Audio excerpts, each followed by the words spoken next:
Adventures in time and space. Told in future tense.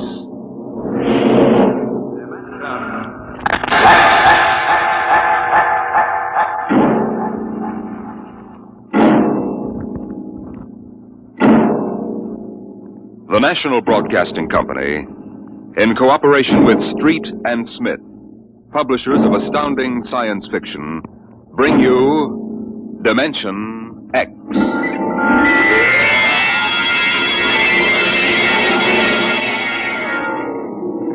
It happened during a routine skirmish in the Great War.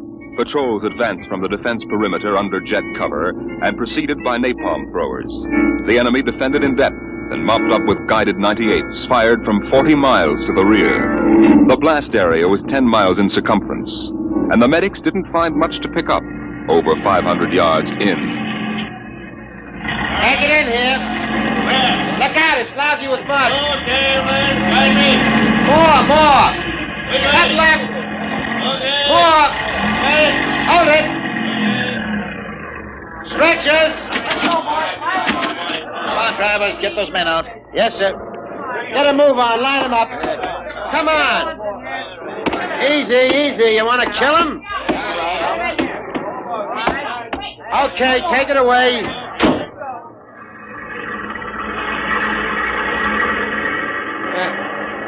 They might have left these Joes where they was.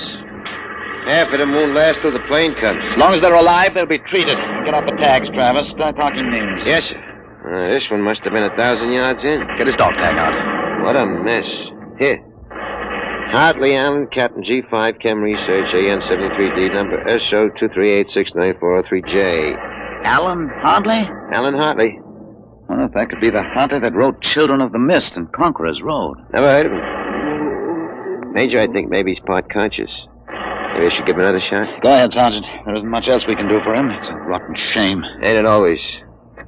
Okay, Captain, give me your arm. There.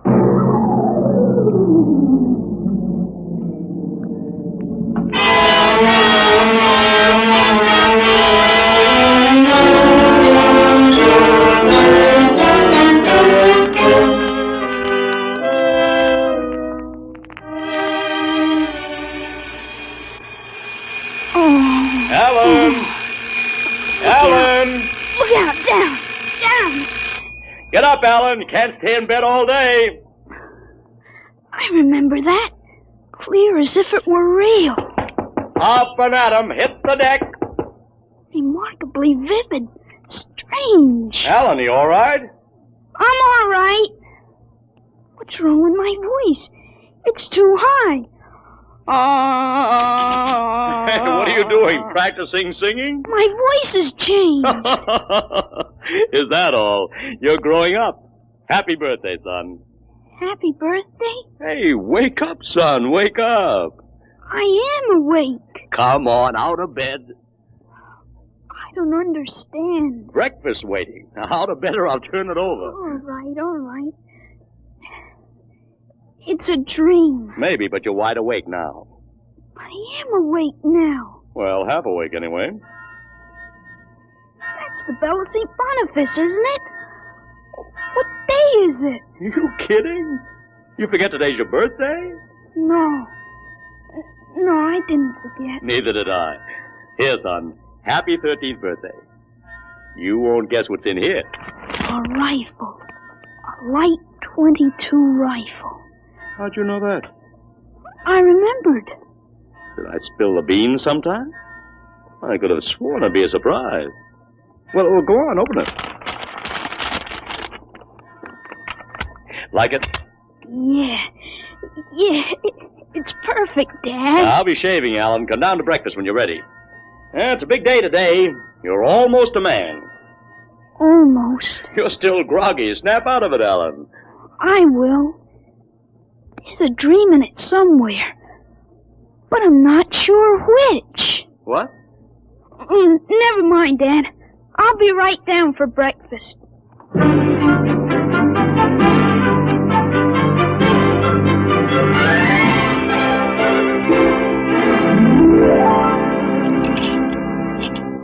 Now for coffee. Mr. Stauber makes the best in town. Black for me. What? Oh, I mean... You may be 13, Alan, but they're still a little young for coffee, especially black. Oh, I wasn't thinking. What are you going to do today, son? I want to do some reading this morning, I guess. That's always a good thing to do.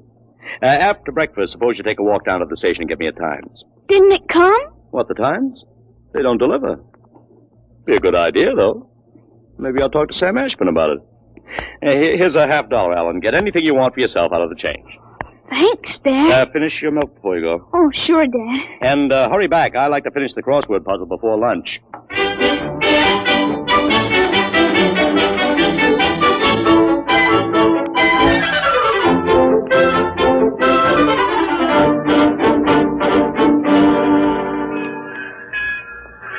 Here you are, Alan. 1 Times.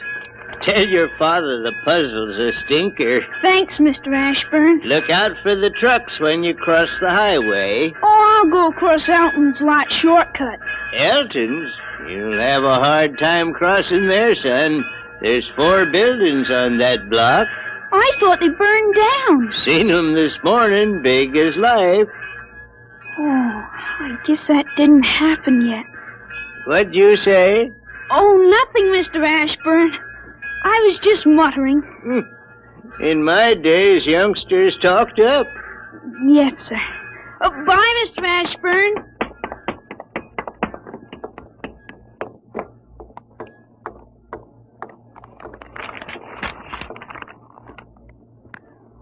Monday, August 6, 1945. Okinawa 1, bombing Japan. Hey, Alan, wait up.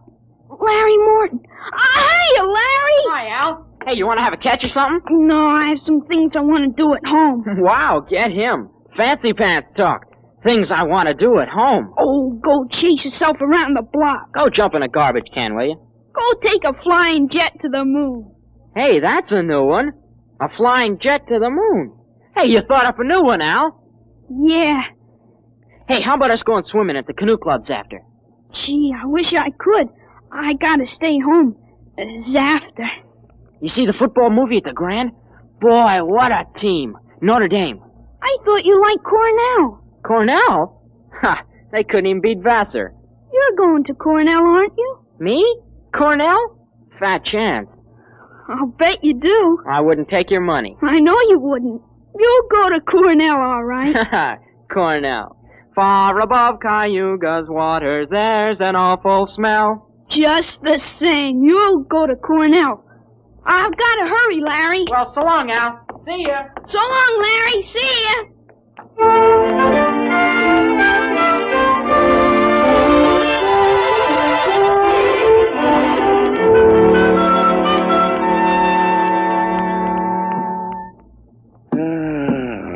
I'm stuck in this corner. That 7-letter word to mix in proportion. Titrate. Huh? T-I... It fits. How'd you know that, Alan? What? Oh, I read it somewhere, I guess. Oh. What are you reading now, Tarzan again? No, not Tarzan. It's refreshing to see you with a book. Sometimes I think I ought to forbid comic books in the house. Yeah, they must be raising the devil with those bombing raids in Japan. How long do you think the war in Japan will last, Dad? Oh, I'd say the middle of 1946. We'll have to invade those islands foot by foot. I wouldn't be surprised if the war was over very suddenly. How, by magic? There isn't a thing on earth will make those Japanese surrender. You expect somebody to make a pass and it'll be all over by this afternoon? That's just about it. Mr. Hartley, excuse me. Could I see you for a minute? Oh, hello, Mr. Gutchall. Sure. That's Frank Gutchall, Dad? That's right. Excuse me. Didn't mean to disturb you, Mr. Hartley. That's quite all right. It's a lovely day, isn't it, Mr. Gutchall? The Lord's world is always beautiful. Of course, Mr. Gutchall. Mr. Hartley, I wonder if you could lend me a gun and some bullets. Huh? My little dog's been hurt and it's been suffering something terrible. Oh, it's too bad. I want a gun to put the poor thing out of its pain. Of course. How would a 20-gauge shotgun do? You wouldn't want anything heavy. I was hoping you'd let me have a little gun. maybe so big. A pistol? So I could put it in my pocket. Wouldn't look right for a godly man to carry a hunting gun through town. I don't hold with killing innocent creatures. People wouldn't understand that it was for a work of mercy. Of course, I understand. You're a very religious man. The whole world is evil, Mr. Hartley. Well, sometimes it certainly looks like it. Well, I have a Colt 38 special from the auxiliary police outfit. That's fine. You'll have to bring it right back, Mr. Gotchall. I might be called out. Dad, Dad, wait a minute. I just remembered. Remembered what, son? Aren't there some cartridges left for the Luger? Then you wouldn't be without the Colt. Hey, that's right. I've got a German automatic, Mr. Gotchall, I could let you have. That way I wouldn't get stuck. Wait, Dad, I'll get it. I know where the cartridges are. Well, be careful, son. Well, Mr. Gotchall, it sure turned out nice after all that rain.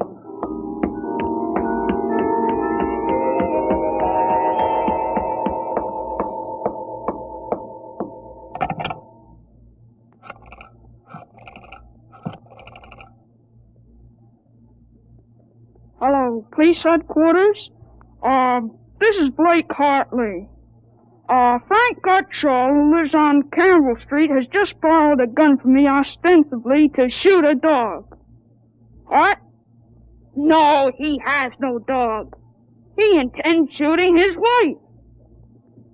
Yes, I'll take out the firing pin. You walk home.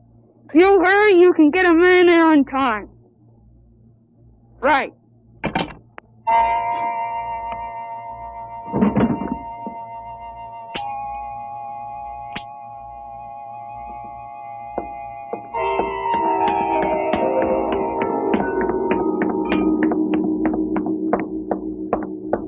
Oh, there you are. What kept you, Alan? I couldn't find the cartridges at first. I'll show Mr. Gutschall how it works. It's all loaded, ready to shoot. This is the safety. Just push it forward and up. There are 8 shots in it. Did you load the chamber, Alan? Oh, sure. It's unsafe now. You understand how it works, Mr. Gutschall? Yes, I understand. Thank you, Mr. Hartley. Thank you, Sonny. Goodbye. Goodbye, Mr. Gotchall. Return the gun when you're done. Yes, I'll be done with it soon. Goodbye. Alan, you shouldn't have loaded that gun. I guess it's all over now. I had to keep you from fooling with it. Didn't want you to see I took out the firing pin. You what? Gutschall didn't want that gun to shoot a dog.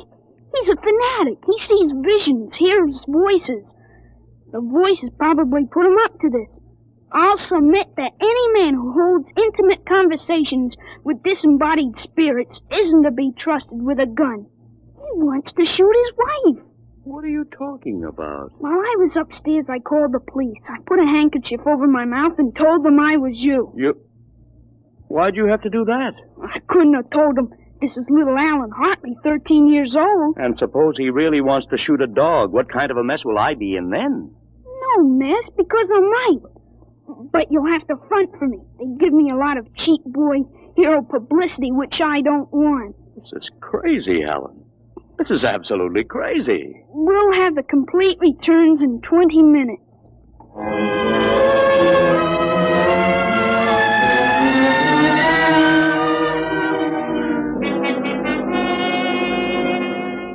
Mr. Hartley, Mr. Blake Hartley? That's right. I'm Detective Sergeant Kaborski from Homicide. Here's your Luger. Thank you.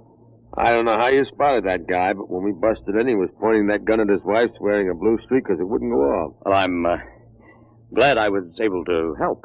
They may have some kind of citation, Mr. Hartley. Oh, I don't think that's necessary. Well, in the department, we figure a little publicity never hurt nobody. Even a lawyer, huh? I really prefer to have it kept quiet. Well, whatever you say. We'll want you to drop around in the morning for a statement. I'll be glad to. Well, thanks, Mr. Hartley. Goodbye. Goodbye. Bye, Sonny. Goodbye, Sergeant. Why don't you take the citation, Dad? Well, you were right. You saved that woman's life. Let's see you put back the firing pin. Sure. There. Suppose we have a little talk. But I explained everything. You did not. Yesterday, you wouldn't even have known how to take this pistol apart. Today, you've been using language and expressing ideas that are outside of everything you've ever known before. Now I want to know. Well, I hope you're not toying with a medieval notion of obsession. What? You see, I'm changed. When did you first notice this? Last night, you were still my little boy. This morning, I don't know. You've been strange all day. Alan, what's happened to you? I wish I could be sure myself, Dad. You see, when I woke up this morning, all I could remember was lying on a stretcher injured by a bomb explosion. I was 43 years old and the year was 1975. 1975? That's right, you'll be 43 in 1975. But a bomb? Yes, during the siege of Buffalo in the Third World War. I was a captain in G5 Scientific Warfare General Staff. Buffalo? You mean Buffalo, New York? Yes, there had been a transpolar invasion of Canada. I was sent to the front to check on service failures of a new lubricating oil. I got hit by a bomb blast. I remember being picked up and getting a narcotic injection. The next thing I knew, I was in bed upstairs, and it was 1945 again. And I was back in my own 13-year-old body. Alan, you just had a nightmare to end all nightmares, that's all. I thought it might be that at first, but I rejected it. It wouldn't fit the facts. But it's ridiculous. All this Battle of Buffalo stuff. You picked it up listening to the radio. All the commentators have been going on about another war after this one. You've just got an undigested chunk of H.V. Calvin born in your subconscious. But that isn't everything. I remember 4 years of high school, 4 years at Cornell, 7 years as a reporter on the Philadelphia Record, 3 novels, Children of the Mist, Rose of Death, and Conqueror's Road. I wrote detective stories under a phony name. I worked in chemistry.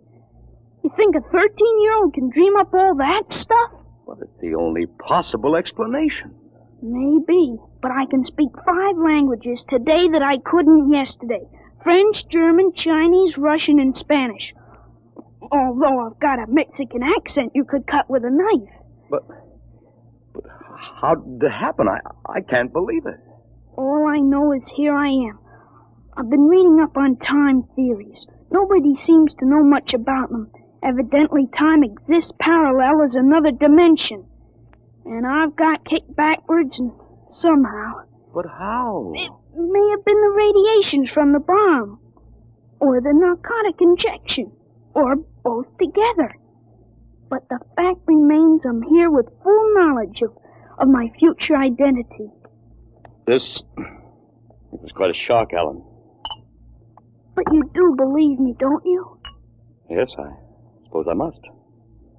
You seem so strange, as if you weren't my son. I'm your son, all right. The same body as yesterday. I've just had an educational shortcut. Wait a minute. If you can remember the next 30 years, suppose you tell me when the war is going to end. This one against the Japs, I mean. Sure. The Japanese surrender will be announced at exactly 7:01 p.m. on August 14th, a week from Tuesday. Better make sure we have plenty of grub in the house by then. Everything will be closed up tight till Thursday morning. Even the restaurant. I remember we had nothing to eat in the house but some scraps. Tuesday week? That's pretty sudden, isn't it? Not after today. What do you mean, what happened today? Plenty. Oh, what time is it, Dad? 11:16. Is your watch right? To the second, why? It'll come at exactly 11:17:40. What'll come? The radio announcement. What are you getting at? Something important on the radio? We'll see. Don't bother, Dad. It won't work. I remember we had a tube burned out. Yeah, there is something wrong. What is this announcement of yours? I memorized it in journalism school at Columbia in 1954. What time is it? 11:18. They're breaking into the programs now. President Truman has just announced that an atomic bomb has been dropped on the Japanese industrial city of Hiroshima. The bomb was dropped 16 hours ago, and the announcement was delayed to ascertain the results of the explosion. A man named John Howard Peterson read the announcement from the Washington newsroom of NBC. I don't believe it. No? Listen. That's the Burt Plate factory whistle and the bells at St. Boniface. Next, the whistle at the volunteer firehouse. And it's true. It is true. Sure. Then Larry Morton came by on his bicycle. Hey, Al, you hear? You hear about the bomb? An atomic bomb. Yeah, we heard. Boy, atomic bomb. Oh, boy. I gotta go find my pop. He's on the golf course. Bye, Al. Bye, Mr. Hartley. You knew. You knew about it. The next bomb hits Nagasaki. I thought that stuff about atomic energy was so much fantasy. What? Was that the kind of bomb that got you? That was a firecracker compared to the one that got me. It was a guided 98, exploded 10 miles away. And that's going to happen in 30 years? I remember it. How about me? Oh, wait, never mind. I don't think I better know when I'm going to die. I couldn't tell you anyway. I had a letter from you just before I left for the front. You were 78 then, and you were still hunting and fishing and flying your own plane. But another war and fought on American soil. Alan, I wish this hadn't happened to you. It happened. I remember it.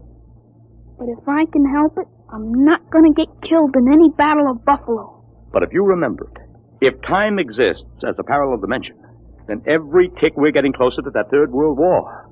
Dad, you know what I remembered when Gutcho came to borrow that gun? Well, I suppose that you suspected him and warned me. No, that wasn't it.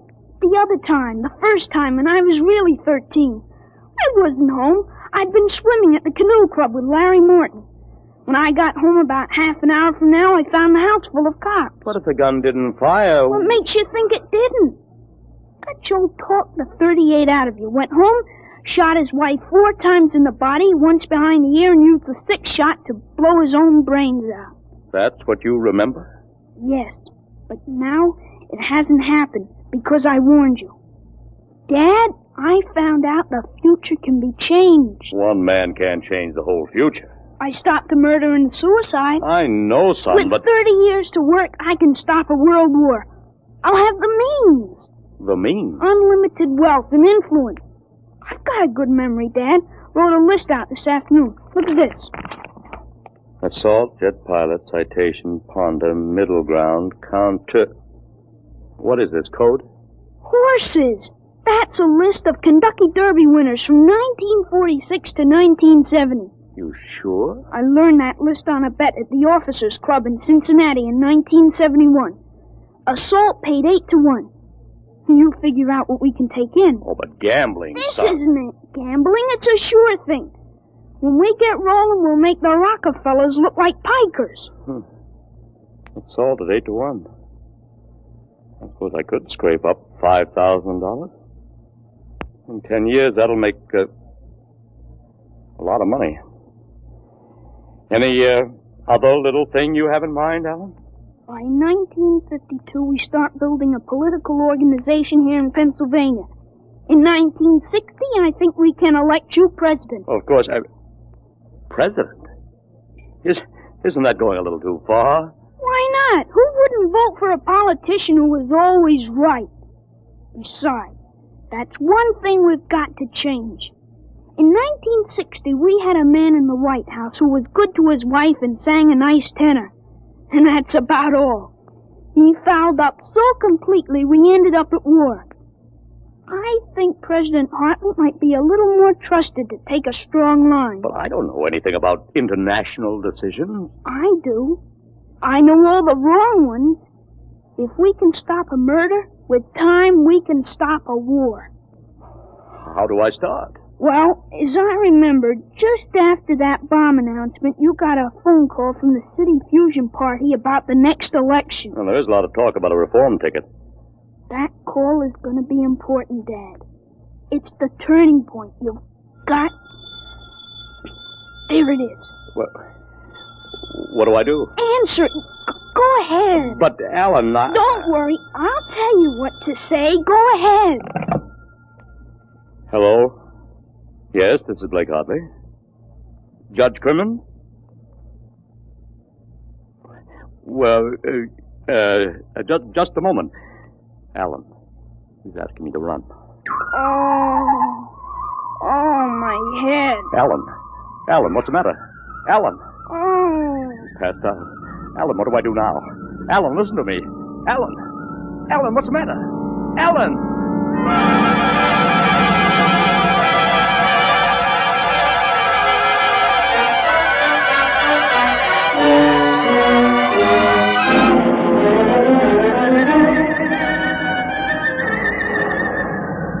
Captain Hartley. Captain Hartley. Captain Hartley. He was all right, Doctor. I gave him a shot and he was all right. He's dead. All right, Sergeant, make up the tag. Yes, sir. Hartley, Allen, Captain. Dead August 8, 1975.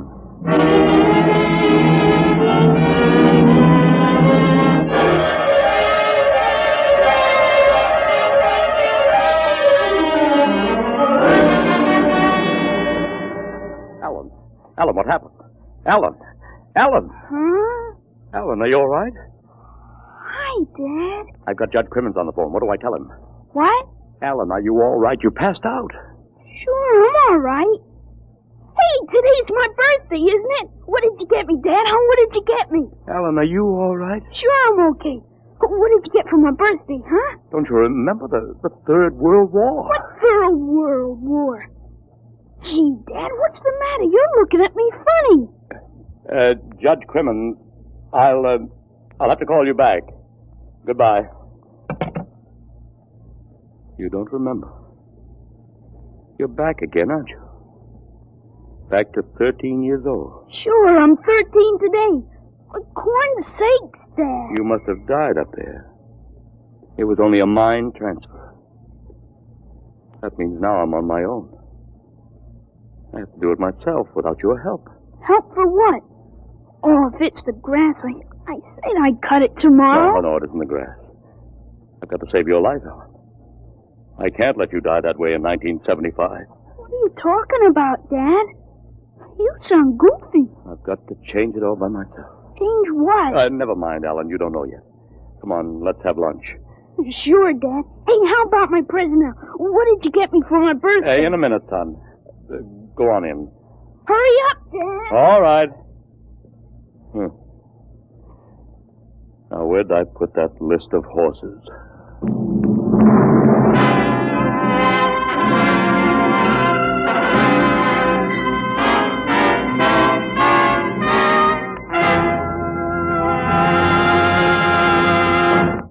You have just heard another adventure into the unknown world of the future. The world of... Dimension.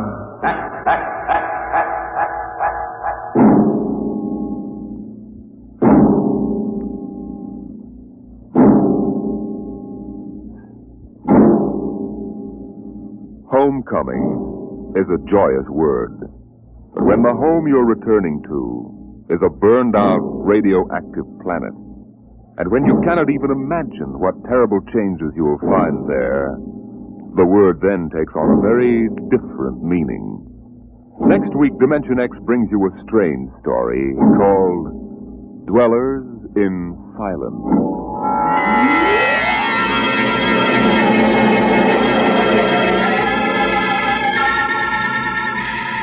Dimension X is brought to you each week by the National Broadcasting Company in cooperation with Street and Smith, publishers of the magazine Astounding Science Fiction. Today, Dimension X has presented Time and Time Again, written for radio by Ernest Kenoy, and the story by H. Beam Piper. Featured in the cast were David Anderson as Alan and Joseph Curtin as his dad. Your host was Norman Rose. Music by Albert Berman. Dimension X is produced by William Welch and directed by Fred Way.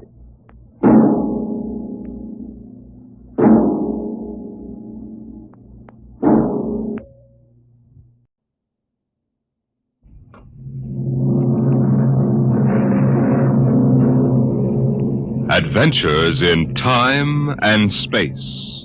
Transcribed in future tense. Dimension.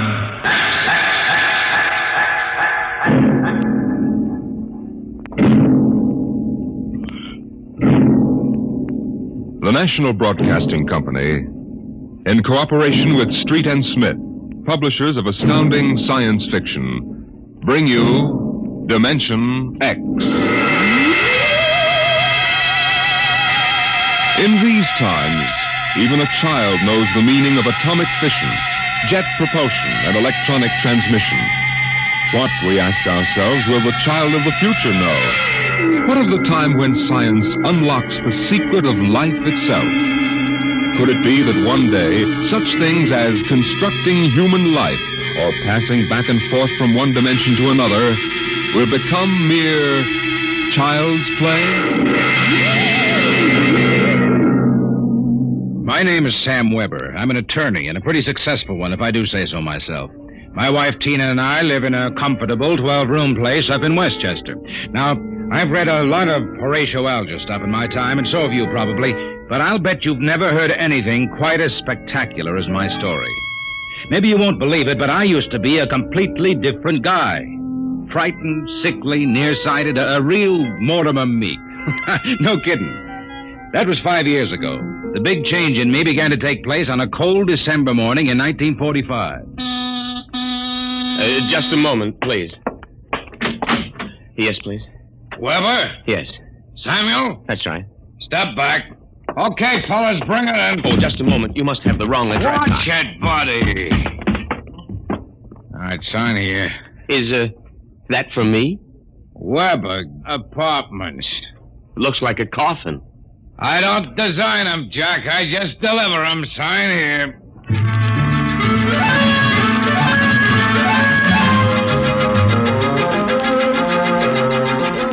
After much straining, I wasn't in very good physical shape those days, I managed to push the box under my single light bulb.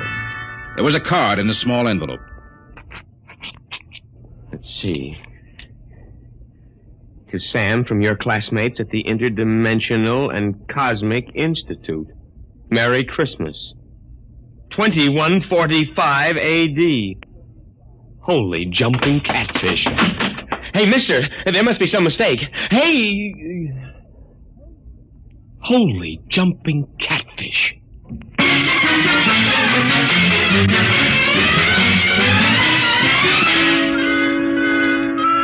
They were gone, and I didn't even know which delivery company it was. Well, I finally decided to open it up and see what was in it. After about a half hour of fumbling, I gave up. All right, then don't open. No sooner had I said the word open than it came apart like the skin off a banana. There inside was something resembling a kid's chemical set. Vials, jars, tubes, wires. You never saw so much scientific-looking junk in your life. And on top of it all was a book of instructions. Build a Man set number 3. This set is intended solely for uses of children between the ages of 11 and 13. The equipment will enable the child to build and assemble complete adult humans in perfect working order. A disassemblator is provided so the set may be used over again. Refills and additional parts may be acquired from the Build-A-Man Company, 928 Diagonal Level, Blunt City, Ohio.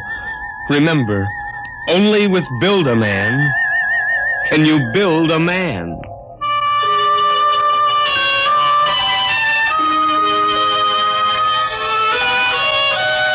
When I left for work that morning, my brain was still reeling with the stuff I'd read in the instruction book. Jack, attorneys at law. Just a moment, I will connect you with Mr. Ojack. Oh, good morning, Mr. Weber. Good neuron. Good morning. I've got to get my mind off that book. Only with Build a Man can you build a man. Chapter 1, Making Simple Living Things. Chapter 2, Duplicating Babies and Other Small Humans. Oh, no. I've got to get a grip on myself. Do a little work. O'Brien versus O'Brien. Martin versus the city of New York. Oh, it must have been a dream. Probably go home tonight and find the place empty. Well, if it isn't the poor man's Clarence Darrow. Oh, hello, Lou. I come as a bearer of sad tidings. Well, you don't look very sad. The boss wants to see you, laughing boy. What about? How should I know? Oh, and by the way, you'll be very happy to know that I've just been promoted. I'm handling all the criminal stuff from now on. Congratulations. You know what this means for Tina and me, don't you, Junior? Oh, well, cheer up. Tina's not for you anyway. Some got it, some don't. I got it, you don't. So long, laughing boy.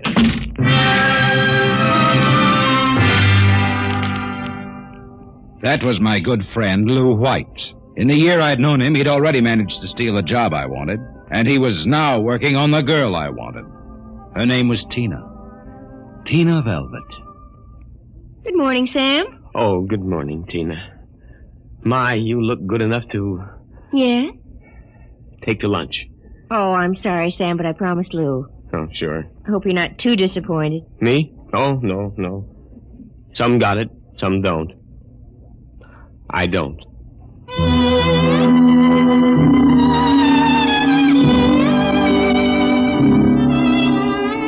And that was Tina.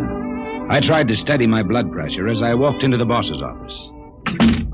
You sent for me, Mr. Ojak? Oh, yes. Sit down, Weber. Sit down. Oh, thank you, Mr. Ojak. Weber, I've been reviewing the work of my staff counselors for the past 6 months. I want to know only one thing. Yes, sir? What happened?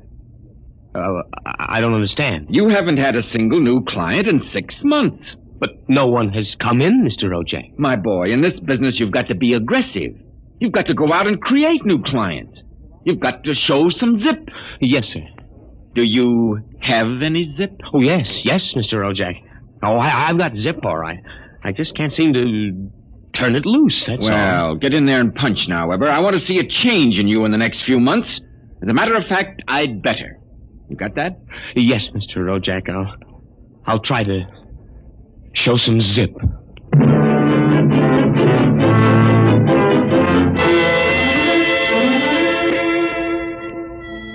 I left the office early and went home. Sure enough, there it was, my Build-A-Man set, gleaming a little obscenely in the corner. I walked over to it, gave it a kick, and hollered, "Open sesame." 3 minutes later, I was flopped down in bed reading... Chapter 1. Making Simple Living Things. An hour later, I was fooling around with such complicated items as the Junior Biocalibrator, which measured everything from blood pressure to hemoglobin content, and the Jiffy Vitalizer, which was actually supposed to put life in your creation, providing you had followed instructions carefully. At 8:30, I made my first simple living thing. Here, boy. Oh, maybe you aren't a boy.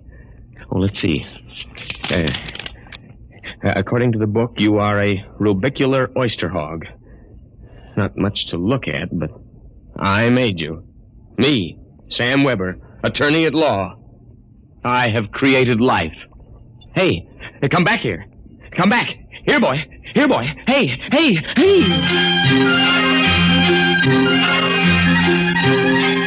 It was no use. My rubicular oyster hog, which was a cross between a field mouse and an oyster, had run out under the door and into the world.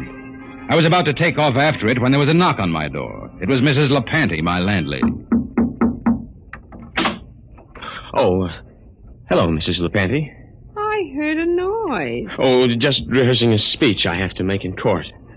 You were squeaking. A bad throat. Oh. Oh, by the way, there was a gentleman looking for you this afternoon. A gentleman? Yeah, a tall old man in a black overcoat. Kind of nasty. When I told him he wasn't in, he wanted to go up to your room. Tell you I showed him the way out in a hurry. Oh, thanks, Mrs. LaPanty. Probably a bill collector. Yeah. Well, I gotta run.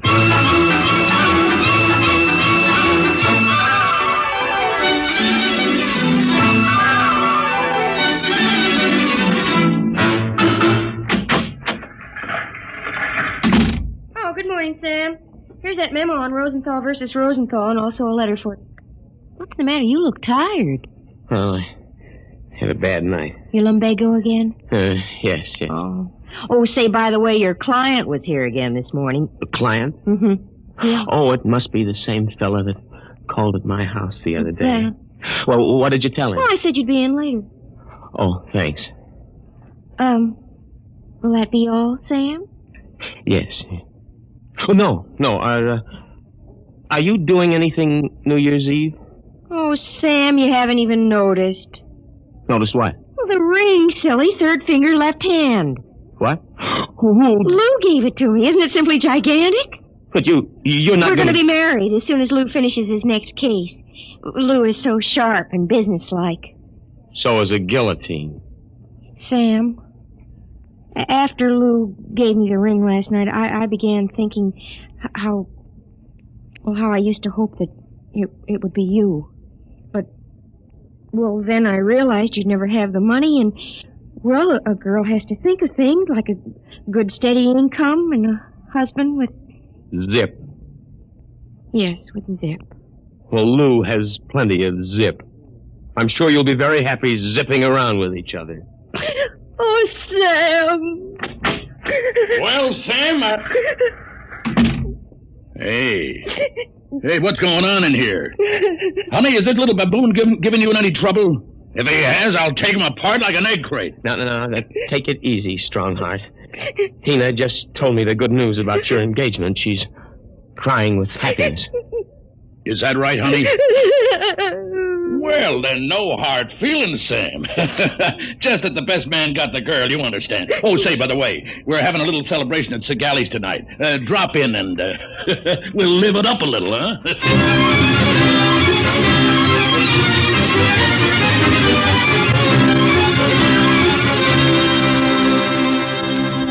I went home feeling like a man who has been stuffed into a washing machine with the dial set at rinsed dry. I was a failure. I walked over to the mirror for a heart-to-heart talk with myself. Nothing. That's what you've got, Sam Weber, in unlimited quantities. Nothing. We ought to just tear you down and start all over again. We ought to take you... Hey. Oh, no, not that again. But why not? Think of it. A Sam Weber without the psychological problems you've got. A dynamic, uninhibited Sam who could win a girl like Tina by sheer magnetism. Then when it was all over, we could just take the old disassemblator and presto. And I can do it, too.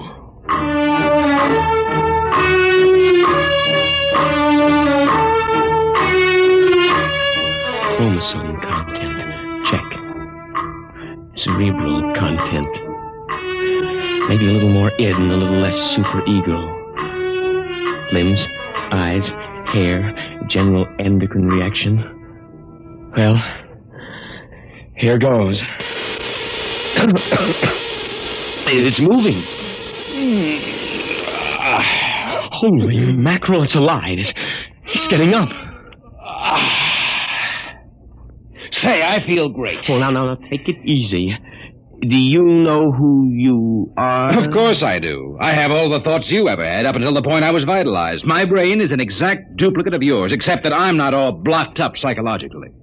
It said in the instruction manual you'd be uninhibited. Say, this is all right. Oh, by the way, since we both have the same name, it'll simplify things if I call you Weber. I'll be Sam. Oh, now look here. I'll make the decision. How would you like a good punch in the nose? Well, is that any way to talk to your own parent? I did create you, you know. Well, don't think I don't appreciate it, Weber, old man, but let's get one thing straight. I live my life and you live yours. You got that? Who pays the rent? You do, for a while anyway. I haven't decided whether or not I want to stay in the law business. The law business? I may want to spread out a little. Tina's the kind of girl to whom money is very important. Tina? Well, what did you expect? I have enough of your likes and dislikes to want her just as badly as you do. The only difference being that I can get her. No, we're not quite the same, you and I. I've got zip. Don't use that word. Now, how about some dinner? You know, I'm starved. You'll have to go out. I'll need some clothes. Sorry, I only have this one suit. Fine, you can lend it to me. Well, what about me? I'll bring you a sandwich after I come back from Segali's. Segali's? Well, you haven't forgotten, have you, Weber? We're invited to the celebration. Tina and Lou White. Only it wouldn't look quite right if we both showed up, so I'll tell you all about it. Now, off with that suit, and no nonsense. Well,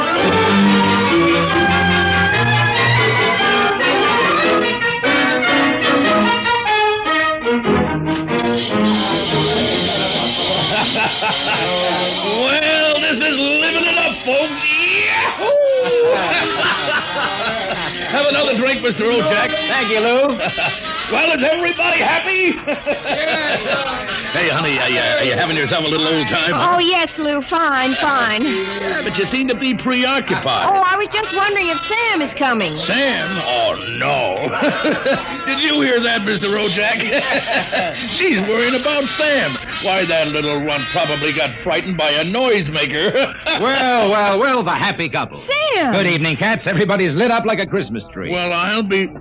Say, Sam, are you in the bag? Never touch the stuff, Lou, my boy. Never touch it. Boy Scout training. Oh, Sam, I was afraid you weren't coming. Miss a chance to be with you, beautiful. Never. Hey, what's got into you, Weber? Monkey glands? I don't read you, muscle-bound. Well, you seem different somehow, even your voice. Do you notice anything, Tina? Well, yes, it does seem richer somehow. Oh, nonsense. Sam Weber, you're nothing but a cream puff, and you always will be. Mr. Ojak, I think he owes me an apology for that. I should think so. All right, all-American boy, make with the apology. Apologize me? Oh, no. Why, for 2 cents? Folks, would you excuse Mr. White and me for a few minutes? We want to step out into the hall for a little private conference.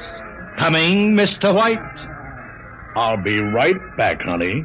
Don't worry about a thing.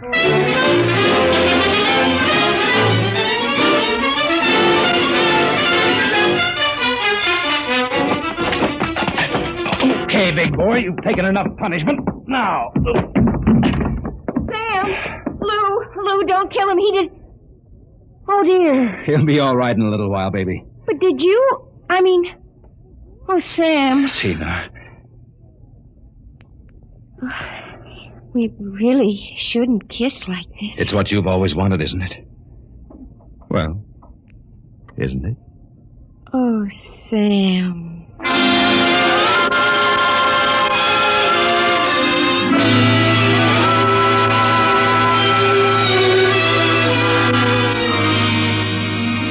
By this time, he's probably kissing her. And there's nothing you can do about it, Weber, old man. Nothing. Hey, wait a minute. Where's that book of instructions? To disassemble a Build-A-Man model, merely focus the ray of the disassemblator device and press lever X. But that's murder, Counselor. Still, legally, in order to prove there's been a murder, you need a corpus delicti. And nobody even knows there is another Sam Weber. Oh, so you're finally home. I'm starved. Sorry, Weber, old man, but very pressing business detained me. I suppose you made a fool of me over at Segali's. Oh, on the contrary. What do you mean? My boy, you are looking at a man who in one fell swoop has got himself a raise, a promotion, and a wife. At least she'll be my wife tomorrow. Who? Tina, of course. I don't believe it. I had to put on quite a show, but all around it was a real success.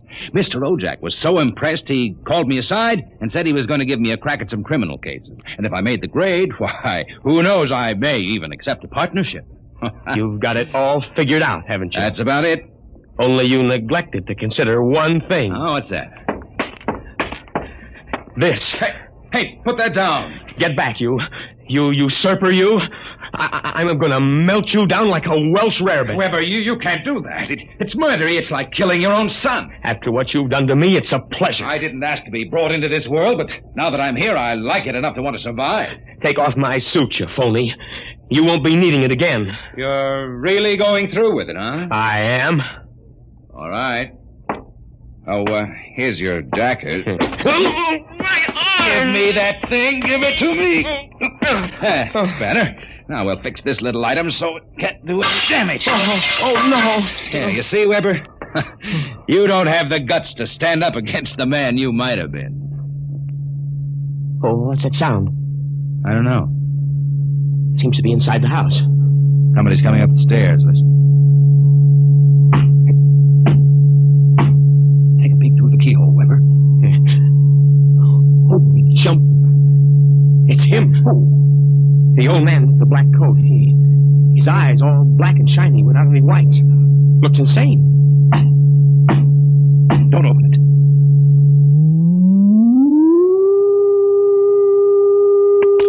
He's burning it. He's burning a hole right through the door.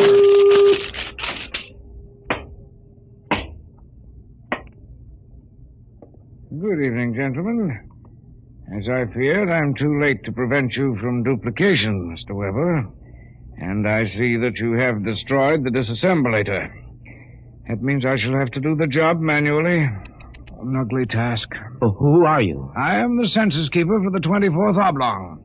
You see, your Build-A-Man set was intended for one of the Weber children who is on a field trip in this oblong 200 years from now. Because of an unfortunate time warp, the set was delivered here accidentally. You mean this set came here from 200 years from now? Precisely. Time, as with all things, is relative. We shall have to recover the set, of course, and adjust any discrepancies that it's caused. But meanwhile, the problem is, which of you two gentlemen is the original Sam Weber? Oh, I am. Listen, liar. Difficulties. Why cannot I ever have a simple case like a double conuplication? Now, look here, Mr. Census Keeper. The duplicate will obviously be less stable and more emotionally unbalanced. Certainly, a man of your qualifications can decide which of us is the more valid member of society. Which of us will conform more readily to the standards Naturally. I observe that one of you is naked. Oh, wait a minute. And you also seem to be trembling.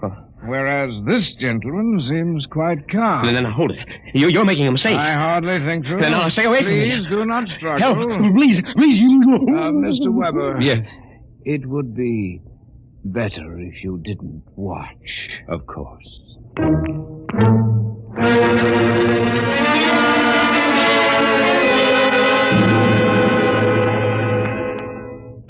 Well, that's my story. Within 10 seconds, the old Sam Weber had been completely dismantled and packed into the box. Tina and I were married, and I went on to become a full partner in the firm of Ojak, Somerset, and Weber. Oh, and by the way, Tina and I have been doing quite successfully what the old Sam Weber and his Build-A-Man set made such a mess of. We have 1, 2, 3 little conuplications. Sam Jr., age 4, Sameta, age 3, and Samina, age 4 months. Good night.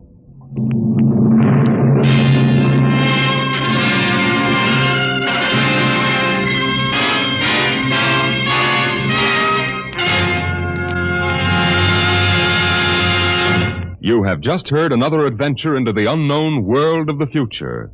The world of... Dimension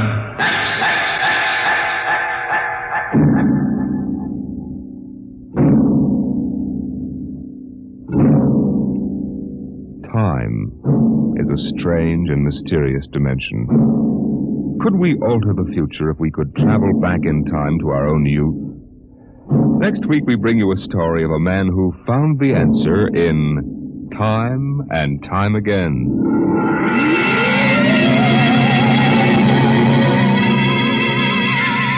Dimension X is presented transcribed each week by the National Broadcasting Company in cooperation with Street & Smith, publishers of the magazine Astounding Science Fiction.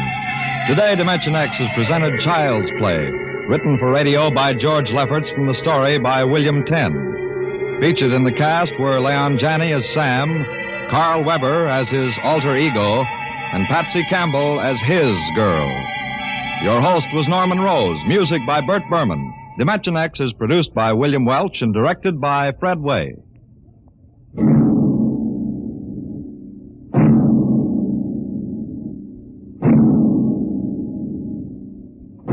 In reply to many queries from our listeners, last week's story on Dimension X, Pebble in the Sky, was written by Isaac Asimov.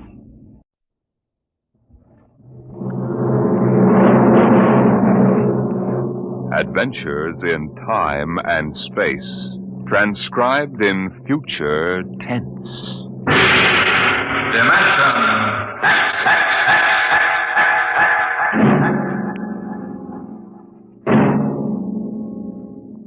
The National Broadcasting Company, in cooperation with Street & Smith, publishers of astounding science fiction, bring you Dimension X.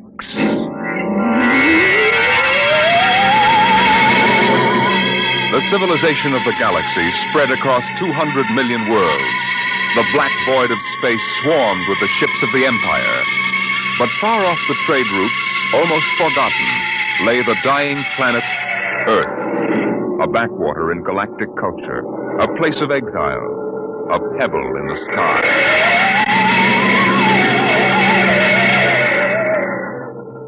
I landed on Earth, on the one spot which I would have called civilized. A patch along the desolate heights of the Himalayas that surrounded the palace of the imperial governor of Earth. Dr. Bell Avedon of Sirius Sector. That's a familiar name. Perhaps you've seen it in the Galactic Archaeological Journal, my Lord Ennis. Me? No, I'm a soldier, not a scientist. It was a newspaper article. You gave an interview about your expedition to Earth. I suppose you want to start digging. Whatever can you find on this miserable heap of rubble? I don't consider Earth a miserable heap, my lord. It's absolutely unique in the galaxy. Unique? It's the only inhabited planet that is radioactive. It's a pig pen. Yes, I know. But this planet is inhabited.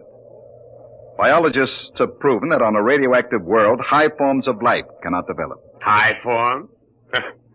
The rest of the galaxy hates the Earthmen, and they return it with interest. I don't think you understand. I'm not intolerant of anyone. And that even includes Earthmen. My theory is that life on Earth originated before it was radioactive.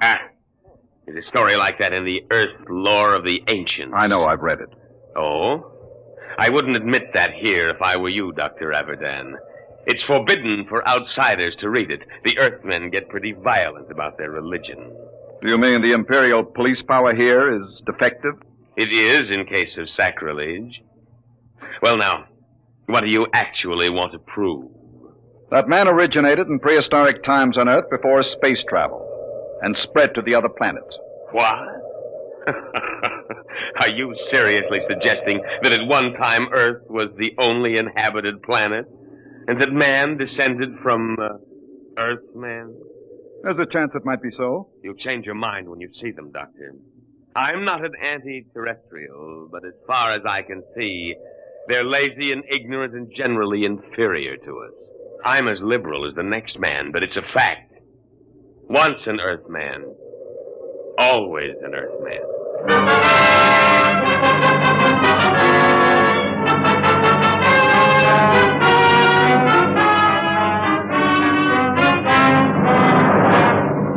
I booked passage to the city of Chica on an Earth line. My fellow passengers seemed ordinary enough.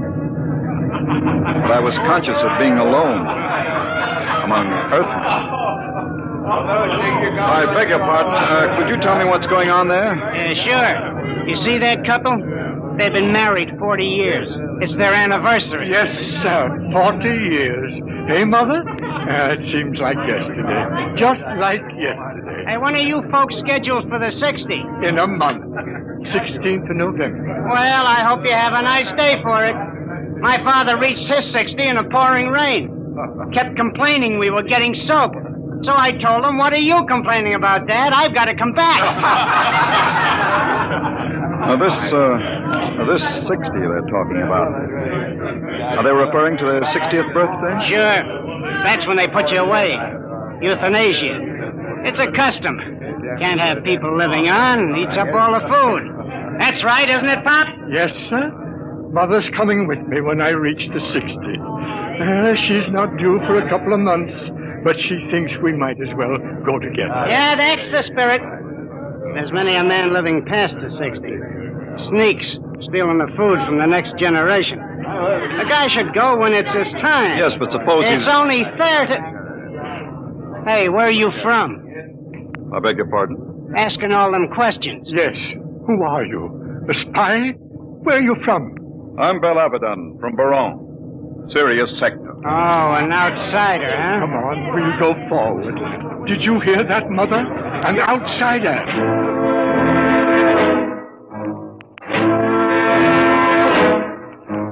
I burned with indignation.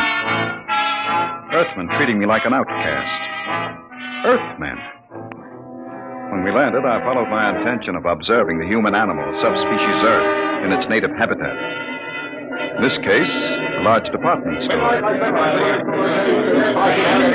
Perhaps I resembled a floor walker, for a young Earth girl came up to me and asked a question. Pardon me. It's my father. He's about 5'4". He wears eye lenses. I think he had on a brown coat. I'm afraid I don't remember seeing anyone. But they followed me here. I've got to find him. Are you in trouble, miss? No. No, it's nothing, really. I'm sorry I bothered you. Attention. Attention, please. What's that? All patrons of the store will kindly leave by the 5th Street exit. This store is being evacuated for radiation fever quarantine. What's all this about? They're after me. It isn't really radiation fever at all. Who's after you? How am I going to get out of here? They'll be checking registration cards at the door. Haven't you got one? Yes, but it has my name on it. I don't know what to do. Come on. But you don't even know me. I don't know anybody here. But you're an interesting species. Person. This way. Show your own car. Come on. Step along. Next. Check. Wait a minute. Pull the check. Yes, sir. Stand right there. Look here, officer. Are you with her? Yes, but you'd better find out who I am. Later. Stand over there. Next. Come on. What is it now? The Imperials. Are you afraid of them? Of course. Don't worry about the outsiders, Miss Schecht. I'll handle them. Oh, no, don't try anything. Don't talk to them at all. Just do what they say. Don't even look at them. We'll see. Here they are. All right, now. You, guard. Yes, sir? I'm Lieutenant Cloudy, Imperial Garrison. Who's got the fever? If it please your honor. Not so close, idiot. You might be infected. I'll take over. You, Earthy. What's your name? Speak up, squaw. Paula Schecht, sir. Your registration papers? Here you are, sir. Thank you.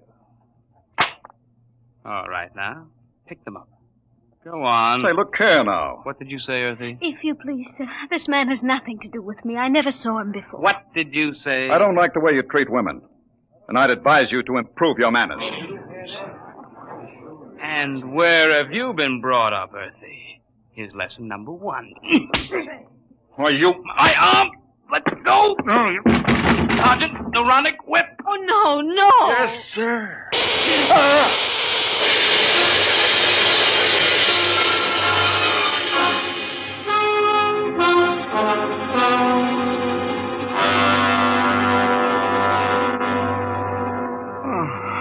Oh, you're all right now. What happened? They gave you full power and the neuronic whip. Where are we? The military base. Oh, you should... Is that... Well, Dr. Abaddon, we seem to have had an unpleasant contretemps in this city this afternoon. Unpleasant? I should put it stronger, Colonel. As a free citizen of the Empire, I had every right to resent such illegal treatment. I consider the whole incident unfortunate, Doctor. Don't you think it would be best to forget the whole matter? I think not. I have an appointment in a week with the procurator. Procurator, eh? What do you intend doing with Miss Schecht? What would you suggest, sir? I had... Free her immediately, and offer her your apologies. Of course. If the young lady will accept my sincere regrets, I will give the order for your release immediately.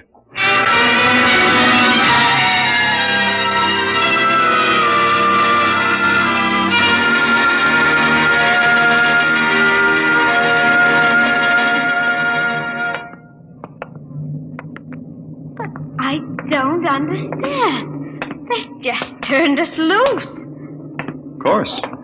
You must be very important. I never heard of the outsiders being that polite to an Earthman before. I'm not an Earthman, Paula. What? I'm an archaeologist from the outside. Oh.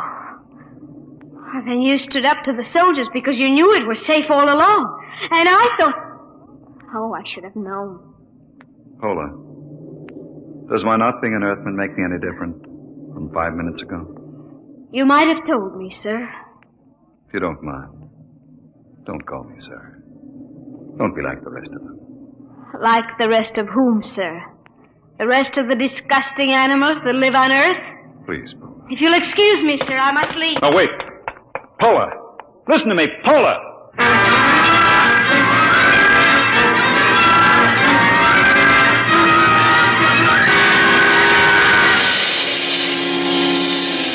I had access to the garrison files, and to satisfy idle curiosity, I indexed Pola Schecht.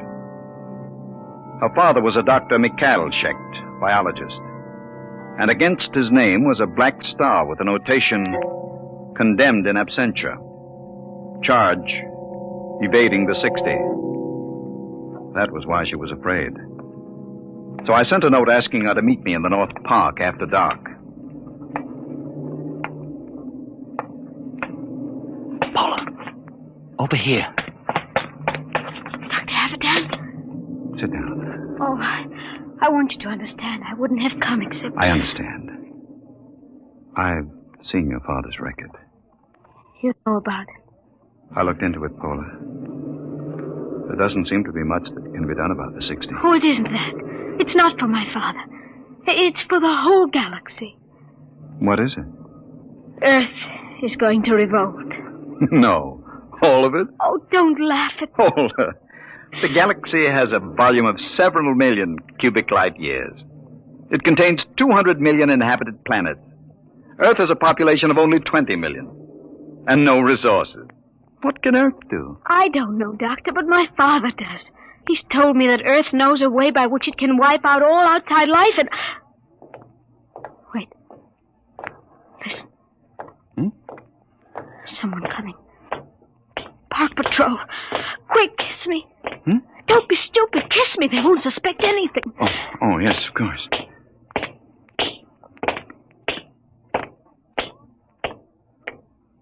Paula. They've gone. It's all right. Now come with me. I'll take you to my father.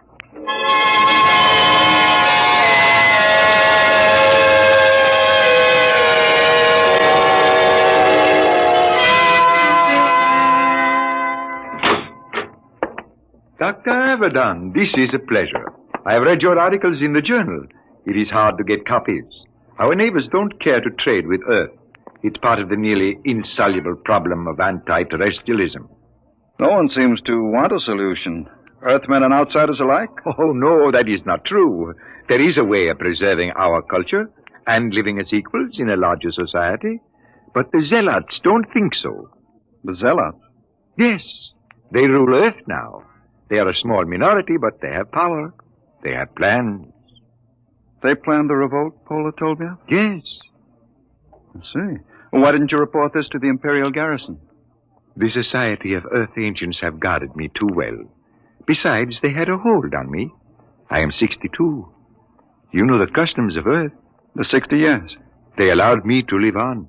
The price was silence about the weapon. You agreed to this? I wanted to live. What is this weapon? You are aware of Earth's peculiar environment, the radioactivity? Yes. Over the years, we Earthmen have built up certain immunities to radiation burns, for one. But it's a minute difference. I measured it experimentally. But, Doctor, human life is not the only form affected by radiation and mutation. There is microscopic life, bacteria, viruses. We have been searching out such a virus, one to which Earthmen have developed a high degree of immunity, but not outsiders. You mean a particular disease? Yes, common fever. It is a mild children's disease here, like chickenpox or German measles. But to outsiders, it is radiation fever. Symptoms develop in 2 hours. Lips are so badly affected that the victim cannot talk, and in 2 days, he dies. They've isolated this virus? Tons of it in crystalline form. And they plan to let this loose in the galaxy? By means of guided missiles. Then frightened refugees will carry the disease across space. And billions will die. You're sure about this? You have proof? I worked on the project. We've got to get to the Procurator. I can catch the evening train at...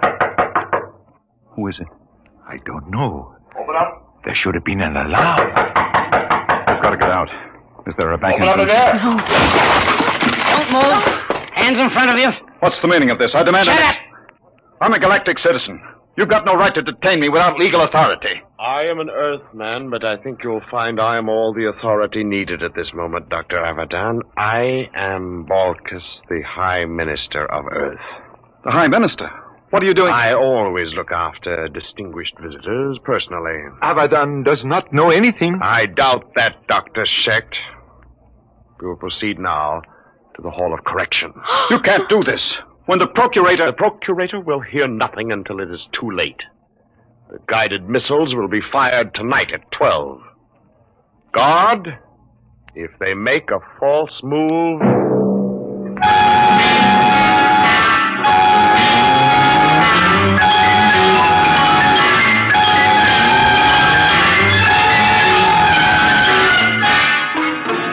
Keep them covered, guard. Right. Paula, can you scream? What are you...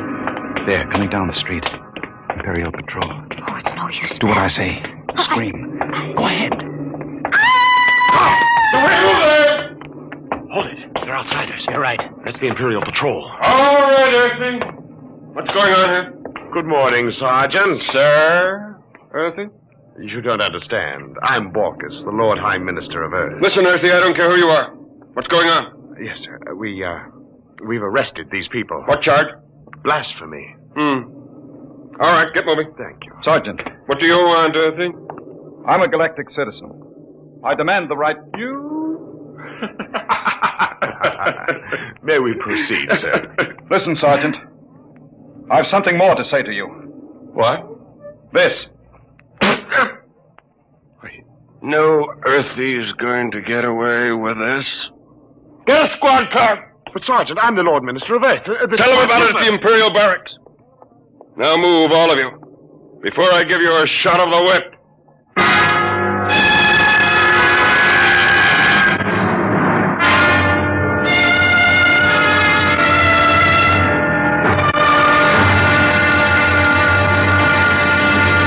I tell you I'm a citizen of the Empire. Listen. I can prove it.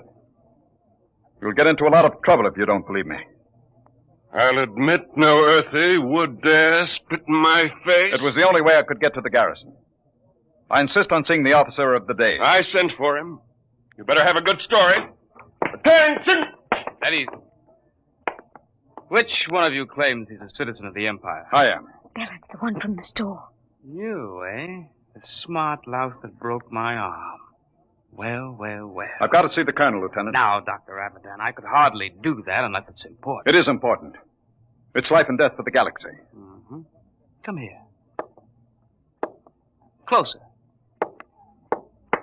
Oh, it's too bad I've got to save you for the colonel. What? He'll see you at 5:30, his orders. You knew all along. Sure. Come on, Earthy lover.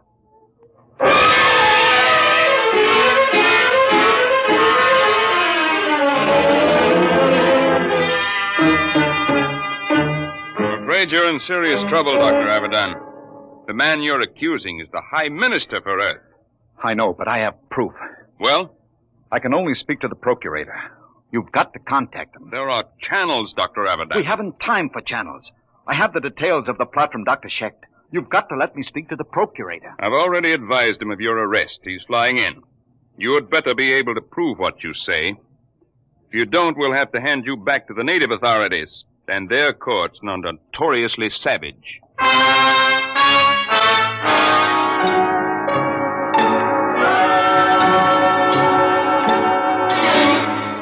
Well, Abadan, I've called you here with His Excellency, the High Minister for Earth. My lord, this man is behind the whole plot.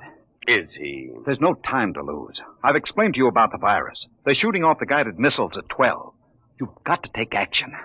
Well, Your Excellency, my lord, if this man has any evidence... You admitted it this afternoon. You have no witness to that. Ask Dr. Shecht. He worked on the virus. I wouldn't say that Shecht lied, my lord, but he is a criminal wanted for evading the 60, and some men will invent any story to avoid death. The deadline is midnight. You've got to bomb those temples where the launching sites are. Perhaps I can explain. According to my information, Dr. Abadan seems to have succumbed to a certain Earth girl, the daughter of the unfortunate Dr. Shecht. Is this true, Abadan? What has that got to do with it? There isn't any time. You've got to do... Dr. Abadan, are you in love with that girl? Yes. Will you listen? I don't think we need pursue this any further. Your Excellency, I shall order you released with an apology. No. Dr. Averdan, I can hardly believe a degenerate who fraternizes with Earth women. You scum, you pot-bellied scum! I warn you, Averdan, you're in trouble enough. I'm in trouble! You fool, you stupid, blind, bigoted fool! You're destroying the galaxy! You're murdering them all! But before I die, I'll have the pleasure of smashing your fat, oily face in Let me go! Ah, get the whip! Ah!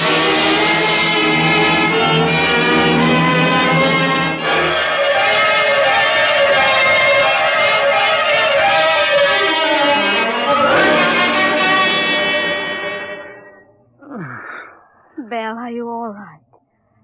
Paul. What time is it? 1:30. Past the deadline.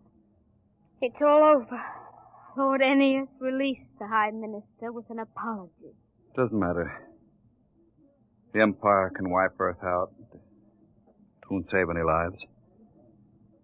The virus must have been spread here, too. Earthmen are immune, but outsiders... Belle, you're an outsider. Yes, Oh. I am. We're paying, Paula. The rest of it. Paying for centuries of intolerance. Oh, Belle. Look out there. Through the bars. The night sky. Pinpoints of light. The Empire. Doomed. Oh, Belle. Belle, don't. I was just thinking. I came to Earth to prove a theory that man started here. That once in prehistoric times, Earth was the only populated world of the galaxy. Funny. Now it will be that way again. Man living only on Earth. He'll forget the science, the machinery of the Empire. He'll forget the stars. There will be only Earth. Alone in the universe. A pebble in the sky.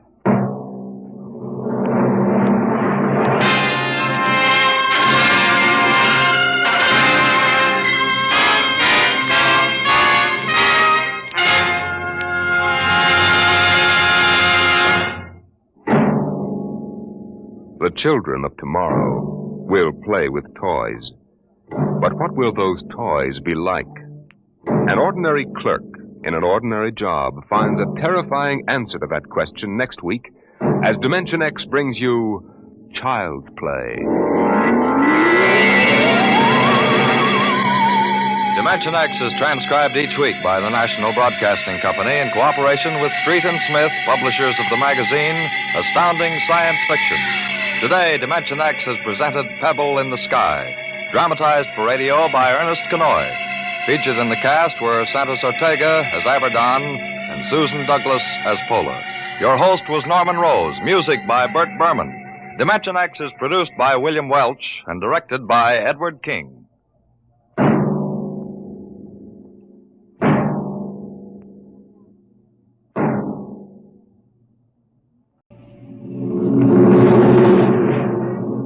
Adventures in Time and Space. Transcribed in future tense. Dimension X.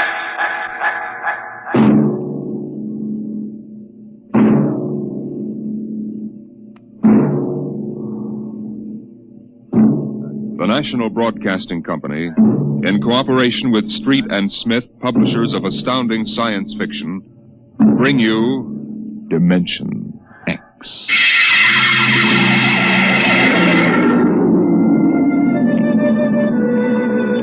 Nobody knows exactly when the nightmare began. They must have planned it for years, though, because looking back, you can find little incidents here and there. Like the concrete mixer in New Jersey that killed the bricklayer, and the time Senator Milburn was sucked into the rotopress at the Capitol office building. Unrelated accidents, we thought at the time. But they add up now. The day we really should have suspected was when the men walked off the construction job at the new Brookmeadow atomic pile on Long Island. I'll never forget that day. I was working as a statistical clerk in the project then, operating one of those miracle computing machines developed to fill the requirements of Army ordnance. They called it ENIAC. Mr. Gurney? Huh? Oh, yes, Bella? The chief wants to see you in his office. Me? Unless you're no longer Samson Gurney, he wants to see you. Oh, well, of course. What do you suppose? I do not read minds, tea leaves, or crystal balls. Of course, I'm sorry. I shouldn't have asked. Don't apologize. I'm sorry. And don't wait for me. Mr. Hawk is in a hurry. Yes, I'll go in right away, of course. Her name was Bella Roscoe. She was Mr. Hawk's secretary. I had always thought her a very attractive woman, but for some reason she didn't seem to like me. Of course, on a clerk's salary, I couldn't exactly afford to take ladies to the best places. But I've often thought that if there weren't such a disparity in our ages, I might have... But then... Come in. You wanted to see me, Mr. Hawk? Gurney, I thought those electronic computations were infallible. They are, sir. Well, we got a kickback from the chief physicist. These nuclear equations are inaccurate. No, they aren't, sir. I'm telling you what the memo says. Well, sir, occasionally, if there's an overload, the machine goes haywire. Sort of has a nervous breakdown, you might say. Huh? We usually rest it up for 24 hours, and it's okay again. Well, do whatever has to be done. Yes, sir. Oh, and Gurney. Yes, sir. You've been with the Bureau for over 15 years now. It would be a shame to have to remove you because you aren't keeping your mind on your work. Well, Mr. Hawk, I hardly think anyone... Excuse me. Hawk speaking. What? Dave, what? All of them? Well, have you tried to talk to them? Yes, of course. I'll send one of the safety engineers over. This place is falling apart piece by piece. Miss Roscoe? Yes, sir. The men on the construction gang at the new building have walked out on us. What? Someone slipped this morning and fell into a turbine. No. Get the chief safety engineer. Have him over there right away. Yes, sir. Oh, and contact the personnel office. Have them ask the union to order the men back to work. Get back to me. Yes, sir. Mr. I'm Hawk... sorry, Gurney. I have no time to discuss anything further. Get on the job and stay awake, or we'll have to make some changes. But, Mr. Hawk, That's all, I assure Gurney. you... That's all. Now, you probably gathered by this time that I wasn't a very important man at Brookmeadow. I hated Mr. Hawk with a passion because of his superior attitude, and because I knew that Miss Roscoe admired him as a man of strength and decision. I was secretly happy he was having trouble with his construction crews.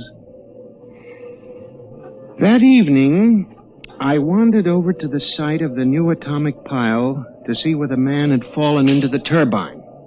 They had the construction area fenced off with barbed wire, and a security guard stopped me. Hold it, buddy. You can't go in there. That's a restricted area. I'm Samson Gurney from the statistical section. Here's my identification. I'm sorry, Mr. Gurney. Nobody's allowed in the area.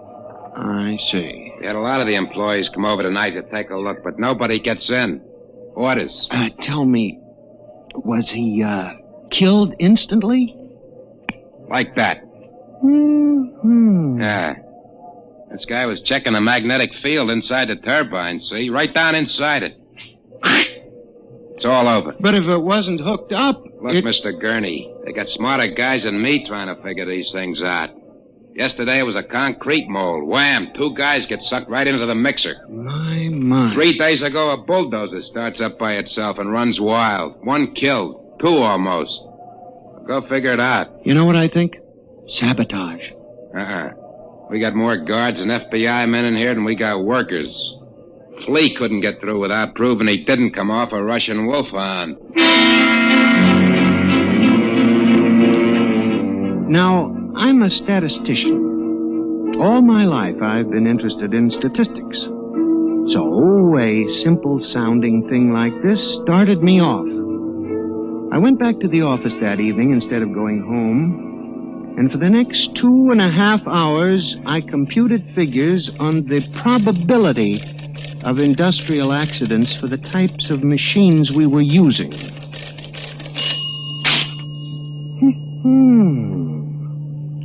I took one look at my figures and went down to Hawk's office. Just as I figured, he was staying late working on a settlement with the construction workers. Yes? Oh, good evening. I saw the light. Oh, Mr. Gurney, what are you doing here? Is Mr. Hawk working late? Yes, I am too. Oh.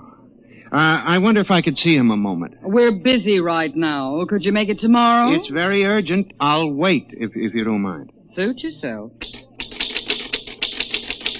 Miss Roscoe, I wonder if perhaps you would consider having dinner with me this evening after you're through. I have a date, Mr. Gurney. I was thinking we might go to Raymond's. They have very good spaghetti. Mr. Hawk has already asked me to have dinner with him at the Golden Shish Kebab. Well, of course, that's out of my class. Yes. Yeah. Mr. Hawk, Yes, Mr. Bella? Gurney would like to see you a moment. He says it's very urgent. Urgent? All right, I'll give him a minute. Okay. Thank you, Miss Roscoe. Mr. Hawk, in the past 3 months, industrial accidents all over the country have taken a sharp, unexplained upswing. Why don't you stop playing FBI man and stick to your job? Which, incidentally, you haven't been doing too well. You and our computing machines have made mistakes before. Now, this is probably another. I'll have Miss Ross come show... What's the matter with this blasted buzzer? Miss Roscoe! Miss Roscoe! Yes, sir. Stop this blasted buzzer. Get a repairman, a mechanic, anything, but stop the thing. And you, Gurney, get out! I went back to my office to get my hat and coat, feeling about as unhappy and humiliated as a man can feel. He had thrown me out in front of her. The office was dark and deserted. The whole building seemed oppressive and unnatural.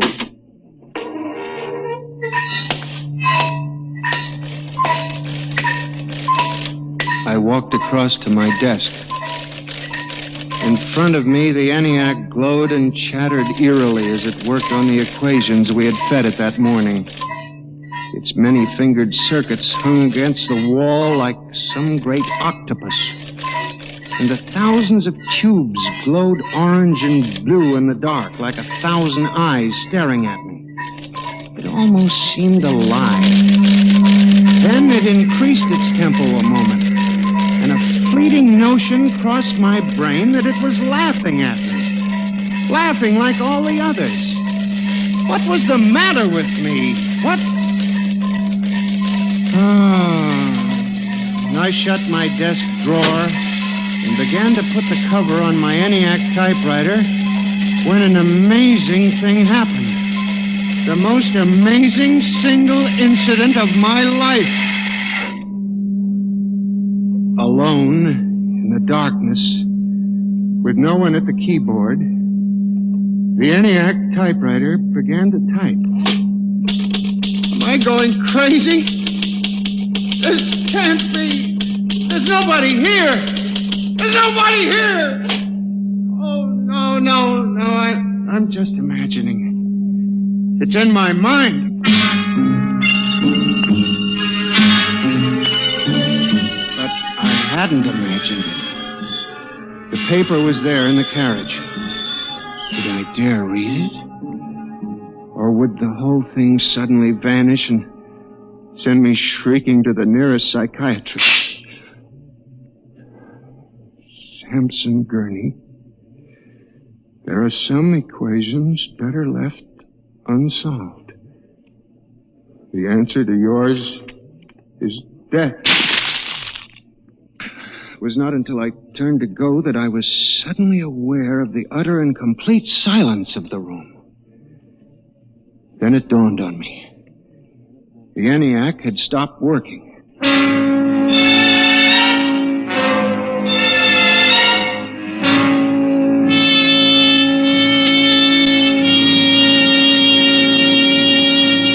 Gurney, do you expect me to believe this? It's insane. Mr. Hawk, I'm a saint. Take it easy, Gurney. Now, this is just some practical joke someone in the office is playing. There was no one in the office. Of course not. They wired up the machine and left. I checked the machine myself, Mr. Hawk. All right, Gurney. You leave this note with me, and I'll turn it over to the security force for further investigation. But... No buts, Gurney. The security men will handle it. Yes, sir. Now, maybe you've been working too hard lately. You've got to relax more. Now, here, let me light that cigarette for you. I watched him trying to make the lighter work. I don't understand this. I just put fluid in it. There's a brand new flame. It seemed ridiculous. A little piece of mechanism like a cigarette lighter frustrating the big, important executive. Oh, blast this lighter. Here's a match. It was such a small thing. And yet as I watched him, a thought began to take shape in my mind. Nebulous at first, incredible perhaps, but it grew. You just relax for a few days. Everything will turn out all right. Well, the main thing is not to let little things upset you.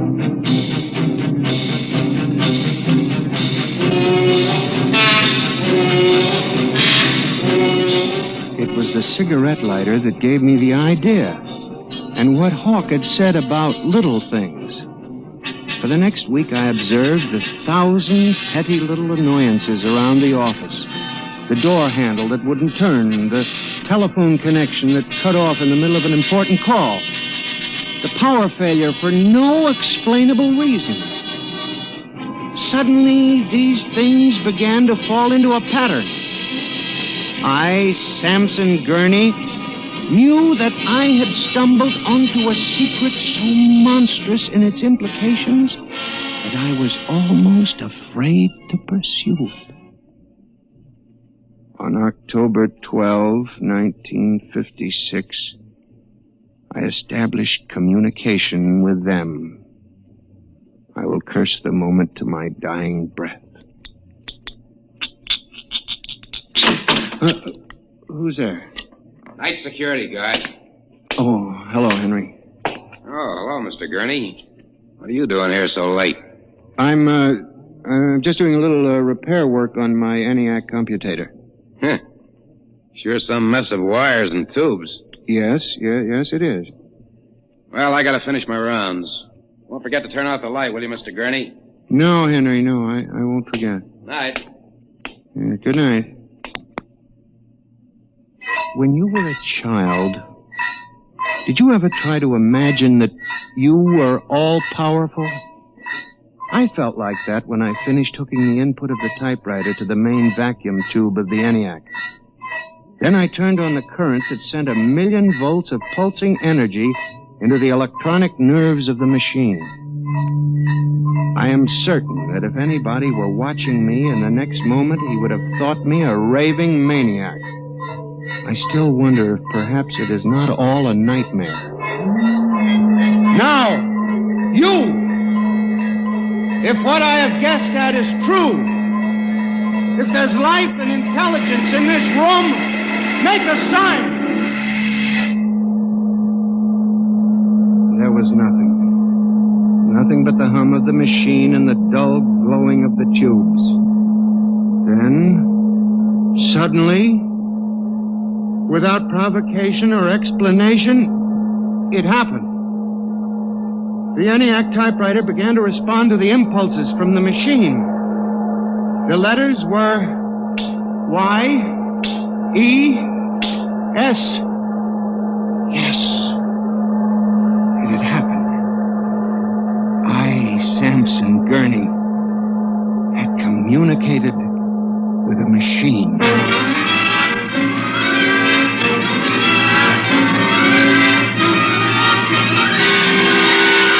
I was about to try to communicate again when suddenly, on ball-bearing casters, a heavy metal filing cabinet began to roll away from the wall toward me.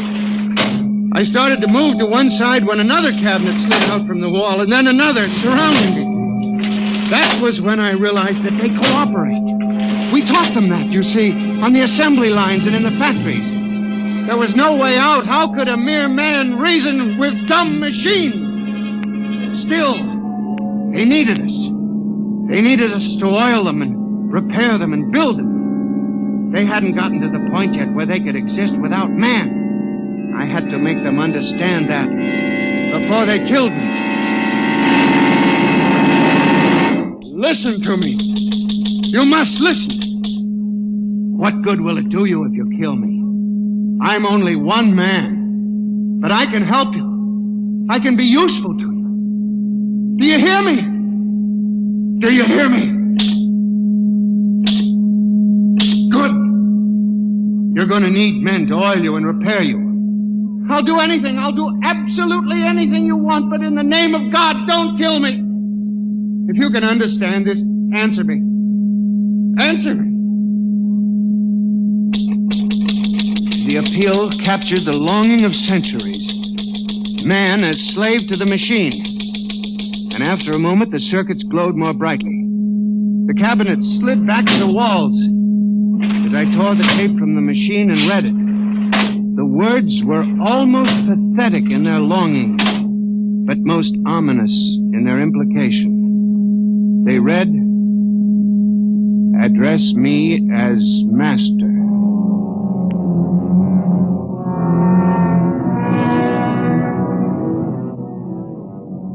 My life for the next 6 months was a nightmare. The ENIAC gave me messages which I had to transmit into my telephone. I was frantic. I began to lose weight. I couldn't sleep. My nights were torture, a constant fear. It was in December, just after Christmas. I was sitting in my room, listening to a broadcast. Ladies and gentlemen, a special bulletin. Already 24 hours before the peak of the New Year's traffic, over 1,000 deaths have been reported. This is an unprecedented figure. Again, if you... That very afternoon, I had transmitted a message to the telephones for relay to all machines of transportation. The message was one word. Kill.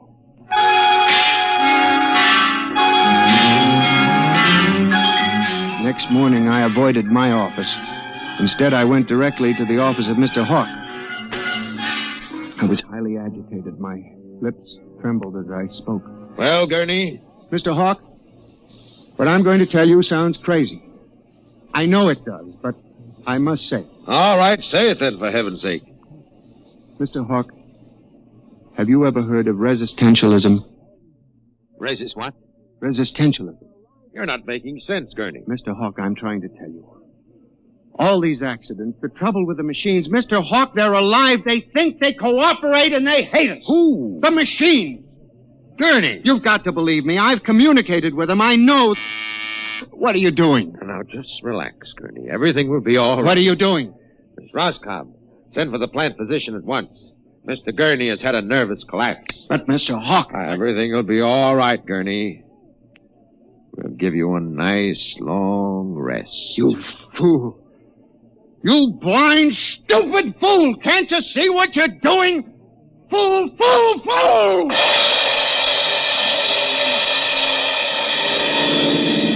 When the plant physician arrived a few moments later, Lucius Hawk was found at his desk, strangled to death in a nest of telephones. The wires were still humming softly.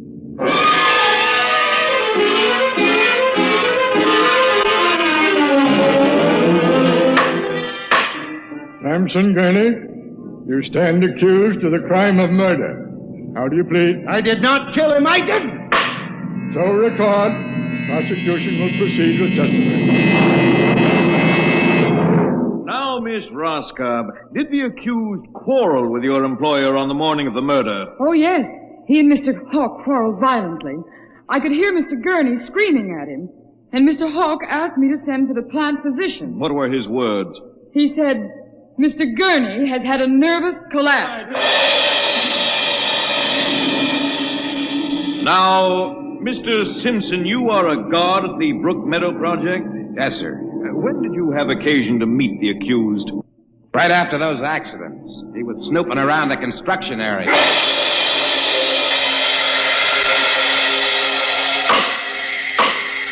Samson Gurney, court hereby finds you guilty of murder in the first degree. Recommendation that you be examined, committed to the state hospital for the criminally insane at Mattawan.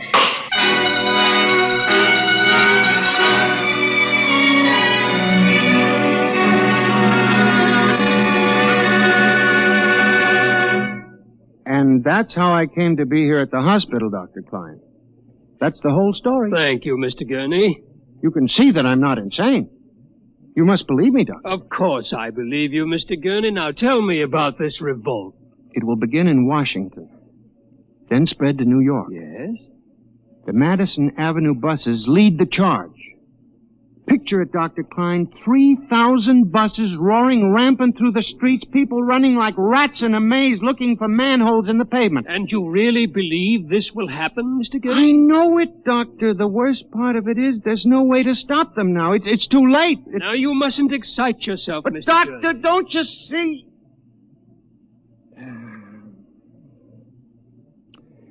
It's fair enough, I suppose.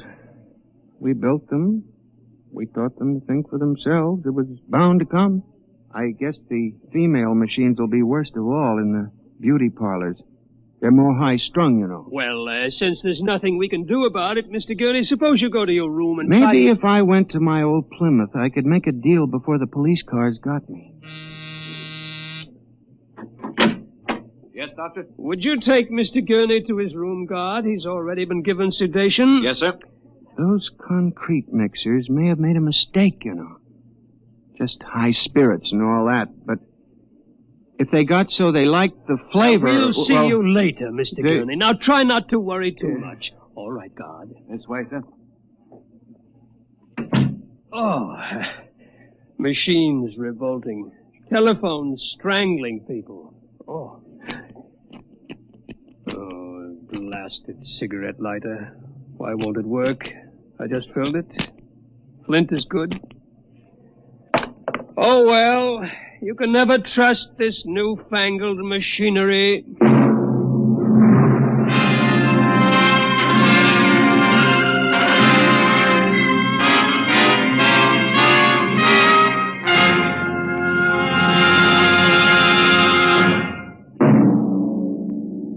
Next week, Dimension X will present a story of the future.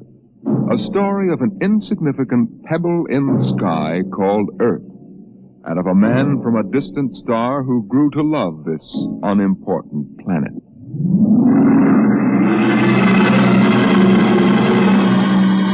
Dimension X is transcribed each week by the National Broadcasting Company in cooperation with Street and Smith, publishers of the magazine Astounding Science Fiction.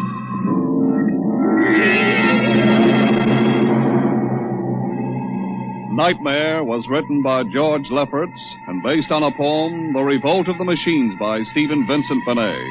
Featured players in the cast were John Gibson as Mr. Gurney and Rita Lynn as Bella Roscoe. Norman Rose is your host. Music by Albert Berman. Engineer Bill Chambers. Dimension X is produced by William Welch and directed by Edward King.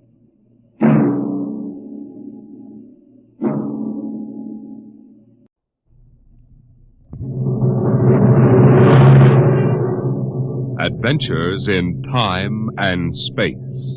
Transcribed in future tense. Dimension X.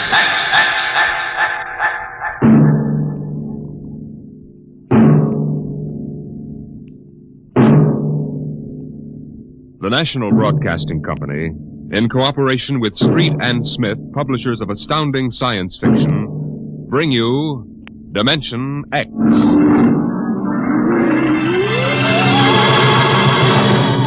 The war had been going on for generations.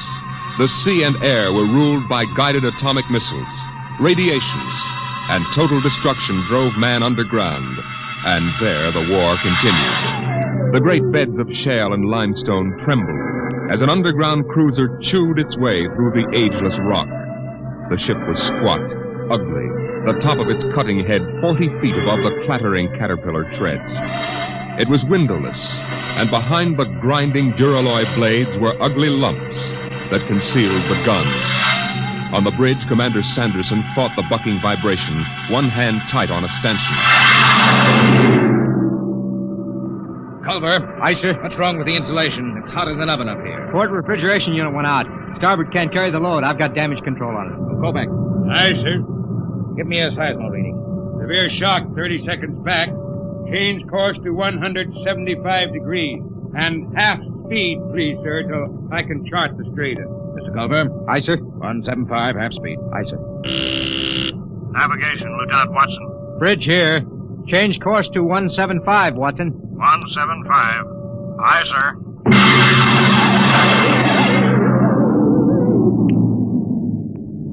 Clark. Yes, Mr. Watson. New course 175. 175, aye. Half speed. Half speed, aye. What? We hit something. What is it, Mr. Watson? It's lava, probably. Maybe it doesn't mean anything. No, I guess not. Mr. Watson. Yes, Clark? We ever going to get out of here? You mean the lava? The whole business. We've been under rock for 3 months. You better keep quiet, Clark. Psycho officer has rubber heels. I don't care about Carpenter. He's been over me already with those stinking reaction tests. If he gives me one more ink blot to look at, What's your dial? 1 degree correction. Right. Mr. Watson, what was it like? Huh? When? On the surface. I never saw the surface. I was born in the Denver cave, half a mile down. Oh, that was a long time ago, Clark. Yeah. But you remember, don't you? You and Kovacs are the only ones on the ship who remember the surface. It was war then, too. Kovacs was in the army, the infantry. The Queen of Battles. Well, the Queen's dead now. What was it like? You mean in the surface wars? Yeah. Well, they had chaplains. Chaplains? I guess you never heard of them. Now we have psycho officers. Yeah, they don't talk about religion much these days. It must have been something on the surface. I dream about that. I don't know what it was really like, but I dream about it. Then somebody takes me and shoves me down on the bottom of a hot closet. They shove a big hand over my mouth and I can't breathe. I wake up and I want to bust out of here with my fingernails. I just...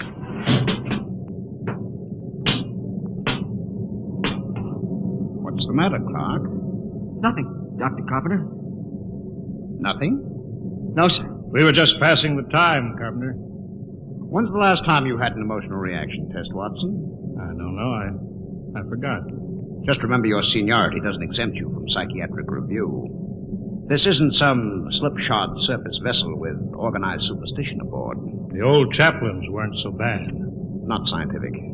You know, I can remember when psychiatry and mental hygiene were the hope of mankind. Now look at it. That goes in my report, Watson. Yeah? Well, make sure you spell my name right. Now hear this. Now hear this. Attention all hands. Igneous rock detected. Fresh lava flow. Stand by to go to quarters. You're lucky, Watson. That is all. I'll finish with you later. I've got to check combat detachment. Sure. Go play with your ink blots. I'm busy. Now go listen. on, get out of the way. Get down to the combat detachment. They'll be happy to see you. Clark, check those dampers.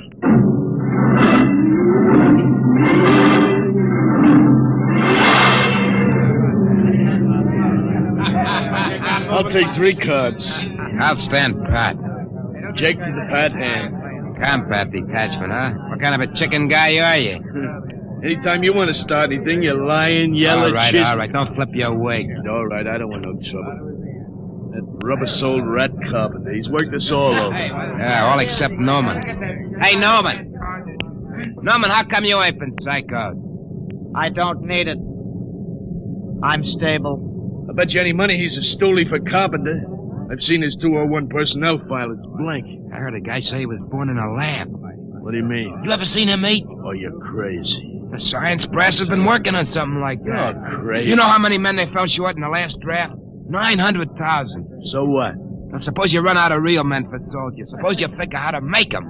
Artificial. If they ever do, they ain't gonna talk about it. Till it's combat tested. Yeah, I never thought of that. Hey, Newman. What do you got inside of you? Gears? I'm not supposed to talk about myself.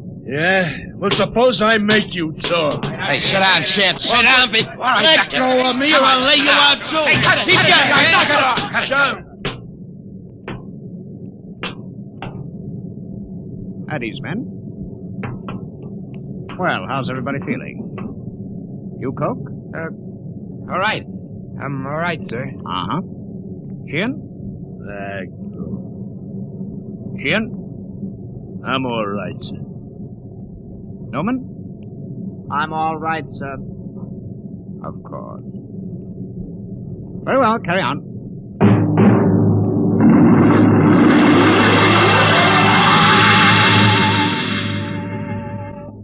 Commander Sanderson, I have my report. Later, Carpenter. It's rather important, sir. Serious personnel trouble is indicated below. It always is. Give your report to Culver. I'm busy. But, sir... Kovacs, give me a GO reading every 10 seconds. Aye, sir. Straight as steady as before. Mr. Culver. Later. If you will initial the cycle report. All right. Hurry up. This is no time for non-combat checking. Seismo reading, sudden fault, igneous activity ahead. That means the enemy. Mr. Culver? Aye, sir. Elevate the cutters 25 degrees. We're going up and come on the enemy from above. Aye, sir. Navigation, Watson. Elevate 25 degrees. 25 elevation. Aye, sir. Figures ahead on sonar. Sounds like 3. All right. Sound general quarters. Aye, sir.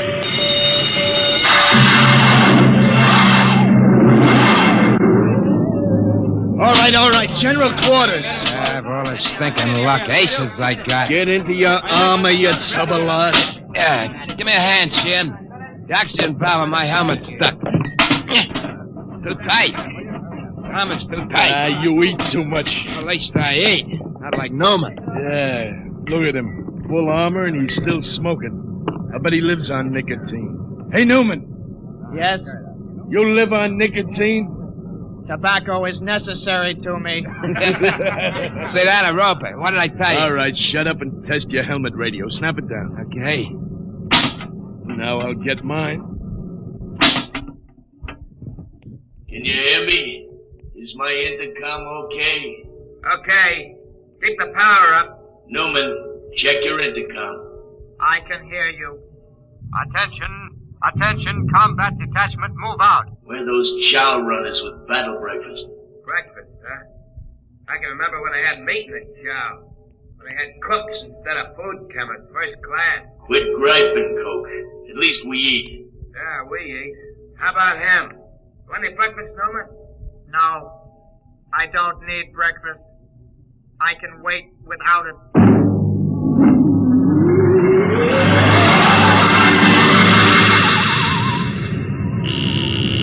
Navigation, Watson. Bridge here. Half speed. Half speed. Half speed, aye. Clark? What? What's the matter? You got the shakes? No, I'm all right. Half speed. Half speed, aye. Attention, all hands. Enemy digger sighted. What? Huh? Prepare for action at close quarters.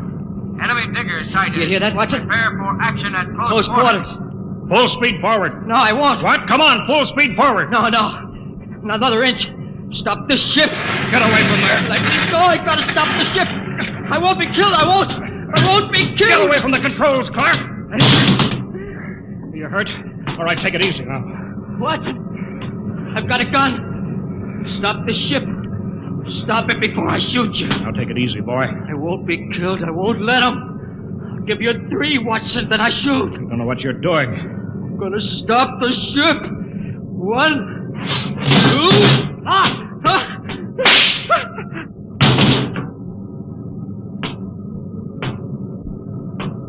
You could have wounded him, Carpenter. That would have been enough. My judgment was the cloud was more than a marginal risk. I acted accordingly. Sure.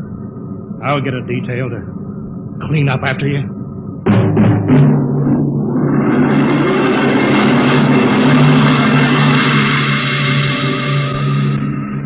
Well, Doctor, the commander says you rate a citation. If you had read my report, Mr. Culver, you'd understand. Carpenter. Aye, sir. Don't let the crew hear of this. Wouldn't do for them to know an officer was emotionally unstable. You won't keep it quiet, sir. There was a detail to remove the body. What's that? Enemy digger within 100 feet, coming in fast. Hold it, Culver. Don't reverse engines. Turn on the drill with the tread stationary. Aye, sir. Full speed drill. Threads cut out. blow up a cloud of dust that will blind their optical technician in the infrared. Stand by, gunnery. Stand by, gunnery. Ready, sir. Enemy will be breaking through any second. There it is. Halt, drill blades. Navigation. Cut out drill. Cut out drill. Fire when ready. Fire.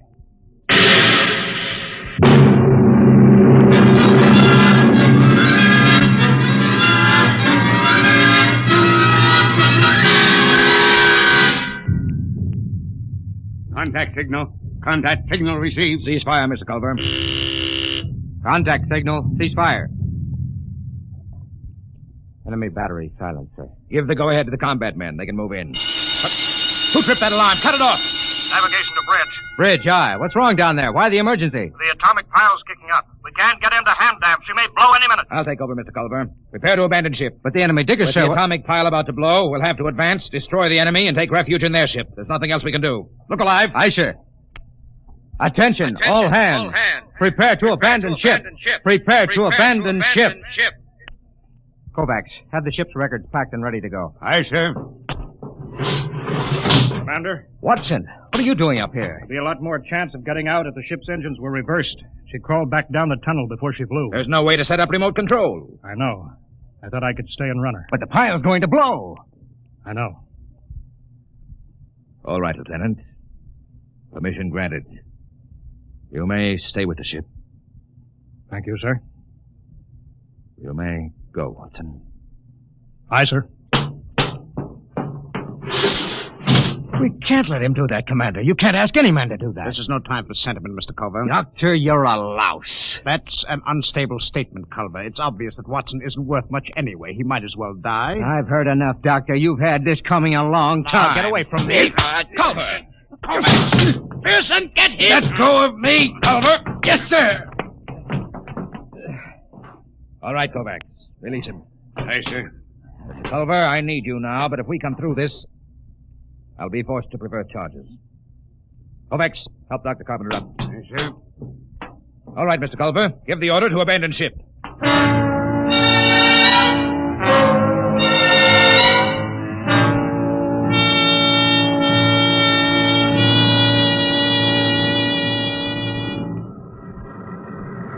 All the men are away, Kovacs. Full speed in reverse. Aye, Mr. Watson. How long have we got before the pile blows? I don't know. Kovacs, why did you stay here? You could have abandoned ship with the others. I've been saving a cigar. I got two. Would you like one? Oh, thanks. That's good.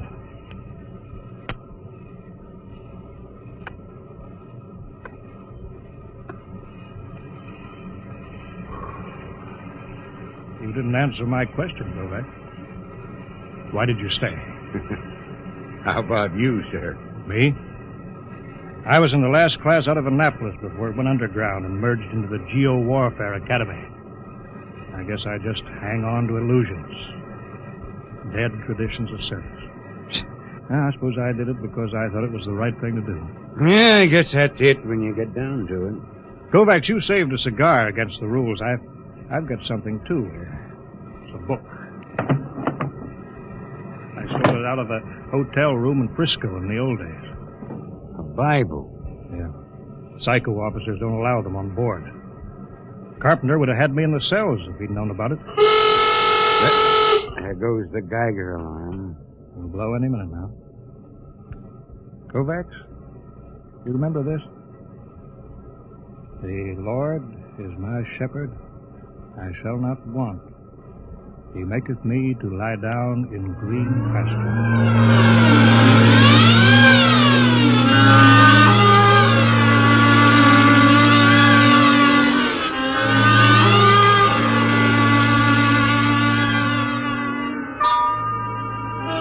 All right, guys. Now you know what an enemy underground cruiser looks like. Let's board her. What was that, Sheriff? I don't know. Come on. The enemy left their landing trap down. Let's go. Look out. That's Fontaine. They kicked in his faceplate. Look out for my gunnery, Coyle, when I go up the ladder. They may be waiting for us. Where are they? Will it be some resistance? Let's get outside. We can sneak into the bridge. We got them. There it is. Bridge hatch. I don't like this. They should have been guards. Forget that. You throw open the hatch. I'll cover him with a gun. Got your voice speaker on? Right. Okay, open it. Go ahead, man! Kogal, look at them. They're all dead. Every one of them. This one did it with a sword. You beat that. Killed himself with a sword.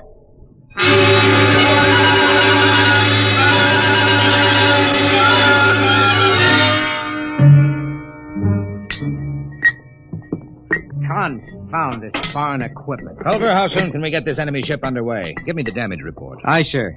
The port tread knocked out, armor breached aft in the midships, gun batteries inoperable.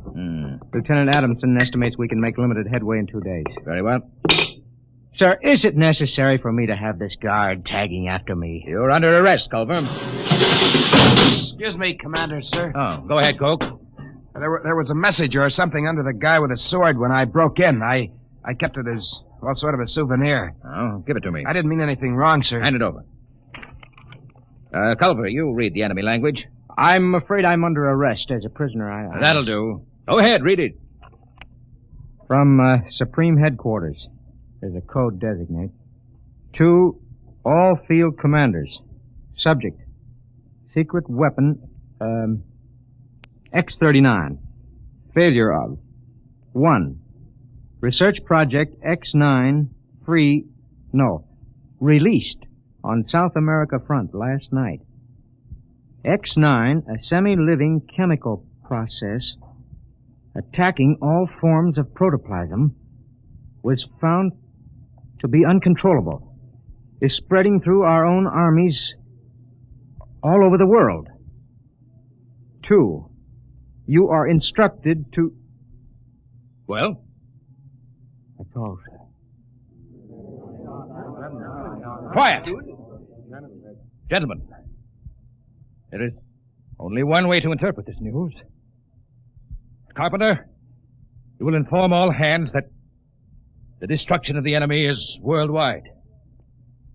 The war is over. Hey, Newman, why don't you laugh, huh? Why don't you shout? The war's over. I don't need to shout. Hey, Dr. Carpenter, Aye, sir. You will instruct cook to serve double rations as a celebration. No, sir. I strongly advise against it. The psychiatric implications are... What's the matter? I don't know. Something it's inside me. I've got to get out. Carpenter! Coke, Newman, go after him. Come on. No. That can't happen to a man. Not that. It's Carpenter. You can see that. But that can't happen to a man. He's dissolved. What's going on here? You don't understand, Commander. You didn't listen to that enemy message. A semi-living chemical process attacking all forms of protoplasm. All forms. Carpenter and you and me. You understand why the enemy killed themselves. They knew. The war's over, all right. There's got to be something to do. Culver, Sun General Quarters. It's too late for that, Commander. The war's over. They invented the perfect weapon. The human race is dissolved. That's funny. Dissolved like Carpenter.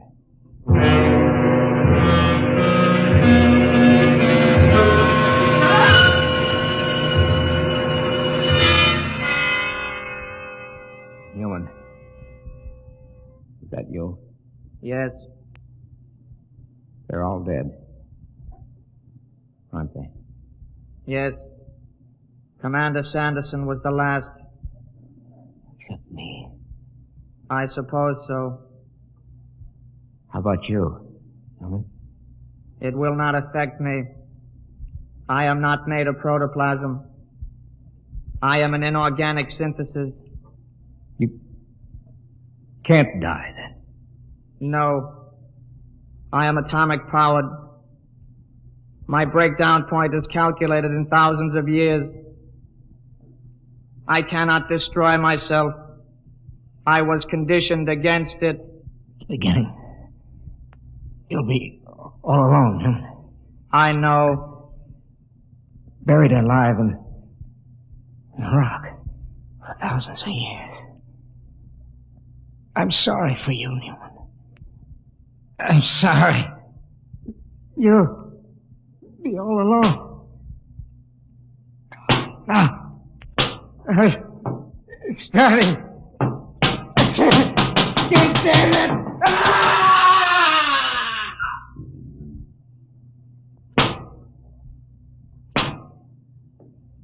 Why can't I die?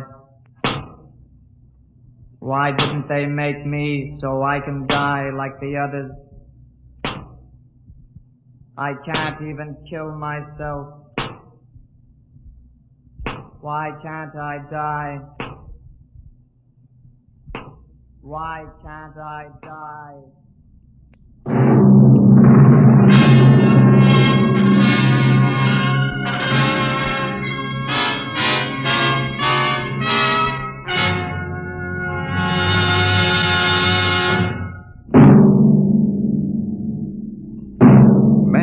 Always told himself that he was master of the machine.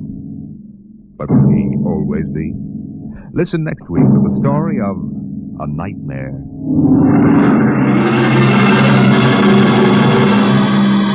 Dimension X is transcribed each week by the National Broadcasting Company in cooperation with Treat and Smith, publishers of the magazine Astounding Science Fiction. Today, Dimension X has presented The Last Objective, written for radio by Ernest Kenoy from the story by Paul Carter.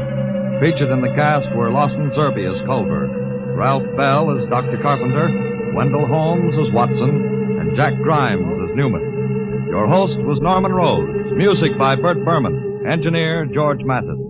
Dimension X is produced by William Welch and directed by Edward King.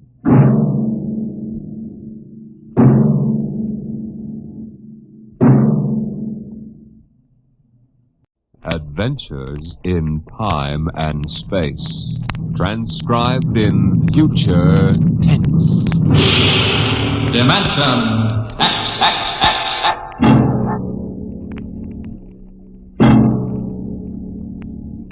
When the first space rocket lands on Mars, what will we find? Will we be welcomed with open arms, or will the Martians treat us as invaders? Only one thing is certain. Someday a giant metal ship will take off from Earth to travel through the black velocities, the silent gulfs of space, to descend at last into the darkness of the upper Martian atmospheres. And on that day, man will finally know the answers. The day we first land on Mars.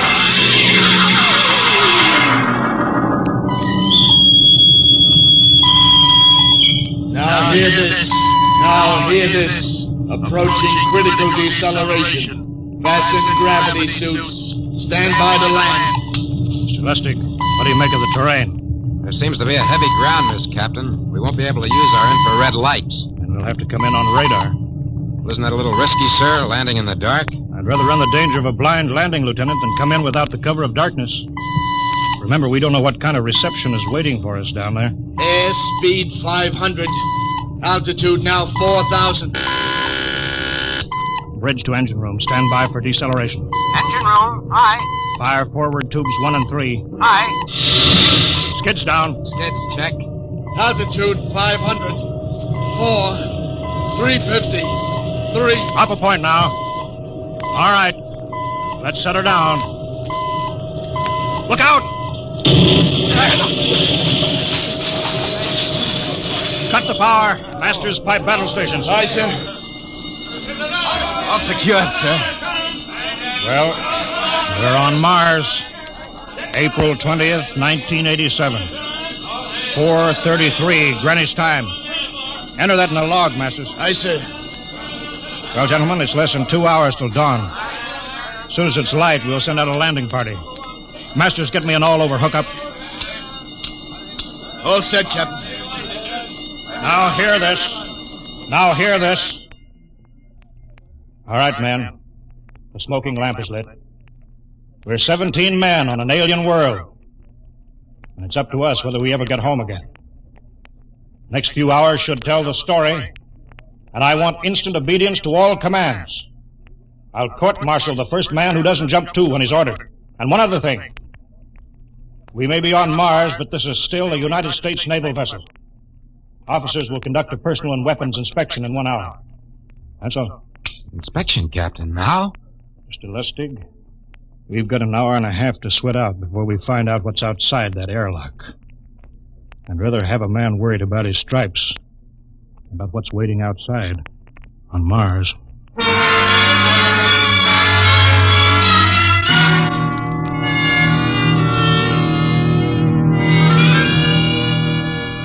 Now hear this. Landing party report to forward airlock. Captain Black, Lieutenant Hingston, Lieutenant Lustig, and Dr. Horst report immediately to forward airlock. It is now landing time -5. Sounds like they're paging us, Hingston. You ready, Dr. Horst? Yes. Ready as I will ever be. Oh, come on. Let's report to the airlock.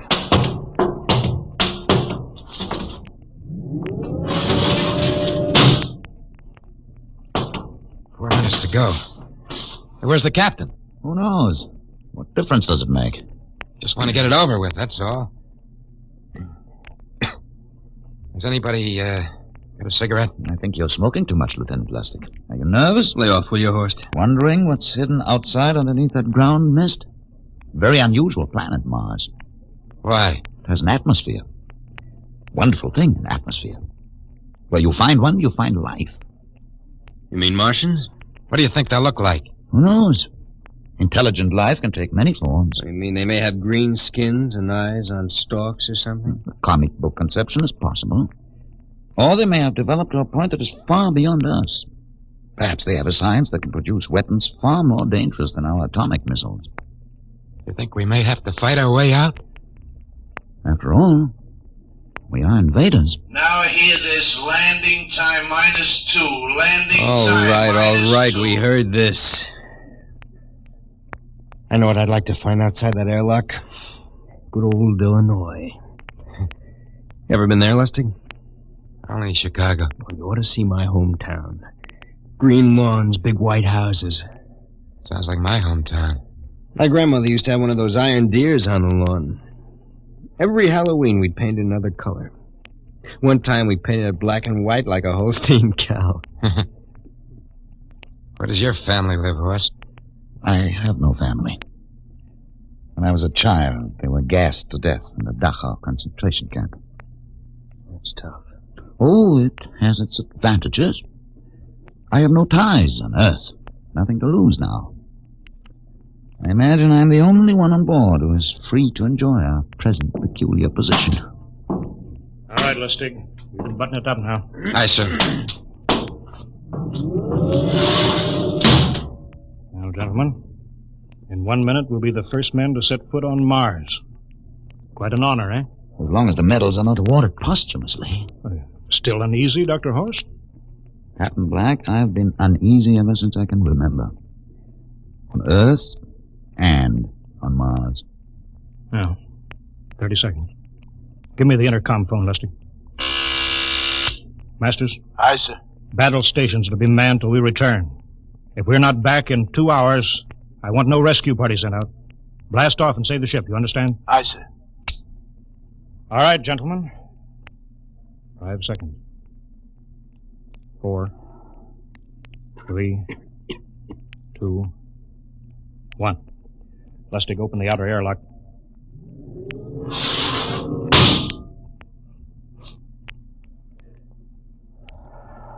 Fresh air. Let's go. Hold it now. It's too dark to move fast.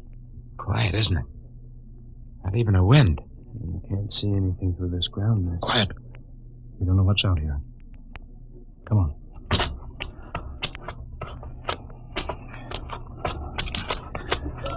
What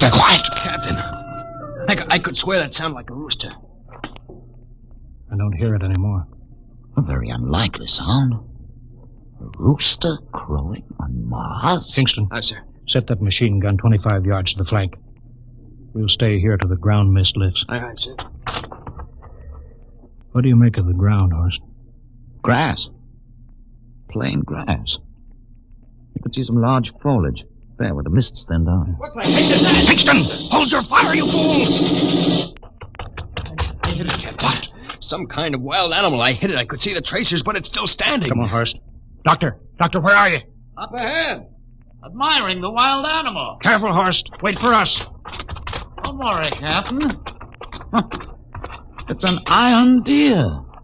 A lawn ornament. That's impossible. It's hollow. Interesting, isn't it? A whitewashed Victorian iron deer sitting on a lawn in the middle of Mars. I don't understand. Look around. The mist's lifting. Captain, look there. A house, a regular old-fashioned house. On Mars. Good Lord. I haven't seen carved scrolls and gingerbread like that in years. Look at that porch swing. The geraniums. There. I told you it was a rooster, Captain. Give me the glasses, Lustig.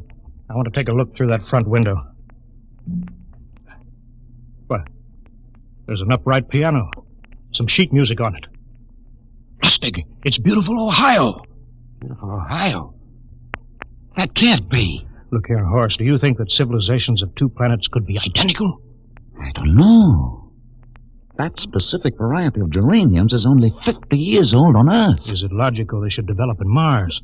How about that porch swing, that piano, and beautiful Ohio?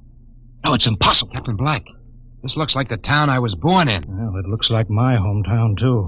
I've thought of something, sir. It's the only solution. Maybe we're not the first ship to reach Mars from Earth. That's the only answer. That's impossible, Lustig. If there'd been space travel, it couldn't be secret. Do you have any idea what ships cost, what industrial power is needed? There's got to be some logical reason. Captain, I think perhaps we might find out. A light just went on in that house. Kingston, cover that door with the machine gun. Aye, sir. Come on, Horst. You ring that doorbell. There's got to be a scientific answer to all of this.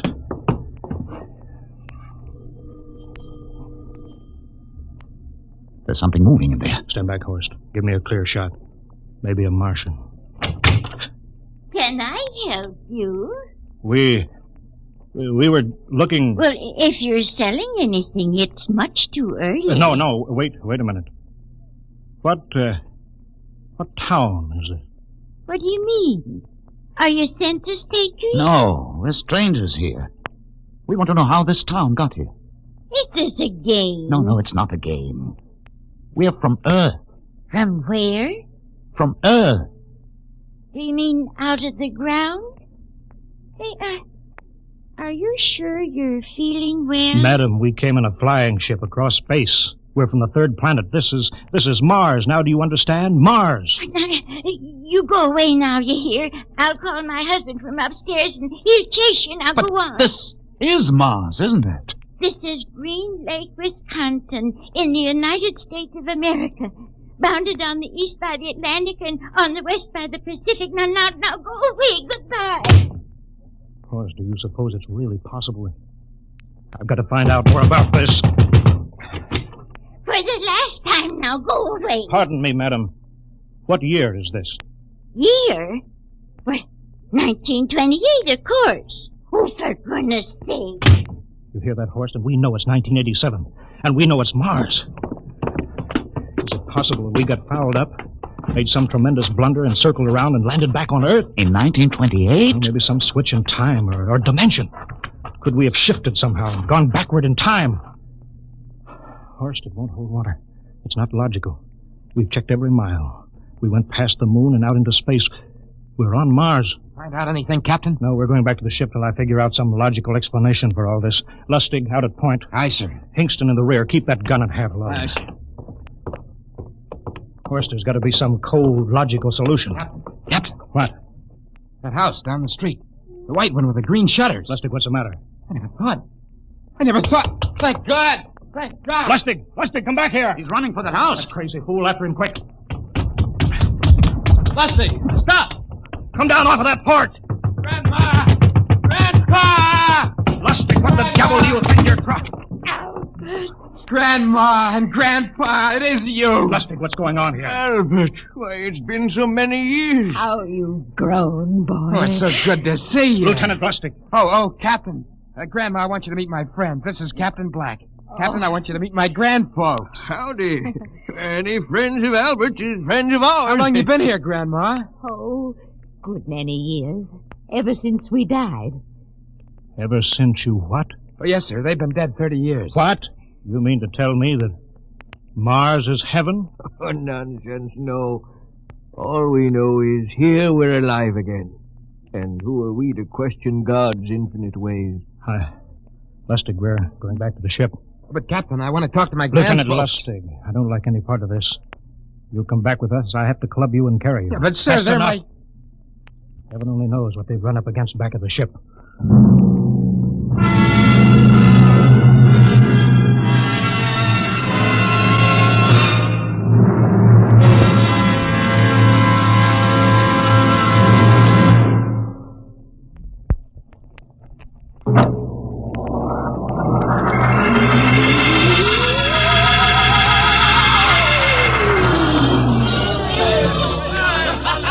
Horst, look at that crowd around the ship. Looks like we're being welcomed with a celebration, Captain. Celebration, they've abandoned ship. Every port is open. No guards at... You, Masters. Hiya, Captain. Meet my old dad. Dad, that's Captain Black, and he's not a bad guy for an officer. Of all the... Kingston! What, sir? Bring that man back. Use force if you have to. Excuse me, sir. There's my Uncle George. Kingston! I'll be right back, Captain. Uncle George! Uncle George! What the devil Don't is you going... understand, sir? They've all found friends and relatives. They're all here. He's right, Captain. I've counted. The whole crew's out on the cross. But I gave orders. Definite orders. You don't understand, Captain. I understand mutiny. I don't care how many relatives show up. I'll have discipline on... Johnny! Johnny, you old son of a gun! Edward! It's you. It can't be. Of course it is. Johnny, you old son of a gun. Edward. Dr. Horst, this is my brother, Edward. How do you do? Hello. It's wonderful to see you, Edward. Look, I've got to get back to my ship. Hey, I almost forgot. Mom's waiting at home. Mom? And Dad, too. Mom, Dad are alive? Excuse me, Horst. Then you're real, then. Don't I feel real? How's that, huh? Ed, Hey, we've got lunch for you, Johnny. Mom's making corn fritters. Dr. Horst, haven't you found anybody? No, Captain. I have nobody. Then you come on home with me, right, Ed? Sure, you bet. Horst, you wouldn't believe it, but it's been 35 years since I had Mom's corn fritters. By George. 35 years.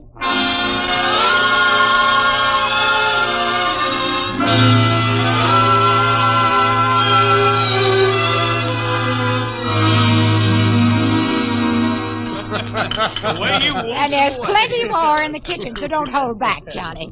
You too, Dr. Horst. Well, Johnny, you're still in the Navy, huh? That's right, Dad. I'm in command of the ship. We're an old Navy family, Dr. Horst.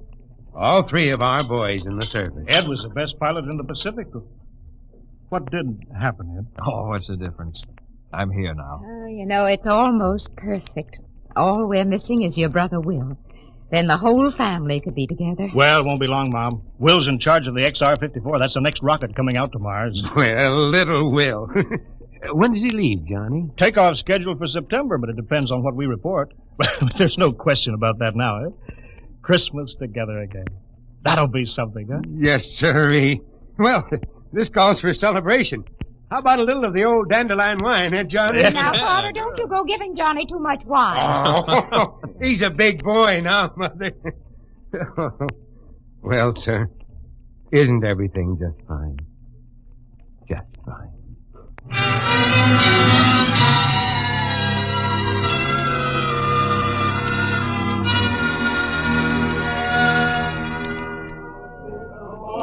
The candlelights are gleaming on the banks of the Wabash, far away. Hey, play another song. Sure. Well, Dr. Horace, what do you think of my little family? Very nice. You know, I can't understand why you didn't find any folks here, Dr. Horace. It's just a shame. Everybody else is so happy. I never remembered my family, Mrs. Black. All I know is they were gassed at Dachau during the Second World War. When I was liberated, I was in delirium 3 months. I cannot remember anything before then. A psychiatric phenomenon. That's terrible. Isn't there anything anybody can do? I don't want to remember. Oh. I haven't had a pleasant life. I prefer to be free of emotional entanglements.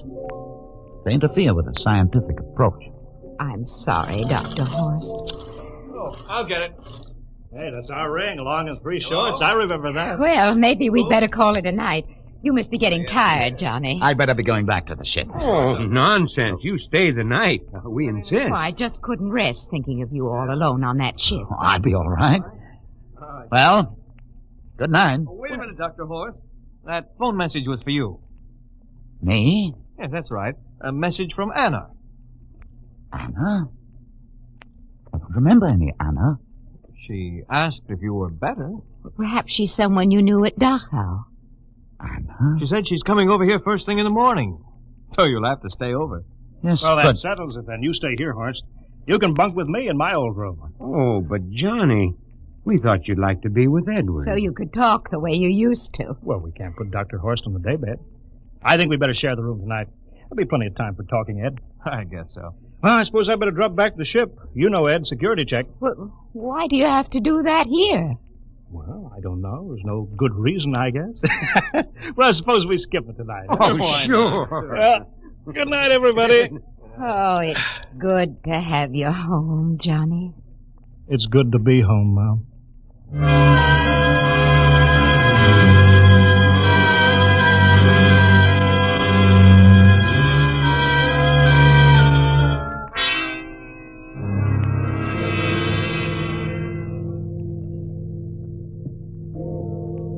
Captain Black, are you asleep? No. I've just been thinking about what we were expecting. Green-skinned Martians with eyes on stalks. All the time there was only Mom and Dad and Edward waiting. Oh, it's funny what tricks your imagination can play on you. Yeah, I guess Mars is heaven, Horst. I've been thinking about Martians, too. Captain, just suppose there were Martians, and they saw us land. Suppose they thought of us as invaders.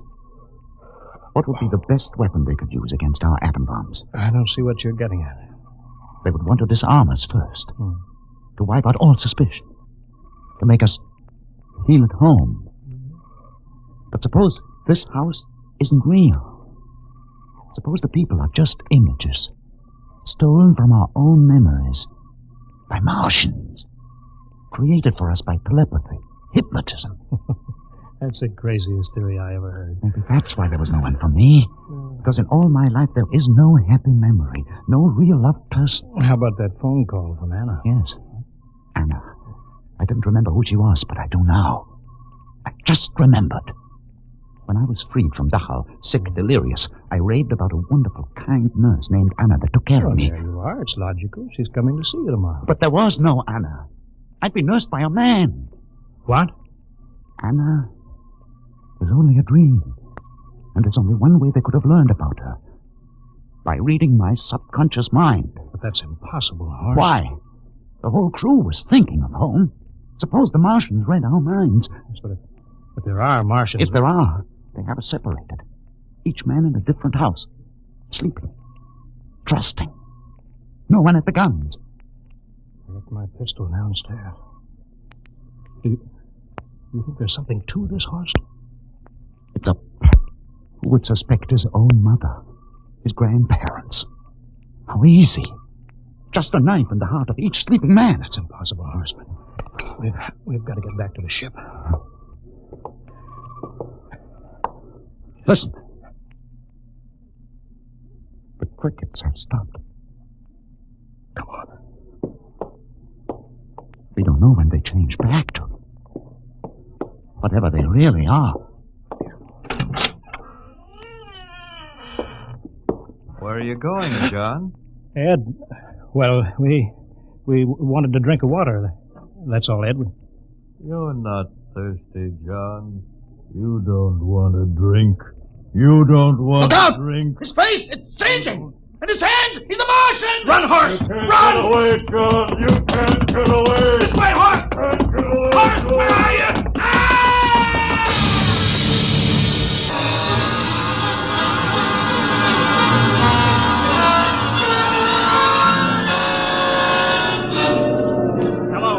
Hello, can you hear me, Earth? This is Captain John Black, the XR-53, calling from Mars. I've locked myself in the ship, but they've crippled it. I can't take off or fire the guns, and they're coming for me now, the Martians. I'm all alone here. All the rest are dead. Hinkston, Lustig, Dr. Horst. Poor Horst, he didn't even reach the door. Listen, they're trying to break through the hull now. Edward and Mom and Dad and all the folks. But they're changing now. Melting and changing back into... They're Martians. Can you understand me? Martians, not men. They made us think that Mars was heaven and we fell into the trap. Can you hear me, Earth? You've got to stop the next rocket. Tell my brother Will. Tell my brother Will not to come. They'll trap him too. They'll kill them all. Hello! Hello, can you hear me, Earth? This is John Black on Mars. Hello, Earth. This is John Black on Mars.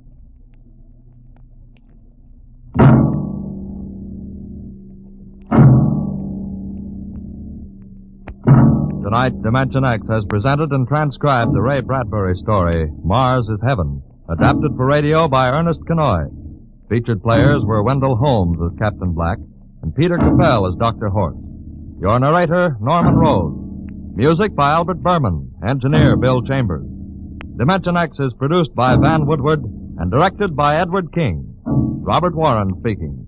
In a moment. Dimension X.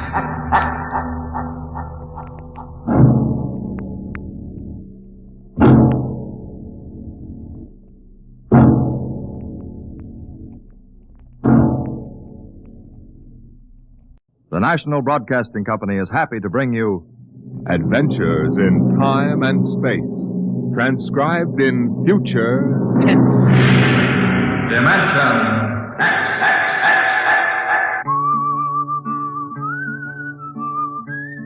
This is the story of Riesling, the singer of the spaceways. You've probably sung his songs in school, in English, French, or German. The language doesn't matter, but it was an Earth tongue. But the real story of Riesling is not found in the footnotes of a scholar's critique or a publisher's biography. It is in the memories of the old-time spacemen, the pioneers who pushed the thundering old-fashioned rockets to the far, strange ports that are our commonplace heritage. These men know the true story of Riesling. The arching sky is calling spacemen back to their trade. All hands stand by, free falling, and the lights below us fade. Outride the sons of terror, far drives the thundering jet, up leaps the race of Earthmen, out far and onward yet.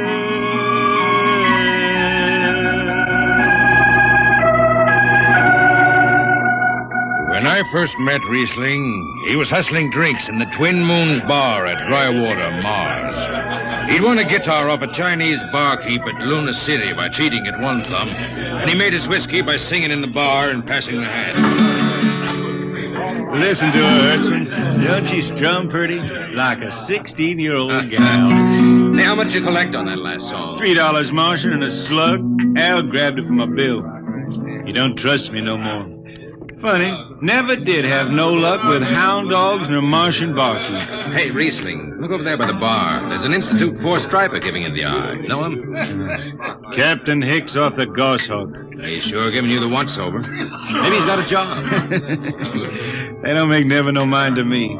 I've been blacklisted. Hicks logged me for making up a song on watch. Right fine song, too. Hold it. Here comes the brass arm. Riesling, I've been looking for you. I've been right here, Skipper. You saw to that. I need a jetman on the Goshawk. Interesting. Real interesting. Well? I got news for you, Skipper. You blacklisted me, remember? Well, you kept your nose clean, and we need an experienced man.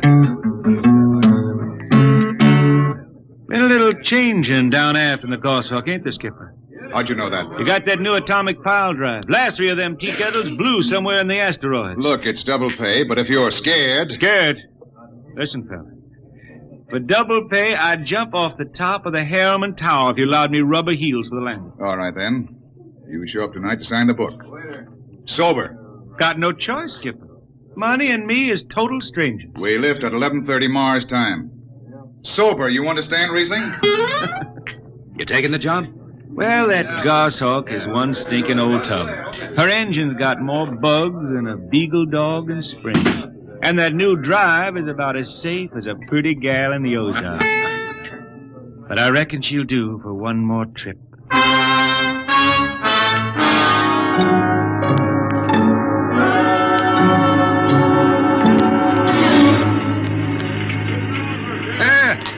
Welcome home, Riesling. Hi, Jimmy Legs. Meet my friend Hertzman. He's signing on as a wiper. This here's Jimmy Legs Casey. He's bosun. Can't hold his liquor no more than a sieve, poor boy. Mr. Casey. Riesling, you sober enough to sign the book? Drunk or sober, I'll make my mark. Stand aside. 3 X's? It took me a middle name. Yeah, you two lay below. And Hertzman. Aye, sir. Get him sobered up before the skipper makes rounds. Jimmy Legs, I'm sober as a hanging judge. Yeah? Well, you can leave that bottle here. What bottle? The one in your back pocket. Oh, glass buttons, maybe, huh? Give it here. Jimmy Legs, I swear I'm going to write a song about you. Go ahead, threaten me. Now get below. We raise ship in 30 minutes.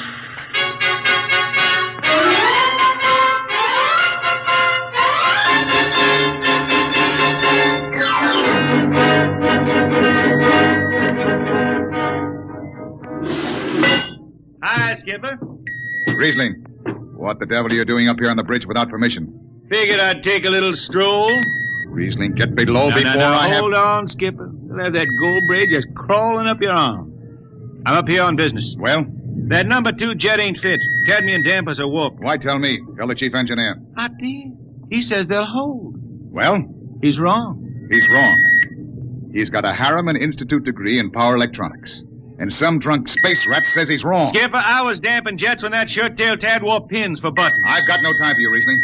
Casey, sound takeoff. Aye, sir. I'm telling you, Skipper, that number 2 jet's gonna blow. Dampers warp crooked like a turtle's back. Riesling, drag your deadhead out of here. Get below. Go ahead from control tower, Captain.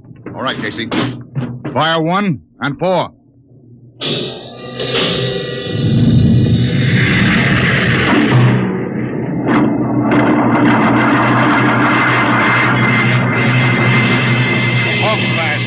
Had to blast for 3 watches before going into free flight. Riesling and I had the second watch. Damping was done by hand in those days with a multiplying vernier and a danger peeper. And as long as the peeper ticked off slow and steady, we knew the ship was safe. For a while. Hey, Riesling, you better stow that guitar. If Jimmy Legs catches it, he'll blow a gasket. Don't worry, I can damp this tea kettle in my sleep. How's number 2? All right, so far. Did you ever hear that song about Hicks, the one that got me blacklisted? Oh, the skipper is the father of his crew, a gentle guiding light to me and you. But on Mars he likes his women if they walk or if they're swimming, or if they've got 6 arms instead of 2. Hey, the second verse is better. Now the skipper likes his liquor by the quart. Yes, he'd go from Mars to Venus for a snort. He'll drink rocket fuel and... Hell, hi, Skip. Didn't see you come in. You were too busy, eh? Who's watching the gauge? I got an eye on it. Don't you fret none. Riesling, I'm going to fix it so you can't get a berth on a rocket-powered pogo stick. Report to Casey under arrest. I don't rightly think I will. You what? You kind of forget, Skipper. According to Space Code, you can't remove a jetman till the end of the watch, right? Now look, you corn-fed space lawyer. Now, is that a rule or ain't it? Riesling, your shift is over at 2300. And I'll see you ride the rest of the way in slot locker. Maybe. Maybe. In the meantime, you clear out of my power room. I gotta make me up a third verse for my song.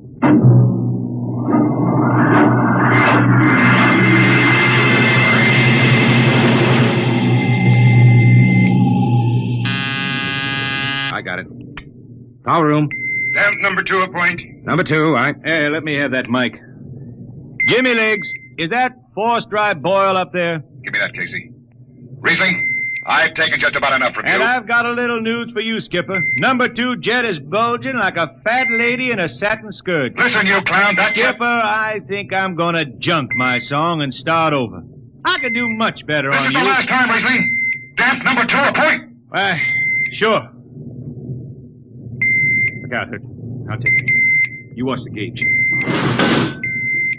Now. Riding easy here. She's bucking a little. Riesling, hit the emergency. She won't. Damn! It's that door. There go the lights.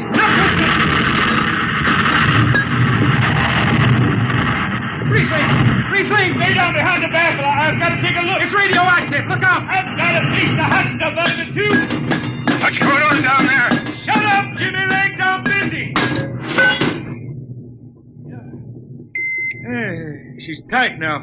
What happened? Number 2 blew, you lunk-headed space rat. You all right? A little sunburn. The lights are gone. What's the matter with the emergency circuits? Riesling. Jimmy Legs, get some lights down here. It's dark. Get the emergency light on. They're on, Riesling. They went on after the blast. The lights are on. What are you talking about? Jimmy Legs. Jimmy Legs, turn on the lights. It's dark. Turn on the lights.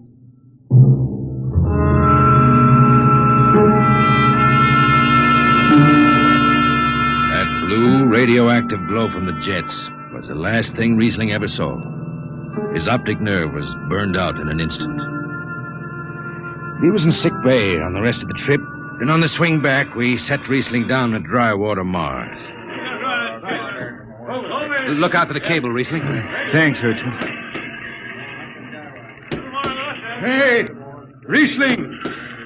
That you, Jimmy Legs? Hold up a minute, will you? Oh, Riesling. Jimmy Legs, I promised I'd write a song about you, didn't I? Sure, Riesling, sure. Can't seem to sing like I used to. Look, Riesling, the men up on the bridge feel kind of bad about this. Yeah? Why didn't they think of that when Riesling told them that damper was shot? Now, Hertzman, that's all over. Sure. That's all forgotten. Riesling, let's go down to the Twin Moons before I vomit. Now, hold it. The skipper feels pretty bad about the whole thing, Riesling. Kind of late for that, Jimmy Legs.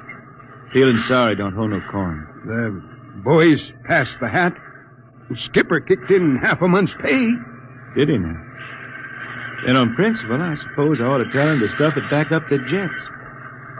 But you can't buy no drinking whiskey on principle. I'll take it. Here you are. I'll get it. I'll be seeing you, Riesling. Sure, Jimmy Lee. Sure. Come on, Hertzman. Let's get that drink.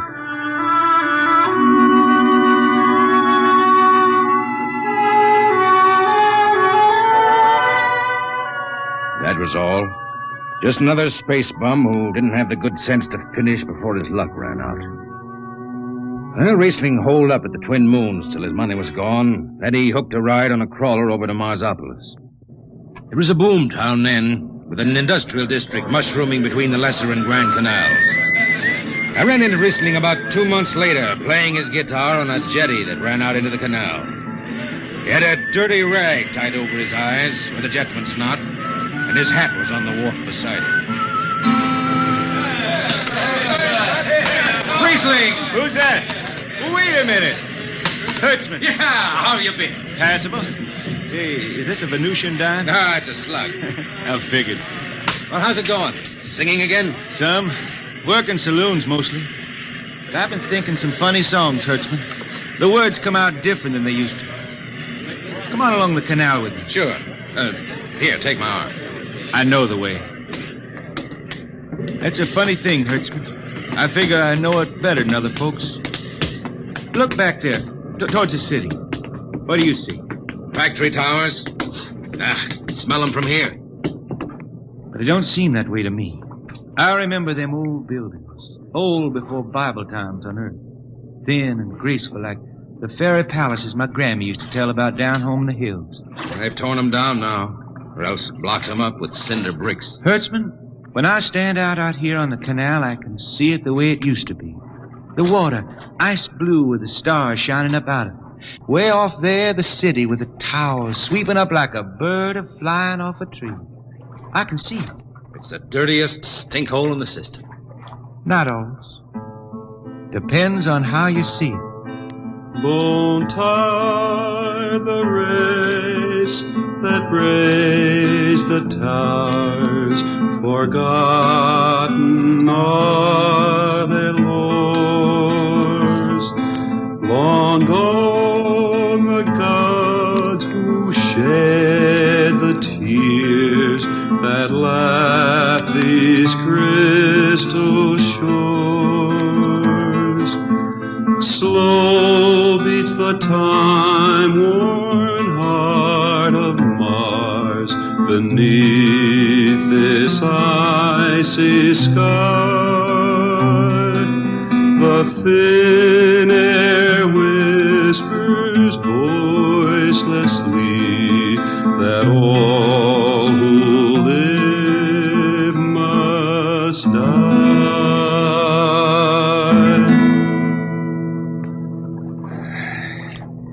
You make that up? Why don't you go home, Riesling? Home? Earth. I've been thinking about that, Hertzman. When I was a youngster down in the Ozarks, I used to climb a big old oak tree my daddy had in the dooryard. You could see the hills for miles, green and cool. I've been thinking about that. Why don't you go back then? I couldn't see them hills no more now. I couldn't stand to see black when I knew they was lying all around me cool and green in the sun. I couldn't stand that. Yeah.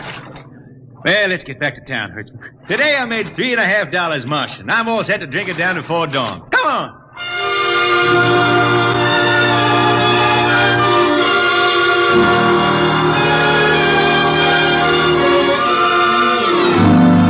I lost track of Riesling after that. I shipped out on a slow freight of the Condor class for Luna, and he hitchhiked a ride to Venusberg on an ore ship in a tri-planet run. So he beat around the system, Venusberg to Layport to Drywater to New Shanghai and back. Any spaceport was his home, and no skipper had refused to lift the extra mass of Riesling and his battered guitar. He made up his songs, sitting out watches down in the power rooms with old shipmates, while the monotonous beat of the jets shook the hull plates. Hear the jets, hear the jets, hear them snarl at your back when you're stretched on the rack. Hear the jets, feel the pain in your ship, feel the strain in your grip. Hear the jets, feel her rise, feel her drive, strand steel come alive on her jets.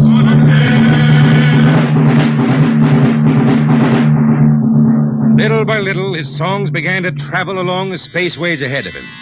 Raw spaceman songs with titles like Since the Pusher Met My Cousin and The Spacesuit Built for Two. But more and more, we began to hear a different kind of song. Strange, sad songs, the ones you find printed in the centennial editions. Dark Star Passing, Death Song of a Woods Cove. And then, finally, The Green Hills of Earth. It grew for 20 years, that song. They say it started way back when Riesling was down in the labor camps on Venus, singing for the indentured men. Now, if someone will kindly pass a bottle. Oh, it is not much, Riesling. Here, it'll do. What is that stuff? Tequila. You cannot make him good here on Venus. What do you use? Carac bush. Home it is different. Where are you from, son? Tasco, Mexico. It's a long way from here. See, a long way. How'd you come to sign on? The man comes out of the village from the city in a shining automobile. Very big. He says there is work. You signed the paper for 10 years and you work. Yeah, work. There is work here, all right. 10 stinking hours in the jungle with machete. I tell you, when I get home to Earth... What'll you do, son? What is the use? We aren't getting home. You know how many men die out there in the swamp today? 10 men. 10! What is the use? My mother, she's dead. My father don't care. A girl? Oh, she says she wait. I don't know. Sure, son. You sing some more, Riesling. We drink, you sing. Maybe a new song, son. We rot in the molds of Venus. We wretched her tainted breath. Foul are her flooded jungles, a-crawling with unclean death. Let the... What is the matter? Finish the song, Riesling. I can't. Can't yet. It just don't come. I'll finish it when I go home. That's it. When I go home to the hills. Now pass that bottle. The dawn whistle don't blow for 4 hours.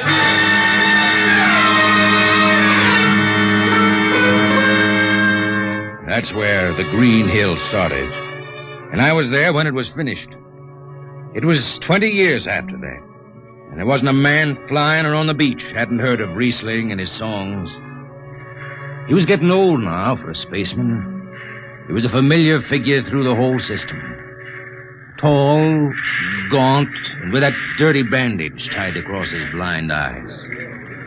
I was chief jetman then on the old Falcon. We were cradled at Venus Alice Isle, scheduled for a direct jump to Great Lakes, Illinois, on Earth.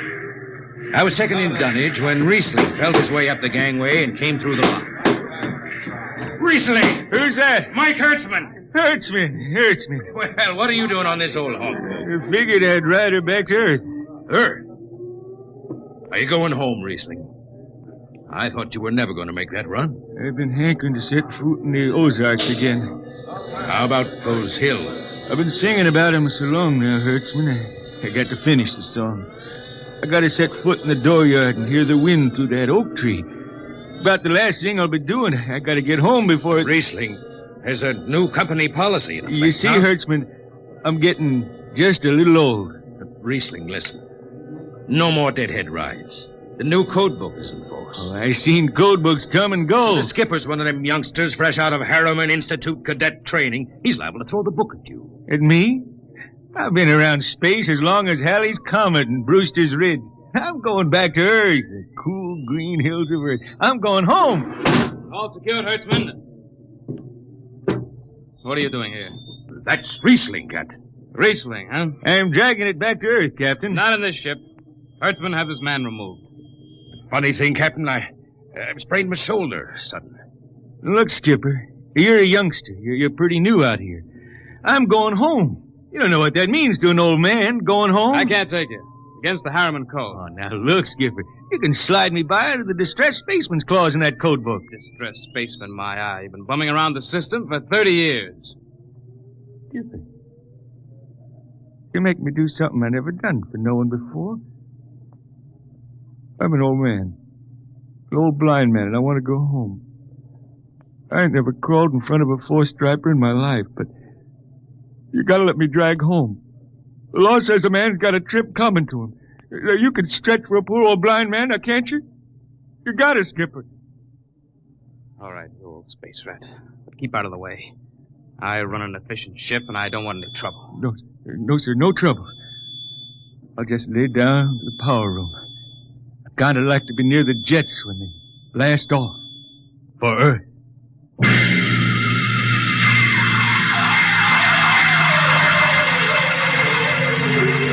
Sit down, Riesling. Take a load off your feet. Thanks, Mac. Stand by for lift. Stand by. Best seat in the system. Power room and an old Hawk glass ship. Power room, fire 3. Aye, sir.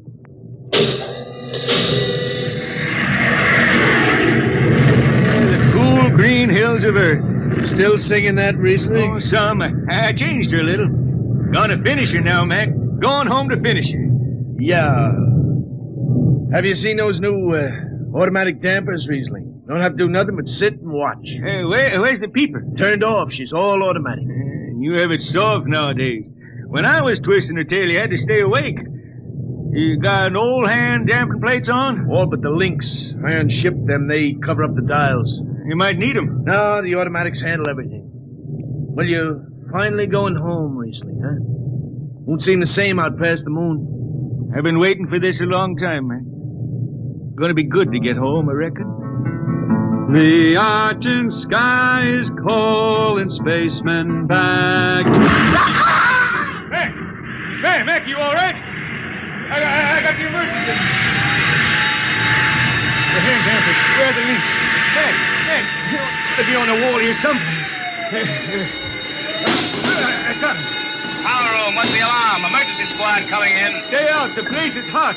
Radiation blast. Stay behind the baffle. I got the link shipped. I can hand damper now. What's going on in there? I'm still in Jet 3. Is this McDougal? McDougal is dead. This is Riesling on watch. Riesling, get out of there. You'll kill yourself. Don't worry, Skipper. I know this power room like the inside of my shirt. Somebody's got a damper. Riesling, I'm sending in a crew. No use. The whole room will be hot for an hour and the other jets won't hold. Skipper, throw on the recording tape. What? Throw on the recording tape. I want to get something down. Tape's on, Riesling. Stop it, Riesling. The radiation will burn you down. Yeah, I reckon. Yeah, pretty sharp sunburn. Pick me out of here with the tongs and bury me in a lead shield coffin. Okay, Skipper. She's clean. Radiation's getting brighter. I can almost see it. Bright, rosy like the sun. Like the sun over the hills down home. I got my song figured right now. Here it comes. We pray for one last landing on the globe that gave us birth. Let us rest our eyes on the fleecy skies of the cool green hills of Earth. I can see him now. The hills. The sun. I can see the sun. That's the way he died.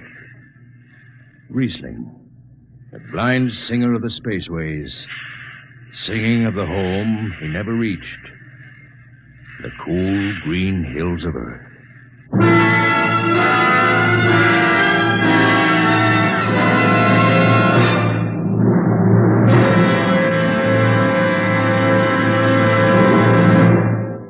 Next week, we bring you another story many of you have requested that we repeat. It's the strange tale of man's first visit to another planet and why he decides that Mars is heaven. Be with us at this same time next week for another adventure into the unknown world of Dimension X. Adventures in Time and Space. Transcribed in future tense. Dimension X.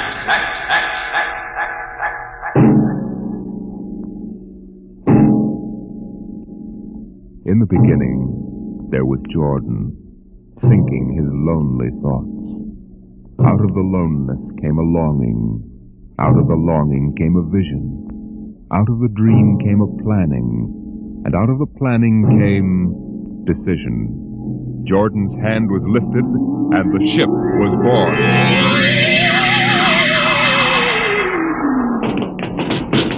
You, look out! Are you all right? Yes, admit me. What was it? A mutant with a slingshot. I think it dashed down that passageway. You want to go after it? We'd never catch it, Alan. It's probably 12 decks above us by now. I didn't think they ever came down this far. Patrols usually get them before they reach this level.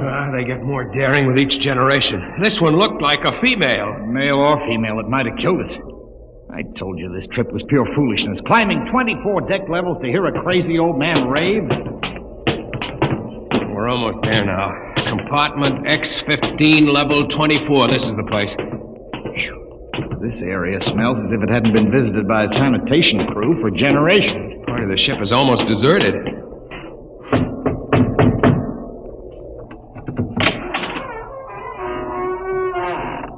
Yes? This is the compartment of John the Witness. Who are you? My name is Hugh Hoyland. I'm a cadet from the scientist barracks. This is my friend Alan Mahoney. What do you want of John the Witness? Only to talk. Are you a believer in Jordan? Naturally. I have heard that there are those among the younger scientists who doubt the word of Jordan. To doubt is death. We're not heretics. Enter. I have brought a gift of tobacco, grown on the richest level. It smells good. I assure you it's the best. Wait here. What a rat's nest. Shh. What the devil do you think he can tell you? I don't know. Now hush.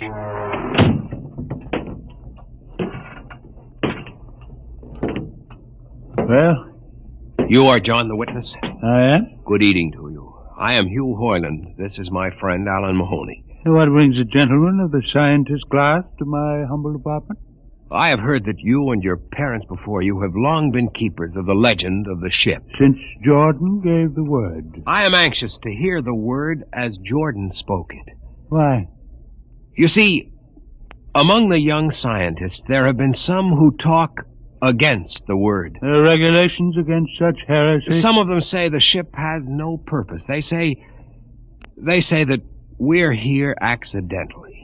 That we have no more grace in Jordan's eyes than the most deformed mutant who dwells in the highest level of the ship. What shall I say to you? I wish to hear the word from the mouth of one who knows, that I may become more convinced. Sit. You have gift for the witness? The finest tobacco. Good. I will dim the light.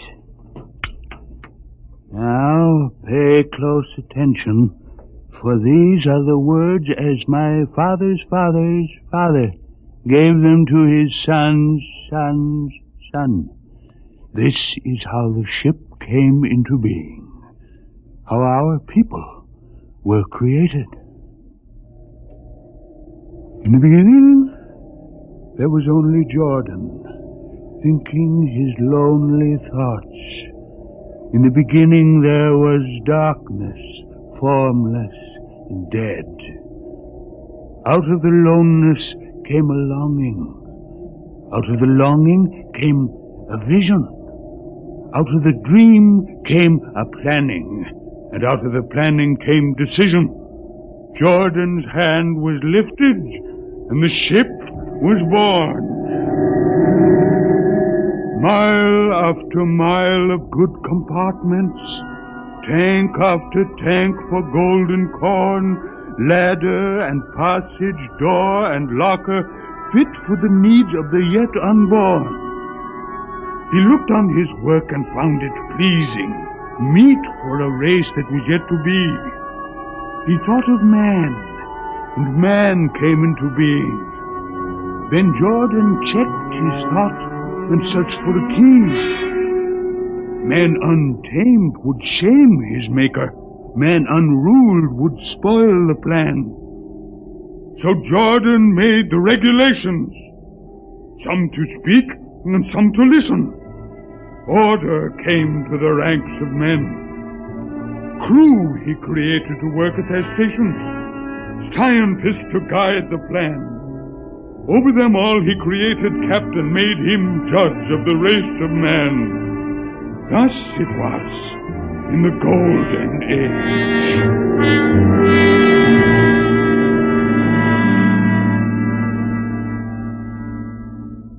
These are the true words? As my father's father taught them. But what of the strange beast-like people on the upper levels of the ship? Surely Jordan did not create them. Jordan is perfect. All below him lack perfection. You have heard of the legend of Huff?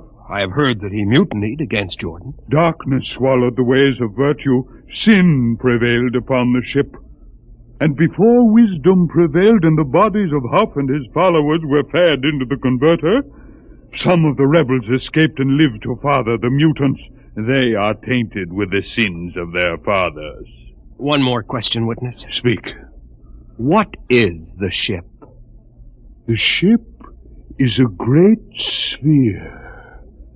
25 kilometers wide and 100 levels deep. I know that, but what about the upper levels? The regulations forbid us to venture into the upper levels, but it is said that beyond the levels of the mutants lies the forbidden place where Jordan's spirit prevails. So I've heard.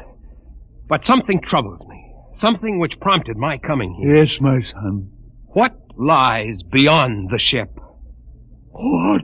What lies beyond the ship? This is heresy. Answer me. I will not permit such talk. The ship is complete. The ship is universal. The ship is everywhere. The ship is endless. Your mutterings are those of a frightened old man. They answer nothing. You question the word? I think you lie. Hear me, Mr. Highland. For what you have already said, I can have your body fed to the converter. Your soul launched on the endless trip. You threaten me. You, for Jordan's sake. You think I fear this dried fig of a man? You. Sir, my friend is impetuous. He doesn't understand. I might be persuaded to forget a substantial gift. You pig. You. Come on, Alan. The sight of this so-called holy man offends me. No, you shall not leave. Look, don't try to frighten me with a gun, old man. Remain where you are, heretic. I warn you, put down the gun. No. No closer. Drop it. Very well, then. Death to the heretic. Alan, get him! Is he dead? I don't know. Come on, Hugh. We've got to get out of here. Now where? We can't go back. They'd feed us into the converter.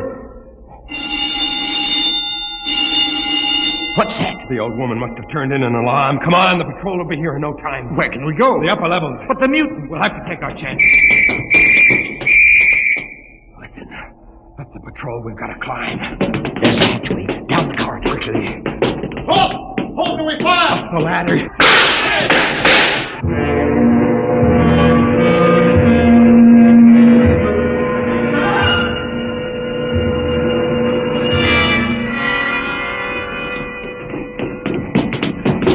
You wait. How far are we from the outside wall? Judging by the slope of the deck, about 2 miles. Mutant territory. Come on, we'll try this passageway. You. What? I don't know. I feel as if we're being watched. It's your imagination. Perhaps not. Oh! It's only a ship's rat. Get a grip on yourself. This is as big as a dog. Come on. I can't drag myself much further. We've got to find a compartment with water. Oh, if only you hadn't asked him that stupid question. No use going over that. Why did you do it? Why? Alan, I've been thinking about it for a long time. And when he began to give me those stupid pat answers, well, I just saw red, I guess. But who are you to question the ways of Jordan? When you asked me to go with you to visit the witness, I thought you wanted spiritual help. I never dreamed I'm sorry, Alan. I couldn't foresee this. I didn't know what... Wait a minute. Oh, what? Another shipwreck? No. I thought I saw something move near that bulkhead. I didn't see anything. Maybe my eyes are going bad still. You behind! Alan, look out!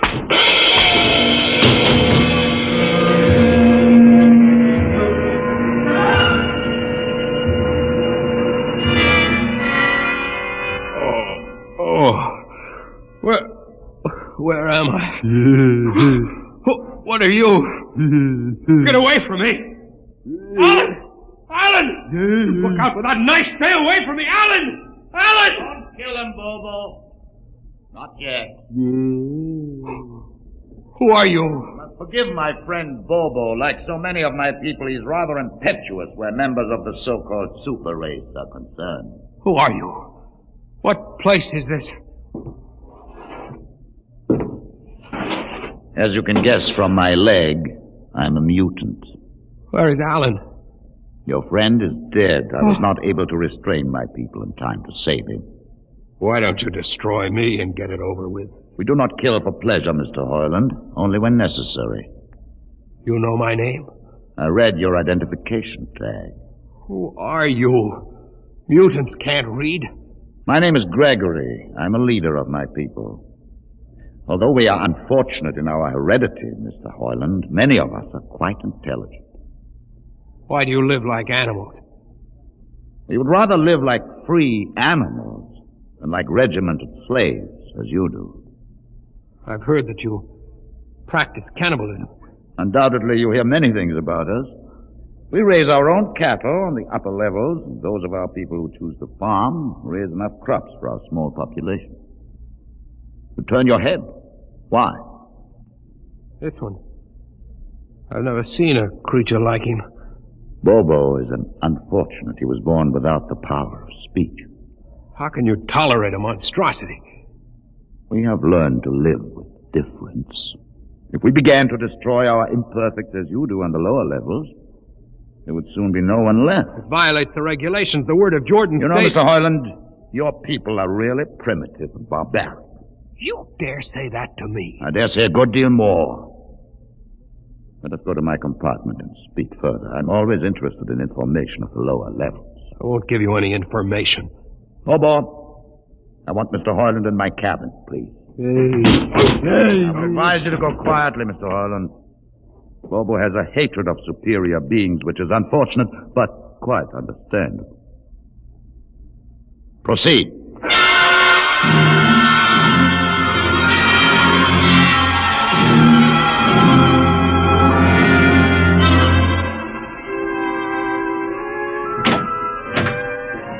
Enter, Mr. Hoyland.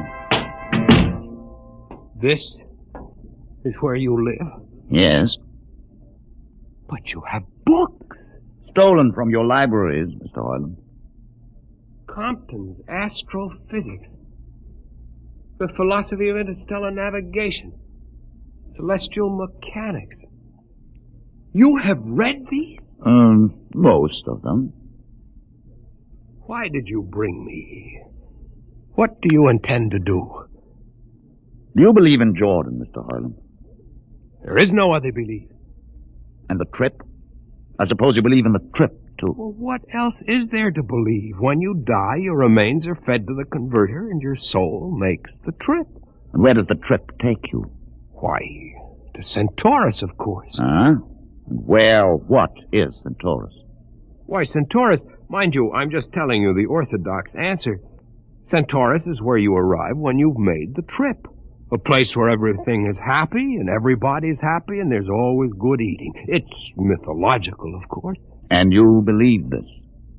The peasants believe it, literally, but many of the younger scientists like myself know that it's figurative, symbolic. Why do you ask? Didn't it ever occur to you, Mr. Hoyland, that the trip is exactly what your peasants believe it is? That the ship and all the crew were actually going someplace? Moving? The ship can't go anywhere. It already is everywhere. Imagine a place bigger than the ship, much bigger, with the ship inside it, moving inside. But there can't be any place bigger than the ship. There wouldn't be any place for it to be. Oh, for heaven's sake. Listen, you know the lowest level? Yes. If you started digging a hole in the lowest level, where would that hole go? Where would that hole? Oh, no. No, it's forbidden to think such a thought. Where would it go? No. No, I can't think about it. Bobo. Bobo, we're going to take Mr. Hoyland to the place. Where are we going? To the top level. But it's certain death. Nonsense. I've been there 1,000 times. Come along. No, I won't. You can't make me. I think we can. Now, shall we proceed peacefully, or shall I have Bobo persuade you?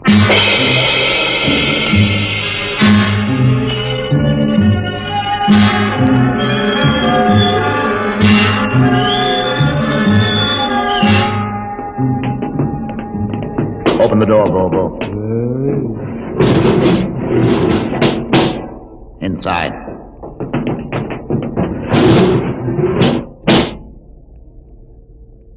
What place is this? This, Mr. Hoyland, is the main control room. Why, Mr. Hoyland, you're trembling. It isn't true. There is no such place except in mythology. You younger men are so wise, Mr. Hoyland, except for one thing.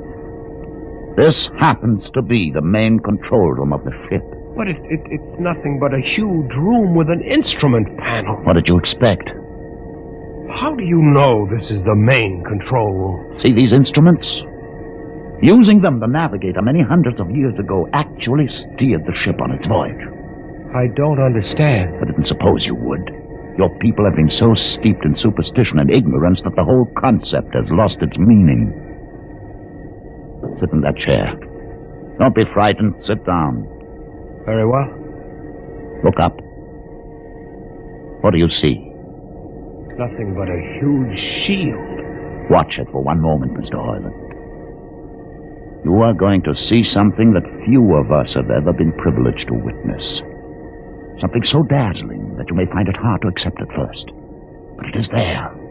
It is a reality. And ultimately you must accept it. What are you doing? I'm dimming the lights. Don't be frightened. Keep your eyes focused on the shield above us. Ready? Watch. The shield! It's sliding back! Ghost of Jordan! Well? What am I seeing? The universe, Mr. Harlan. The universe in all its beauty. The stars, the planets, the sun, the moon, and the constellations. This is your heritage, Mr. Harlan. The heritage you've been too stupid to seize. But it can't be. The ship is the universe. There is nothing but the ship. Ah, but there it is. You see it before your eyes, spread out like a canopy of glory.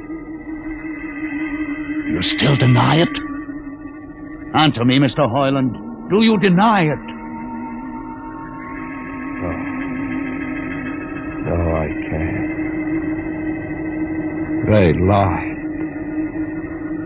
They lied to us.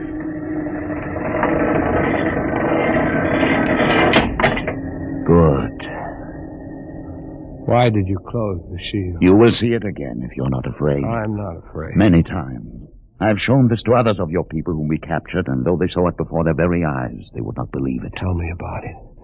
Tell me about the ship, about the universe. What are these things? How did this come about? Many thousands of years ago, on a planet like those you've just seen, a planet called Earth, a scientist named Jordan decided to build a ship that would carry men from one planet to another.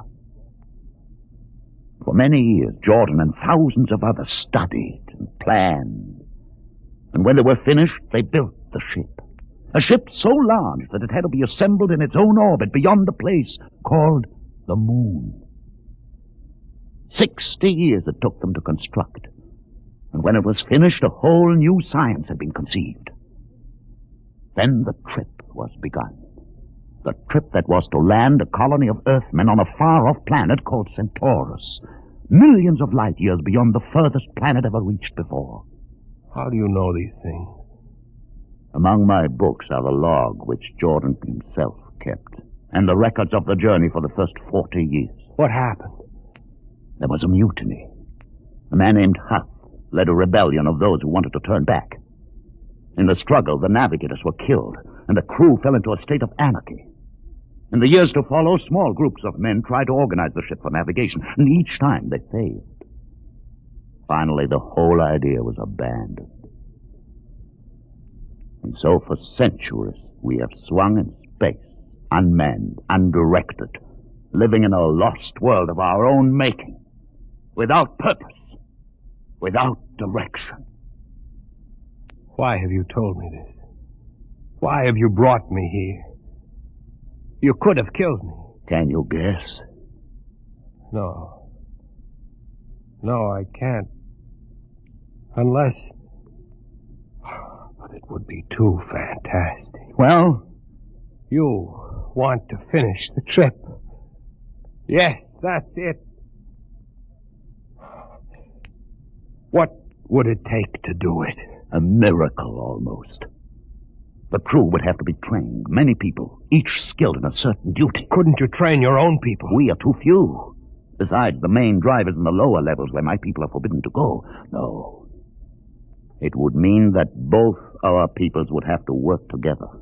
Our differences encouraged rather than denied. It can be done. You showed me. You can show others. I can show them. Can you? I'll see the captain himself. I have an uncle on the central board. I'll tell him what I've seen here. And do you think he'll believe you? Send one of your people with me. That's asking a good deal. I'm risking a good deal by going back. Very well. Bobo will go with you. He can't talk. There will be no need for talk. I will write a message guaranteeing safe conduct for a group of unarmed scientists to visit the main control room. Bobo will take you safely through our territory. What happens when you reach your own level is up to you.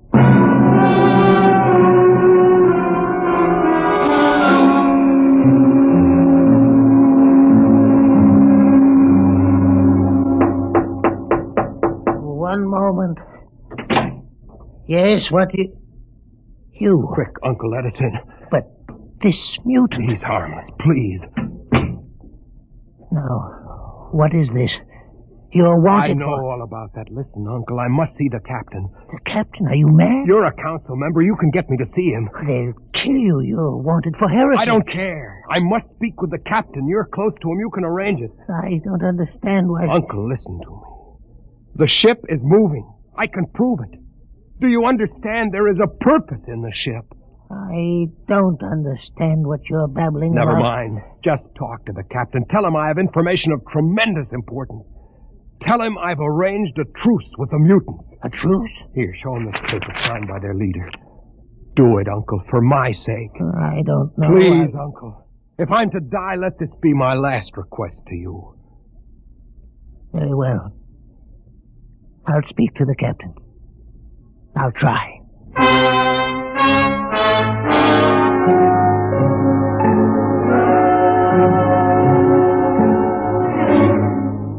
And you say, Mr. Hoyland, that you saw this with your own eyes? I swear it, Captain. I swear it on the word of Jordan. Let me see that paper again. What do you think, Commander Erst? I don't know, sir. It might be a trick. I guarantee you safe conduct. If these things are as Mr. Hoyland reports them, it would pay to risk a few lives. The man is a convicted heretic. Still, we mustn't discount his word entirely. He has a safe conduct. The mutant risked its life coming with him. I think we might investigate. You will do it? I'll have an expedition outfitted. Dismissed, Mr. Hoyland. Thank you, sir. Thank you. Captain, do Commander Erst. Sir. You'll make the necessary arrangements for an expedition. I trust you understand. Perfectly, sir. Perfectly.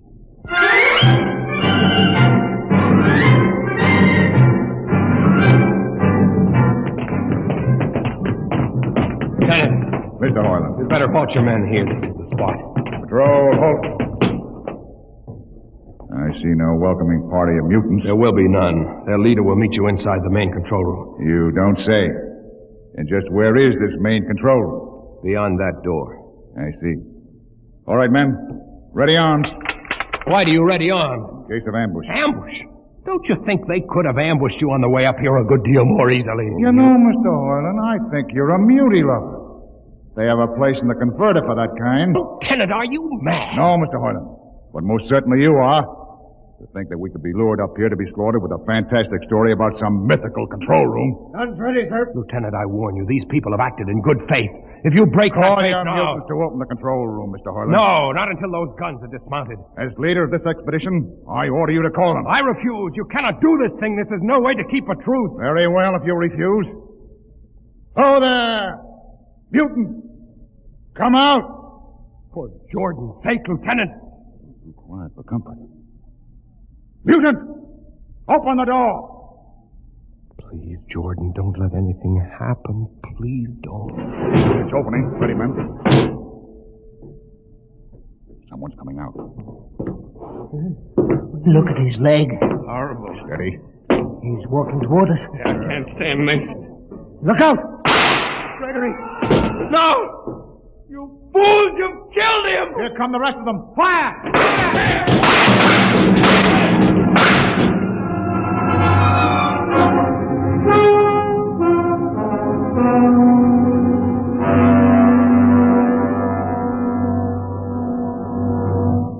That should teach them a lesson they won't forget. All right, men. Inside the room. Orland, you're under arrest as a conspirator in this ambush. Ambush, you fool, you blind, stupid fool. That'll be enough. Have you been inside this place before? Yes. What's all this machinery? These are the controls he would have used to steer the ship. He's gone out of his mind, Lieutenant. Steer the ship? Who? The leader. The one you killed. This ugly mutant? This ugly mutant happened to be a man of true greatness. You're mad. Am I? This man had a vision which could have saved you, but you chose to kill him because you couldn't stand the sight of his difference from you. I'll not listen to these ravings. Close your ears. Shut your minds against the conscience that tells you it's wrong to kill. That tells you that your need to be arrogant only proves your inadequacy to yourself. Shut him up. Don't listen to him, man. You can't shut your ears. My words sting you. You cannot shut your mind. And you cannot shut your eyes. Don't! To this! The roof. It's moving back. Look. Let the vision of this confound your ignorance and blind your eyes. This is the heritage you tried to stifle in your own breast. This is the heritage of stars and open skies for which men have yearned for centuries. Try to destroy this, and you will only destroy yourself. Death to the heretic. Kill me if you choose. But I say to you that this you cannot keep from our people. That they will seek it out, and the ship will be manned, and the ship will be steered, and there will be freedom and purpose and respect for ourselves. This is your heritage. Look upon the universe. Kill him! Kill him! Kill him!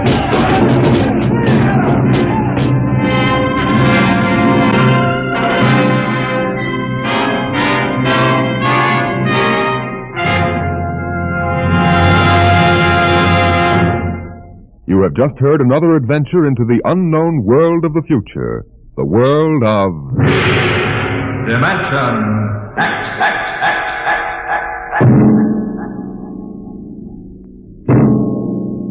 This has been the concluding broadcast in the current series of Dimension X.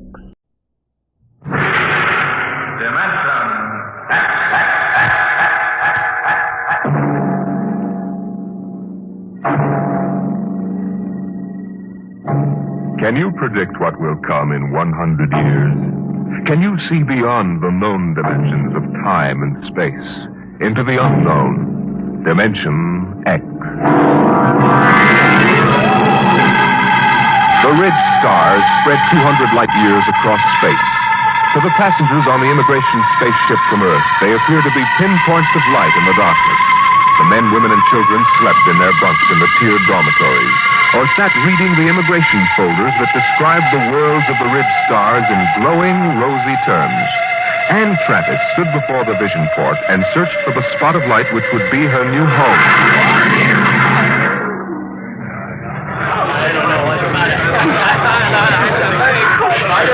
You can't tell which is which, can you? Well, I asked the steward for mine. There it is, you see?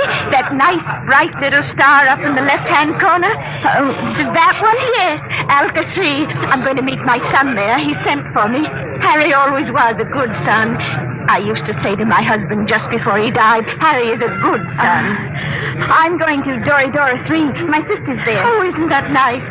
It's a wonderful thing for a young girl like you to start life way out here.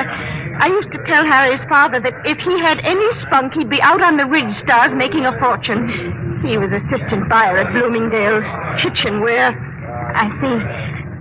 Maybe if I asked the purser, he could point out Doridor 3. Oh, well, you go ahead, dear. You've paid your fare like everybody else. What did you say your name was? Anne Travis. Well, I'm Lottie Elders, Mrs. Harold E. Elders, though, of course, I don't use Harold's name now. Are you all alone? Yes, my folks died last year. That's why I'm coming out to live with my sister. Oh, why, you poor child, traveling halfway across space with nobody to talk to. Attention. Attention, all passengers. There it is. I just know it. You are now within the Ridge Star Quadrant. The trip is almost over.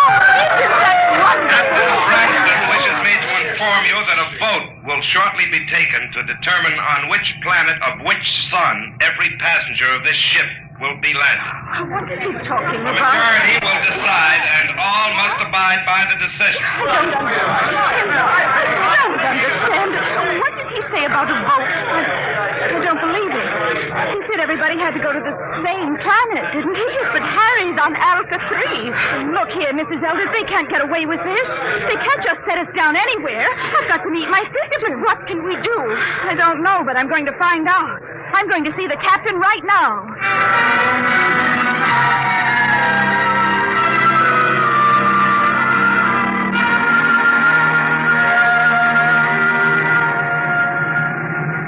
Landing manifest 12436. Cargo holds 1 through 12 at premium rate, including... I want to see the captain. Oh, look, I'm busy now. What kind of an outrage is this? I'm going to join my sister on Doridor 3. That's where I bought my ticket for, and that's where I'm going. Vote or no vote. That's what you think, baby. I'll call you back, Jerry. I want to see the captain immediately. Do you hear? Yeah, sure, I hear. Perfect, in both ears. What's the meaning of this? What are you people trying to get away with? We're not trying to. You're in space now, kid. We don't go by Earthside red tape. But my ticket... Oh, you can paste that in the scrapbook. That's all it's worth. Where you're going, kid, fortunes are made and lost every day. The rich stars are wide open, and what the big operators say goes. But my sister's waiting for me. Oh, she'll get tired. It's a game, kid, and you're rich. The folder said you were encouraging immigration. Oh, sure. But all the improvements in Earthside working conditions in the past 50 years were to prevent wholesale immigration to the rich. That's why we have to cut the price of the tickets below cost and suck you immigrants out here. Why did you lie? Why won't you take us where we want to go? Simple, kid. The only way to make a profit is to dump each shipload in one place. This cargo goes to Delphi, too. But the announcer said there was going to be a vote. Oh, sure. But we've got it rigged so Delphi, too, gets it. Simple, isn't it? But you can't. Oh, it's not so bad, Delphi. It's okay. We'll bomb it. Great world. Especially for a kid like you. But how would I get to my sister? She's expecting me on Doridor 3. Can I take another ship? Not where you're going. What do you mean? Look, baby. Space travel is an Earthside monopoly. They own the patents on the rocket power that makes space travel possible. Now, the rich government offered a prize for a new kind of power that wouldn't infringe on Earth rocket patents. But until that drive is developed, you just won't get off, Delphi 2. You can't travel to another planet? That's right. There isn't any public transport, and only a millionaire could afford a private jet. You mean I'm just stuck? Like a fly on flypaper. Hey, where you going? Back to my bunk. I want to lie down. Wait a minute. I'm afraid you can't leave here till that vote is taken. Why not? Well, I'm a kindly type, friendly fellow. I always give a straight story to anybody, but that means I've got to keep them under wraps. So, you'll stay right here till we land on Delphi 2.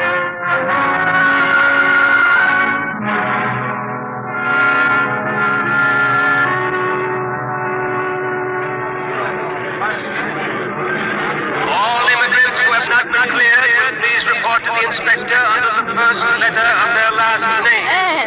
Anne, where have you been, child? I looked all over for you. They kept me in the purser's cabin. Mrs. Elders, what shall we do? I'm sure I don't know. Harry, he's my son, you know. He'll be just frantic. I know. Attention!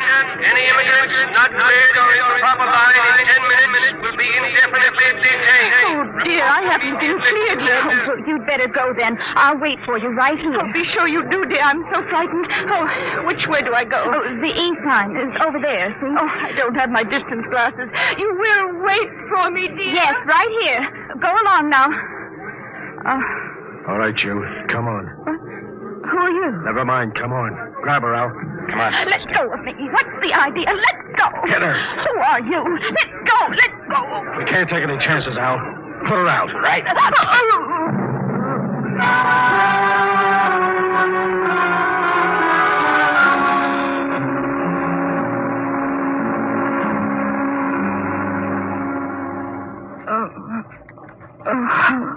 Come on, up. What happened? Come on, sit up. What? Who are you? Your face. That's a motor-driven face dissolver mask. I've read about them. I've never seen one. Who are you? That's why I'm wearing a mask, because I don't want you to know. But there must be... Look, lady, quit babbling. I hauled you in because you're pretty and intelligent-looking. But why? You're going to make 1,000 stellars for yourself, whether you like it or not.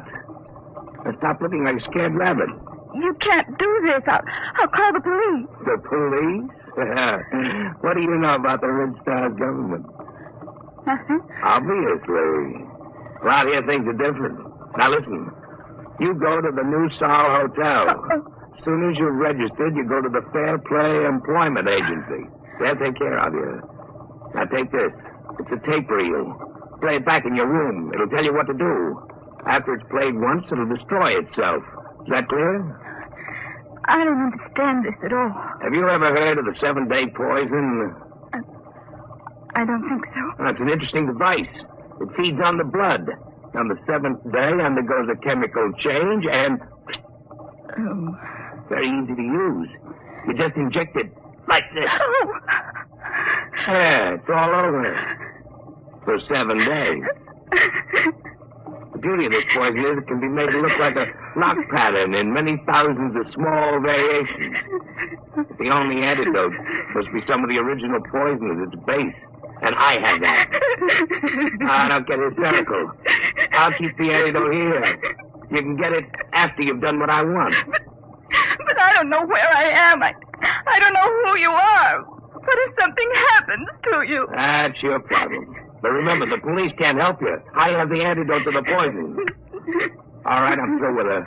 Take her out and drop her at the hotel.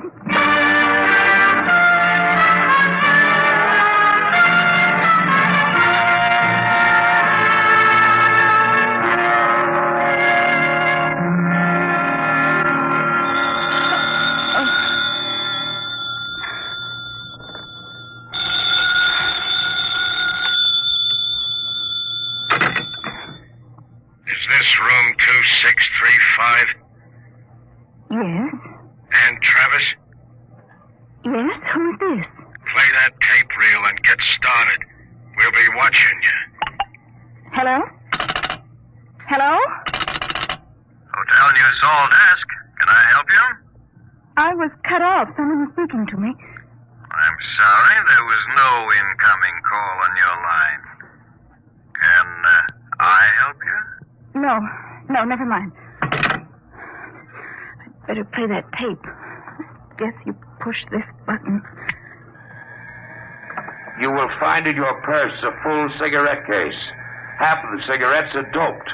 Tomorrow, you will be hired as private secretary to Arthur Blord. When you're alone with him, you will give him one of the cigarettes.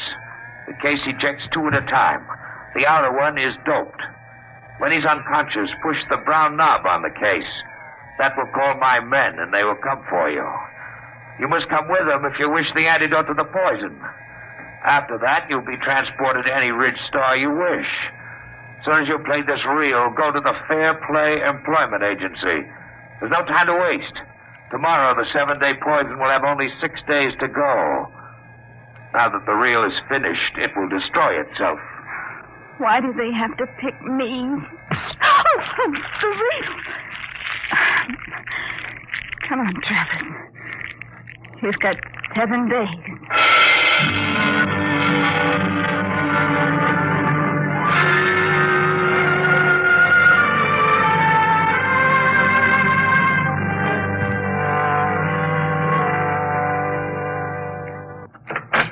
Come in, Miss Travers. Well. Everything seems in order. I must verify one thing. Yes, Mr. Margaret. You did arrive just yesterday on that immigrant ship from Earth. Oh, yes, sir. And this is your first job, not only on Delphi, but on any planet other than Earth. Yes, sir, that's right. We'll check that, of course. In the meantime, we can go up to see Mr. Blord. You'll be his private secretary. This way, please. Did you say... Did I say what? Never mind. Nothing. Have you heard of Arthur Blord before? Not exactly. You would if you'd been in the Ridge Stars longer. Amazing man. Amazing. We'll wait here for the elevator. He must be very important. Important? There are names out here that they've never heard of back on Earth, and the greatest name is Arthur Blord. Really? In less than 10 years, he's made himself an astronomical fortune. Astronomical. Here we are, after you. Penthouse. What's he like? You'll see. Very dynamic, sharp. He outsmarts the big shots, the planetary operators. They exploit whole worlds. He exploits them. They hate him, the Ridge Star operators. Well, here we are. Come along, Miss Travers. Mr. Blord is waiting for you.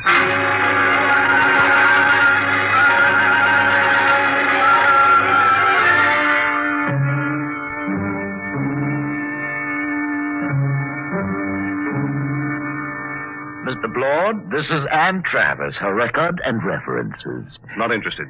You check them. Margerson, get out. Yes, Mr. Blord. Ready, Miss Travers? Yes, Mr. Blord. Take this dictation. Chromium field on Transion 4, value 100 billion stellars. Just plain slogging. Let somebody else do it. Trigona 7. Forest, all treasure wood, priceless. Dennis Carey, operator, hard, cruel, brilliant.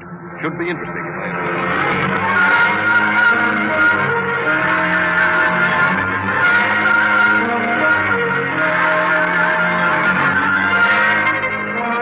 All right, Miss Travers. You're new to Delphi, too, aren't you? Yes, Mr. Blord. I like new cities, new planets. They're soulless. They have no culture, no institutions with hardening of the arteries. Yes, sir. Now, I came out here as a wiper in an Earthside liner and jumped ship at Transion 4. That was 10 years ago.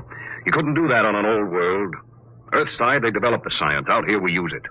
The great developments today aren't in science. You don't believe that, do you?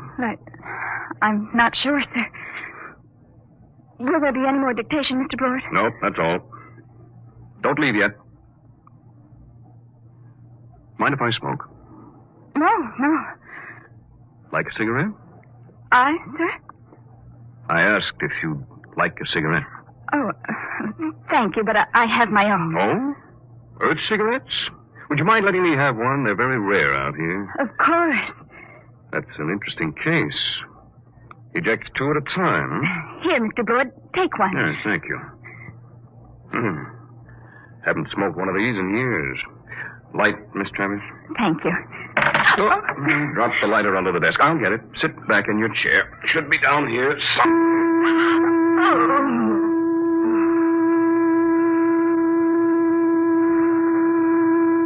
Miss Travers. Miss Travers.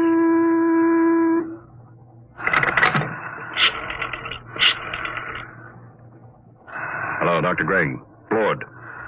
I've got a girl here I want you to examine. No, she's out cold. Nope. Had her sitting in that wired chair, and I just threw the switch. There was something phony about her from the beginning. The pickup needle from her chair was jumping like a kangaroo, and when I mentioned cigarettes, it practically blew a fuse. That's what I want to find out. Why she should be carrying doped cigarettes. I want her examined. The full hypnotism treatment is necessary. I want to find out who sent her. I want to know who's gunning for me.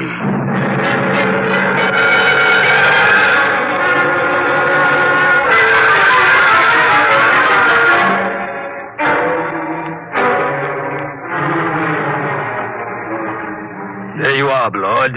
That's the best I can do, short of a full-length narco-analysis. You sure about that 7-day poison? Absolutely. She's got less than 6 days. And she was right off the immigrant ship. This is the first time I've had a plant. Somebody found out I hire 'em fresh from Earth. I've got her memory track on that face dissolver mask. It was Delaney. I thought so. But he isn't working alone. It's that gang working for the prize on the new space drive. I got into the competition 2 weeks ago, and I guess they're afraid of losing the money they've put into research. What about this kid? She's got 6 days to live, and I wouldn't take any bets that they try to save her if she doesn't deliver the goods. They wouldn't even save her if she did.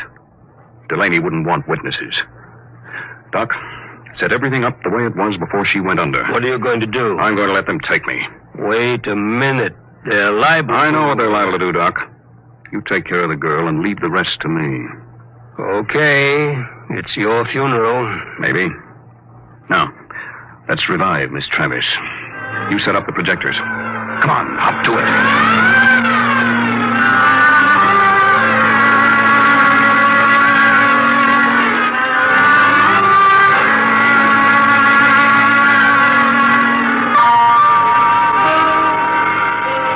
All set now. When you reverse the field, she'll come to, and she won't even know anything happened. You remember exactly what you were doing when you knocked her out? Sure. I was looking for the lighter under the table for that doped cigarette of hers. Well, I'll be going. Good luck, Artur. You'll need it. I'll be seeing you, Doc. All right, Miss Travis. Now let's take up where we left off. Oh, I felt faint for a minute. Did you find the lighter, Mr. Blord? Yes. Thank you. I haven't had a good drag on an Earth cigarette in years. It's... stronger than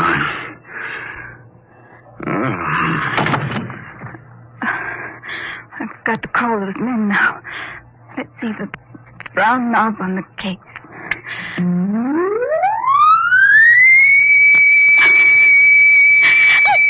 I didn't want to hurt him, but what can I do? What can I do?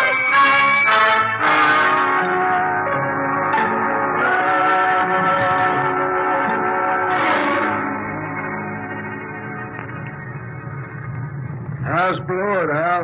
I'd like a light. This dame sure fixed him. Where are we going? What do you care? Tell her. In 6 days, it won't matter. The boss give orders. What's the difference? These two are dead duck. What do you mean? You think the boss will give you that antidote? He promised. Hal, he promised. Did he really? But did he give his scouts honor? You know, spit twice and cross his heart. Please, stop it. What will happen to him? Blord? Oh, you got me. Last 3 guys I brought over here ended up in the disposal unit. You mean they'll kill him? Wouldn't be surprised. Oh, no, they couldn't. They don't play for marbles out here in the rich stars. But the police... It's just like Earthside, sister. Police take their cut and arrest a couple of bindle stiffs every night to make it look good. Lord was playing around with some pretty big men. He knew what he was getting into. I didn't think they'd kill him. I don't know anything about the ridged stars. Oh, that's tough, lady. Real tough.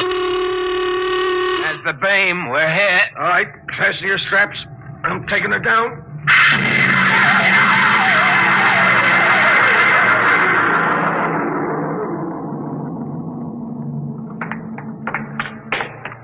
Where are we going? You're on Delphi 1. What is this place? A private estate. Very private.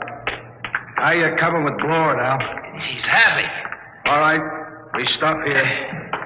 I gotta spring the voice lock.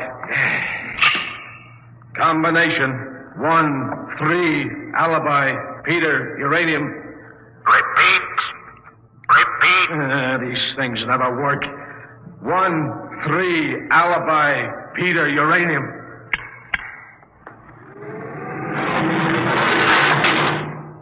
All right, drag him in now. Where do you want him, boss? Clamp him in the chair. Give me a hand, will you? Yeah. All right. Get his feet straight. Now throw the clamps. Inject the key stimulant. Right, boss. Tear up his sleeve, Al. All set, boss. We have to keep on the masts. I got a cold. No, I think we can do without them. Shut off the power. There we are. He's coming, too. Delaney. What am I doing here? I think we can get down to business, Lord. We represent 90 companies. We've entered the Ridge government contest to develop a space drive that won't infringe on Earthside patents. Oh? Well, Delaney, I've got news for you. Unless one of you has a power drive that's 25% faster than an Earthside rocket, you're licked. What do you mean? You must know, Delaney, you said... Quiet. Can't you see he's trying to get us arguing? When I heard some of the low speed you boys were Shut using... up! All right. You have the floor, Delaney. 2 weeks ago, you entered the contest. We know your reputation. You can't afford a failure. Your whole financial structure is a bluff. We know you have the drive. Lord, you better save time. Tell us now. What does your space drive run on? Twisted rubber band. You'll force us to extremes, Lord. All right, take that girl out of here. No, let go of me. You can't kill him. I didn't know you tricked me into getting in Get here. her out. Come on, sister. Let's go. Oh, all right. So you want to play rough?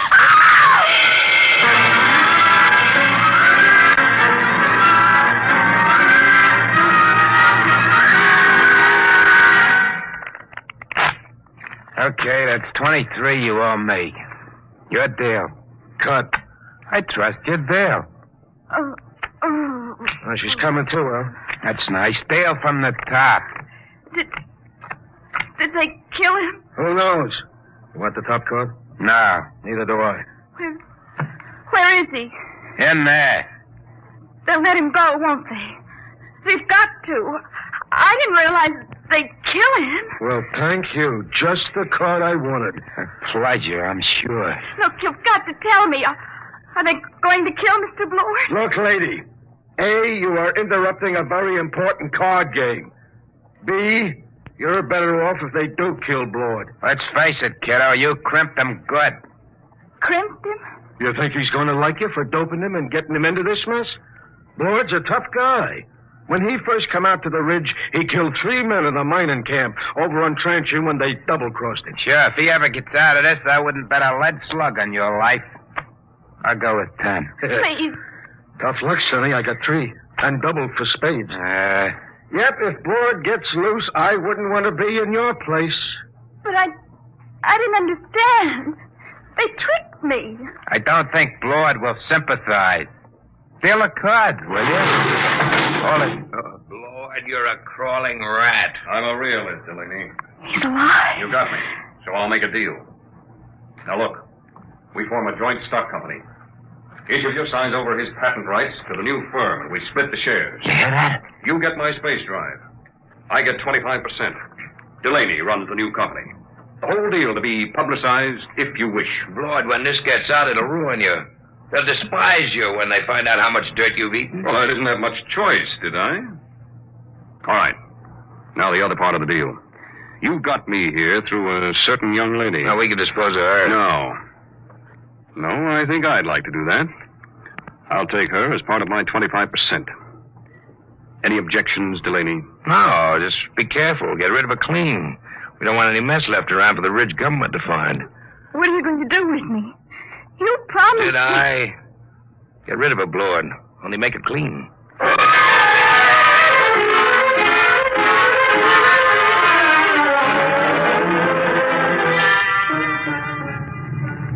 You can loosen your strap now. We're on automatic. Where are we going? Back to Delphi 2. I didn't understand what they were going to do. I know. I didn't realize. I'm sure you didn't. Miss Travis. What are you going to do? I'm going to pay you off. Let go of my arm. Let go. Are you... Let go of me! Shut up. What are you screaming about? Now hold still. This won't take a second. Just one small injection. No, don't. Let me go, please. Stop it. Stop. There. Scratched my face like a cat. Will it take long? What? For me to die. For you to... Stop it, please. Please, stop it. But it's funny. It's very funny. That was the antidote. The antidote? The 7-day poison Delaney gave you. I got it from him before we left. Young lady, I knocked you out in my office and had your mind examined. I knew just what you had done. I came here because I wanted to. You mean you're not angry with me? Certainly not. Besides, everything turned out my way. Your way? But they forced you to give them the drive. You signed away the right. I'm a percentage man. Let them do the operating. Besides, it was their drive in the first place. Their drive? Yes, it's simple. I knew that after the contest there'd be a merger of research, so I merged it before instead. Wait till they discover they signed away their own patent rights. I don't think they'll feel like laughing then. But to give Delaney control of the new company. But don't you see, I had to get him to go along. He had the antidote to your poison. What about me now? Look at the vision port. Now turn up the scale. That's the ridge. You can have your pick. Name your world and I'll take you there. You said your sister was on Doridora 3. Yes, but... But what? I wonder if the opportunities for advancement are greater on your planet, Mr. Blower. You know, Miss Travers, I wouldn't be a bit surprised if they were.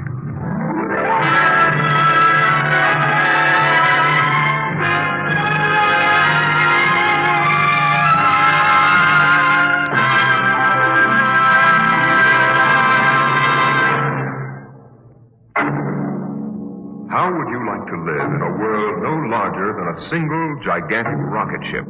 You'll find out more about it next week on... Dimension Today, Dimension X is transcribed Competition, adapted for radio by Ernest Kenoy from a story by E.M. Hull. Featured in the cast were Elaine Rost as Anne and Les Tremaine as Arthur Blord. Your host was Norman Rose. Music by Burt Berman, engineer Bill Chambers. Dimension X is produced by William Welch and directed by Edward King. Adventures in Time and Space. Transcribed in future tense. Dimension X.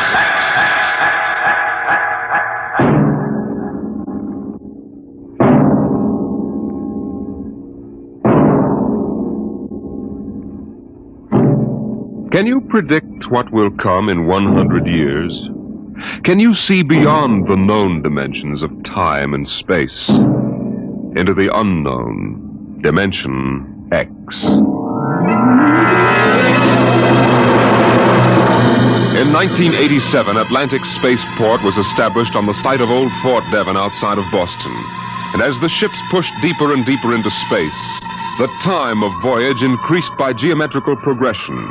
It became more and more difficult to persuade able spacemen to sign on for flights which lasted for years, 10 to 15 monotonous years in the cramped forecastle of a deep spacer.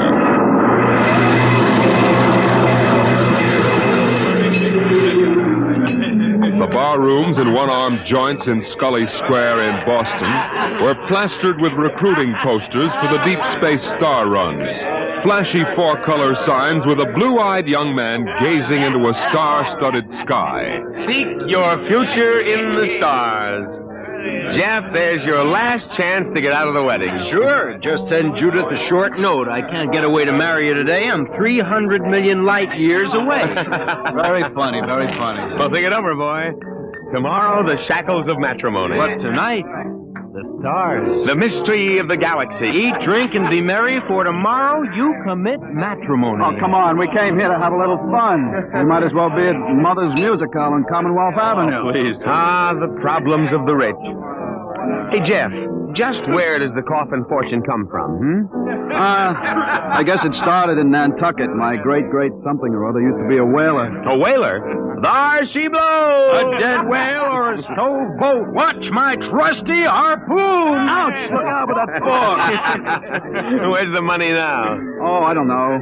We've got a lot of commercial holdings, mills, import, export outfits, rocket lines, you know. Mere trivia. Hey, why don't we get out of this dump? We could go up to the Copley Plaza. It may be stuffy, but at least the glasses are clean. You're the condemned man. All right, you guys go ahead and get a taxi copter. I'll settle. Meet you out in front. Right.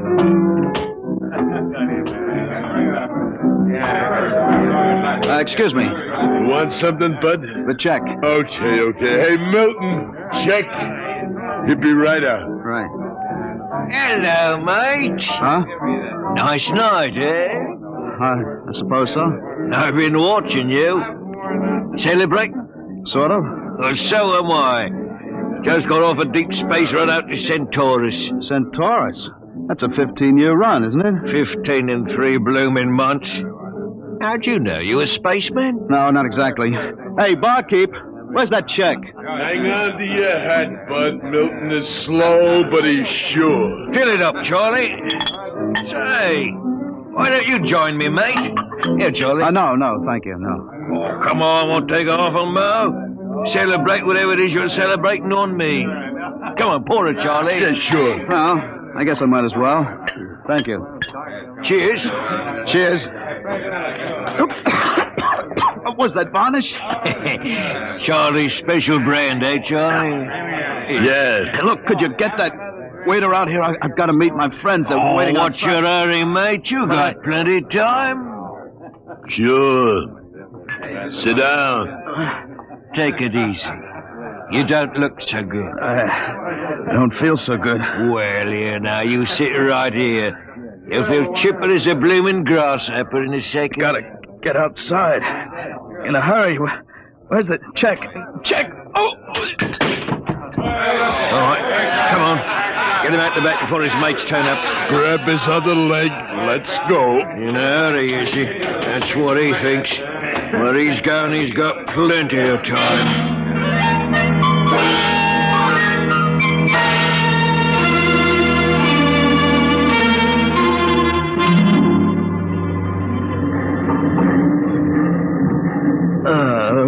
All right, mate. Up on your feet. Wakey. Let go of me.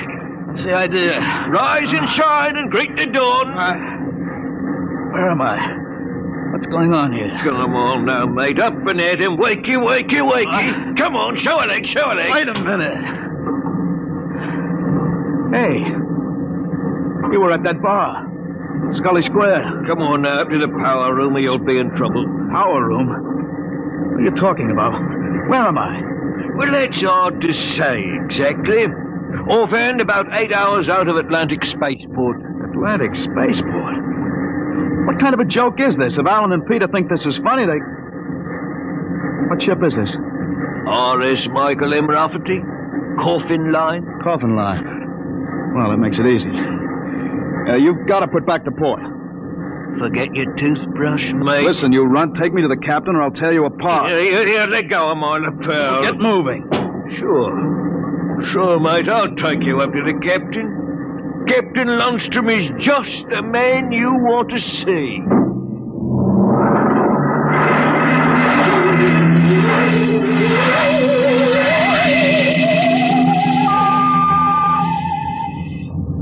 Martin, what the devil are you doing on the bridge? Get below. Right away. Only this here gentleman asked to see you. Now, that's right, Captain. There's been a mistake made. I'm afraid it was supposed to be a joke. Oh? Yes, you see, I'm going to be married today, and I suppose my friends thought it would be funny to make me miss the ceremony. I'm sure it won't be too much trouble to have you drop me off back at Atlantic. What?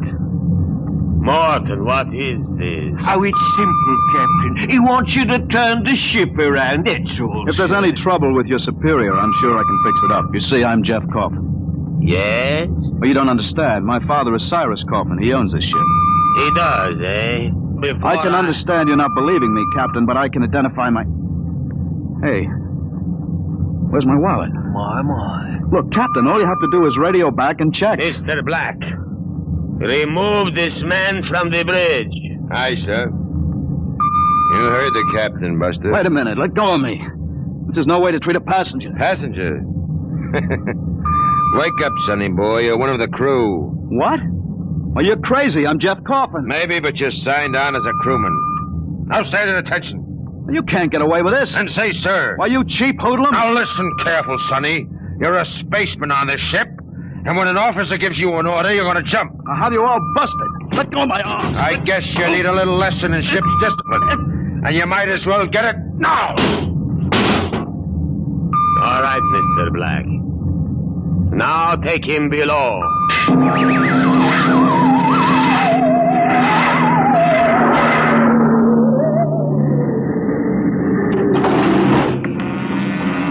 All right now, mate. You grab yourself a buffer and you get to work on those deck plates. I can't get away with this. It's kidnapping. Maybe yes, maybe no. Now get this here deck nice and shiny. We might even see about some grub. I'll be back in 2 hours. And mind you, I want to be able to see my bloomin' reflection in it.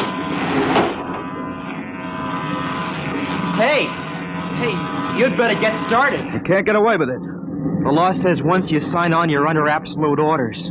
I looked it up. But I didn't sign on. I was kidnapped. You won't be able to prove it. Come on, mister, please. I didn't get anything to eat today. Give me a break. All right. You run the buffer over it, is that it? Yeah, that's right. Like this. Yeah, okay. You sign on? Yeah. I ran away from home. What? How old are you? 16. I'll be 30 when we get back. What do you mean 30?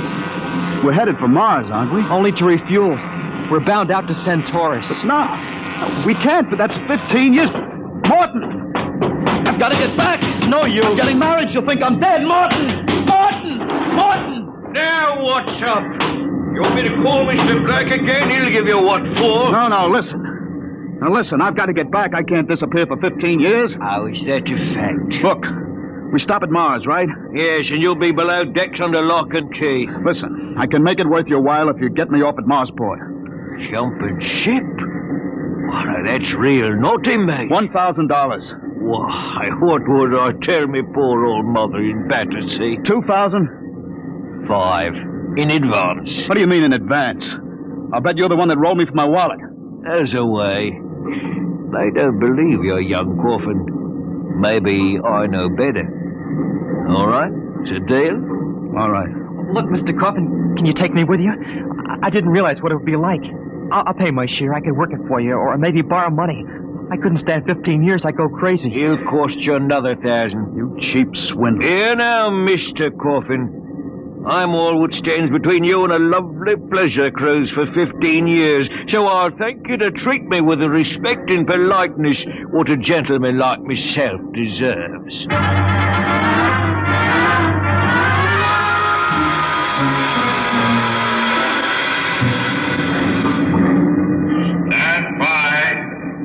Stand by for landing procedure. All right now, listen careful.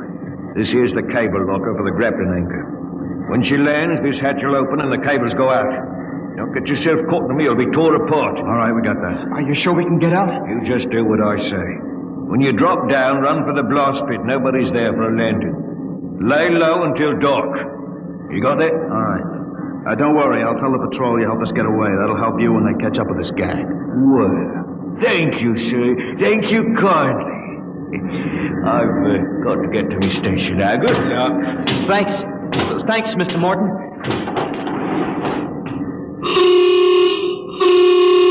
There's the landing horn. Yeah. Keep clear of that cable, Joey. Here comes a deceleration blast. Hold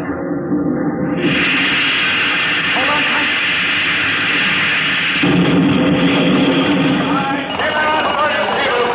There goes the grappling cable. All right, come on. Drop to the hatch. It's about 6 feet. It's clear. Hurry up. What? Here I go. You all right? Twisted my ankle.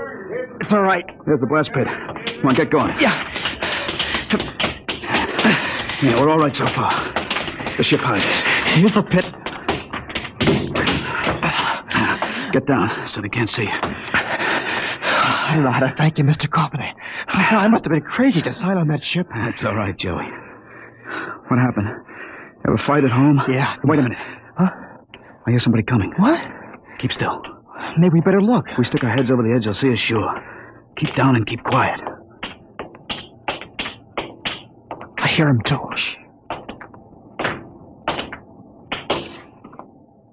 Well, look what we have here.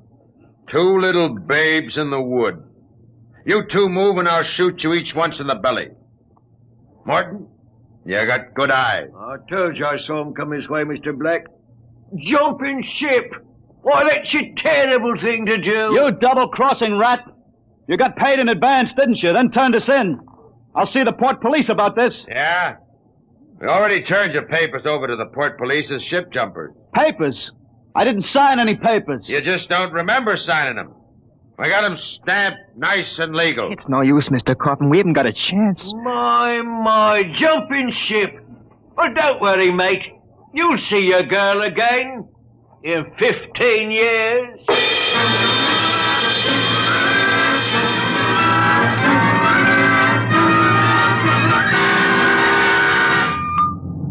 Mr. Black, inform the ship's company that these 2 men have been found guilty of attempted desertion. Desertion? Well, you kidnapped me, you dirty crook. Don't you talk to Captain Lundstrom that way. I'm sentencing them to 24 hours hull watch. Take them away. Morton, take him to the aft lock. Aye, sir.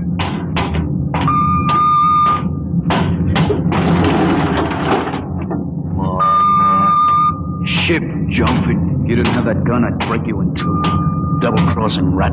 You calm down after 24 hours hull watch. What's hull watch? Very simple. We put you 2 in spacesuits and shove you through the airlock on the end of a line. You sit out there and you watch the hull for 24 hours. You can talk to each other on the wireless intercom, but no food and no water. And the heating units in those suits are just a little bit defective. Makes it interesting long about the 18th hour. I'll bet. Well, here we are, gentlemen. The airlock. Now, you get in here. You've got 5 minutes to get into suits and we blow you out of the lock. See you in 24 hours. Maybe.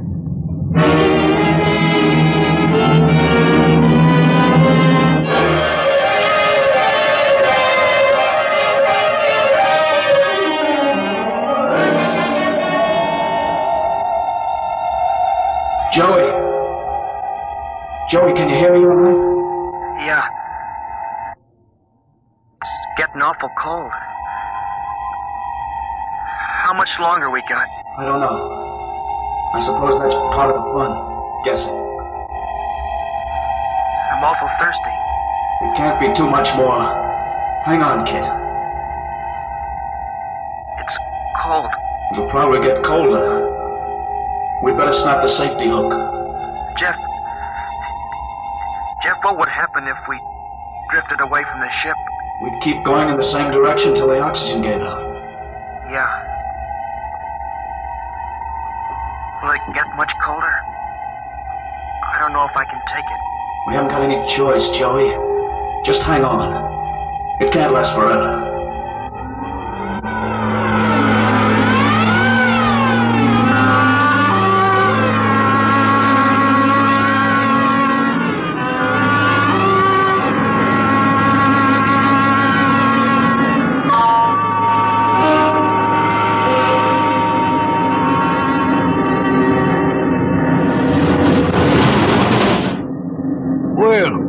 Welcome back to our little home. Water. Thirsty? Get water. Right here. Here. Slopping like a bloody animal. Joey, passed out. You'll be all right. Help him. Teach you a lesson, both of you. Just take my advice and behave yourselves. You've got 15 years to go on this here ship, and you might as well make the best of it.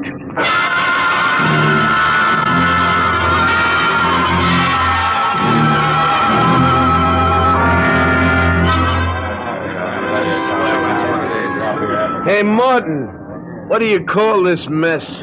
That's your supper, mate. Food concentrate. What's the idea? Only 2 months out and on concentrates already? You complaining, Red? Yeah, I'm complaining. If Captain Lundstrom's chiseling on the manifest, that's his business. But when he tries to take it out of our hides... You keep quiet or I'll turn you into Mr. Black. Concentrate is what you get to eat from here on out. Now shove it in your face and keep quiet. I'll shove it in your face and see how you like it. Look out, fellas. Look out. What's going on in here? Gordon? What happened? He struck me, that's what. 48 hours Hull watch. Huh? What are you all looking at? Get back to your places.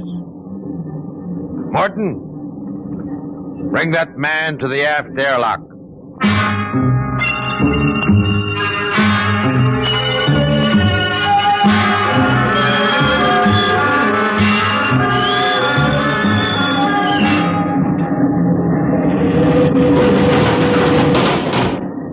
All right, Red.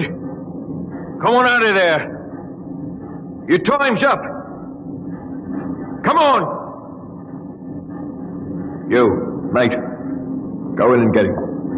Come on, Joey. Gee, 48 hours out there. Unsnap the helmet. Careful. Get it off. Come on now, hurry up. Bring him to. I can't. What? He's dead. Get him undressed. Hang up that spacesuit. He must have had a heart attack. Heart attack. He's frozen to death. Mr. Black will be fair heartbroken. Red was a first-class jet man. Hurry up with that suit. It's cold in here.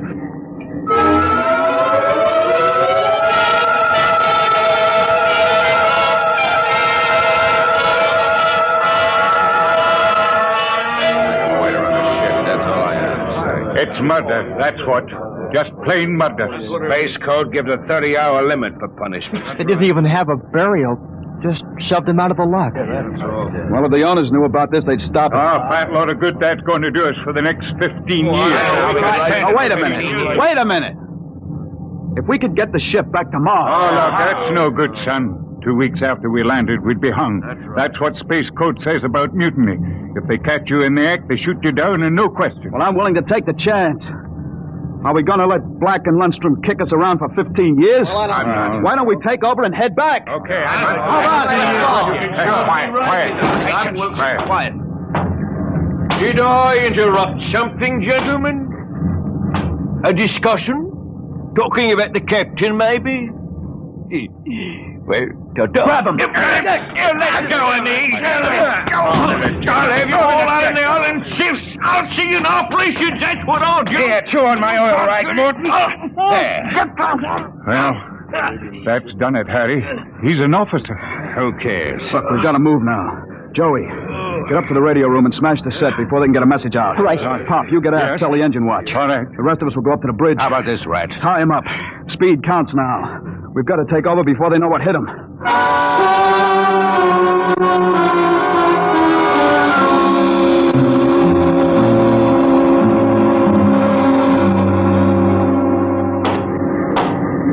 Careful. We've got to surprise them. We'll get him cold. Jeff, quiet. Sparks was sending when I got in, but I knocked him out and smashed the set. We're all right. All right, come on. Let's get up to the bridge. Hey, look out. They closed the hatch. Hey, we're cut off from the bridge. We'll never get through that. They must have found out somehow. Forecastle intercom. Black must have turned it on from the bridge. He must have heard the whole thing. Yeah. We better get out of here. Yeah. What'll they do? I don't know. They got all the controls up there. We can shut down the drive, but we can't steer. Better dog down the hatch behind us. Well, what next? All right, men. Captain Lundstrom's giving you 1 minute to give up quiet. In a pig's eye, Black! You'll hang for mutiny, every one of you. What do we do now? Quiet. They can hear everything on the intercom. Not if I cut the switch. Gotta get through to the bridge. Well, it's a Mexican standoff. We can't get at them, they can't get at us. What's that? Air leak. The pressure's down. Fellas, what is that? Lundstrom, he blew the hatch in the mess hall section, just opened it up and let the air out. Oh, anybody caught? Al Haynes, he was cooking supper, dead as a doornail. But they can kill us all. They'll do it, too. All they've got to do is bleed off the air. They've got the atmosphere controls up there. I'll see all of you blokes swinging from a landing crane our way, you scum. Morton, you know what Black's going to do? Bleed off the air down here. Oh, serve you all right. If I had my way, I'd see you all out in the yard till you froze stiff. You're forgetting something, Morton. You're back here with us. What do you mean? If Black and Lundstrom blow out compartments one by one or bleed the air off, you'll get it too. They'll take care of me, don't you worry about that. You think so? Joey, plug that intercom back in. Yeah. Black! Heading up? We've got Morton back here. Yeah? If you try anything on us, he'll get it too. What am I supposed to do? Try? You don't care if he dies? Well, that's his problem. We're going to drop the oxygen level 5%. But you can't do that to me. Captain! It's unfortunate that you were captured, Morton. But the security of my ship comes first.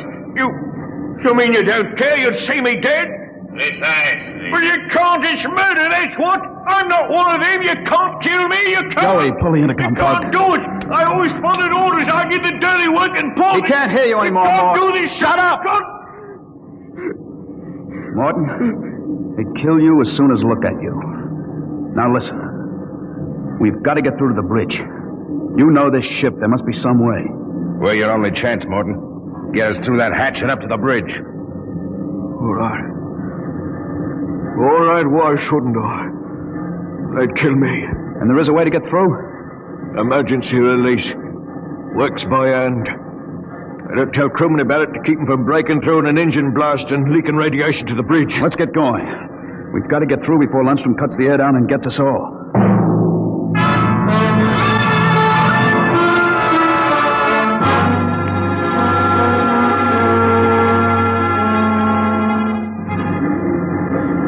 Here's the hatch, Morton. Where's the release?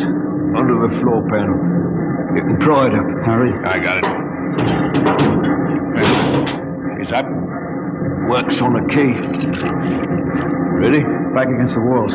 They've got the guns. Let them have them. I want to wrap my wrench around Black's neck. All right, Morton.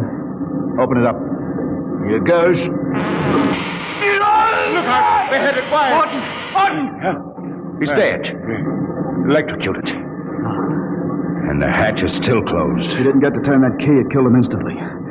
Harry, we got your watch gloves. They're insulated. Oh, sure. They'll take any gloves. Let's get Morton out of the way. Hey, don't touch him, Joey. He's got the current through. Yeah, I'll pull him away with the glove. All right, now stand by.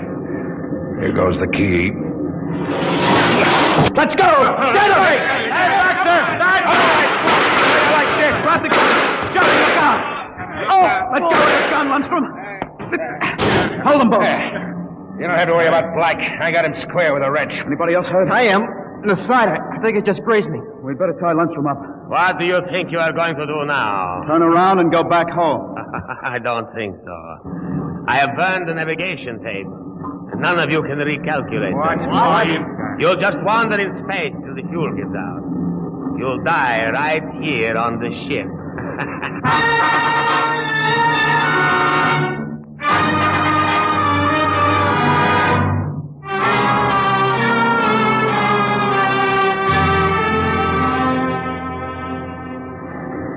How you coming, Jeff? It's no use. I've had a little space math, but not enough to compute a flight. Sooner or later, you're going to beg me to let you surrender. Jeff, the interceptor screens went on. Meteor? No, it's a ship. A patrol ship coming up on us. Hey, must have got off an SOS. No, we don't have to worry. We can just tell them the truth. Sure. You are not familiar with the space code, young man. Mutiny is punished by immediate execution on the ship itself. In other words, they don't ask questions, they shoot. He's right, Jeff. We're through. Can we get away? Not from a patrol ship. They've already sent us a heave-2 flash. If we run, they'll blow us out of space. I'm afraid your mutiny is over, gentlemen. Soon they'll be alongside with an airlock coupling. And 10 minutes after that, you will all be dead.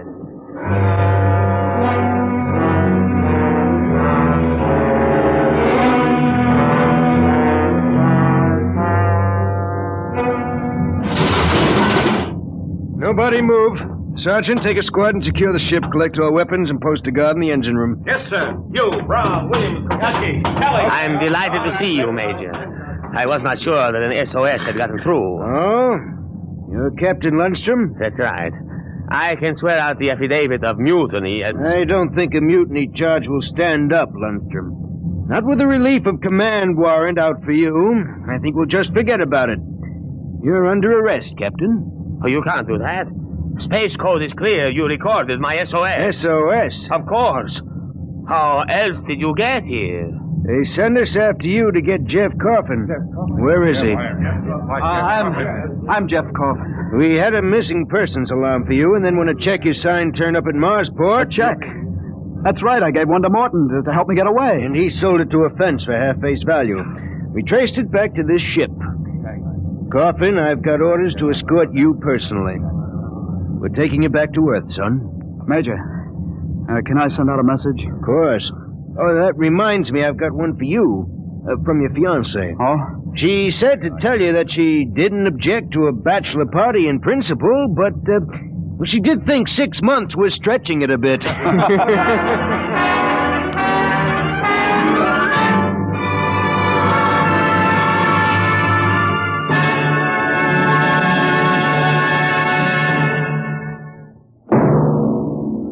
Competition, they say, is the life of trade, and it will be as true 2 centuries from now as it is today. You'll hear about it next week when we present... Dimension X.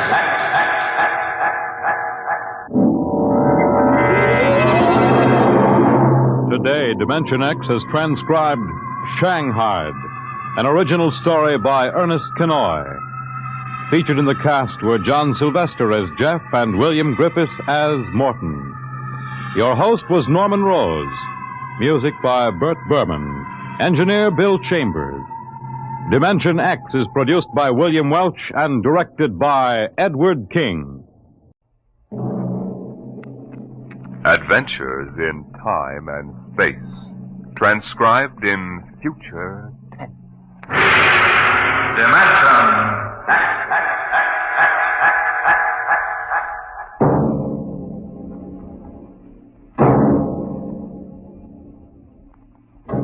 Can you predict what will come in 100 years?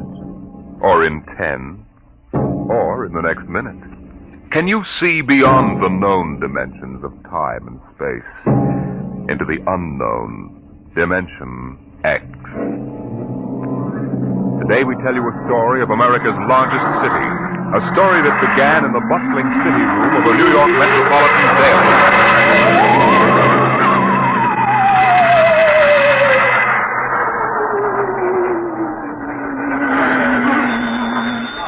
Sit in there.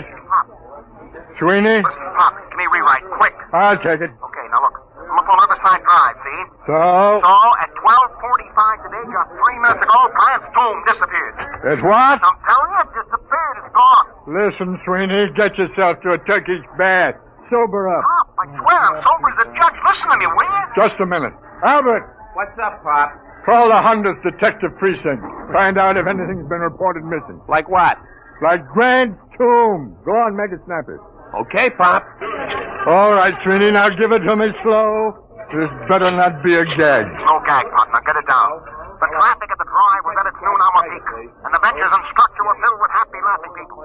Then, without a warning, a rumble sounded in the alarm. Populous crowd was horrified. Hold it, Sweeney. Well, Albert? I don't get it.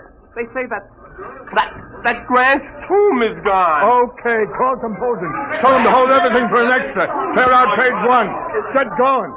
Okay, Sweeney, now. The heck with the words. Give me the garbage. What happened? Nobody knows. There are half a dozen police cars around here staring at the place where Grant's tomb was. I was about a block away. I heard screams. I came running. It was gone. Vanished. How many dead? Nobody knows if anybody is dead. I'll find out. How can I find out when everybody was sitting on the steps and all disappeared? What? They're gone. No bodies? No tomb, Pop. No tomb. Okay, you hope it back up there and get stories from some witnesses. Now call me back. Albert! Yes, Pop? Get Columbia University on the phone, get a statement. Right. Research! Yes, sir. Grab an encyclopedia, see if anything like this ever happened before. Hey, Walters! Yeah, Pop? Call the army, find out about secret weapons. Hello, composing. This is Pop Atterby on the city desk. Start setting up an extra. I want to hit the street in 20 minutes. Second extra in an hour with pictures. Okay, what are you waiting for? Get them rolling.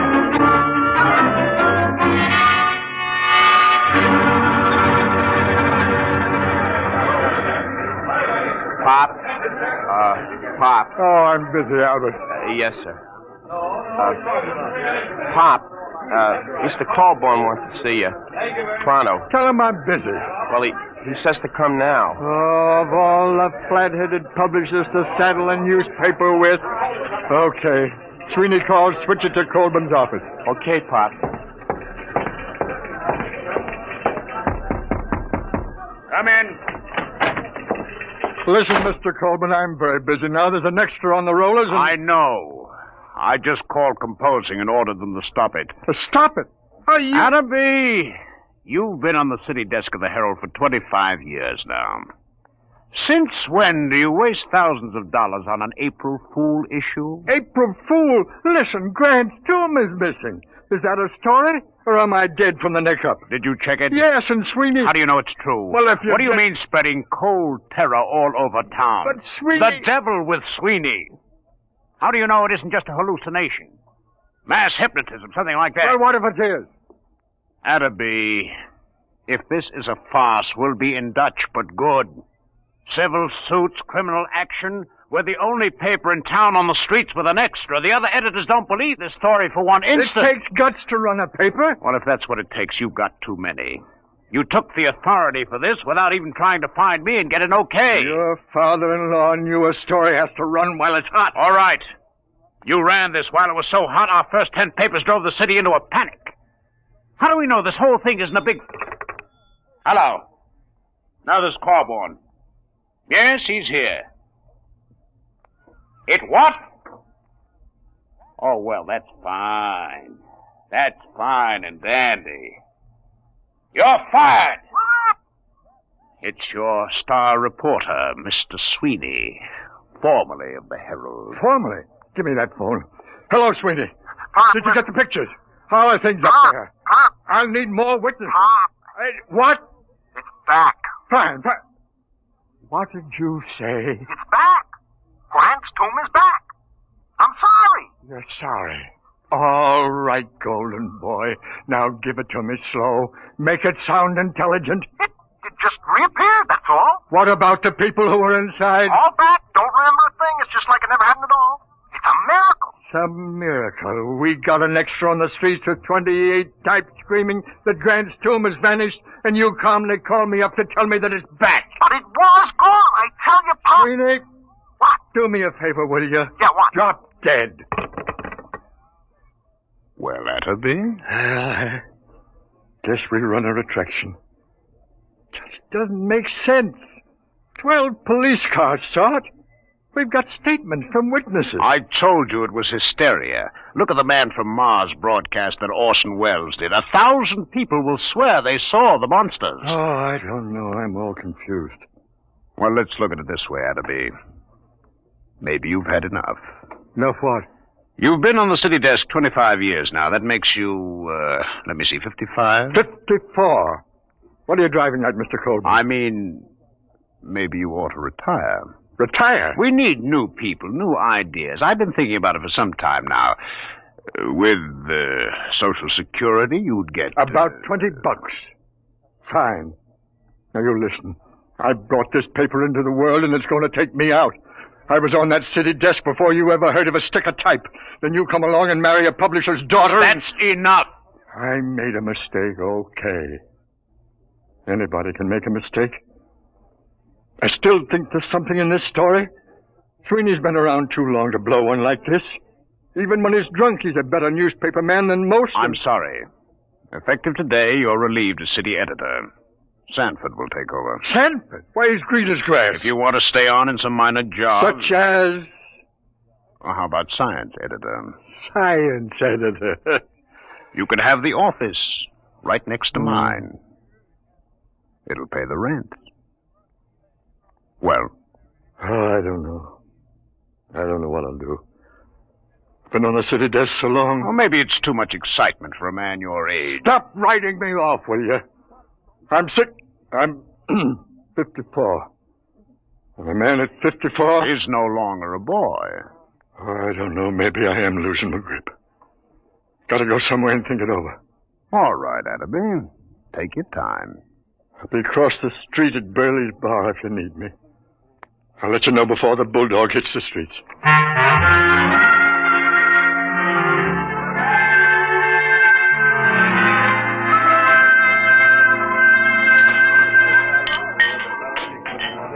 Burley! Escaper! Yeah, Pop, yeah? More poison. Haven't you had enough, Pop? Yeah, this is a solemn occasion, Burley. For the hemlock. What's the occasion, Pop? I am now a husband. No. Yeah, reduced. Humiliated. You, Pop? Never. Meet the new science editor of the Sunday Supplement, me. Knows much about science as J.P. Morgan knows about sharecropping. What happened? Who did it? You familiar with a reporter named Aloysius John Sweeney? Former friend and drinking companion of mine? Sweeney got you busted? The same. If that gentleman should ever by some misforgotten chance thrust his head into this bar, Burley, my friend, I personally, with these two bare hands... Hey, Pop! Pop! Uh-oh. Hey, Pop, it's me. I shall control my homicidal instinct. Listen, Pop, I just came down from Riverside Drive. Very daring move, Sweeney. I brought a guy with me. It won't help, Sweeney. Pop, you don't understand. I found a little guy in a swallowtail coat who watched this whole thing happen. Pop. Burley, quiet! Quiet, everybody! Shh, quiet, will you? How do you do? Gentlemen, I can assure you my small stature belies the magnitude of my abilities. What did you bring him for, Sweeney? He's a genius, Pop, a full-time genius. You betrayed me once, Sweeney. Isn't that enough? Take your little man away and don't bother me. Your friend isn't very polite, Mr. Sweeney. Perhaps one day he will learn that even the most insignificant man has a sense of dignity and personal worth. I apologize, Professor. I'm not so at you. It's your tomato-headed friend here. Sweeney, I ought to kill you. I ought to strangle you with my bare hands. I ought to have you run through a rotary press at low speed. Those things are too good for you. But, Pop, look, I'm trying to tell you, the story ain't phony. It happened. Mr. Pertwee, Hannibal, tell him about it. Gladly. My contribution has been awaiting worldwide recognition for many years now. Unfortunately, there are some who insist I am insane. Fancy that. Being small of stature, as you can see, I chose to nurse my resentment rather than to take positive measures. However, I feel now the world is ready to come to terms with Hannibal Pertwee. Can you or can you not explain this Grant's tomb business? Naturally. It can all be explained quite simply in terms of the Pertwee system of infinite acceleration and transportational facilitation as applied to freightage. I've been trying to sell it to the railroads for 10 years. Didn't I tell you he was a genius, Pop? Burley, the check. Oh, now, wait a minute, Pop. Give him a chance. Show him the trains, Hannibal. Oh, yes, the trains. If you gentlemen will gather around the suitcase... Come on, I want you to see that. I'm telling you. All right. Come on. Hey, look. As you can see, I have in this suitcase a complete model railroad reduced to the size of a cigar box. Observe.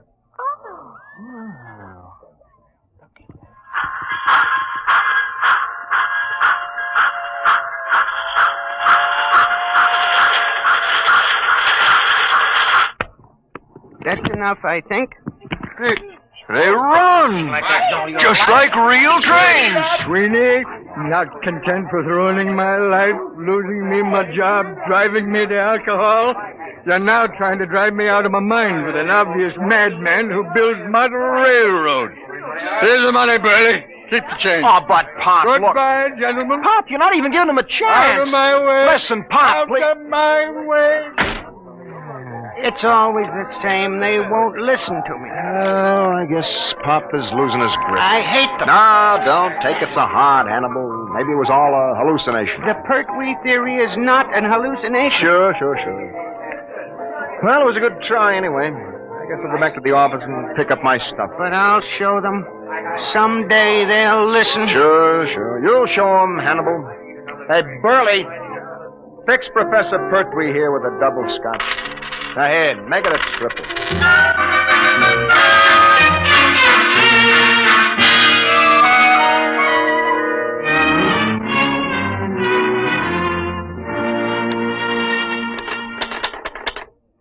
The newest use of the isotope will enable medical experts to trace with accuracy the growth of Oh, nuts. Maybe it's better to be unemployed. Science editor speaking. Pop? Yeah. Sweeney, listen, I got a story. I thought Colburn canned you. Can't fire me. Listen, you know Burley's Bar? Does DiMaggio know Yankee Stadium? What about Burley's Bar? It's gone. Oh, sweet. On the level, Pop, just a few seconds ago. Take a look at the window. Sweeney, I warn you. Take a look. Okay, Sweeney, hang on. Albert? Yes, Pop? Do me a favor. Stick your head out of that window and tell me if anything unusual is going on at Burley's Corner. Okay, Pop. Holy jumping catfish! Huh? It's gone! Come here and look! Well, I'll be a monkey. Where's Colburn? He went to a polo match out on Long Island. Who's on the city desk? Young Stanton. Come on. City desk, Sanford. Okay, I'll give it to rewrite. Just a second. City desk. What? Are you nuts? What? Everybody listen to this, will you? It's Martinson down at 34th Street. He says the Empire State Building has disappeared. Can you feature that? What are you going to do about it? Do? Am I supposed to do something? He's gone nuts. Give me that phone. Hey, let's Give me that phone. Hello, Marty. This is Pop. Pop, what are you doing on deck? Never mind what happened. Well, I'm down at the precinct. 5 minutes ago, a cop staggered in. It's gone, he says. What's gone, they say? The Empire State, he says. Well, I figured I better call. Okay, get down there and get the details. In case you need to convince a Burley's Bar went just before you call. Holy mackerel, what a catastrophe that is. Okay, Pop, I'll call you. Look at the skyline. The Empire State isn't there. No. Don't get panicky. Don't get panicky. It may come back just like Grant's tomb. Okay, Pop. You'll take over, won't you? I'm kind of shaky. Will I? I'll show you fledglings how to run a newspaper together. Wallace? Yeah, Pop? Get a camera down to Empire State. Right. What a story. Call the mayor, Albert. Tell him ask what he intends to do. Check. Where's the research department? Right here, sir. Columbia University says it's mass hypnotism. Tell him to... No, dress it up and shoot it down. Yes, sir. Research! Wait a minute. Yes, sir. Find out how many people are usually in the Empire State. Yes, sir. No, and don't try to call the Empire State to find out. No? No, it isn't there. City desk. Shoot. Frank Walter, listen. I'm dead sober, see? Yeah, the garbage, Frankie, the garbage. Remember, I'm sober. S as in sober, O as in sober. Come on, what happened? Now help me, Pop. Penn Station just disappeared. Vanished. Thin air. Jumping turtles. The people too? People trained the works. I'm telling you, there's a hole a block wide. I was lucky I was only a block away. You saw it? Eyewitness. Oh, bless you, my boy, talk. There was a rumble, see? A kind of electrical hum in the air. And all of a sudden the station seemed to cave in on itself. Wango. Nothing. Any statement? No, but you ought to see the hole. Oh, get statements, flathead. Where are you now? I'm over at the post office, right across the street from that.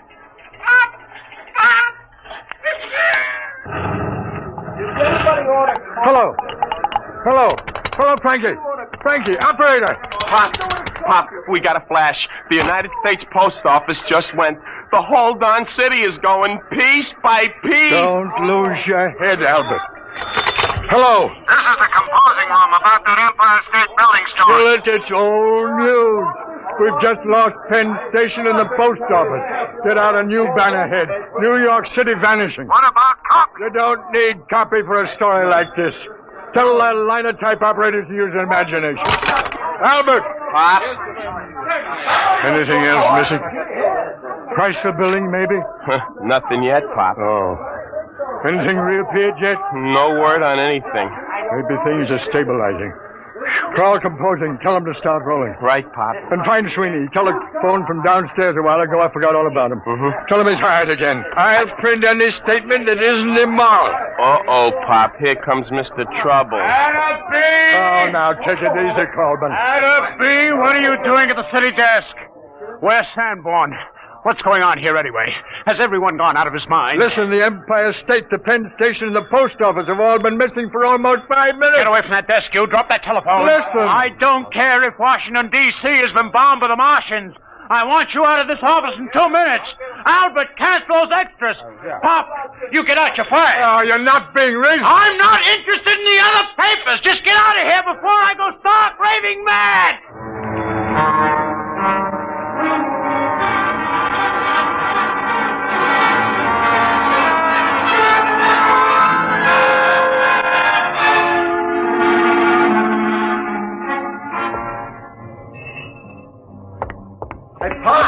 Hey, Pop. Oh, hello, Sweeney. Where have you been? I've been trying to make up my mind whether to come up or not. When you left me hanging on the phone, I thought you was insulting me. Hey, how come you aren't on the desk? Oh, I'm canned. Are you kidding? Oh, it's been coming. I really had the place jumping. You should have seen me, Sweeney. It was like the San Francisco earthquake. Oh, I need a drink. How about... keep forgetting. Isn't any Burleys anymore? No. Just a big hole in the ground. Let's walk over. I want to browse around. Oh, Pop, there's nothing to see. Well, let's take a snoop anyway. Just for old time's sake. Well, okay, Pop, let's cross. We got the light.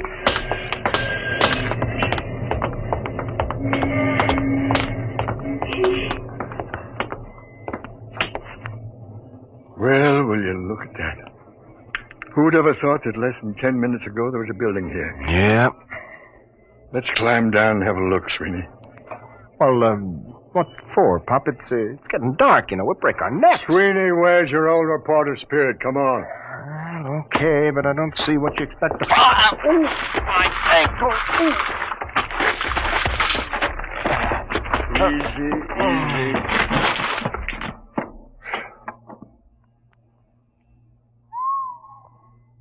Clean as a bone.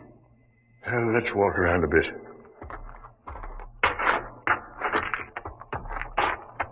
See anything? No, just rock, pieces of the foundation. I'll bet you that... Pop, wait a minute. What? Will you look at this? So small I almost missed it. Well, I'll be a son of a perfect scale model of Burley's. Less than 4 inches tall. What do you suppose this is doing here? I don't know. Can I help you, gentlemen? Pertwee. What are you doing down here? I'm looking for my model. Thank you for finding it. Oh, this is yours, is it? Certainly. Now, if you'll be kind enough to hand it to me, I'll just put it back in my suitcase. You better give it to him, Pop. All right. Thank you.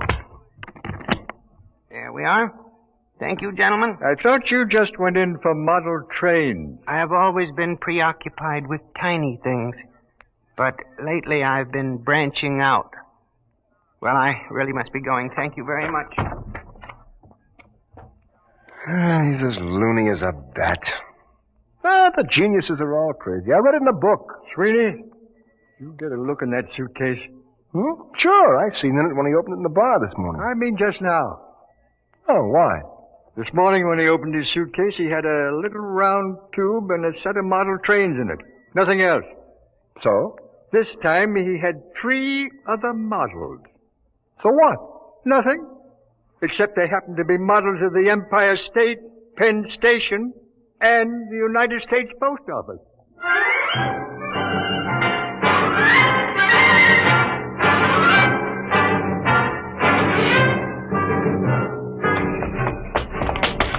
There he goes down the block, Pop. Wait, come back here. He's starting to run. Here's a cab. Come on.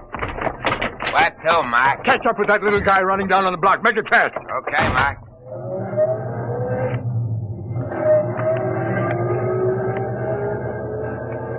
There he is. Hold it, cabby, hold it. Come on, Sweeney. Hey, how about my dough? Hey, you bum! Stop, gentlemen. Stop, I warn you. Hey, Pop.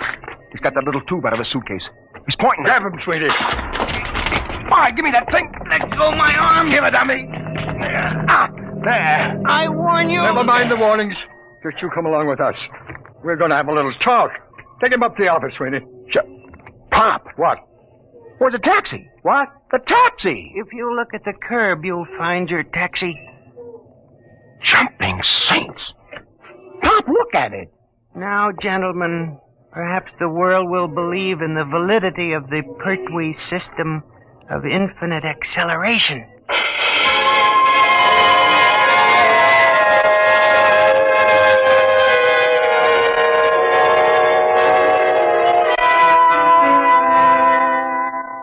All right, Hannibal, now you start talking. I won't. Hold his hand, Sweeney. At the pleasure. Well, Hannibal? Let me out of this office. Talk. Never. Sweeney, where's the tube? Right here, Pop. Now, Hannibal, I give you 5 seconds to talk, after which I'm turning this tube on you for a taste of your own medicine. Now, think it over. 1, 2. No. 3. I hate them. Why should I save them? 4. All right.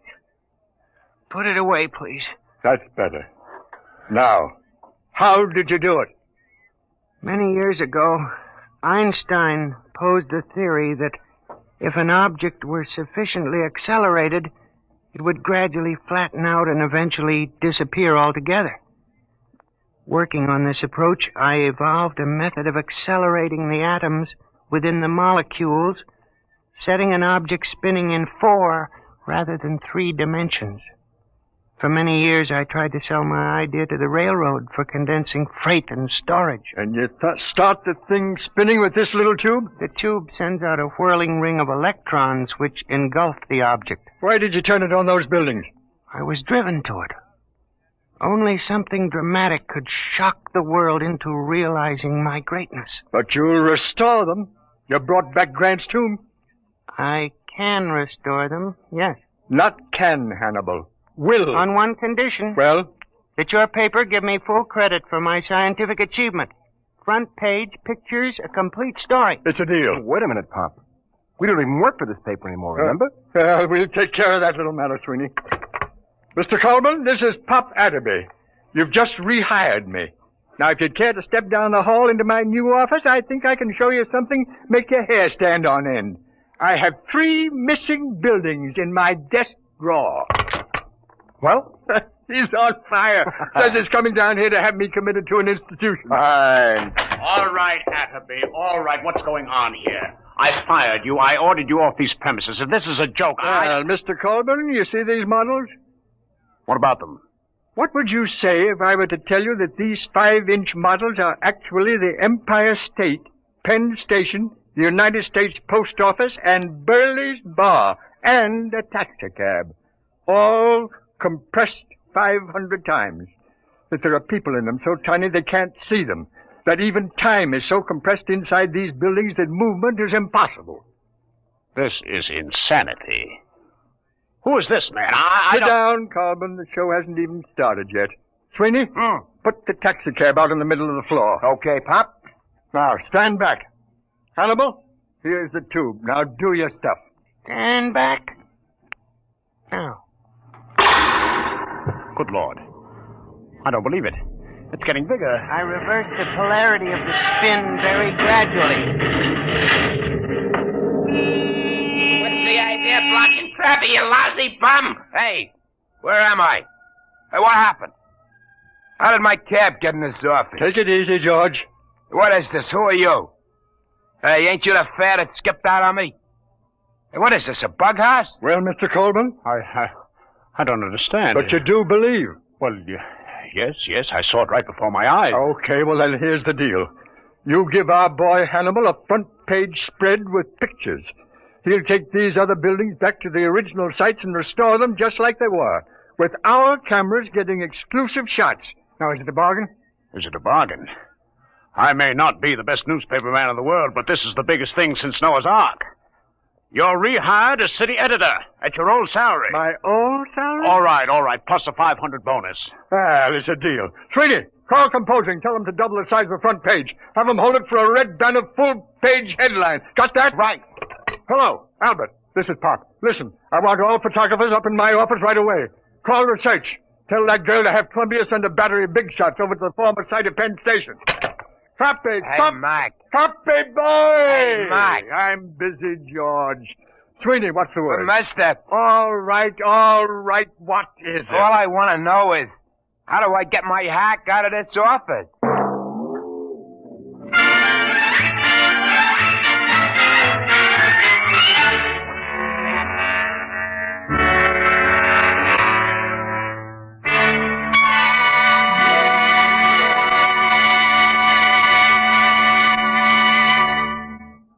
You have just heard another adventure in time, space, and the unknown world of the future. The world of... Dimension X.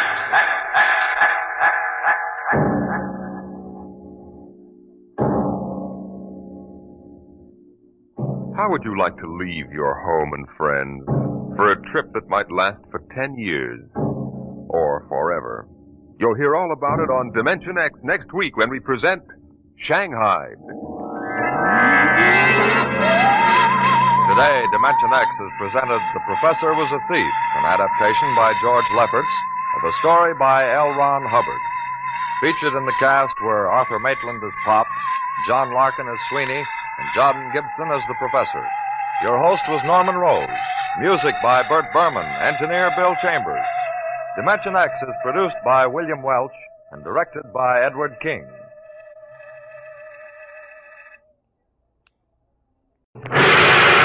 Dimension X.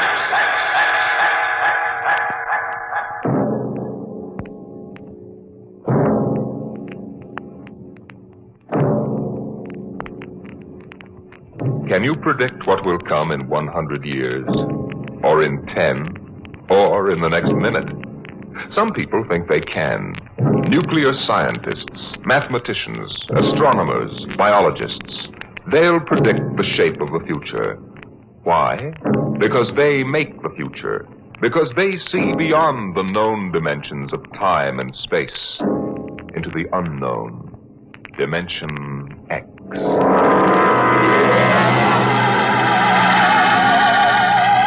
It was in the year of 1982 that spacemen first discovered the Great Galactic Barrier. In the past 10 years, rocket travel to the moon and the nearer planets had become commonplace.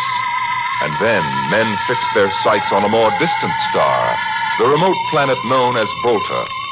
5 exploratory ships went out, and none came back, each in turn disappearing mysteriously at the same vanishing point, at an invisible wall somewhere in the vast outer reaches that became known as the wrecker of spaceships, the Galactic Reef. And yet the explorers refused to admit defeat. It was on June the 2nd, 1987, that the rocket Star Cloud made ready for takeoff, the 6th to attempt to crack the barrier and win through to Volta.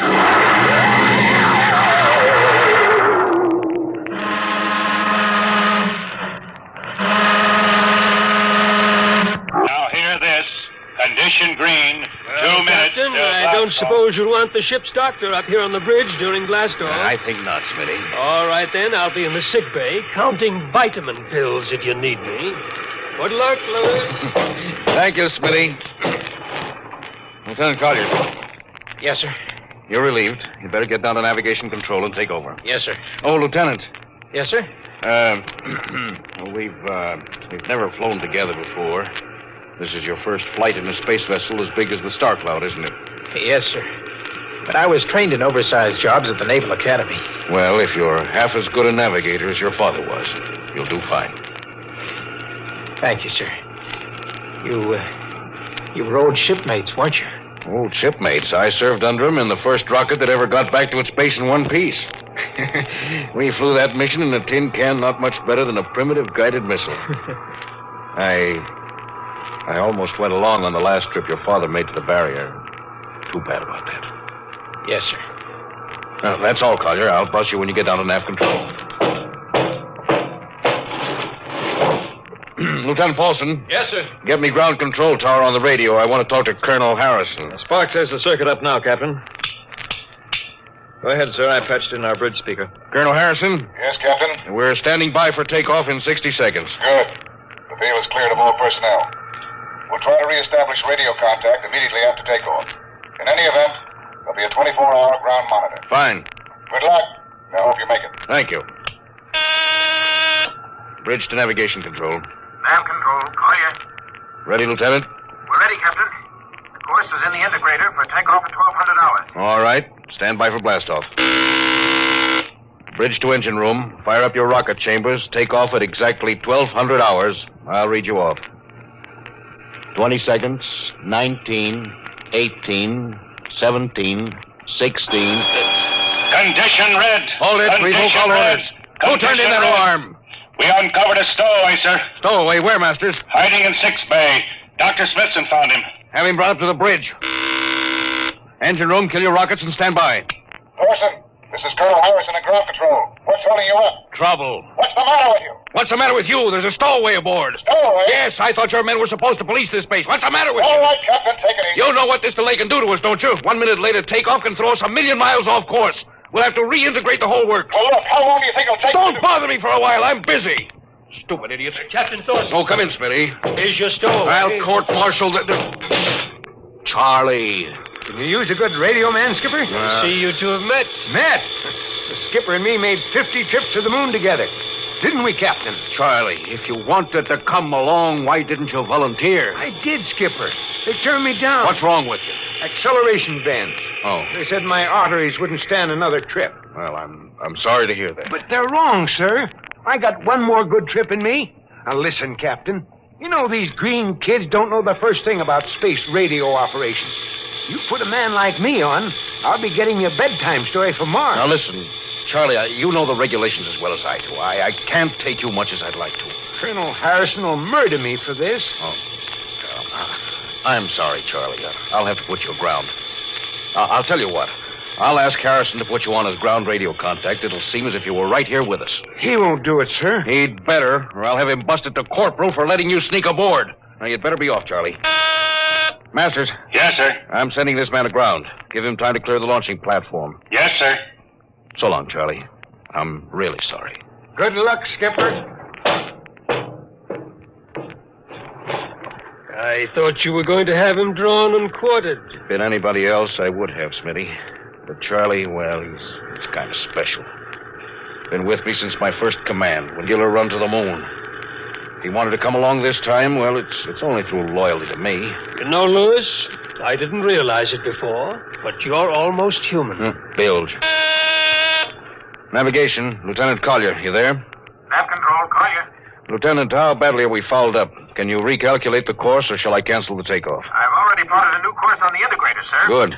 Can we take off in exactly 2 minutes? 2 minutes? Yes, sir. If we can, all we need to correct is for only a 1 degree deflection. I can do that before we breach the stratosphere. That's quick work. Are you sure? Positive, sir.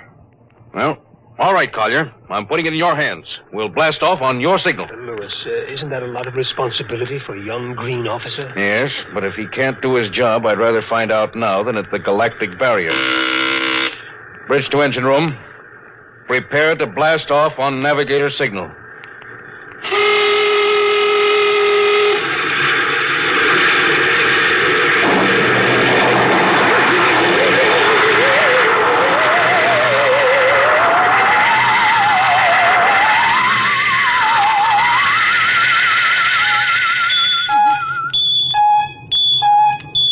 How are we doing, Collier? Coming on the bearings, sir. 4, 3, 2, 0. We've intersected the course vector. Good work, Collier. The course is corrected, sir. Ready to go into atomic overdrive anytime you say. All right, stand by.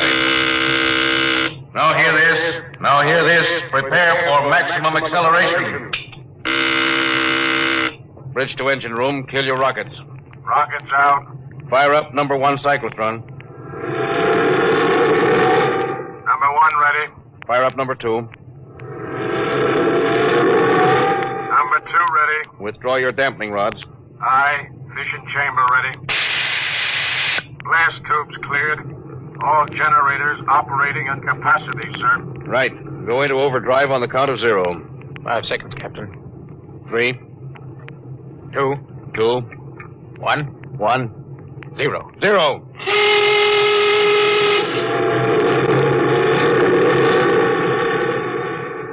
How are we doing, Collier? On course, sir. She's running hot and true. Well, my compliments, Lieutenant. Thank you, sir. This job would have done your father credit. He was one of the best navigation officers I ever saw. Thanks, sir. Now start your gyros and put her on robot control. The bridge is yours, Mr. Collier. If you need me, I'll be in Dr. Smithson's office. Yes, sir.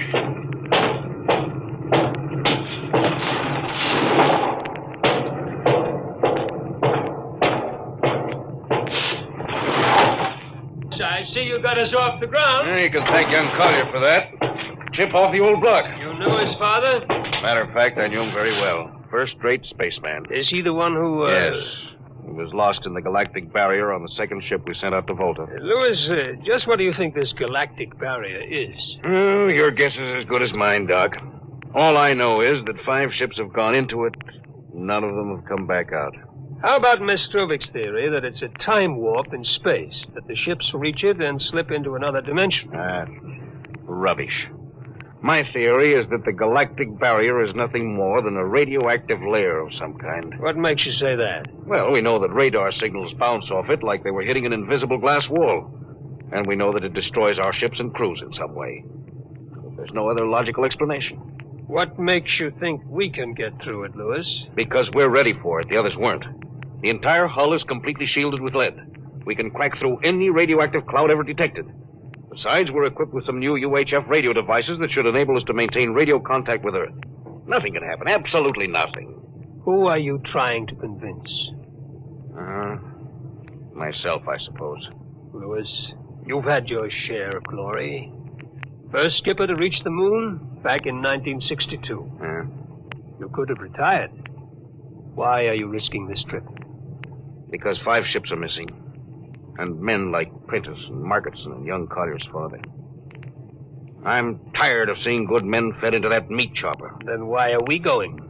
We haven't any choice, Smitty. We're in a race, the kind of race where men and ships are expendable.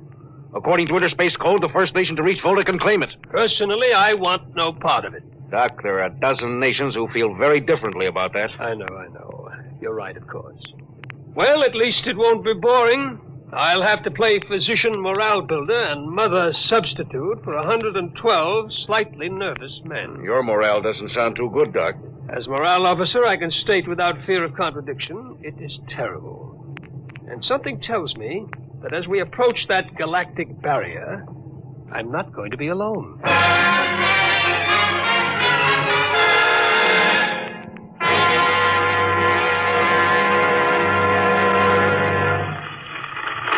Hello, Earth. Hello, Earth. Captain Thorson of the Star Cloud calling Earth. Star Cloud to Earth. Can you read me? Hello, Star Cloud. Hi, Captain. Charlie. Well, I see they haven't court-martialed you yet. No, sir. Thanks to you. That's good to hear you. You can read us the funny papers on Sunday morning. Right. How's our signal? Strong. Clears the bell. Well, here's our log report for Colonel Harrison. Ready? Shoot. June 2nd, 1987.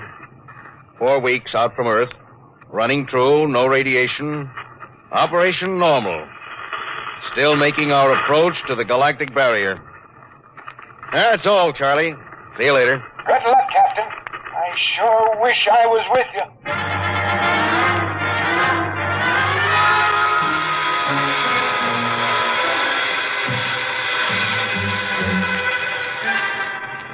How's the morale, Smitty? Well, the men know we're getting closer to the barrier.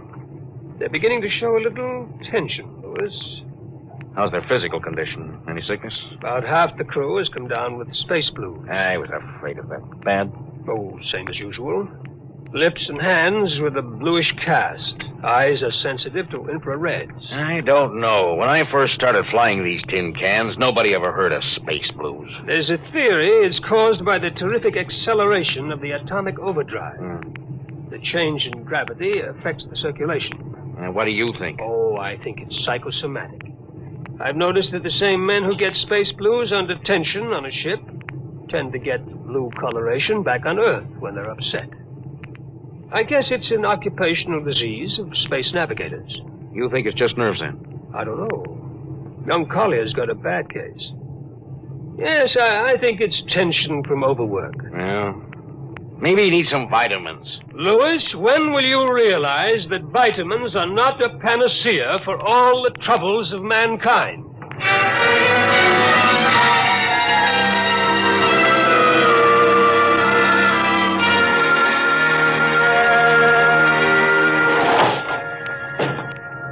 Sir, I understand you've relieved me from duty. Dr. Smithson says you aren't looking very well, Collier. I'm just giving you a rest. But, sir, I feel perfectly able to continue. Your lips are as blue as Minnetonka. Captain, I'd like to remain at my post. Don't be so foolhardy, Lieutenant. I'm not being foolhardy, sir. You see, I have a special personal reason for wanting this expedition to reach Volta. Oh, your father? Yes, sir, my father. You think he might still be alive? Sir, I have to find out what happened. I think I understand. Very well, Collier. Report back to duty.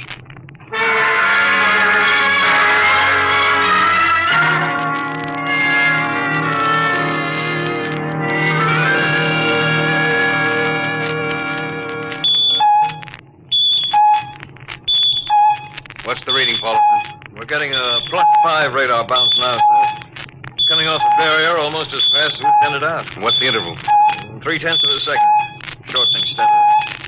This rate will hit the wall in the next few minutes. All right. Alert the crew.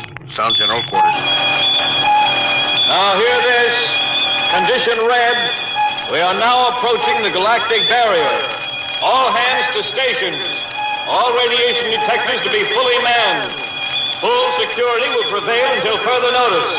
That is all. Paulson. Aye, sir. Radar bounce is up to +6. We better try to make final contact with Earth. Is Spark still trying to raise the base? Yes, sir, but he's not having much luck. Seems to be some interference. Oh, that's the radio room now. Yes? You've got him? Well, cut in on the bridge speaker. The captain will take it from here. Hello, Star Cloud to Earth. Can you hear me, Earth? Hello, Skipper. I can barely read you. We're getting heavy static from sunspots. That's not sunspots.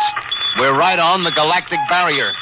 Getting a +7 radar bounce. Expect to hit the barrier almost any second now. Good luck, Skipper. Look, Charlie, stick with us, will you? We're switching to the automatic center now so you can track us in. Okay. If we crack the barrier and come through still in one piece, I'll try to get back to you on the high-frequency band. Gotcha, Skipper.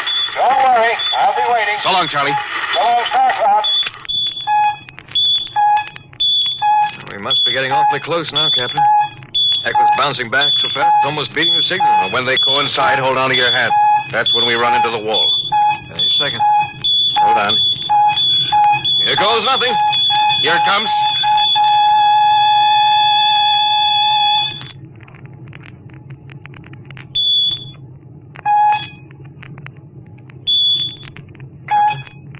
What? Nothing happened. We made it, Captain. No radiation, no time warp, no nothing. The crew's gone crazy, sir. Let them. They earned it. Hey, Doc, can you break out a few bottles of snake bite serum for medicinal purposes? I sure can, Louis. This calls for a celebration. How's your morale now? Couldn't be better. How's yours? Couldn't be better. Hey, what the? Condition red. Condition red. Radiation detected. Condition red. Radiation detected. Holy mackerel. Look at the needle on that indicator. Paulson. I see it, Captain. Picking up radiation like crazy. What's it like? It's a strong impulse. What kind? I don't know, sir. It's too long for a cosmic ray and too short for UHF. The ship's lousy with it. Man your battle stations! Paulson, track it down. Triangulate it and make it fast. I want a directional fifth. Yes, sir. Engine room. Yes, sir. We're picking up radioactivity. Is it the fission chambers? No leak here, sir. I'll check your gauges. Nothing here, Captain. Must be coming from outside. Damage control. Yes, sir? Is radiation penetrating the lead field? Haven't found anything yet, sir. Well, keep at it. Paulson, how are you doing? I've got a fix, Captain. What is it? I'll have to recheck my figures. Hurry up. The angle is correct. Come on, man, for Pete's sake. What's the radiation from? It's coming from inside the ship. But that's impossible. Oh, sir, I've checked it twice. Well, it's got to be the engines. If it is, we're finished. Engine room. Yes, sir. That radiation must be in the overdrive pile. No, sir. It isn't here, sir. Are you certain? Yes, sir. All right, keep checking. Well, only one thing left to do. Paulson, get a Geiger counter. We're going to start combing this ship inch by inch. Yes, sir. Turn it on. Yes, sir. Ready, Captain.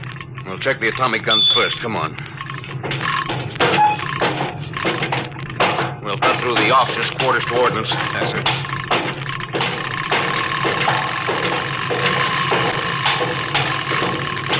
Through here. All right. Wait a minute, sir. No? What is it? The signal's weaker now. Yeah. Let's go back.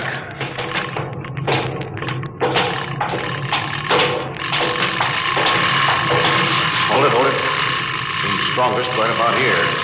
Doesn't make sense. Whose cabin is this? Lieutenant Collier's. Collier! Oh, he's down in nav control, sir. We'll try the door. It's not locked, sir. Yes, it's in here, all right. Listen to that counter. It's strongest over here. Open that wall cabinet. It's locked, sir. I'll smash it. Shut off the Geiger counter.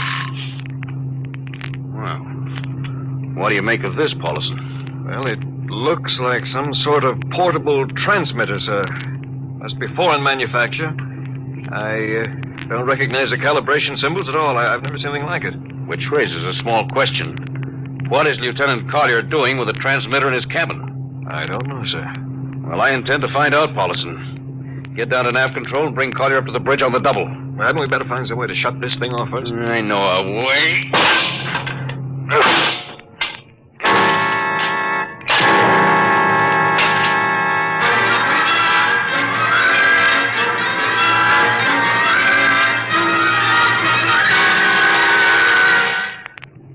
Lieutenant Collier, I'm going to ask a few simple questions. Yes, sir. And I want a few simple answers. Yes, sir. What were you doing with the transmitter in your cabin? Transmitter, Captain. You know nothing about it? No, sir, I don't. Do you recognize these calibration symbols? No, sir. Well, can you think of how it might have been placed in your cabin without your knowing it? No, sir, unless someone came in while I was on duty. Oh, would that have been possible? Well, I suppose so.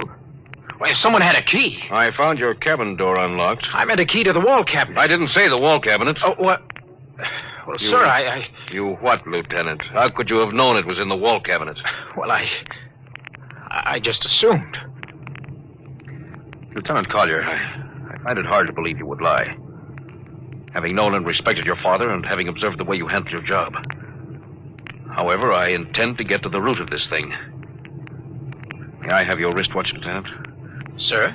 Your wristwatch. Here you are, sir. Paulson, turn on that Geiger counter. Yes, sir. Now hold this watch next to it. Yes, sir. That's all. Lieutenant, if you hadn't any close contact with that transmitter, how do you explain the radioactivity of this watch? Well, I don't, sir. I think you'd better. To whom were you sending those signals? Condition red. Condition red. There's your answer, Captain. What is this, Collier? Alien spaceship approaching. Alien spaceship approaching. Collier, who's aboard that ship? All right, now talk. Very well, Captain. My mission seems completed. Your mission? Are you admitting that you're an agent of a foreign power? I am stating it. What nation? No nation, Captain. What? I am an agent of the Voltan government. The what? The government of the planet of Voltan. Are you crazy? Are you so stupid that you think your people are the only ones who can invade another planet? Lieutenant, what do you mean? We've had agents operating on Earth since 1945. I don't believe you. What do you think happened to those 5 ships, Captain? Where do you suppose we got our information? Your language, your culture, family background. Your appearance, you look like... Like Commander Collier? Is that so surprising, Captain? We had a living model. I ought to kill you. That would be very foolish, Captain. I would advise you to surrender without delay. Alien ship now coming into ordnance range. I'll deal with you later, Collier. Paulison. Yes, sir. Put this man in irons and take him away. Don't worry, sir. We'll take good care of him. Partner, Robinson! Gunnery. Gunnery, Richardson. What's the range? 10,000 meters. They're closing fast. Put your guns on radar tracking. Tracking. Coming on the bearing. Fire. Fire, Richardson. Did you hear me? Fire! What's the matter down there? Did you hear me? Richardson, answer me! What, who? It's no use to shout, Captain.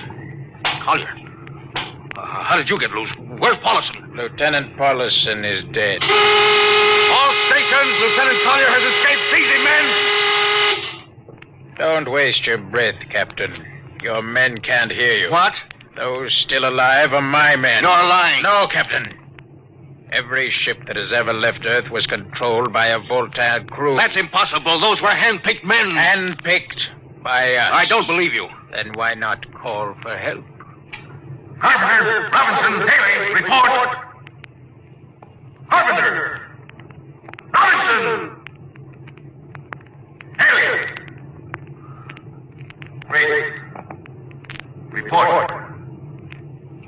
You see, Captain, it is quite useless.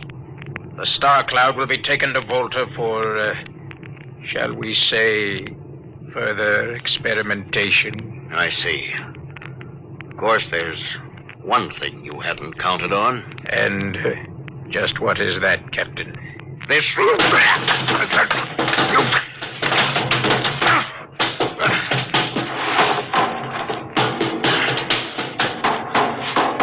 Carpenter! Are you in there, Lieutenant Carpenter? They can't all be dead. There must be one alive. Smitty! Dr. Smithson! Smitty! Oh, Smitty. What have they done to you? Lewis. Those dirty... don't talk. I must lean closer. Not much time. Lewis, space blues. Space blues? What is it, Smitty? What are you trying to tell me? All men with space blues. Voltan. Here, let me help you. No, Lewis. Get message back to Earth. Voltan, 5th column. Watch out for space blues. Smitty. Smitty. Captain Thorson, you can't hide from us now. Come back to the bridge and surrender, or my men will come and get you. Oh, yeah? Captain Thorson, you can't come. Hello. Star Cloud calling Earth. Please, God, let me through before it's too late. Hello. Star Cloud to Earth. Come in, please. Come in, please.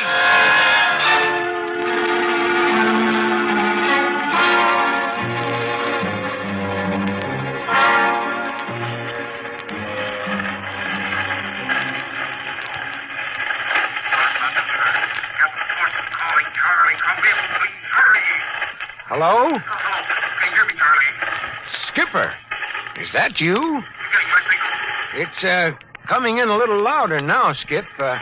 Keep sending. Thank God, Charlie. Now listen to me. Not much time. Get word to Colonel Harrison. Crew, mutinied. Most of crew members, Voltans. What? Voltans. Spell that. V-O-L... Voltans? That's right. They're from the planet Volta. Skipper, are you all right? Look, Charlie, this is serious. They'll be here any second. Now listen, they have a 5th column on Earth. They're planning to invade you. You don't mean it. Of course I mean it. Now tell Harrison. Posing as humans, you can detect them by space blues. You got that? Only Voltans get space blues. Charlie, can you hear me? Space blue. I get you. You warn everybody. Captain?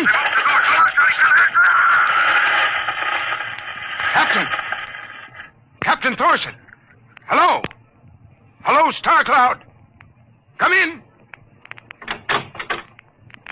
What's the trouble, Sergeant? I was just trying to raise the Star Cloud, Colonel. Had any luck? No, sir. No contact. No contact? No, sir. Nearly an hour since they hit the galactic barrier. I don't understand why they haven't tried to get a message back. No, sir. Neither do I. All right. I'll take over for a while. Yes. You do that. You go right ahead, sir. Right. Oh, Charlie, you'd better go out and get yourself some coffee. You look a little blue around the gills.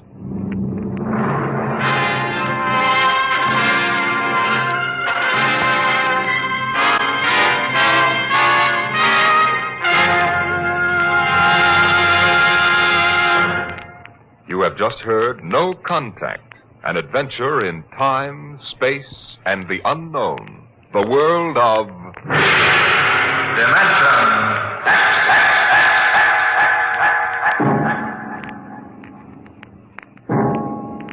Next week we have a cheerful little tale that starts with the disappearance of Grant's tomb.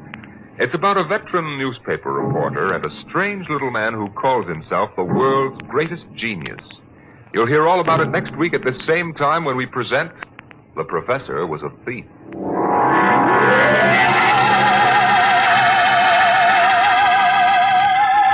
Dimension X has presented No Contact, an original story written by George Lefferts from a storyline by Lefferts and Ernest Kinoy.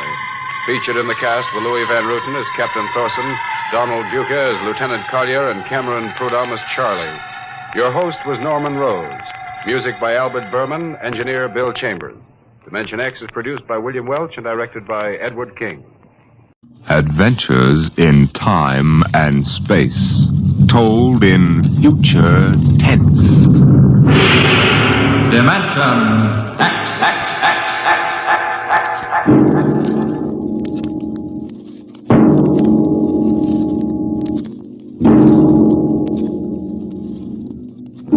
Tonight, transcribed from Ray Bradbury's collection, The Martian Chronicles, we present And the Moon Be Still as Bright.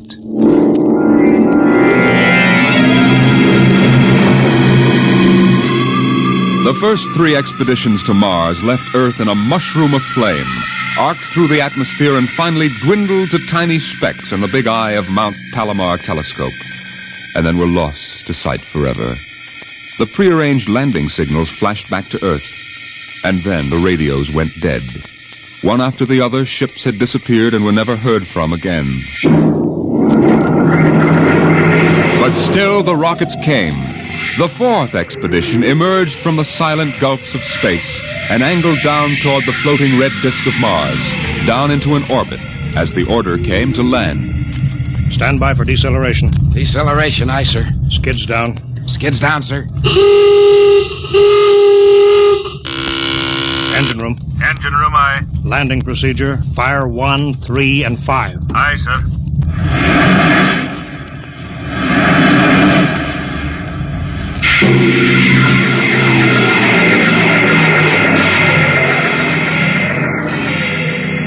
The last blast of the bow jets broke red against the blue desert sands, and the ship slid to a halt at the edge of a vast city that reflected the icy glare of the moonlight. For a while, all was still. All right, Parkhill. Open the airlock. Aye, sir.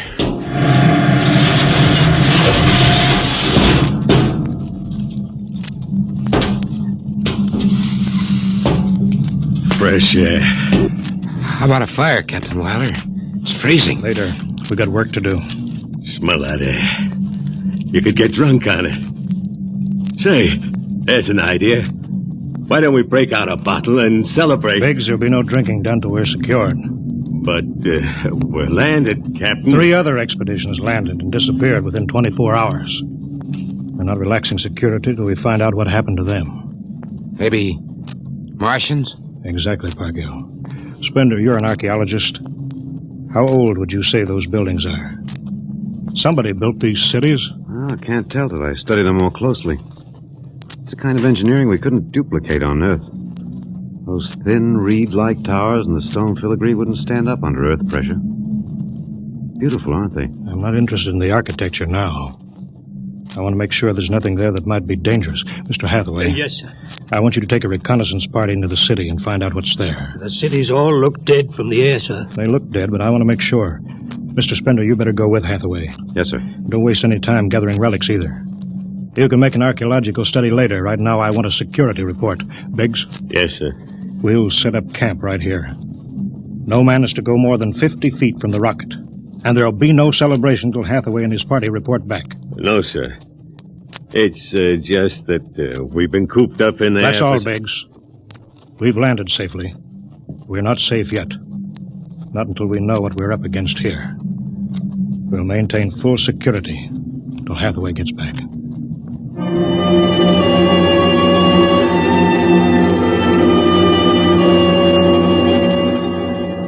In the sea bottoms, the wind stirred along faint vapors, and from the mountains great stone visages looked upon the silvery rocket and the small fire. The sky was black overhead as the two racing moons threw knife-edged double shadows on the desert. All rats, come and get it. Chow. What you got to eat, Sharky? Sawdust, smothered in cold lamb fat. Good. I thought it was something I couldn't eat. Hey, you guys, pipe down. Captain, Mr. Hathaway's back. Captain Wiley. Over here, Mr. Hathaway. Well, most of the city is dead, sir. Spender says it's been dead a good many thousand years. But we found one part about a mile over. What about it? People were living in it last week, sir. People? Martians. I see. Where are they now? Dead. We found the bodies. Thousands of bodies. They hadn't been dead more than 10 days. What did they die of? You won't believe it. What killed them? Chicken pox. Chicken pox? Yes, I made tests. It worked differently on Martians than on Earth people. Burned them black and dried them out to brittle flakes. But where could they get chicken pox? From Earth, sir. And the other rockets did get through. Yes, sir. I don't know what the Martians did to them, but I sure know what they did to the Martians. Gave them chicken pox and wiped them out. They just didn't have any resistance to an Earth disease. There aren't any of them left? There won't be any. When a thing like that starts spreading, sir, there's no stopping it anywhere. It's 1,000 to 1 that's killed them all. This planet is through. Incredible. Think of it, Captain. A dirty, silly child's disease like chicken pox.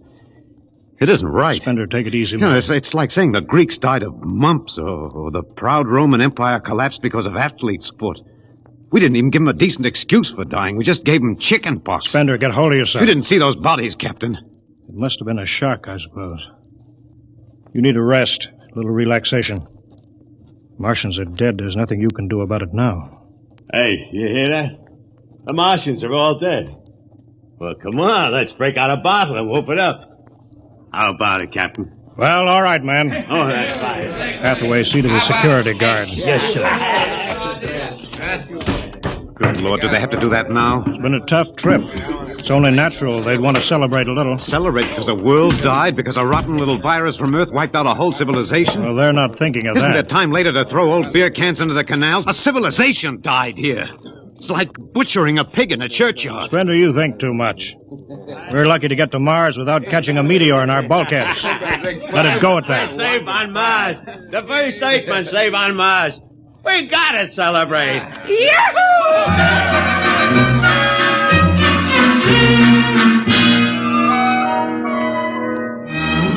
Many bottles were opened and drunk. The voices got louder. The earth laughs and shouts echoing across the empty Martian sands. There was that time in New York when I ran into that blonde. Boy, what a blonde. Listen, the first thing she said...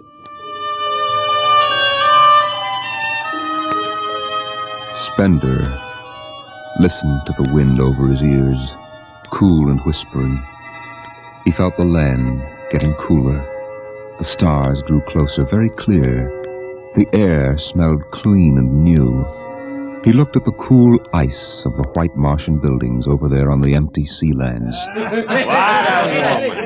What a woman. Hey, what do we do with these empty bottles? Save them. There's a 2-cent deposit. Throw them away. Hey, wait. How about that building? 2 to 1 for $1, I can heave one right through that window. You're on. Here goes. Bullseye! I owe him $1. Double or nothing on the next shot? Put that bottle down, Biggs. Who's that? Mr. Spender? Stop smashing those windows. What's the difference? The planet's ours now. I guess I can do anything with it that I want. Drop that bottle, I'll knock your teeth out. Yeah? Just watch me. I warned you, Biggs. Bender, what is this? I hit him. He's crazy, Captain. He just walked up and slugged me. Biggs wasn't doing nothing. All right, let go of him. You men go back to your party. Spender, come with me. I like Yes, that sir. guy. Just walks up to him and slugs him. He wasn't. Spender, suppose you explain. What was the idea? Oh, the noise, the drunken brawl. I guess I was ashamed of the spectacle the whole crew was making. Where's their respect for what's happened? Their sense of what's right? Men are tired. It's been a long trip. You got a different way of seeing things. I'm seeing things all right. I'm seeing how we'll ruin Mars. We'll rip it up, rip the skin off the way we've already ruined Earth. We Earthmen have a talent for ruining big, beautiful things. Is that why you hit Biggs? Yes, I couldn't stand the idea of them watching us make fools of ourselves. Them? The Martians. The Martians? They're dead. All dead. But they know we're here. Doesn't an old thing always know when a new thing comes? We've come a long way to smash their windows and spit in their wine. Well, maybe you're right. I'm fining you $50 for that fight. Now suck in your chin. We'll go back there and play happy.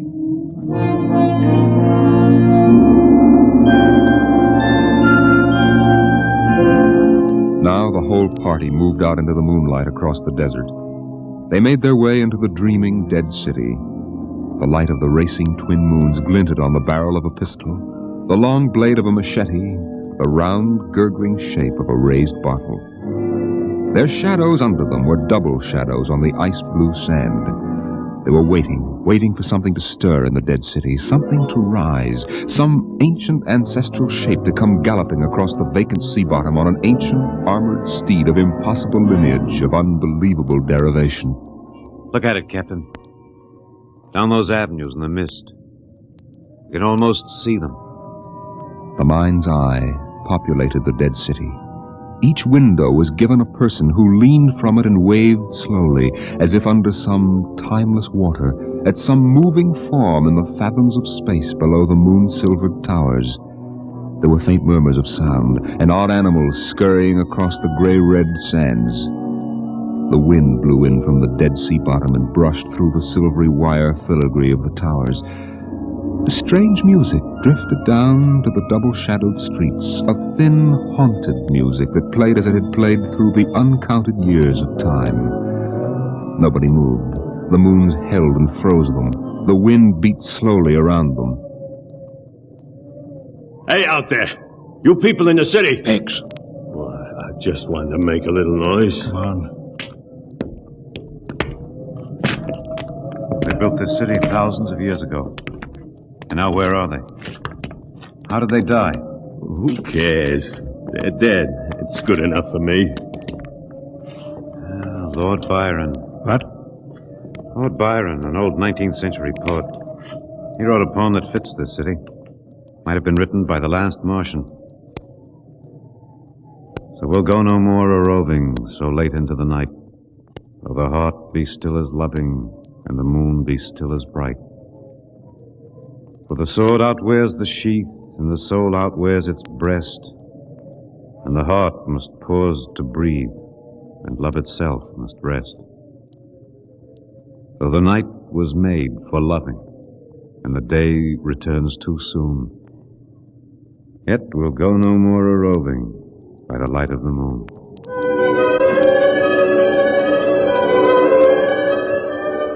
Without a word, the Earthmen stood in the center of the city.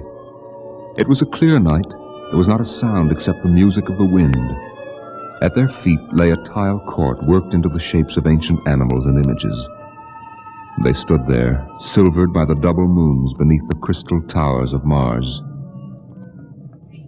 Then Biggs was sick, and the sour stench of liquor filled the cool air. The men of Earth had come to Mars. And Spender turned and walked away into the city, alone in the moonlight, never once stopping to look back.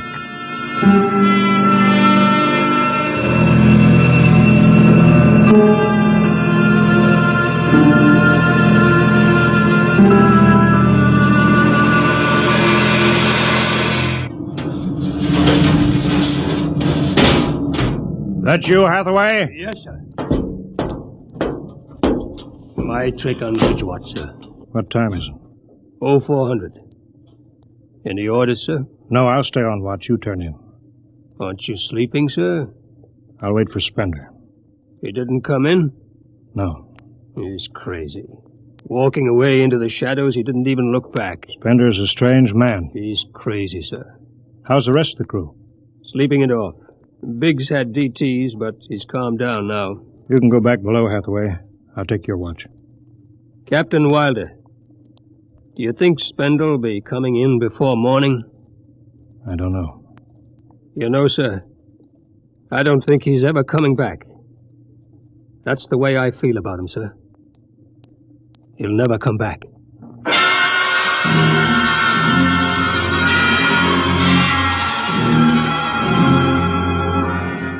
It was a morning that might have been a Monday, or a Tuesday, or any day on Mars. Biggs was on the canal rim, his feet hung down in the cool water, soaking, while he took the sun in his face. What are you doing back here, Biggs? Didn't you go out with the search party? Yeah, I come back. I got a blister. Sure. What do you mean? Look, Cherokee, you see that? Anyway, I had enough searching. 4 days hunting for that screwball Spender. Didn't find him yet, huh? Nah, good riddance. Oh, my feet, I'm gonna soak 'em good.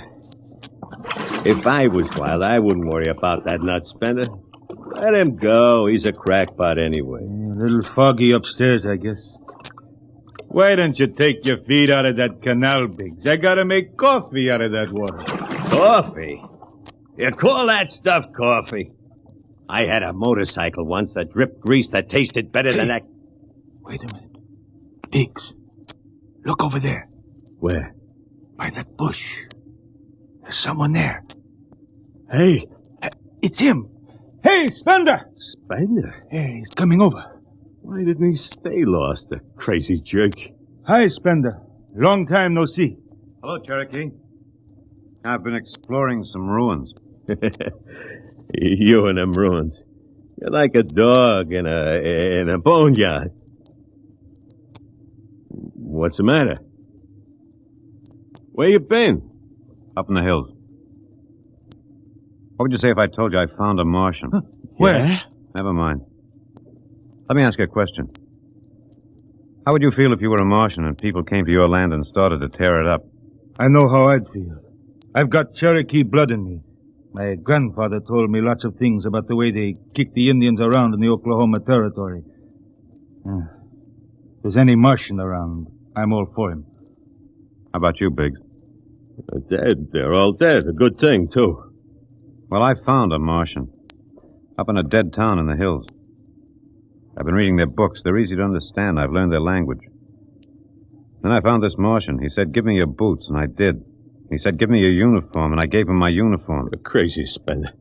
Hey, Cherokee, he's crazy. And the Martian said, give me your gun, and I gave him my gun, and then he said, come along and watch what happens. And the Martian walked down into camp, and he's here now. I don't see no Martian. I'm the last Martian. What? Biggs, I'm going to kill you. Cut it out. What kind of a lousy joke is that? Stand up and take it. Hey, put that gun away, Spender. Hey, cut it, Spender. Oh, put that gun away. You're joking. You're kidding, huh? Spender!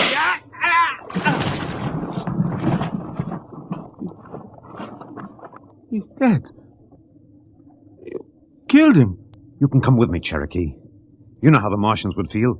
You can be in this with me. You killed him. You just killed him. He deserved it. You're crazy.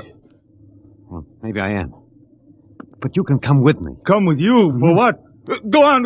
Get out of here, you crazy murderer. All of them. I thought you'd understand. I thought you'd remember what happened to your own people. You get out of here, you crazy Don't murderer. reach for that gun.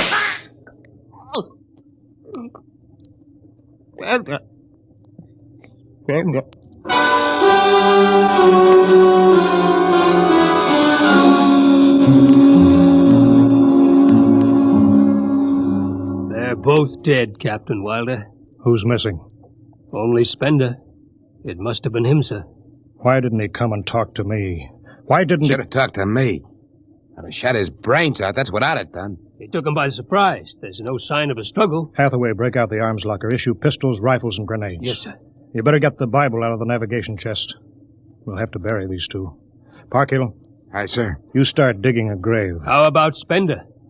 We'll have to go up in the hills and find him. Just let me at him with my bare hands. Crazy murdering louse. That's enough, Parkhill. The man is sick. He must be. Sick my eye. Now grab a shovel. Start digging.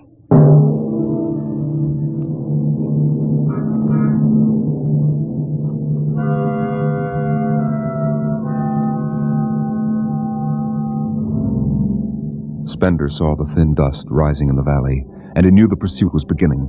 The sun burned farther up the sky, and the blue sand drifted lazily across the sea bottom below. He sat beside a quiet pool 10,000 years old and held a silver book.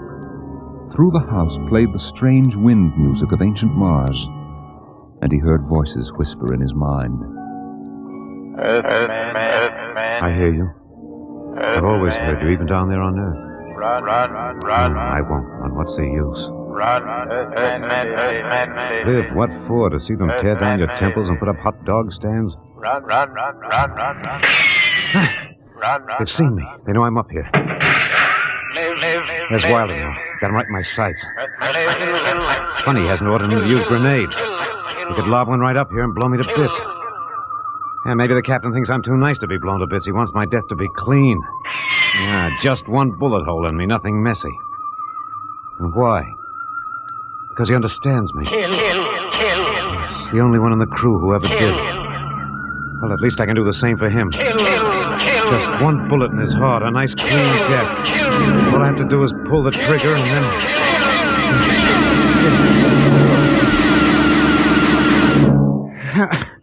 It's no use. I can't do it to him. Spender, can you hear me, Spender? Yeah, I hear you, Captain. What do you want? Talk! Truce! All right, come on up. Leave your gun down there and keep your hands up.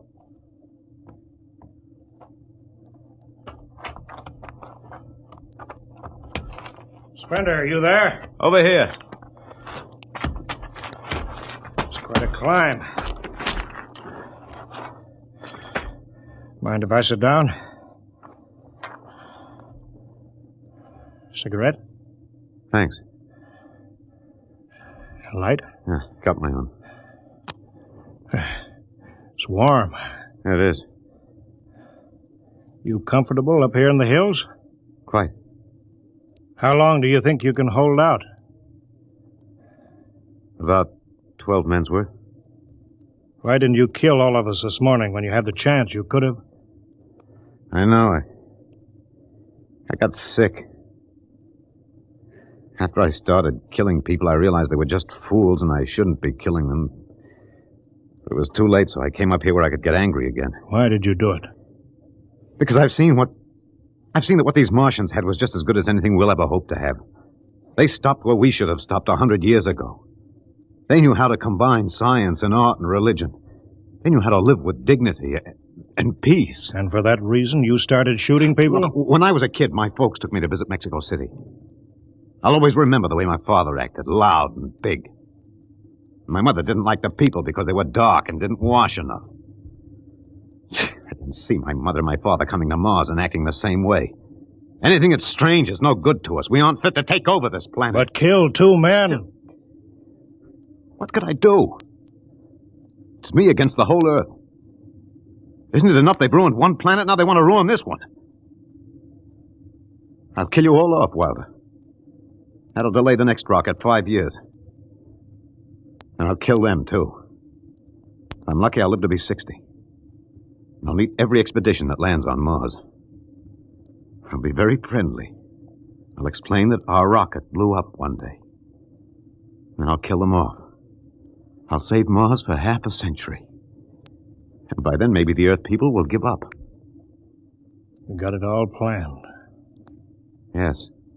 Yet you're outnumbered. We already have you surrounded. In an hour, you'll be dead. I found an underground passage that'll take me back into the hills, Wilder. I'll go back there, and then I'll pick you off one by one. We'll see.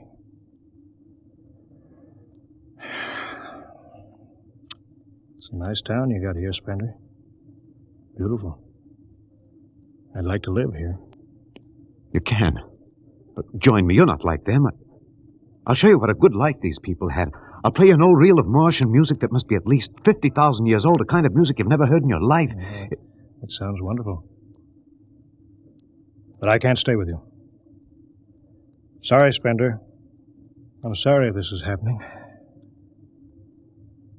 Guess you'd better go back now so you can start your attack. I guess so. Captain, I won't kill you. When it's all over, you'll still be alive. Then maybe you'll change your mind. No. There's too much Earth blood in me. I may even agree with you about all this. But that doesn't change what I've got to do. You won't stay? No. This is your last chance, Spender. You're sick. Come along with me quietly. No. Look, one last thing. If you win, do me a favor. Try to see that they don't tear this planet apart. Right. If it helps, just think of me as a very crazy fellow who went berserk one summer day. It'll be easier on you that way. I'll think it over. So long, Spender. Bye, Captain. Good luck.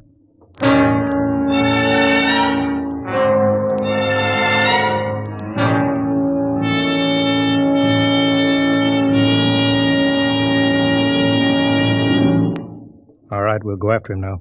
Hathaway, you take the right. I'll lead on the left. You have to kill him. He won't come down. Make it a clean shot if you can. Get it over with. I'll blow his bloody brains out. No, Parkhill. Through the heart. Brains. You heard what I said. Through the heart. Now let's go get him. They spread out again, walking and then running on the hot hillside places, where there would be sudden cool grottos that smelled of moss, and sudden open blasting places that smelled of sun on stone. The men ran and ducked, and ran and squatted in the shadows. Blow his brains out! Just one slug, that's all he needs. Captain Wilder hugged the rock warmed by the sun. He gasped, for the air was thin and not meant for running. Spender lay at the top of the hill, and a gap in the rocks showed the white of his shirt against the shadows. Wilder looked at the towers of the little clean Martian village like sharply carved chess pieces lying in the afternoon. He saw the rocks and the interval between where Spender's chest was revealed. Go on, Spender, get out. You've only got a few seconds to escape. Get out to the caves and come back later. Go now, Spender. I've got to end it. I've got to think I'm right and pull the trigger. Go now. Get out. I'll get him. A slug in the head. I'll blow his bloody... No, Parkhill. Put down that gun. I've got to do this myself. Spender. Why didn't you get out? Why?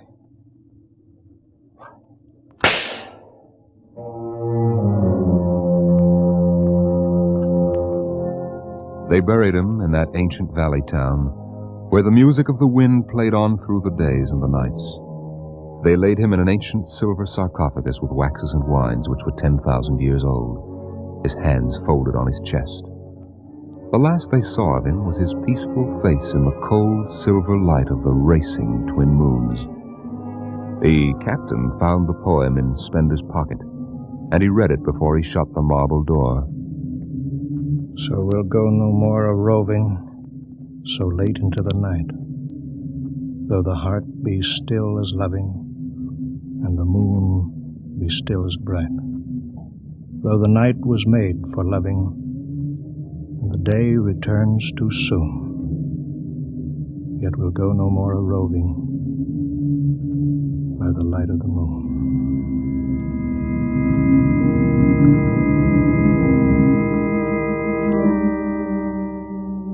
The next afternoon, Parkhill did some target practice in one of the dead cities, shooting out the crystal windows and blowing the tops off the fragile towers.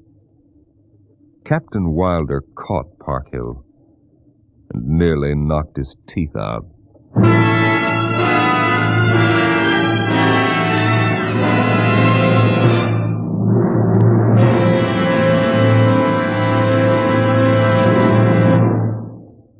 All of you regular listeners to Dimension X will be interested to know that our show is changing its day and time of broadcast over this station. Starting early in November, we'll be back at the new time. We suggest you watch your local newspaper and be sure to join us in about 4 weeks for a new series of adventures into the unknown world of tomorrow. The world of... Dimension X.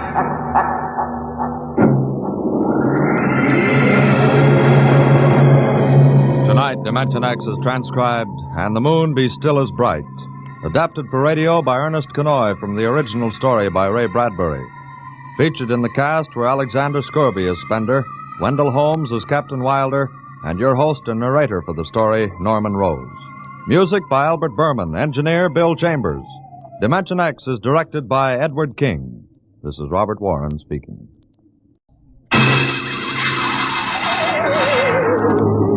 On stage tonight, Dimension X, another in the Wheaties big parade of exciting half-hour presentations. It's National Wheaties Week. The week to buy Wheaties and eat Wheaties and enjoy them as never before. The time to really find out what difference a good breakfast with Wheaties can make. You know, you're getting protein when you dip into a bowl full of Wheaties. You're getting whole wheat minerals and vitamins. You're getting whole wheat energy. Yup, there's a whole kernel of wheat in every Wheaties flake. That's how a better breakfast, beginning with Wheaties, can help you step lively all morning long. And that's why all over this big country, folks are celebrating National Wheaties Week and stepping lively. So how about it? Get out the big cereal bowl and help celebrate Breakfast of Champions. Pour out those golden flakes, put on the milk, put on the fruit, and let's have National Wheaties Week. You ready? Let's go.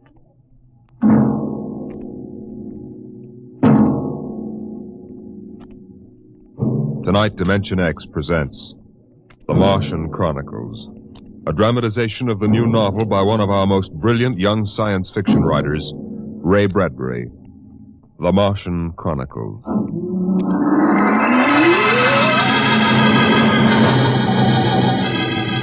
January in the year 1999. 1 minute it was Ohio winter with doors closed, the panes blind with frost, icicles fringing every roof, children skiing on snowy slopes. And then a long wave of warmth crossed the small town, a flooding sea of hot air. Bye, Mom. I'm going out. William McClellan, you come back here. You know you can't go out in winter without a coat. Do you want to catch your death of cold? But it isn't cold. It's warm outside. It's rocket summer. Rocket summer? You know, like Indian summer. The rocket lay on the launching field, blowing out pink clouds of fire and heat, cracking the icicles, melting the snow, making summer with every breath of its mighty exhausts. It seared the faces of the watching crowd and drove them back. And then they saw the red fire and heard the big sound as the silver rocket shot up toward Mars and left them behind on an ordinary Monday morning on the ordinary planet Earth.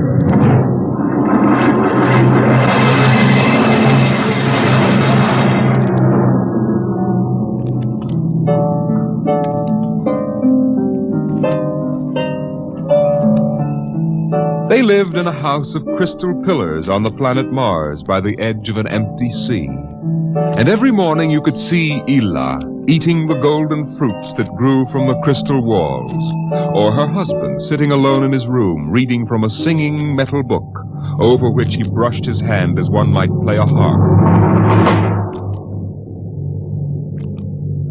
Ela and her husband were not old.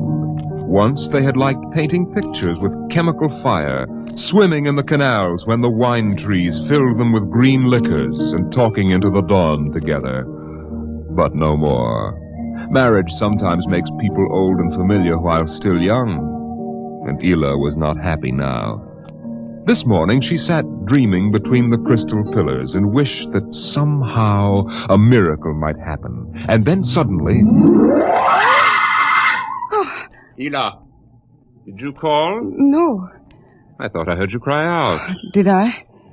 I was almost asleep and had a dream. In the daytime? You don't often do that. Strange. How very strange. I dreamed about a man A tall man, 6 feet tall. Oh, how absurd. He'd be a giant, a misshapen giant. I know, and yet somehow he looked quite handsome.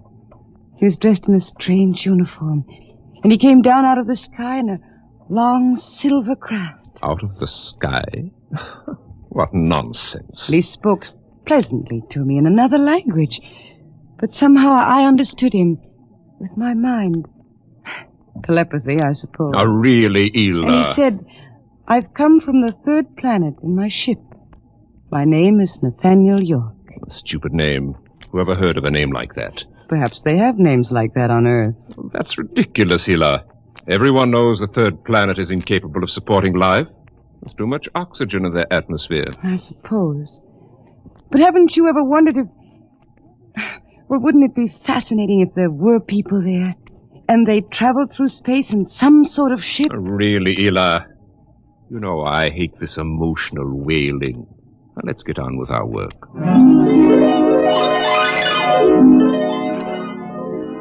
Evening came.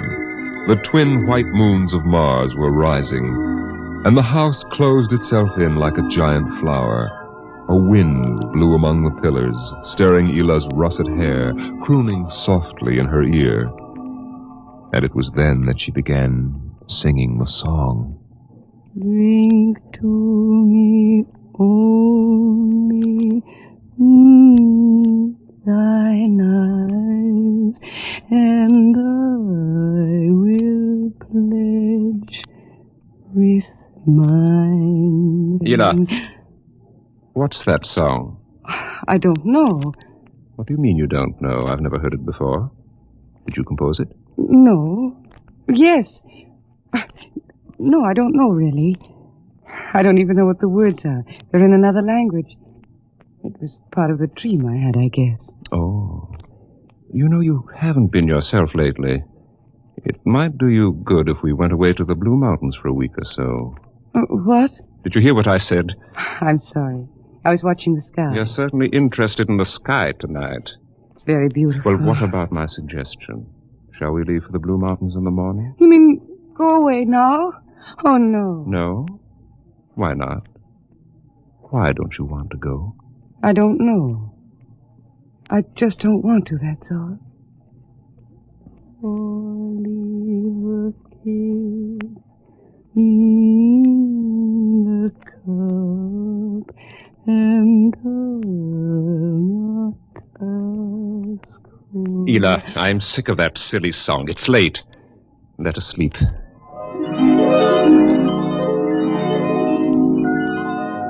From the crystal walls poured a soft carpeting of mist to support Ela where she lay down to sleep.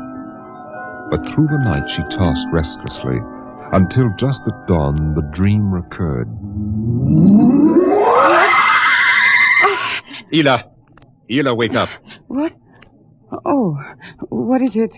You've been dreaming again. You talked in your sleep. Did I? Yes. What were you dreaming? Oh, the ship. It came from the sky again. And the tall man stepped out and talked with me. Telling me little jokes and laughing. What else happened? And then this Captain York... Oh, I can't. It's all so silly. Tell me! He said I was beautiful. And then he kissed me. I thought so. What else? Why, Eel, you're so bad-tempered. It's only a dream. Is it? You know I can read your mind. You can't keep secrets from me. Well, all that happened was this Captain York told me... Well, he told me he'd take me away in his ship into the sky. Take me back to his planet with him. It's quite ridiculous, really. Ridiculous, is it? You should have heard yourself. Fawning on him, talking to him, singing with him all night. In your dream, he landed in Green Valley, didn't he? Please. And he told you he was coming today. Yes. But what's come over you? It's only a dream. You can't be jealous of that. No, I suppose not. Forgive me. I'm being childish. Ian, you're sick. You've been working too hard. No, I'm all right. But perhaps you're right. Maybe I could use a little relaxation. Yes. I think I'll take the morning off and go hunting. Hunting? Yes, in Green Valley.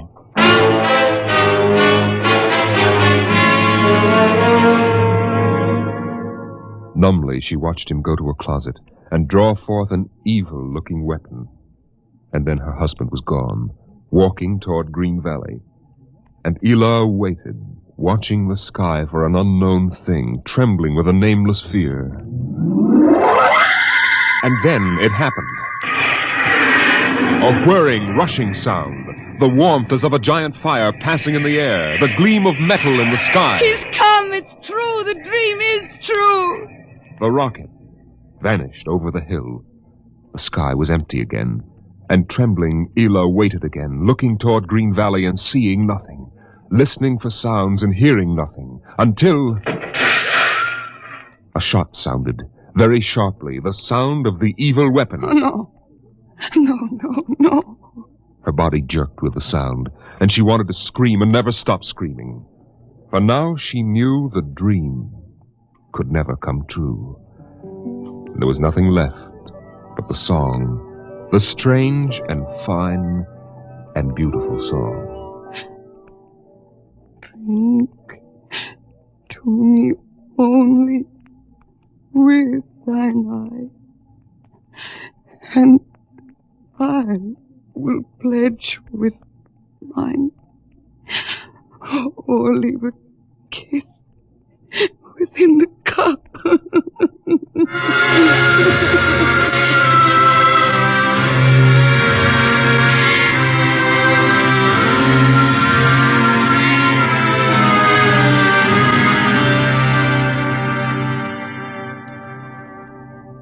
But still the rockets came.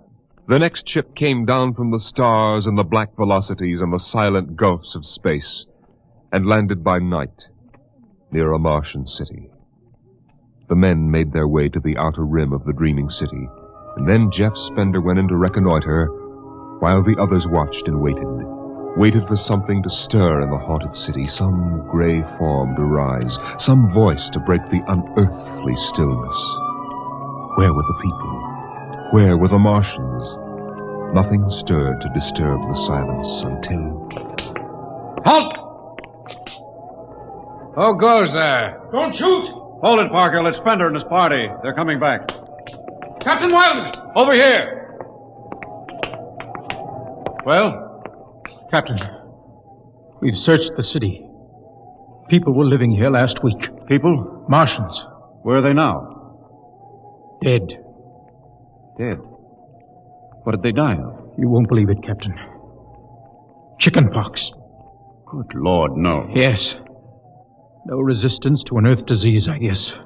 So the other rocket did get through to Mars. It looks like it, Captain. God only knows what the Martians did to them. But at least we know what they did to the Martians. You mean they're all dead? Yes. This planet is through. Hey, you hear that, guys? We're safe! Break out a bottle, Cookie. Let's have a drink to celebrate. Stop it, Parkhill. Put down that bottle. What's eating you, Spender? The planet's ours now. We got to christen it, don't we? I christen thee the city of... I christen... Hey, Park Hill City. Park Hill, I warned you! All right, Spender, that's enough.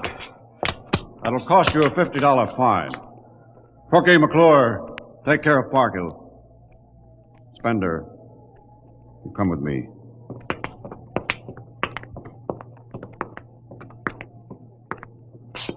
All right, Spender, why did you hit him? I don't know, Captain. I was ashamed, I guess.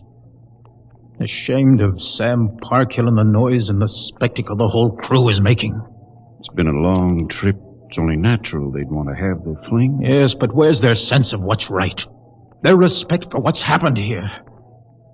Captain, a race builds itself for 1,000,000 years, refines itself, builds cities like this one, does everything it can to give itself respect and beauty, and then it dies. Of what? Not anything fine or majestic or fitting, but a dirty little thing like chickenpox.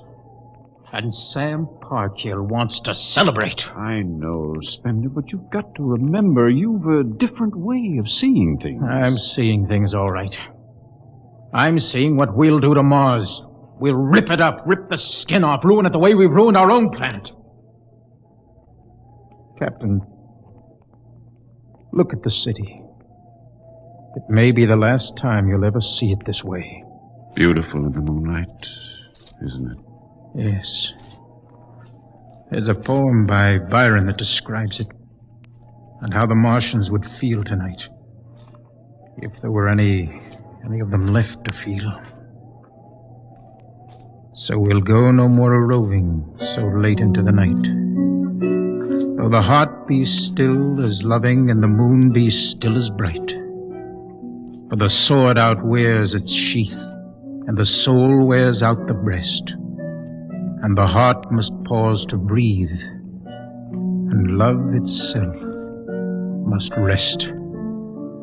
Though the night was made for loving and the day returns too soon, yet we'll go no more a-roving by the light of the moon.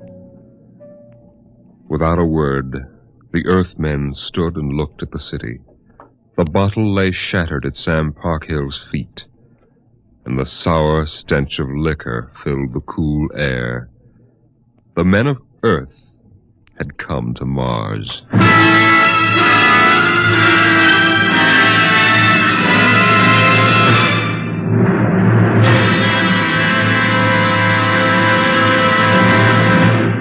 Dimension X will continue in just a moment. It's National Wheaties Week. Yes, the week when everybody tries Wheaties, even an orchestra leader. And here he comes from behind the scenes in radio to help celebrate National Wheaties Week, Mr. Von Dexter. Thank you, Frank. Hello, folks. I understand this is National Wheaties Week. I kind of get a kick out of that. The only breakfast food in the world with a week of its own. And I'm here for just one thing, to ask you to try Wheaties during National Wheaties Week. There are a lot of us whose voices you've never heard on the Wheaties big parade of radio programs, you know. Backstage people. Like musicians. Right, Frank, like musicians. We'd get great pleasure from knowing you like these programs well enough to buy a box of Wheaties tomorrow. Wheaties are good. They're nice to eat. I like them. I think you will. Try them once during National Wheaties Week. Will you do that? Vaughn, I think the folks will. Good. Thank you. Good night.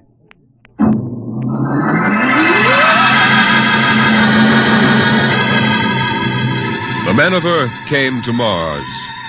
They came because they were afraid or unafraid, because they were happy or unhappy, because they felt like pilgrims or did not feel like pilgrims. The government posters screamed, "There's work for you in the sky. See Mars!" And the men shuffled forward, all kinds of men, all coming for different reasons. The rockets came like drums beating in the night. They came like locusts, swarming and settling in blooms of rosy smoke.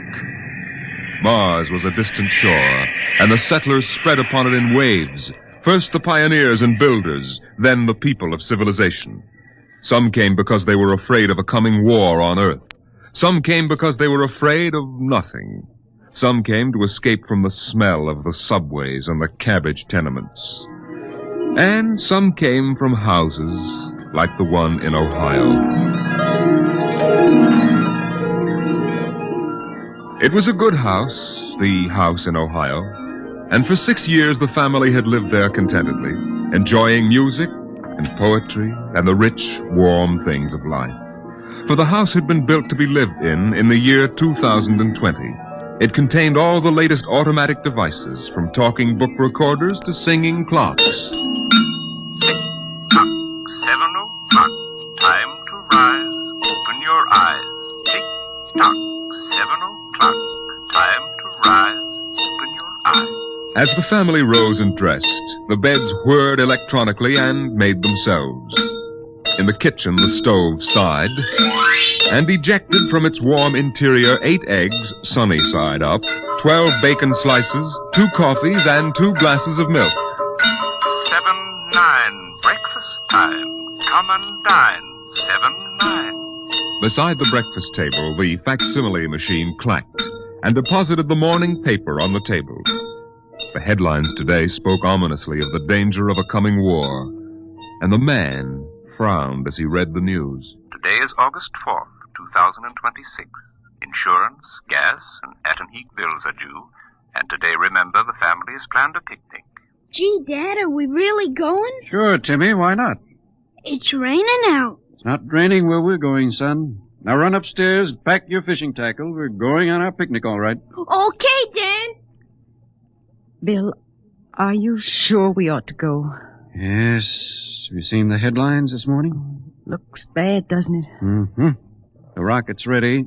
All we have to do is pack and take off. I know, but...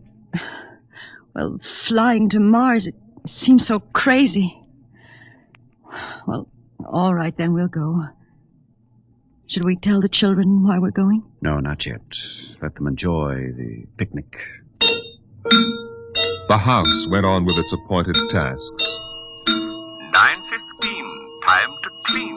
9:15, time to clean. Out of the molding darted hundreds of tiny mechanical mice, all rubber and metal.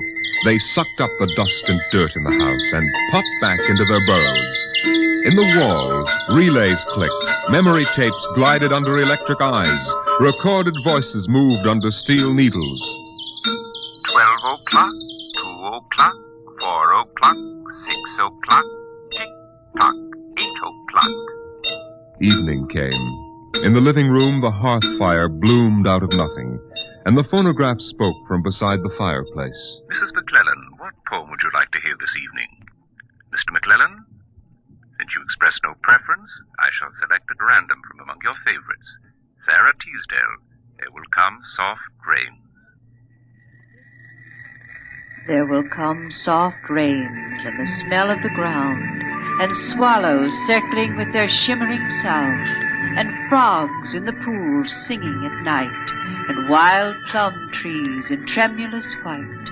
Robins will wear their feathery fire, whistling their whims on a low fence wire, and not one will know of war, not one will care at last when it is done. Not one would mind, neither bird nor tree, if mankind perished utterly, and spring herself, when she woke at dawn, would scarcely know that we were gone. The phonograph finished the poem, but there was no one there to hear, for the family had gone to Mars.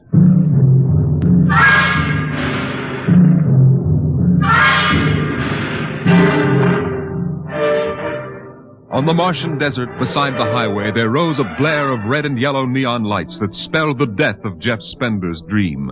Sam's hot dog stand was what the sign read, and Sam, of course, was the same Sam Parkhill who had fought with Spender years before.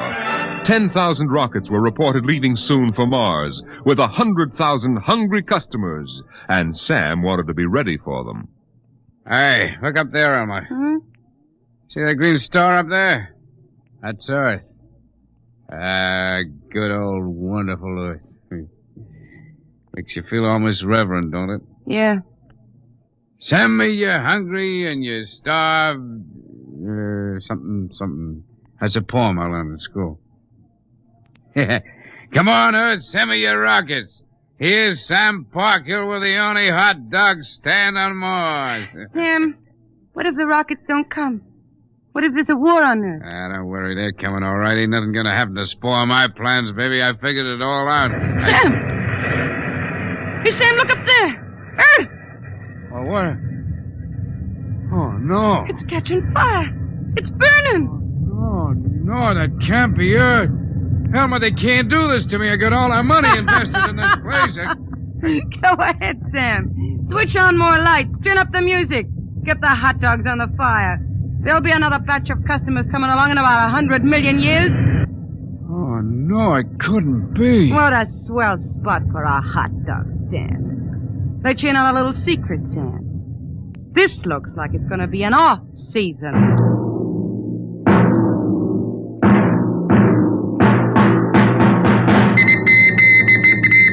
The light beam radio crackled with the news. By morning, the shelves of the luggage store were empty, and the rockets were blasting off, headed back to Earth. In a few days, everyone was gone. and the planet of Mars once more lay deserted and silent.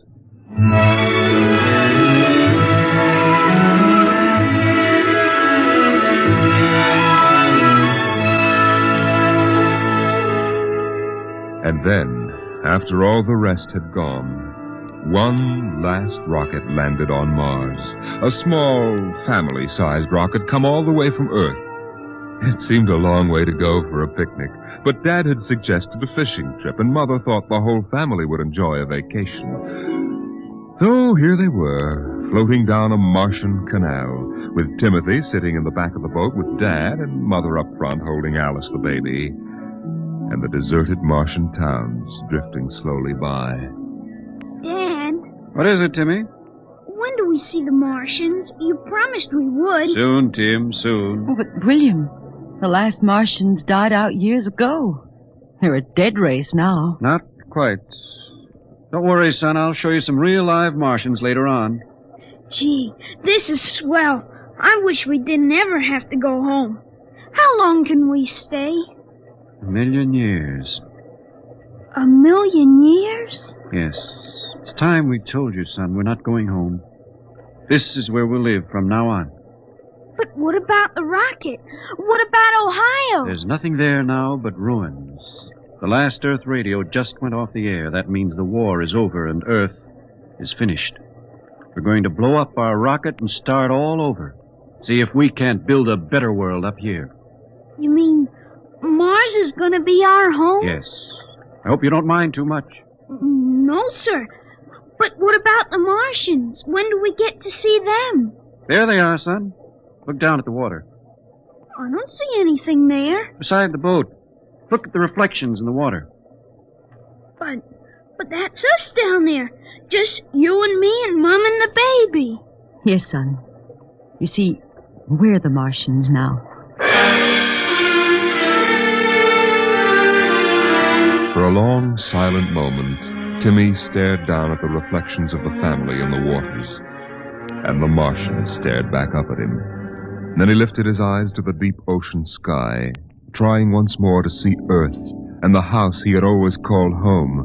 But Earth was too far away, and the house was now only a heap of radioactive rubble. Only one wall remained standing, and within the wall a voice spoke again and again and again. Not one would mind, neither bird nor tree, if mankind perished utterly, and spring herself, when she woke at dawn, would scarcely know that we were gone, that we were gone, that we were gone, that we were gone, that we were gone, Today is that we October were 5th, gone. 2026.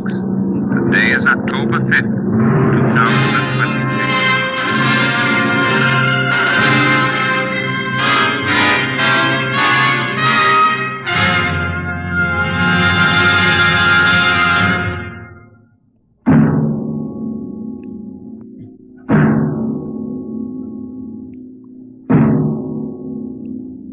You have just heard The Martian Chronicles, a dramatization of highlights from the new novel by Ray Bradbury.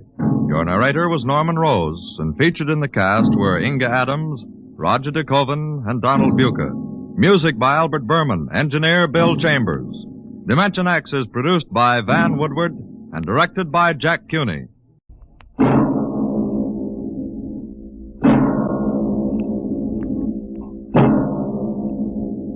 Now, tonight's adventure into the world of the unknown. The world of Dimension X.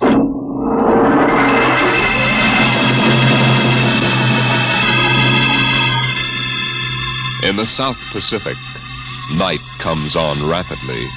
The sun dips below the flat horizon. The sea is crimson for a moment, and then night falls. But on Tahani Atoll, giant arc lights turn night into day. Across the waters of the lagoon within the barrier reef, launches and tugs skitter back and forth, while on the curving half-moon of the island, army trucks and jeeps scuttle down the rough roads bulldozed by the Seabees just 6 weeks ago. A low Quonset hut stands near the beach, surrounded by tangled wire. This is the preliminary command post, and inside is General Frank Gaydosh, field director of the test. Operation Destruction.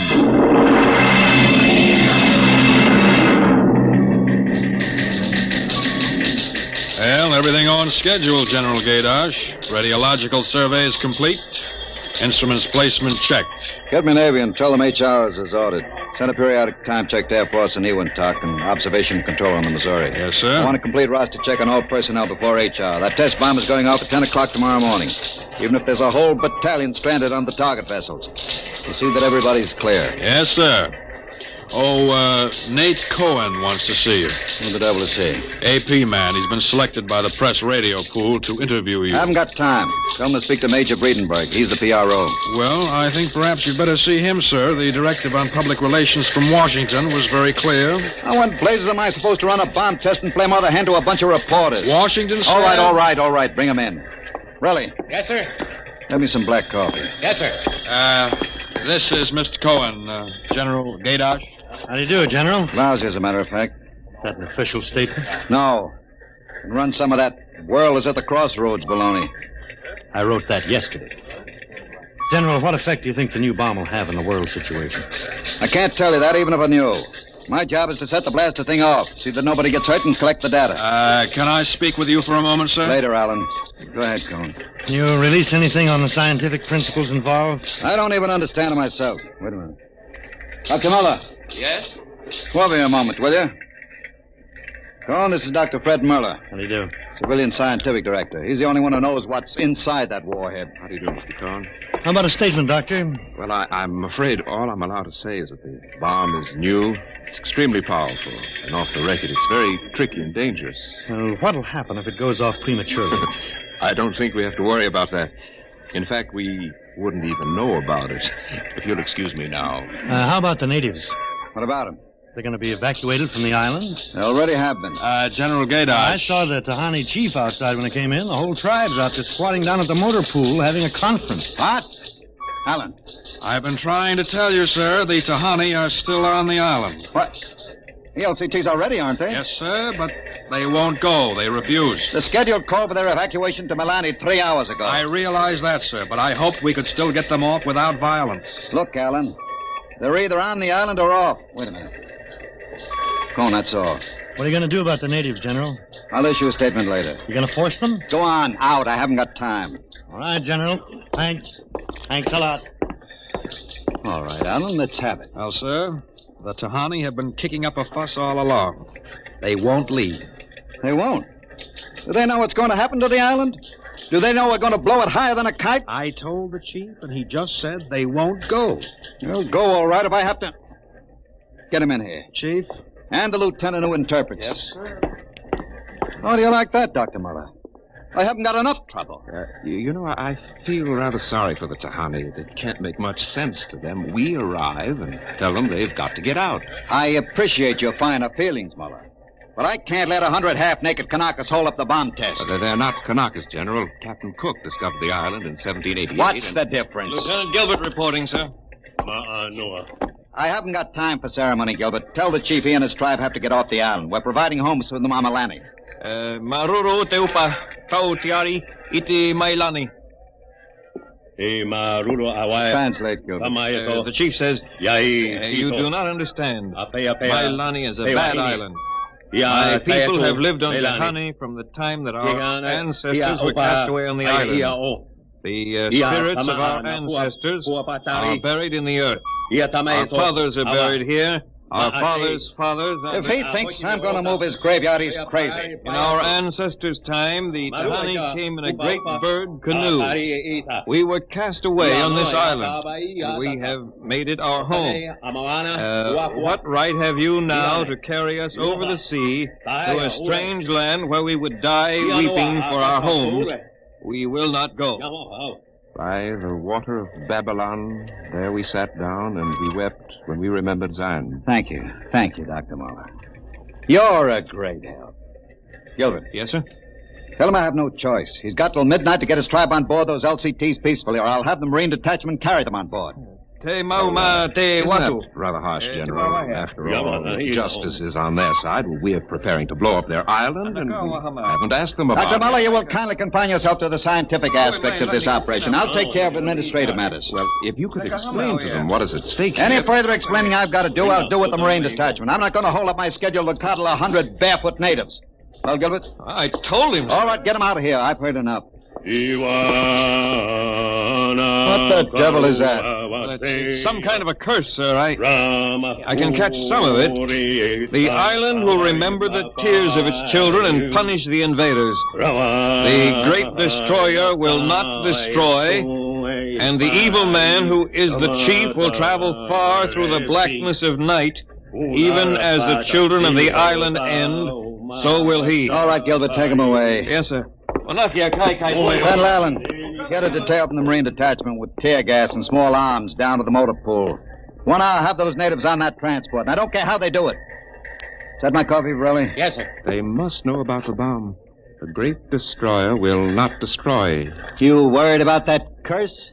Well, I should think you might be. He threatened you personally. If I were you, I'd carry a pistol till they got off the island.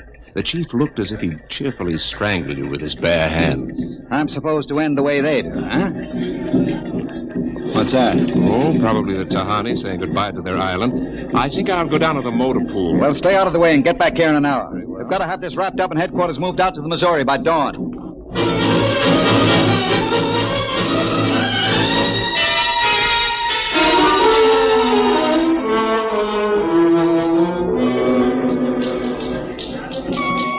Navy and instrument room checking in, sir. That's the last. Have the Missouri take over control and send for my chief. Yes, sir. Are the LCTs standing by for those natives? Yes, sir. They're on the beach. The bomb unit is assembled in place, General. 2330, right on the nose. Robin, start evacuation procedure. The Tahani have stopped. Allen's probably moving them out to the beach. Check in with Navy and Air Force, Raleigh. Yes, sir. What's that? It's coming from the beach. Tahani making trouble. Come on. You, Gilbert, what is it? Yes, sir. Colonel Allen ordered the Marines in, sir. What happened? What happened, man? The natives. They just got up and started marching. Did they embark? Oh, you don't understand, sir. They marched up the cliff and right off into the lagoon. What? All of them. The women and the kids, too. They didn't even try to swim, sir. What were you doing all this time? Just standing around with your thumb in your mouth? Where was the Marine detachment? We couldn't stop them, sir. They just walked over the cliff. They didn't even scream, not even the kids. We sent the crash boats out, but we couldn't get any of them out. Crazy idiots. Were any of the reporters there? Cohen and a life photographer. Get his film and hold it till I release it. What are you going to do, General? Postpone HR? It's too late for that now. Calling HR off isn't going to bring the natives back. But 100 men, women, and children just walking into the water. It's horrible. Look, I'm not happy about it either, but there's nothing we can do now. I gave them a chance to get off. They didn't want to take it. That's their hard luck, not mine. I hope you're right. What do you mean by that? Oh, I was just thinking about the curse the chief put on you. Even as the children of the island end, so will he. That's what he said to you, General. I heard him. Keep waiting, General. The great destroyer will not destroy. That must mean the bomb. Don't worry, Dr. Muller. It'll take more than a mumbo-jumbo curse from a native witch doctor to stop this operation. At 8th hour, that bomb goes off.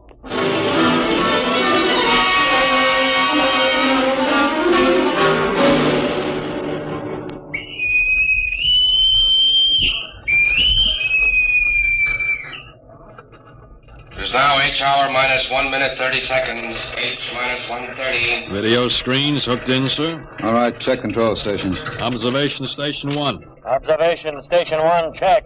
Radiation Station. Radiation control, check. Test the firing circuit, Dr. Observation Muller. Station 2. Right, General. Observation Station 2, check. Damage Control Station. Damage control, check. Communications. Communications, check.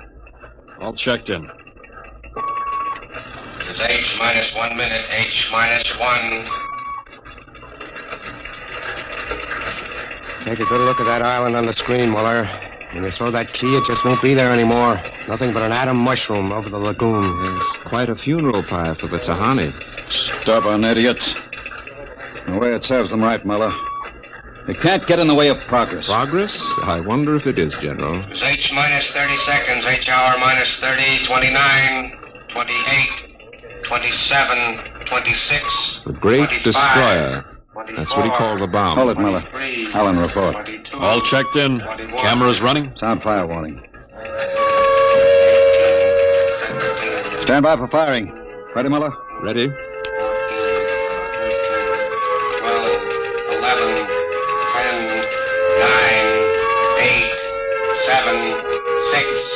5, 4, 3, 2, 1, fire!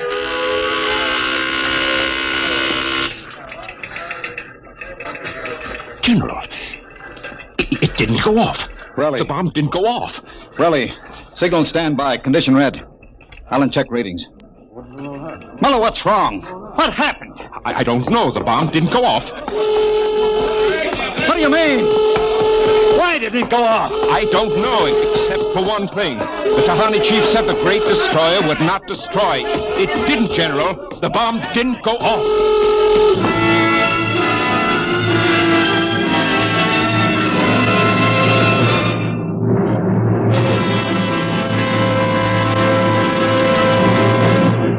Dimension X will continue in just a moment. It's National Wheaties Week.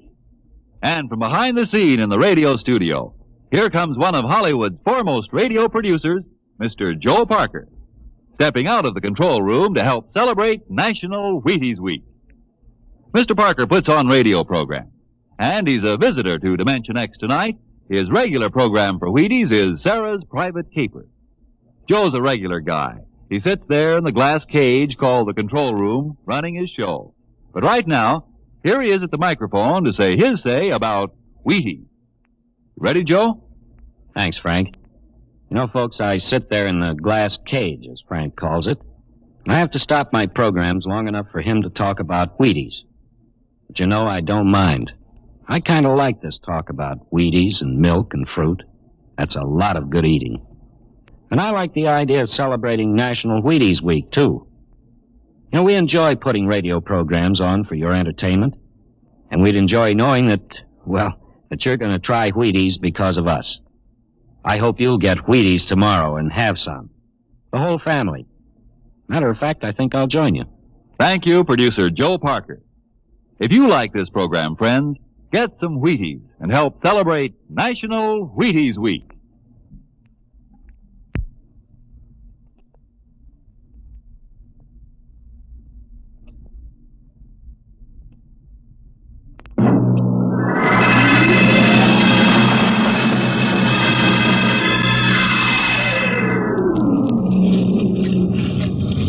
How about it, General? What happened? You got a statement? Nothing you can use, Cone. Not until we find out what went wrong. We'll let you come aboard this ship. I walked on. You don't know why the bomb failed, huh? It didn't fail. Just didn't go off. Say, what's that tank thing on deck, General? Undersea salvage unit Mark 4. They call it an undersea crawler. Oh, somebody going down? That bomb is down there in the lagoon somewhere. Could go off at any second. Somebody has to go down, find it, and disarm it. That's a lovely job. Who's elected? I am. Dr. Muller. He's the only one who knows how to dismantle it. The crawler's ready, General. All right, come on, Muller. I'm ready. Well, and as soon as we hit shallow water, get those gates open. We'll pull the crawler out, then you get away in a hurry. That bomb goes off while we're working on it. I don't want any casualties. Yes, sir. Inside, Muller. All right. I'm in. Remember, get this LCT out of the lagoon in a hurry. You got that, Allen? You take your orders from Admiral Yancey. Yes, sir. And, good luck. Closing the hatch. Get the sonar and Geiger counter warmed up, Muller. Right. I was just thinking of something, General. That curse, part of it came true. The bomb didn't go off. Well? The second part of that curse was that you would end where they ended, and that was at the bottom of the lagoon. What are you trying to do, Muller? Nothing. I was just thinking this crawler is going to take us right down there where the Tahani died. I'm not worried about a handful of dead natives, Muller. I'm worried about that bomb. Okay, they're opening the gate. Let's go.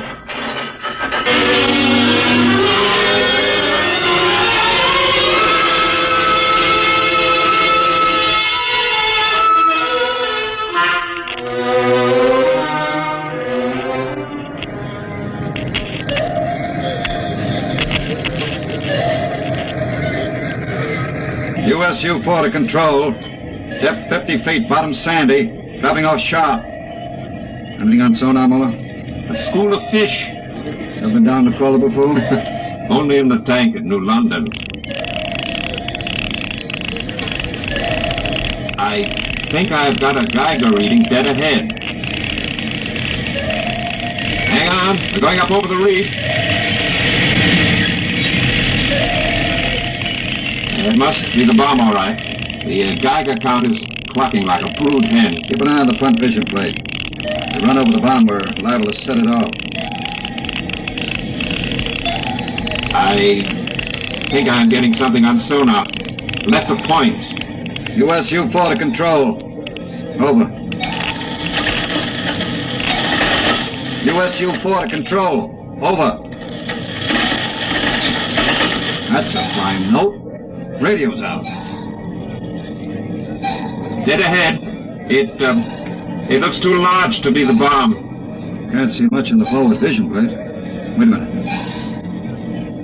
That's part of the reef ahead. Well, that's where the Geiger reading indicated. The bomb must have settled in a hole in the reef. Have to go after it in diving suits. Suits are in the locker. Let's get this over with. Less time I spend down here waiting for that bomb to blow, the better I like it.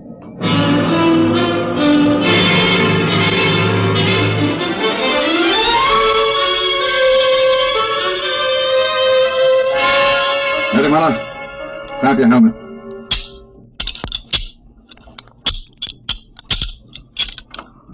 Getting me all right on your headset? Okay, I'm gonna fill the lock.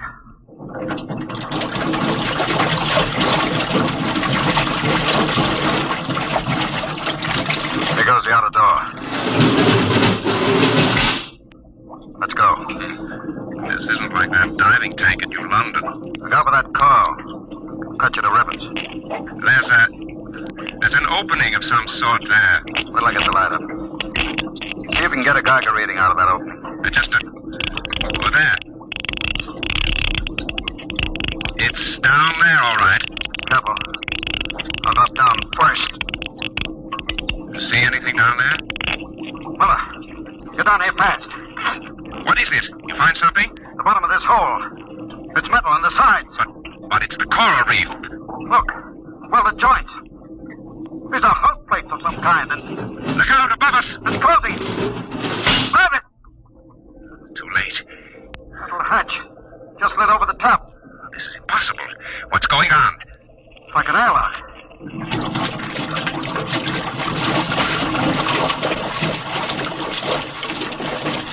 Water's being pumped out.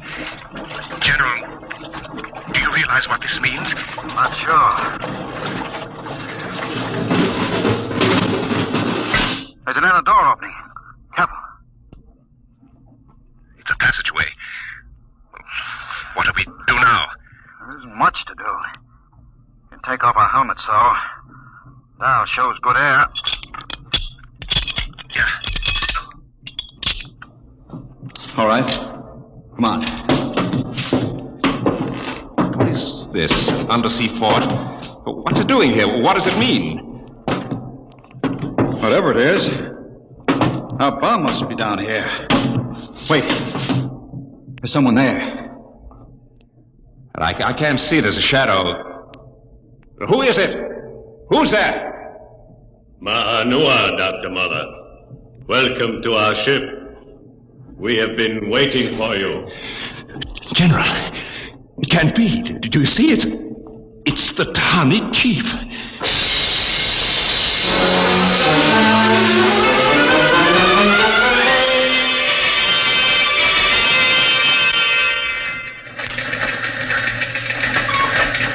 How long has the undersea crawler been down, Borelli? 4 hours, sir. 2 since we lost contact. Well, keep trying. Yes, sir.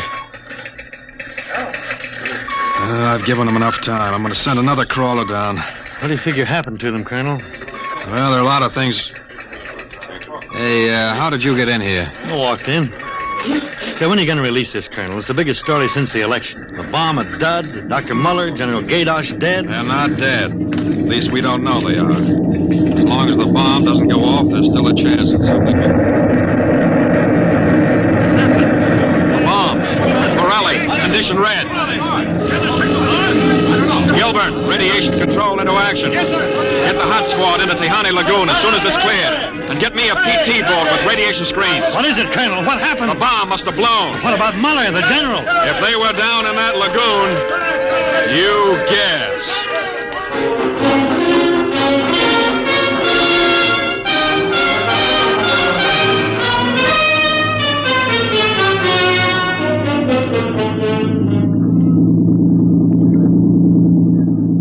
Radiation reading 75 and steady. I'll take her in as close to the beach as you can. Steady as she goes. Is there any danger of more explosions? No, when she goes, she goes. Radiation 82. The danger is radioactivity. Our shields aren't much good, but we've got to pick up the recording instruments as soon after the blast as possible. Radiation 93.5. Well, that's still safe. Hey, Cohen, is that something on the beach there? Oh, yeah, looks like a body. Maybe you blew one of the Tahani back out of the lagoon. No. It's moving. Gilbert, glasses. Yes, sir. It's a man, all right. Head into the beach. Aye, aye, sir. Who is it, Colonel? I can't tell, but he's in a diving suit. It's either Muller or General Gaydosh.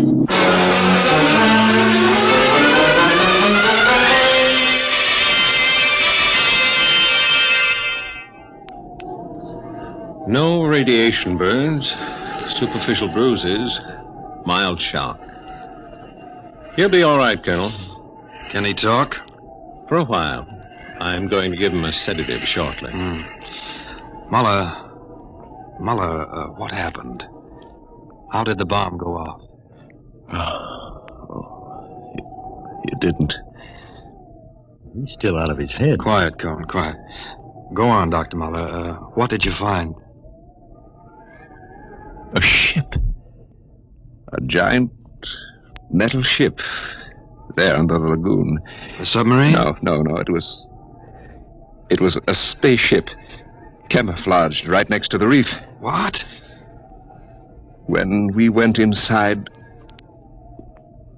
we found the Tahani chief and all the tribe alive. What are you saying? Well, they drowned in the lagoon. I saw them. No, they didn't commit suicide as we thought. They just dived underwater into the rocket. A rocket? Built by Polynesian savages? But they're not savages. They're the castaways. They're from another planet. Don't you understand? Their spaceship was wrecked here 400 years ago. They've been waiting ever since for a chance to go home. This boy's out of his mind. You better put him under the sedative, Doctor. It's true. They'd exhausted their fuel. They couldn't find anything here on Earth to replace it until we developed atomic power. Atomic power? You mean they stole our bomb? They made me dismantle it for them at the point of a gun. And then just before they blasted off, they let me go. But what about the general? You mean they killed him? You don't understand. I said I dismantled that bomb at the point of a gun. It was General Gaydosh who was holding it. What's that? Yes, he was one of them, one of their spies, sent out to bring back the rocket fuel they needed. And now, after 400 years, the castaways are going home.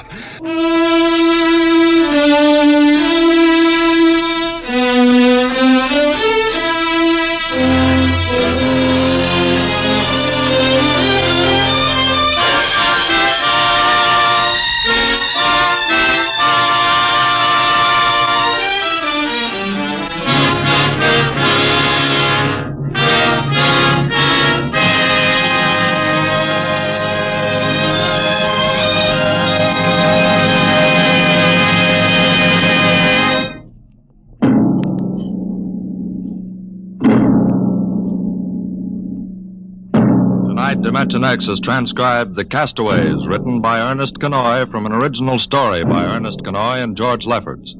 Featured in the cast were Santos Ortega as General Gaydosh, Greg Morton as Dr. Muller, Your narrator, Norman Rose. Music by Albert Berman. Engineer, Bill Chambers. Dimension X is produced by Van Woodward and directed tonight by Jack Cuny. Wheaties present Dimension X. Adventures in time and space. Transcribed in future tense. Dimension X.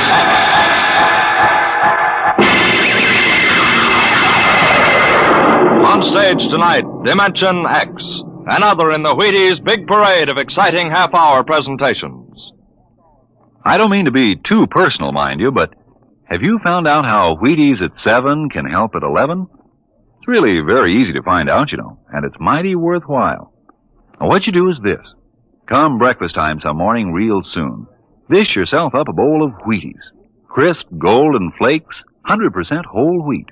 Add some fruit, add milk, and you'll be getting some real nourishment. And at 11 a.m., I think you'll begin to understand why. Because Wheaties have it. The whole wheat energy that makes such a difference come mid-morning. Wheaties have it, and it's for you.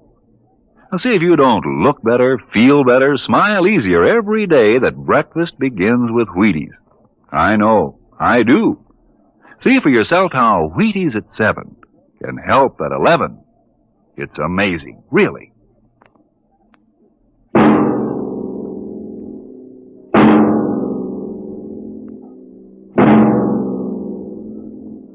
Do you remember when you were young, how your elders would tell you bedtime stories about the man in the moon? Well, tonight we have a different kind of story to tell about him.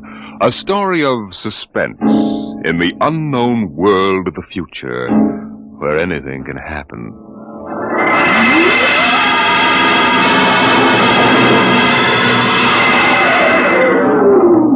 Attention. Attention. This is the Federal Bureau of Missing Persons calling all local agencies. Attention. This is a coded report nationwide. Missing since 9 o'clock this morning the following persons.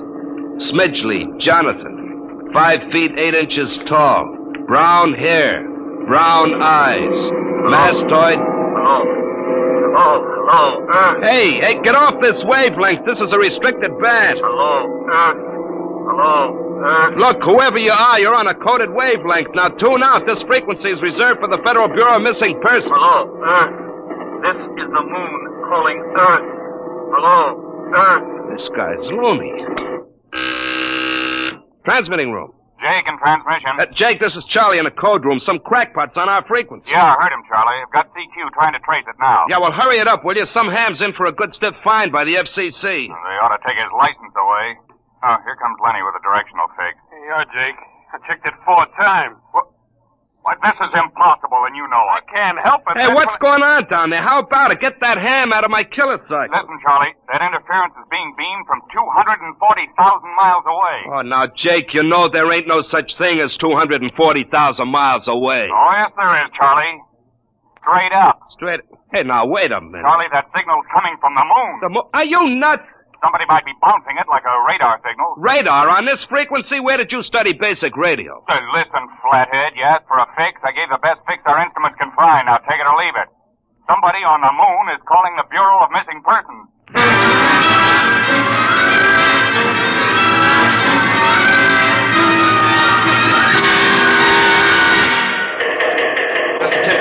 Mr. Timken. What's the sweat, Charlie? Shouldn't you be broadcasting? Now, listen, Mr. Timken, you know I'm a sober citizen, right? Never once have I broadcast with the smell of alcohol on my breath, right? In all your 12 years here at the Bureau, did I once... What's the matter, Charlie? We're picking up a message on our wavelength. Well, did you report to the FCC? I ain't got the nerve. Well, what's wrong? You'll scream when you hear this, Mr. Timken. You'll jump right out the window, but we are getting an SOS from the moon.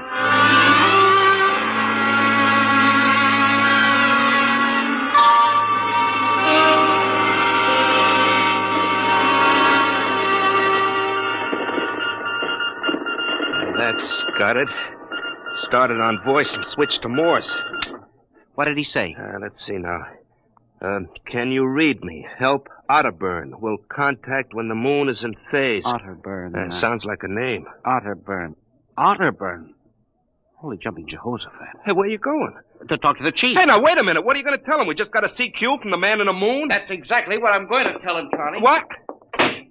Oh, no. This is too much for me.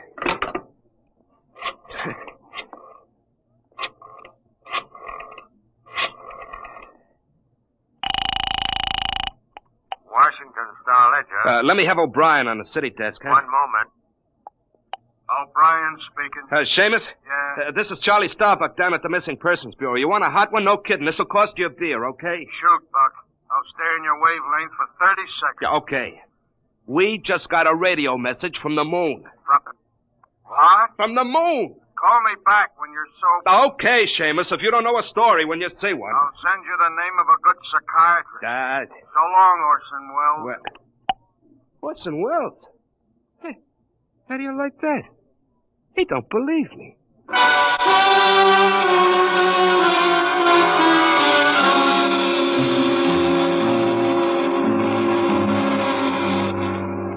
Otterburn, Mr. Wade. Does that name ring a bell? You're the man with the photographic memory, Henry. What about Otterburn? Cornelius Otterburn, atomic physicist, reported missing from his home in Baltimore on June 5th, 1945, just 5 years ago. Vanished completely. Are you trying to tell me you really think there's something to this man-in-the-moon business? Henry, I'm surprised at you. This is some crackpot trying to jam the airways. But the name Otterburn is so unusual. So are a lot of names. But, Mr. Wade, I have a theory. Henry, you always have a theory. But, Mr. Wade. Out, Henry. Mr. Wade. Out. I'm busy. Yes, sir. I'm sorry, Henry. Oh, here, take this folder of reports for the dead file. Oh, yes, sir. And no more nonsense, eh, Henry? I appreciate that you have a very dull job filing old missing person reports, and I appreciate that you take an active interest in the affairs of the Bureau.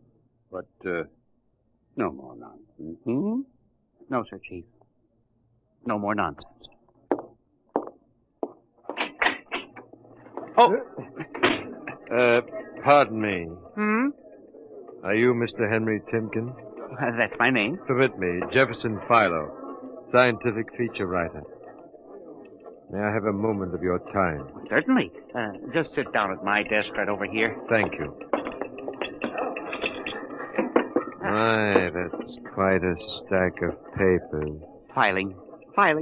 I'm the records custodian of the Bureau. 12 years and never misplaced a record. Magnificent.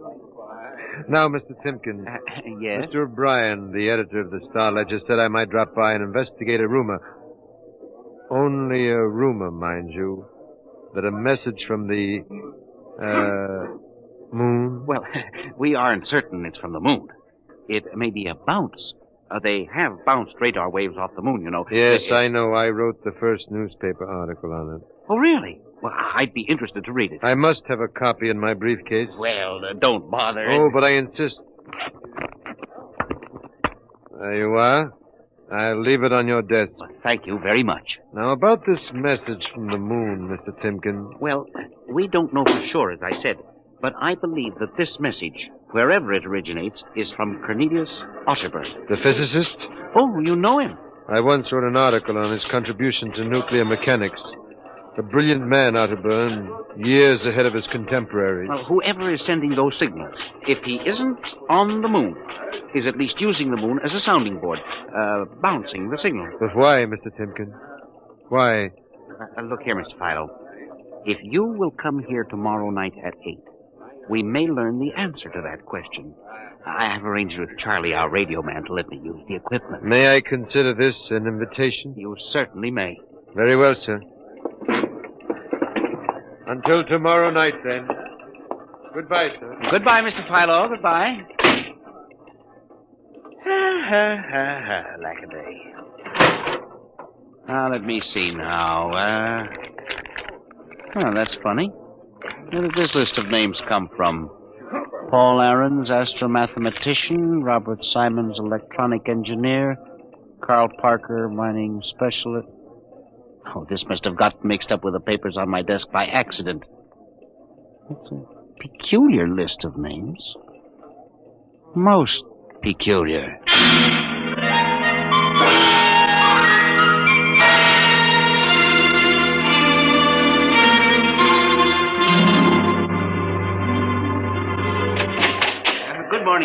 Oh, hi, Mr. Timken. I see we made the papers. Oh? And how? Mr. Chief steamed up about it. What did the paper say? Mostly ha-ha. Here's the Herald. Oh? Oh, brother, what a panning. Uh-huh. Oh, dear. Oh, my. No wonder Mr. Wade is hopping. About tonight, Mr. Timken, I don't know. Now, you promised you'd give me a key to the radio room, Charlie. Yeah, but I didn't expect this. Listen, Charlie, we've got to find out if there's something to that message. If Otterburn is alive somewhere and radioing for help, it is... Hold it. Time for the morning broadcast. We've got quite a list today. Well, do you mind if I listen a while? We may hear Otterburn. Oh, I ain't self-conscious. Stick around. Attention. Attention, this is the Federal Bureau of Missing Persons calling all local agencies nationwide. This is a coded broadcast. The following persons are missing. Aarons, Dr. Paul, 5'5", brown hair, brown eyes, scar on left side of chin. Thick glasses, occupation astromathematician. Missing since 6 o'clock this morning. Being sought by Bel Air police. Charlie. Repeat, Dr. Paul Aaron. Charlie, shut it off a second. Oh, now listen, Mr. Timken. It's okay to stay, but you can't interrupt. This is important. Now, what time was Dr. Aaron's reported missing? 6 a.m. We got the report from Bel Air less than an hour ago. Are you certain, Charlie? Yeah, positive. What is this? Charlie, what's the next name on the list? Let's see. Simons, Robert. What? Engineer came in less than 20 minutes ago. 20? What's the matter with you? You look like you've seen a ghost. Nothing, Charlie. Except that last night, quite by accident, someone left a list of names on my desk, and that list included the names of those 2 men who weren't reported missing until an hour ago. What? Yeah, that don't sound right to me. It isn't right, Charlie. Which raises a question. Who would make up a list of missing persons before they were missing, not after?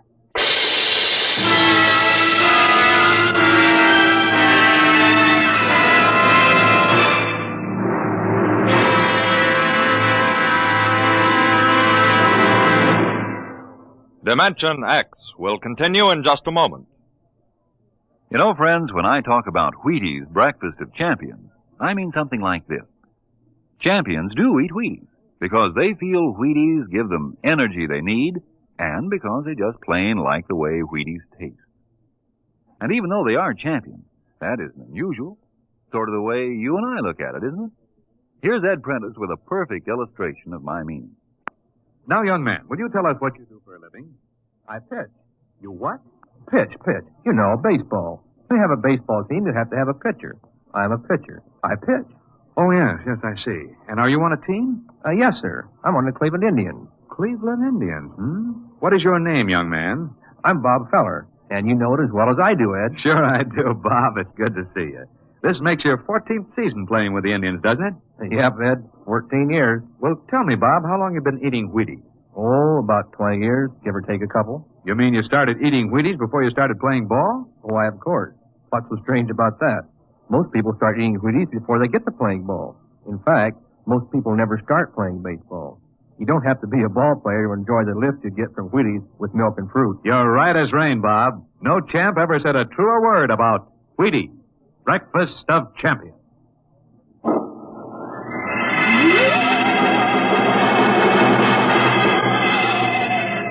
And you say this list of names was left on your desk accidentally? I believe so, Mr. Wade. Do you have any ideas? Well, it's hard to say. Mr. Philo left some papers from his briefcase. Mr. Philo? A science feature writer. I see. You were the leak on the story, then? Oh, yes, sir. I'm afraid I was. I didn't think it would be treated as a laughingstock. We'll deal with that later. What's this Philo like? Well, he's strange. Bald, thick glasses, tall, seems to know a great deal about scientific data, but being a science writer... Is there any other possibility? I don't know. But I do believe that this is all hooked up with the broadcast from Otterburn. That seems like a very remote possibility. A missing persons bureau deals in remote possibilities, Mr. Wade. Henry, I do not require a statement of policy. What's the theory? Mr. Wade, I have discovered that each year literally thousands of persons vanish, leaving no trace. They are never located. Where do they go? Nobody knows. And? And They disappear in interesting cycles. What sort of cycles? Occupations, for example. One year we'll have a run on, say, coal miners. Next year the proportion of engineers increases, then scientists... What do you think happens, Henry? I don't know, Mr. Wade. But I'm beginning to suspect that somebody else has discovered the same phenomenon. Even to the point, perhaps, of being able to predict who will turn up among the missing next. Philo? I don't know. But I would like to find out. And you think Otterburn may be a part of this picture? I definitely do, Mr. Wade. Henry, do you honestly expect me to buy an idea like that? Well, it's more than an idea. The two top men on this list are missing. Maybe so, but the rest of them aren't. Parker, Watson, Gibbs. Well, I saw Parker in the restaurant where I had lunch today. Yes, sir, but and if you think I'm going to make myself a laughingstock by putting any belief in such a crack-brained theory, Excuse me. Yes. Hello, Wade speaking. Yes? Yes, I see. What name? Just a moment. Henry, let me see that list again. Oh, yes, sir. Here you are, sir. Go ahead. I see. I'll get back to you. I guess I owe you an apology, Henry. Yeah. Sir? Carl Parker was just reported missing. Parker? The third man on your list. Holy mackerel. Exactly. Henry, perhaps I've underestimated you. Maybe this time you really stumble onto something. What do you intend to do, Mr. Wade? I don't know. I haven't thought it out yet. I was planning to listen for another broadcast tonight in the hope that Otterburn might try to contact us again. I'll join you. I also invited Mr. Philo, the science feature writer. I'll be glad to meet him. I'm beginning to get interested in your Mr. Philo. Mr. Wade, you don't think... that he's mixed up in this? I don't know, Henry. Mr. Wade, let's contact the police. No, Henry, I think we're better off keeping this between ourselves for the moment. I don't want the police laughing at the Bureau if you're wrong. I don't know, Mr. Wade. Besides, there may be more danger than you realize. Let's keep it quiet. Shall we, Henry? Yes, sir. I didn't realize there was any danger.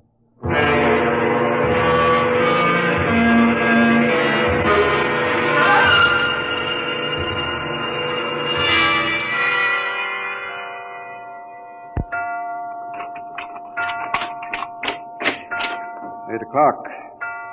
When Mr. Philo was late. He said he'd be here, sir. The moon is almost in direct phase. You can't wait much longer. You'd better switch on the set. Yes, sir. I'll have to light in the hall for Mr. Philo when he comes. Are you getting anything? Just some foreign stuff. Programming from Johannesburg, South Africa. We continue in Africa. Oh, no, dear me. That's a very peculiar transmission sound. That sounds like something. See if I can work the selector here. The moon is in phase. Yes, sir. Hello. Can you hear me? I'll try to return. Hello? Hello? Hello, hello, do you hear me? I get you now. Thank God. Who are you? Can you hear me? Who are you? This is Professor Cornelius Otterburn.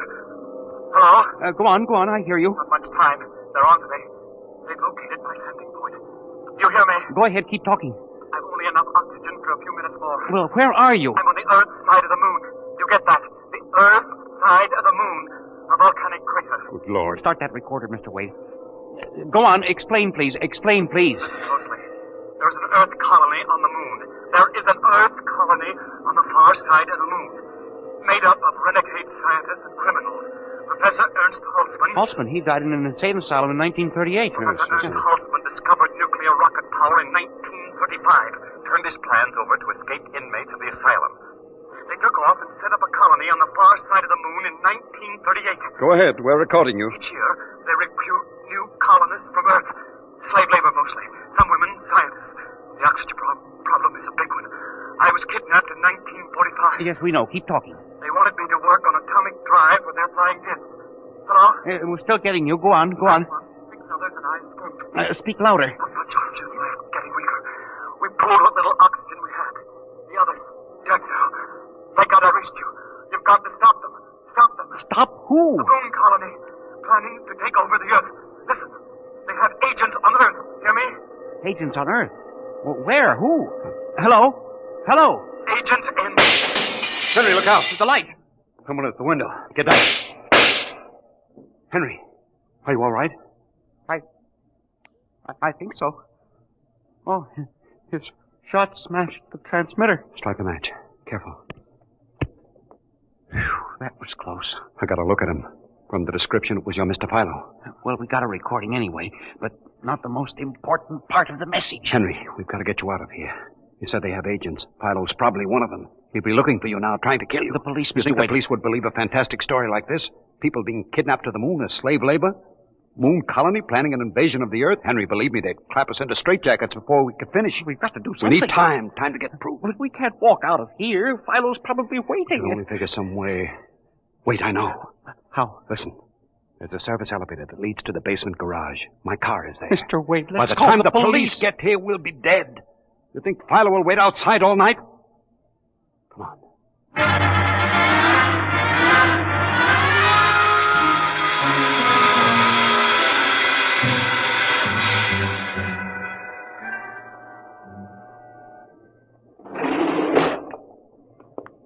This is the basement. Come on. Keep to the side. Yes, sir. Shh. Here's the car. All right, Henry. You open the garage door, then jump into the car. We'll make a dash for it. Where can we go? I have a farm outside Chevy Chase. It's private, miles from the nearest neighbor and completely hidden by trees. We'll run for that. Go ahead, start the door up. All right, Mr. Wade. Quick, jump in. Yes, sir.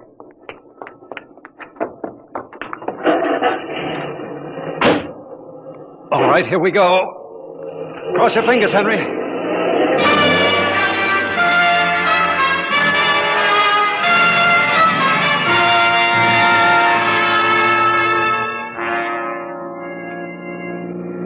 We made it out all right.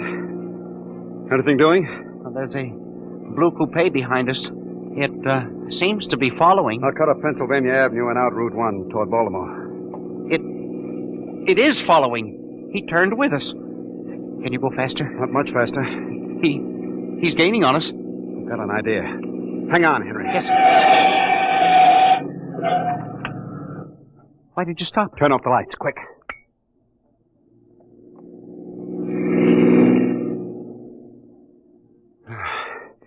It worked. He shot right past us. Now we'll double back and go out another route. I think everything's going to be all right now. We can be at my farm in less than an hour.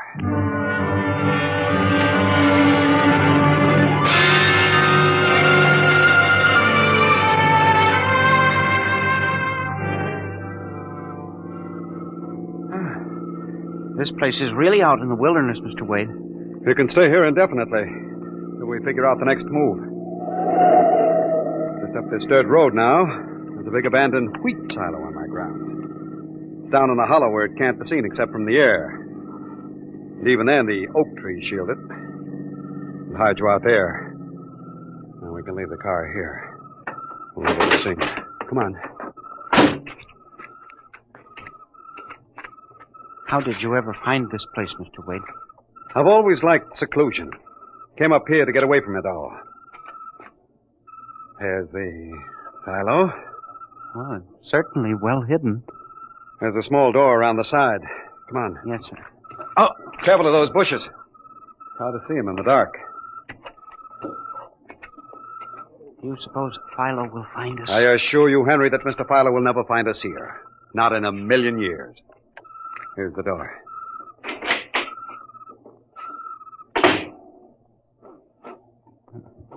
Pitch dark. Hold my arm. I know the way. Just a few steps up, then another door. Yes, sir.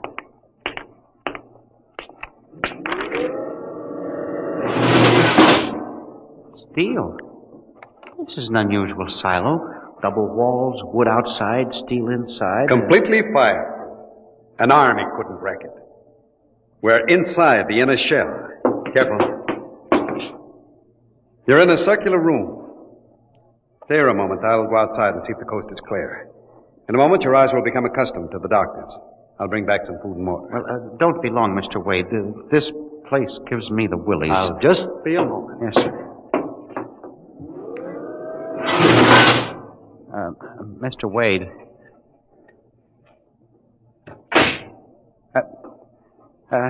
Mr. Wade. I swear I hear something. Mr. Wade! There is something. Good Lord. There's someone in here. It's locked. Oh, no. Oh, this must be a light switch. Oh, thank God. Oh, no. People. 10, 15, 20 of them. Mr. Wade! Help! Help! Will do you no good to shout, Henry. Mr. Wade, where are you? Outside, speaking over the intercom. Mr. Wade, there are people in here. 15 or 20 of them. They're sitting like statues just staring at me. They won't hurt you, Henry. They've all been drugged. They're even more helpless than you. Yes, but who are they? Permit me to introduce them, Henry, since they're currently unable to introduce themselves. The gentleman seated before you is Dr. Paul Ahrens, the astromathematician. Ahrens? Next to him is Mr. Robert Simons, electronic engineer. Names on the list? Yes. They've all been recruited for work with Professor Halsman's group on the moon. On the moon? Then you're one of them? Of course. If you'll turn around, Henry, you'll recognize the drugged form of your old friend, Mr. Philo. Philo? But I thought... That he was part of the conspiracy? No, on the contrary. His stooping made it necessary for me to include him. Yes, but the man in the window, the one who fired the shots. An agent of mine, the pilot of this ship. Ship? What ship? This silo is a camouflage for a rocket launching platform. In a moment, the roof will slide back for the rocket's takeoff. A rocket ship?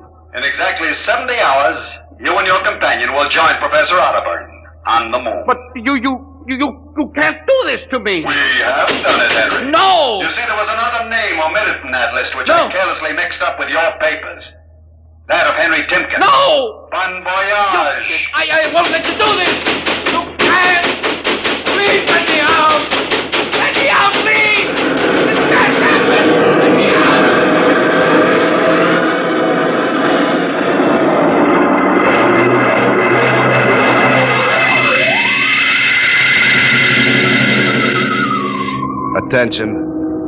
Attention. Missing since 8 o'clock last night. The following persons. Timken Henry, age 45, height 5 feet 8, brown eyes, slightly balding.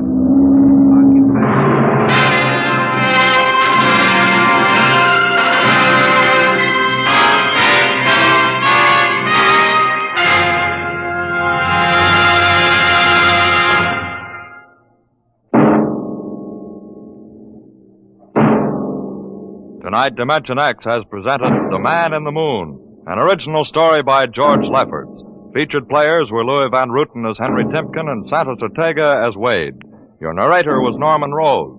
Music by Albert Berman, engineer Bill Chambers. Dimension X is produced by Van Woodward and directed by Edward King. Wheaties presents Dimension X. Adventures in Time and Space. Transcribed in future tense.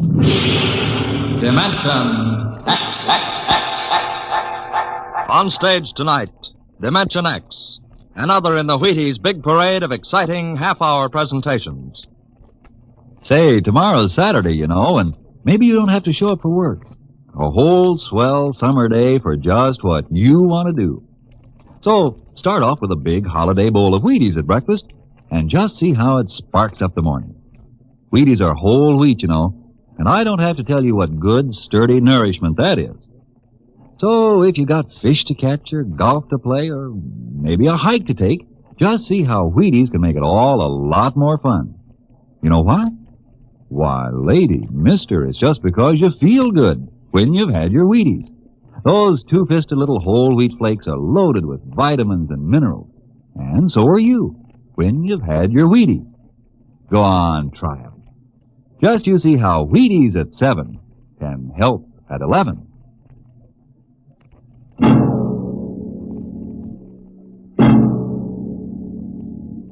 When the first space rocket lands on Mars, what will we find? Will we be welcomed with open arms, or will the Martians treat us as invaders? Only one thing is certain.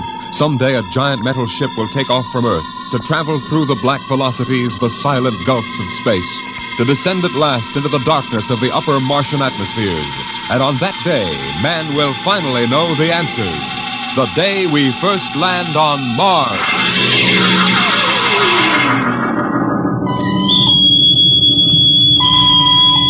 Now hear this. Now hear this. Approaching critical deceleration. Fasten gravity suits. Stand by to land. Mr. Lustig, what do you make of the terrain? There seems to be a heavy ground mist, Captain. We won't be able to use our infrared lights. And we'll have to come in on radar. Isn't that a little risky, sir, landing in the dark? I'd rather run the danger of a blind landing, Lieutenant, than come in without the cover of darkness. Remember, we don't know what kind of reception is waiting for us down there. Airspeed 500. Altitude now 4,000. Bridge to engine room. Stand by for deceleration. Engine room, aye. Fire forward tubes 1 and 3. Aye. Skids down. Skids, check. Altitude 500. 4. 350. 3. Up a point now. All right. Let's set her down. Look out! Cut the power. Master's pipe battle stations. Aye, sir. All secured, sir. Well, we're on Mars. April 20th, 1987. 4:33 Greenwich time. Enter that in the log, Masters. Aye, sir. Well, gentlemen, it's less than 2 hours till dawn. As soon as it's light, we'll send out a landing party. Masters, get me an all-over hookup. All set, Captain. Now hear this. Now hear this. All right, men. The smoking lamp is lit. We're 17 men on an alien world. And it's up to us whether we ever get home again. Next few hours should tell the story. And I want instant obedience to all commands. I'll court-martial the first man who doesn't jump to when he's ordered. And one other thing. We may be on Mars, but this is still a United States naval vessel. Officers will conduct a personal and weapons inspection in 1 hour. That's all. Inspection, Captain. How? Mr. Lustig, we've got an hour and a half to sweat out before we find out what's outside that airlock. I'd rather have a man worried about his stripes than about what's waiting outside on Mars.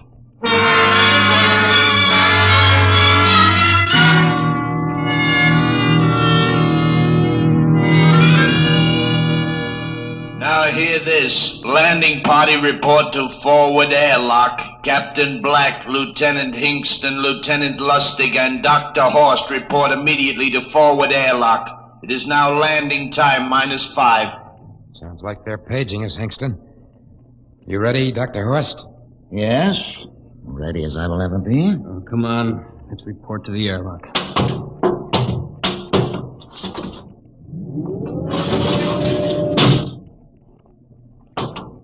Minutes to go. Hey, where's the captain? Who knows? What difference does it make? Just want to get it over with, that's all. Has anybody got a cigarette? I think you're smoking too much, Lieutenant Lustig. Are you nervous? Lay off, will you, Horst? Wondering what's hidden outside underneath that ground mist? Very unusual planet, Mars. Why? There's an atmosphere. Wonderful thing, an atmosphere. Where you find one, you find life. You mean Martians? What do you think they'll look like? Who knows? Intelligent life can take many forms. You mean they may have green skins and eyes on stalks or something? A comic book conception is possible. Or they may have developed to a point that is far beyond us. Perhaps they have a science that can produce weapons far more dangerous than our atomic missiles. You think we may have to fight our way out? After all, we are invaders. Now hear this. Landing time -2. Landing All time right. -2. We heard this. I know what I'd like to find outside that airlock. Good old Illinois. You ever been there, Lustig? Only Chicago. Oh, you ought to see my hometown. Green lawns, big white houses. Sounds like my hometown. My grandmother used to have one of those iron deers on the lawn. Every Halloween, we'd paint it another color. One time we painted it black and white like a Holstein cow. Where does your family live, Horst? I have no family. When I was a child, they were gassed to death in the Dachau concentration camp. That's tough. Oh, it has its advantages. I have no ties on Earth. Nothing to lose now. I imagine I'm the only one on board who is free to enjoy our present peculiar position. All right, Lustig. You can button it up now. Aye, sir. Now, gentlemen, in 1 minute we'll be the first men to set foot on Mars. Quite an honor, eh? As long as the medals are not awarded posthumously. Still uneasy, Dr. Horst? Captain Black, I've been uneasy ever since I can remember. On Earth and on Mars. Now, 30 seconds. Give me the intercom phone, Lustig. Masters? Aye, sir. Battle stations to be manned till we return. If we're not back in 2 hours, I want no rescue party sent out. Blast off and save the ship, you understand? Aye, sir. All right, gentlemen. 5 seconds. 4, 3, 2, 1. Lustig, open the outer airlock.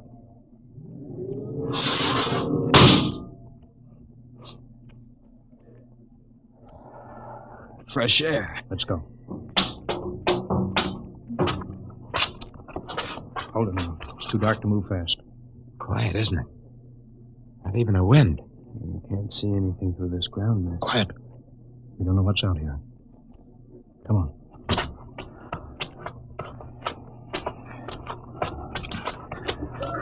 What the? Quiet! Captain. I could swear that sounded like a rooster. I don't hear it anymore. A very unlikely sound. A rooster crowing on Mars? Kingston. Aye, sir. Set that machine gun 25 yards to the flank. We'll stay here till the ground mist lifts. Aye, sir. What do you make of the ground, Horst? Grass. Plain grass. You could see some large foliage. There, where the mists then down. What the heck is that? Kingston! Hold your fire, you fool! I hit it, Captain. What? Some kind of wild animal. I hit it. I could see the tracers, but it's still standing. Come on, Horst. Doctor, where are you? Up ahead. Admiring the wild animal. Careful, Horst. Wait for us. Don't worry, Captain. Huh. It's an iron deer. A lawn ornament. That's impossible. It's hollow. Interesting, isn't it? A whitewashed Victorian iron deer sitting on a lawn in the middle of Mars. I don't understand. Look around. The mist's lifting. Captain, look there. A house, a regular old-fashioned house. On Mars. Good Lord. I haven't seen carved scrolls and gingerbread like that in years. Look at that port swing. The geraniums. There. I told you it was a rooster, Captain. Give me the glasses, Lustig. I want to take a look through that front window. What? There's an upright piano. Some sheet music on it. Lustig, it's beautiful Ohio. Beautiful Ohio? That can't be. Look here, Horst. Do you think that civilizations of two planets could be identical? I don't know. That specific variety of geraniums is only 50 years old on Earth. Is it logical they should develop in Mars? How about that port swing, that piano, and beautiful Ohio? No, it's impossible. Captain Black, this looks like the town I was born in. Well, it looks like my hometown, too. I've thought of something, sir. It's the only solution.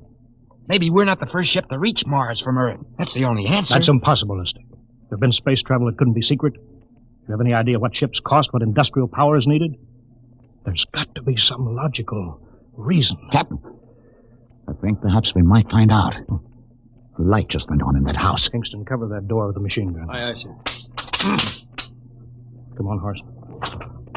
You ring that doorbell. There's got to be a scientific answer to all this.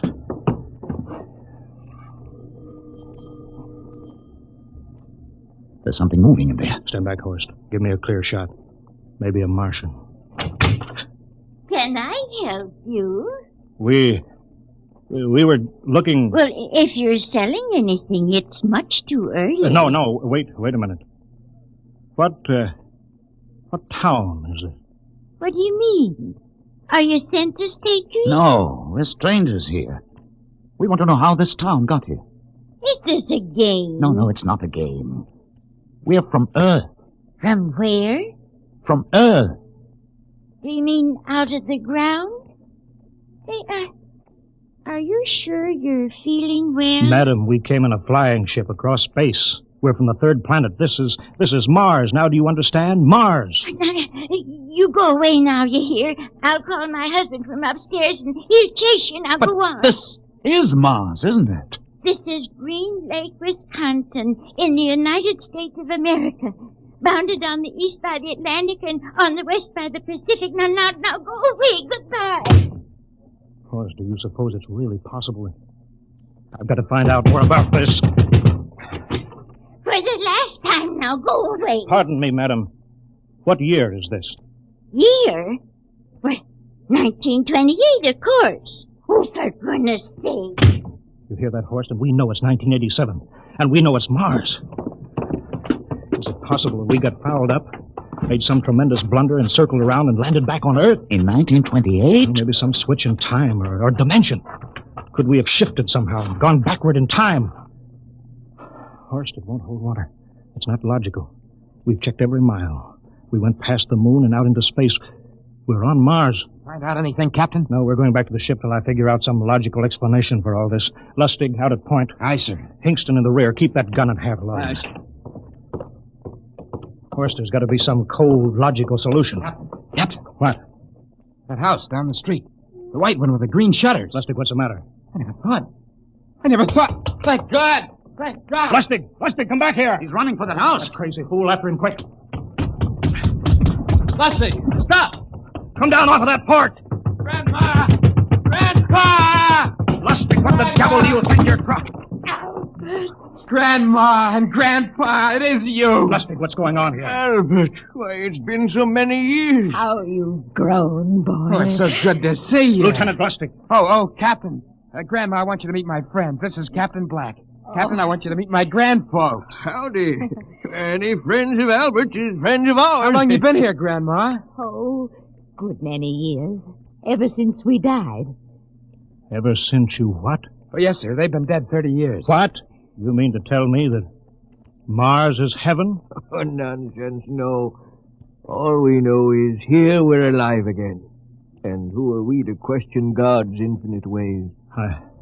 Lustig, we're going back to the ship. But, Captain, I want to talk to my Lieutenant grandfolks. Lustig, I don't like any part of this.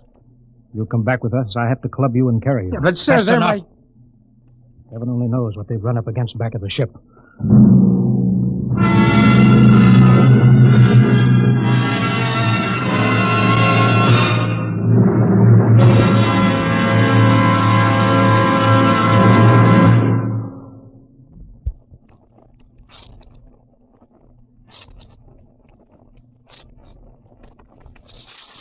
Dimension X will continue in just a moment. Well, now let's come back to Earth for a moment. And what's more appropriate than Wheaties and baseball? You'll see what I mean as I introduce Ed Prentice, who has a special treat for you. Carry on, Mr. Prentice. Folks, I'd like to have you meet a good friend of mine and a prominent member of a fine little organization known as the Chicago White Sox, Mr. Lucius Benjamin Affleck. Ooh, Ed, don't say it like that. Whoever heard of a ball player named Lucius? What if I went around calling you Paul Edward Prentice? Let's just make it Ed and Luke, huh? All right, Luke. Say, just how long have you been with the White Sox? Over 20 years, Ed. Golly, I played in darn near 2,500 games. Then at bat almost 9,000 times. Man, I'm from way back. Well, Luke, you don't look it. How do you keep up the pace, anyway? Well, Ed, I sleep good. I eat good. I eat mighty good. Wheaties about 4 mornings a week. Those little old flakes put a lot of snap, even in an old-timer like me. Must be because they're 100% whole wheat. I sure like Wheaties and milk and fruit. You know, Luke, that's exactly what I hear from a lot of ball players and plenty of other people, too. No wonder they call Wheaties the breakfast of champions. Well, thanks, Luke Appling and Ed Prentice. You know, folks, you may not be a champion ball player, but Wheaties can help you feel like one. So try 'em. Wheaties, that is. See how Wheaties at 7 can help at 11.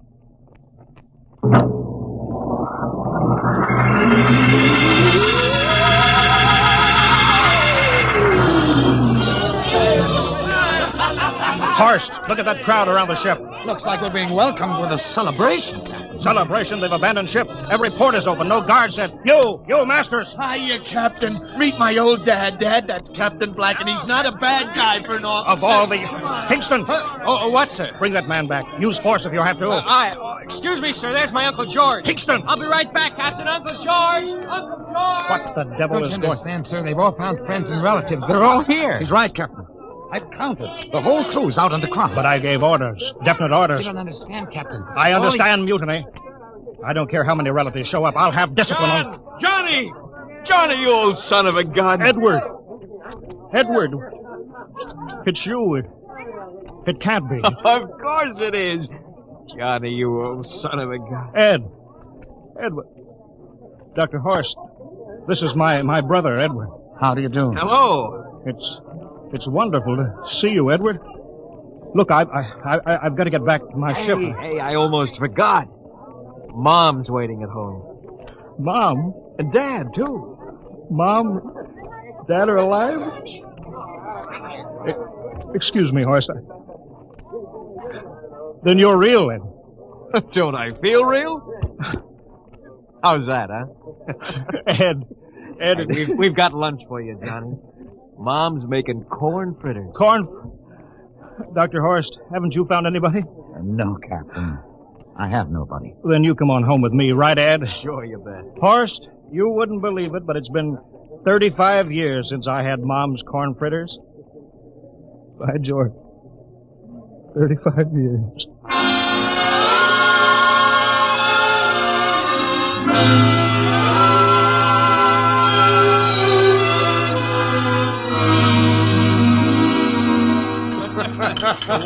And there's plenty more in the kitchen, so don't hold back, Johnny. You too, Dr. Horst. Well, Johnny, you're still in the Navy, huh? That's right, Dad. I'm in command of the ship. We're an old Navy family, Dr. Horst. All three of our boys in the service. Ed was the best pilot in the Pacific. What did happen, Ed? Oh, what's the difference? I'm here now. Oh, you know, it's almost perfect. All we're missing is your brother Will. Then the whole family could be together. Well, it won't be long, Mom. Will's in charge of the XR-54. That's the next rocket coming out to Mars. Well, little Will. When does he leave, Johnny? Takeoff scheduled for September, but it depends on what we report. There's no question about that now, eh? Christmas together again. That'll be something, huh? Yes, sirree. Well, this calls for a celebration. How about a little of the old dandelion wine, eh, Johnny? Now, Father, don't you go giving Johnny too much wine. Oh, he's a big boy now, Mother. Well, sir, isn't everything just fine? Just fine.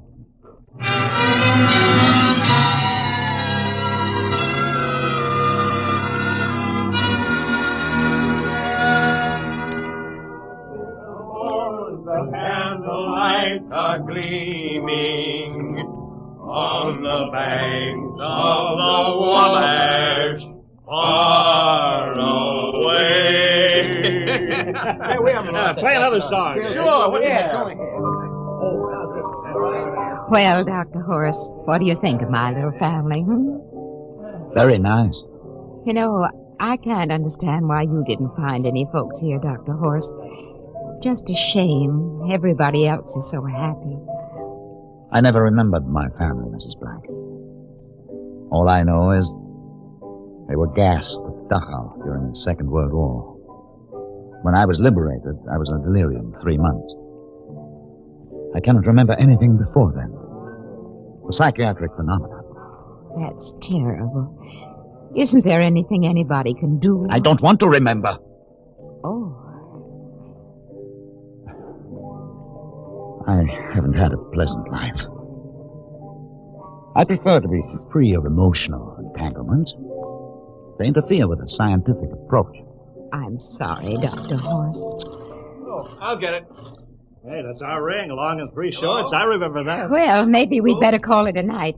You must be getting tired, Johnny. I'd better be going back to the ship. Oh, nonsense. You stay the night. We insist. Oh, I just couldn't rest thinking of you all alone on that ship. Oh, I'll be all right. Well, good night. Oh, wait a minute, Dr. Horst. That phone message was for you. Me? Yes, that's right. A message from Anna. Anna? I don't remember any Anna. She asked if you were better. Perhaps she's someone you knew at Dachau. She said she's coming over here first thing in the morning. So you'll have to stay over. Yes, Well, that but... settles it then. You stay here, Horst.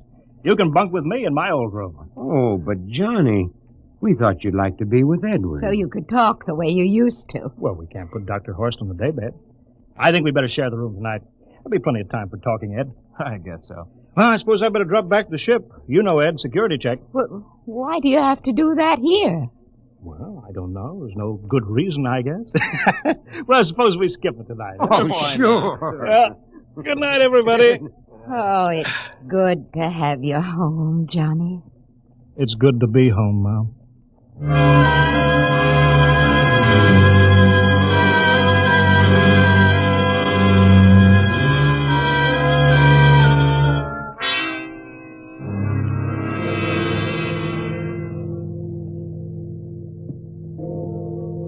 Captain Black, are you asleep? No. I just been thinking about what we were expecting. Green-skinned Martians with eyes on the stalks. All the time there was only Mom and Dad and Edward waiting. It's funny what tricks your imagination can play on you. Yeah, I guess Mars is heaven, Horst. I've been thinking about Martians, too. Captain, just suppose there were Martians, and they saw us land. Suppose they thought of us as invaders. What would be the best weapon they could use against our atom bombs? I don't see what you're getting at. They would want to disarm us first, to wipe out all suspicion, to make us feel at home. But suppose this house isn't real. Suppose the people are just images, stolen from our own memories by Martians, created for us by telepathy, hypnotism. That's the craziest theory I ever heard. Maybe that's why there was no one for me. Because in all my life, there is no happy memory, no real loved person. How about that phone call from Anna? Yes, Anna. I didn't remember who she was, but I do now. I just remembered. When I was freed from Dachau, sick, delirious, I raved about a wonderful, kind nurse named Anna that took care of me. There you are. It's logical. She's coming to see you tomorrow. But there was no Anna. I'd been nursed by a man. What? Anna was only a dream. And there's only one way they could have learned about her. By reading my subconscious mind. But that's impossible, Horst. Why? The whole crew was thinking of home. Suppose the Martians read our minds. But there are Martians. If there are, they have us separated. Each man in a different house. Sleeping. Trusting. No one at the guns. I left my pistol downstairs. Do you think there's something to this, Horst? It's a pet. Who would suspect his own mother? His grandparents? How easy. Just a knife in the heart of each sleeping man. It's impossible, Horst. We've got to get back to the ship. Listen. The crickets have stopped. Come on. We don't know when they change back to. Whatever they really are. Where are you going, John? Ed, well, we wanted to drink of water. That's all, Ed. You're not thirsty, John.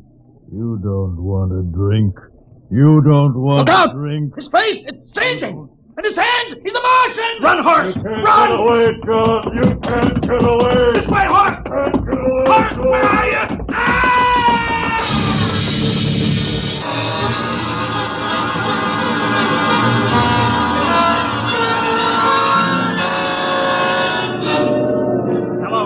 Hello, can you hear me, Earth?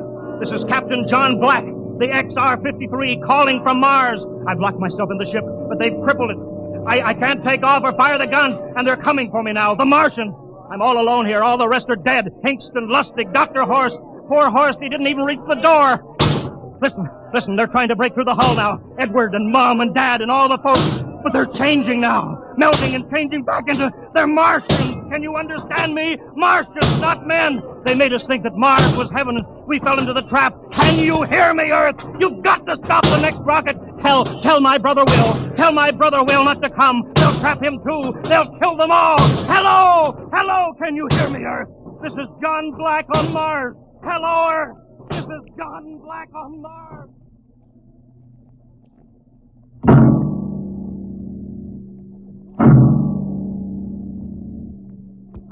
Tonight, Dimension X has presented and transcribed the Ray Bradbury story, Mars is Heaven, adapted for radio by Ernest Kenoy. Featured players were Wendell Holmes as Captain Black and Peter Capell as Dr. Horst. Your narrator, Norman Rose. Music by Albert Berman. Engineer, Bill Chambers. Dimension X is produced by Van Woodward and directed by Edward King. Robert Warren speaking. In a moment, we'll tell you about next week's show. And now, here is your Wheaties man, Frank Martin. Folks, tonight we have a special guest for you. Here he is, Joel McRae. Hello, Frank Martin. I kind of expected to see a package of Wheaties sticking out of your pocket. What? Did I forget them? You must like Wheaties, Frank. Sure, don't you? You bet. I'm joining the big parade of Wheaties programs, you know, with Tales of the Texas Rangers come Saturday night. Well, that promises to be real entertainment, Joel. I understand these are true stories of the Texas Rangers. Absolutely. Each story is straight from the Texas Ranger files. Well, we're mighty proud to have you join us, Joel, with this new program. We'll all be listening on the same NBC station Saturday night for Joel McRae in Tales of the Texas Rangers. Okay, Mr. McRae? Okay, partner. Good night. Good night, Joel. And friends, be sure to listen Saturday, that's tomorrow night, to Joel McRae and his new program, Tales of the Texas Rangers. And get your Wheaties, everybody. And this is the Wheaties man, Frank Martin, inviting you again to listen tomorrow night to Joel McRae in Tales of the Texas Rangers on the Wheaties Big Parade. See you then. Next week, the story of the strangest case ever recorded in the files of the Bureau of Missing Persons. The case of the Man in the Moon. You'll hear the whole story next week when we venture once more into the unknown world of Dimension X.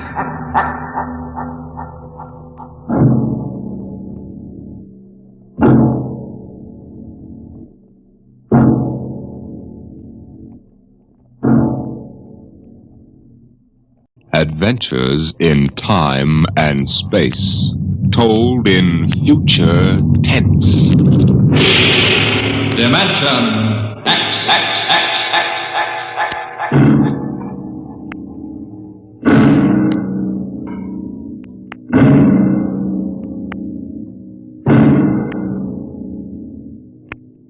To all our listeners, a brief forward before tonight's adventure in the world of the future. Beginning next week, Dimension X moves to a new time on Friday evenings instead of Saturdays. In the Eastern Time Zone, it will be heard at 9 o'clock Fridays, Eastern Daylight Saving Time. In other zones, please consult your local newspapers to learn the new time of the program.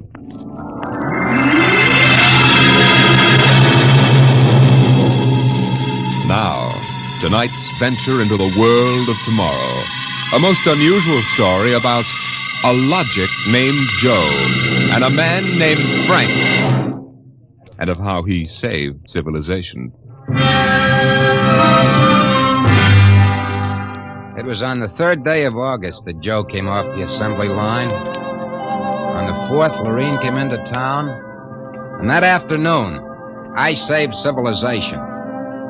Lorene's a blonde I was crazy about once.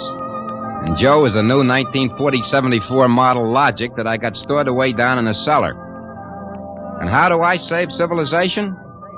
I save it by keeping Joe down in a cellar. Sometimes you are listening now to a voice from the future. The voice of Frank Caldwell, head serviceman for the Logix Corporation, makers of the machine that does everything for you. Well, nearly everything, anyway. In the year we speak of, 1974, the electronic logic sets were working so well that life was soft indeed for repairman Frank Caldwell. That is, until that fatal day of August the 3rd, when suddenly the Logix began doing everything for their users, and doing it too well. Hi, boss. What's the matter? Somebody put you through a ringer? Frank, you busy right now? No, there haven't been any service calls all day. Fine, there's a customer outside. Go take care of him, will you? Me, I'm a maintenance man. I know, but there are no salesmen around this minute. This guy wants to have our machines explained to him. Explain? Yeah. Everybody in the world knows about Logics. Where's he been, on Mars? Just moved up from the backwoods someplace. Why don't you explain him? I don't feel too well. Yeah? You're okay about a half an hour ago. Look, you the boss here or am I? Go on out there, will you? Okay.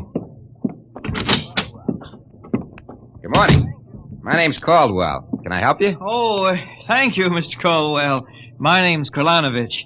This is my little boy, Freddie. Hiya, Freddie. Hiya, jerk. Ow! Freddie. I got you, didn't I?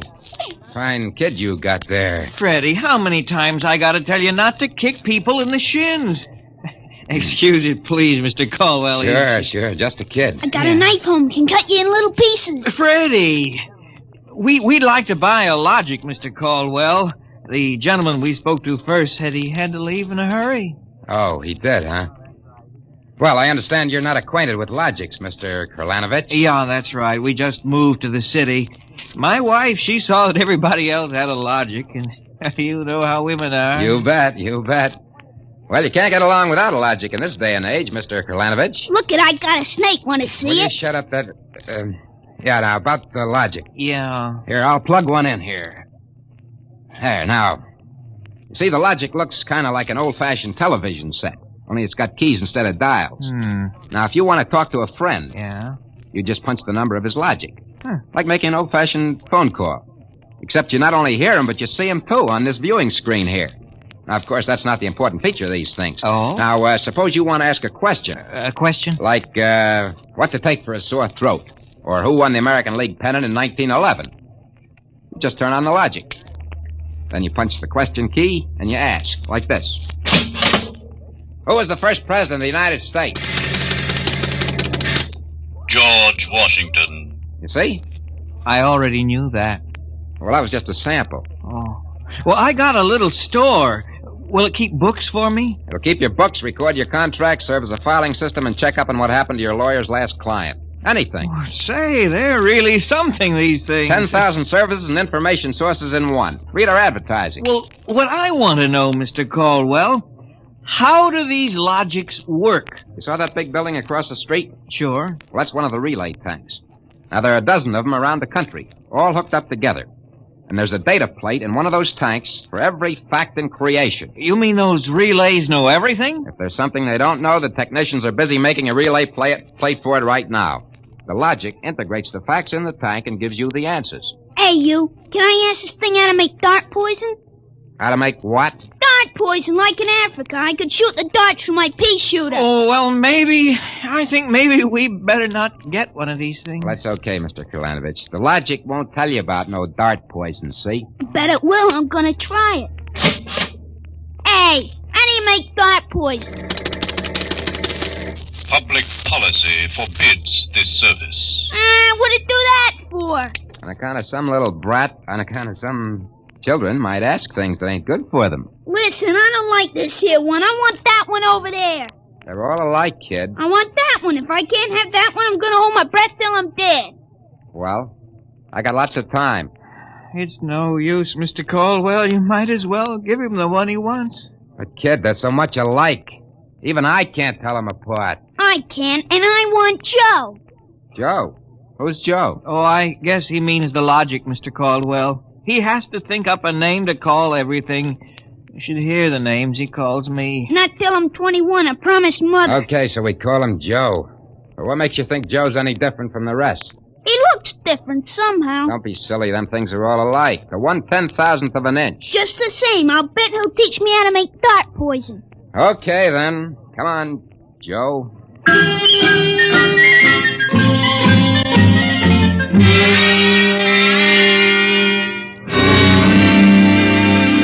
Yelling, I want that one, I want that one. I'm going to call him Joe.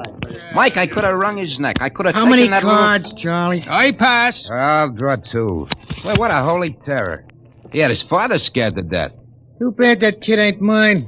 I'd show him quick enough who was boss in the family. Holy smoke. What's the matter? Sorry, fellas. Gotta hold up the hand a minute. I just remembered. Gotta call my wife. Oh, let her wait a minute. Yeah, sure. You ever met my wife? Yeah, I did. Don't let her see the card game or she'll be down here with a hatchet. You telling me. What's the matter with this thing? He ain't getting my house. Announcing new and improved logic service. Your logic is now equipped to give not only consultative, but directive advice. If you want to do something and don't know how to do it, ask your logic. What do you know about that? that? It's just somebody trying to pull a gag. Yeah, didn't sound like a gag to me. Maybe the boss decided to add a new logic service. No. Boss knows better than to start anything like that. Why, look. The minute the system starts giving advice, some joker like you is going to be asking questions like, how can I get rid of my wife? Yeah, but you heard what the logic just said. Nah, the sensor circuits will block the question. You don't believe me? Go on, try it. Okay. Anything for a laugh. Try it. Okay, Logic, I got a question for you. How do I get rid of my wife?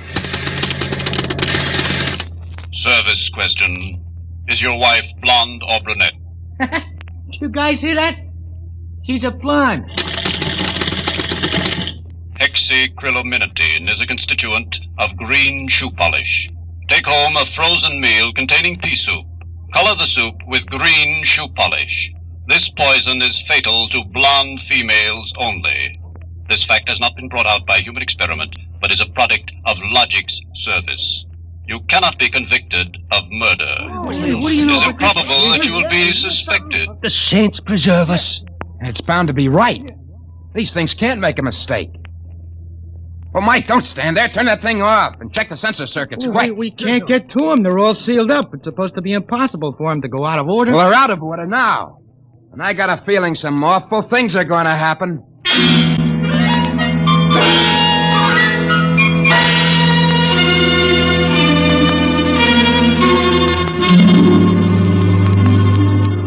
Boss, we got to do something. The logics have gone nuts. Relax. The thing gave a goofy answer once. Maybe it was a joke. Whoever heard of a logic making a joke? Well, it was an accident. Forget it. It won't happen again. What makes you so sure people are going to be trying it? Now, look. Supposing I wanted to get rid of you, for instance. You don't. How would you collect your pay? Yeah, but supposing. I'm going to try it and see what the logic says.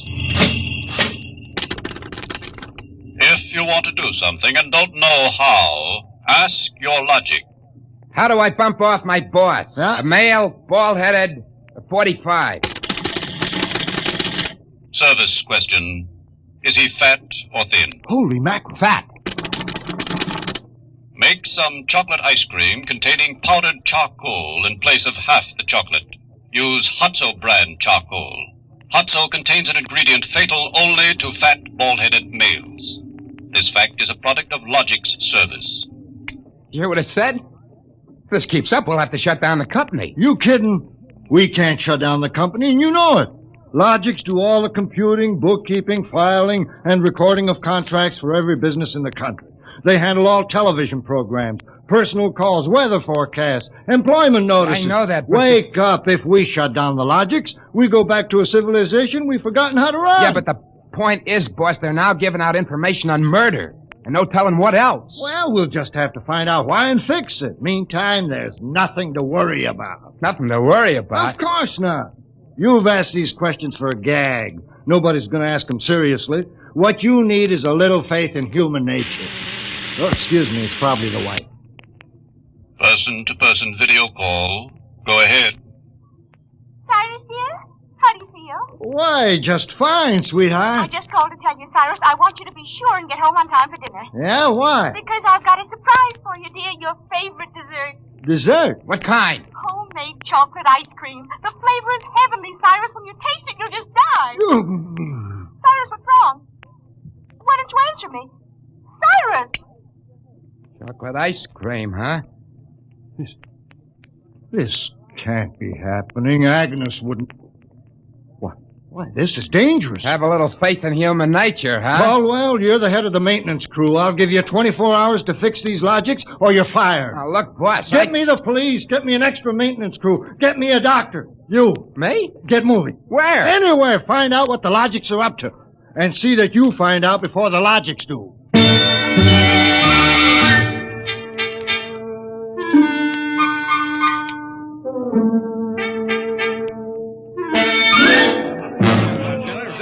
Bartender. Hey, bartender. Give me a double. Coming up. What's the matter, pal? You had a bad day? Go away, will you? Oh, listen, pal, you gotta listen. I got trouble. Hey, bartender, will you get this barfly off me? For Pete's sake, I'm tired. On your way, you... No, don't say that. I got troubles. How am I gonna keep my wife from finding out I had a couple of little drinks? How am I gonna do that, huh? Look, mister, it's a hot day. I've been driving a car around and see. Yeah. I've been trying to keep a bank president from having apoplexy on account of his logic told him how to rob his own bank. I've been tripping over dead bodies so artistically croaked that nobody's ever going to find out who done it. And all you got on your mind is... How am I going to keep my wife from finding out I had a couple of little drinks? How? Go ask a logic. A logic? My pal, that's a wonderful idea. Where's the logic? Huh? Right Where's behind the you. logic? Here's a nickel. Oh, give me a nickel. This I gotta hear. This is gonna be good. Now, come on, logic, old pal, be nice. How does a guy keep his wife from finding out he's had a couple of little drinks? Answer me that. How, huh? Buy a bottle of Franine hair shampoo. It is harmless, but contains an ingredient which instantly neutralizes alcohol. 1 teaspoonful for each jigger you've consumed. Oh, boy, I gotta buy a bottle of What was that again? Supposing it's right, she'll never remember it as far as the drugstore. I think there's a bottle in the back room. Somebody left it. Oh, my pal, there's no more troubles.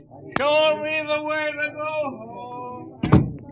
I get a picture of him back there drinking that shampoo. Give me another double. I don't know what's worse, to be as low as you or as high as him. All right, where is he? I know he's here. Where is that bum? Who you want, lady? My husband. I know he's here. Now, where is he? Show me the way to go. That no good low. Show him. Thinks he can come staggering home again, does he? Well, I'll teach him. Poor guy. My head, Oh, why, my dear, what a surprise to see you here. Archibald. Yes, my love. You're not. Sober? Well, of course, my love, I'm sober as a judge. Then what are you doing in this saloon? Well, merely conducting a little research, my dear. Research? Your suspicion wounds me deeply, my love. Let me tell you, my dear, that I've been conducting a research project that is going to make us a fortune. I'm about to patent Sober, the drink that makes happy homes.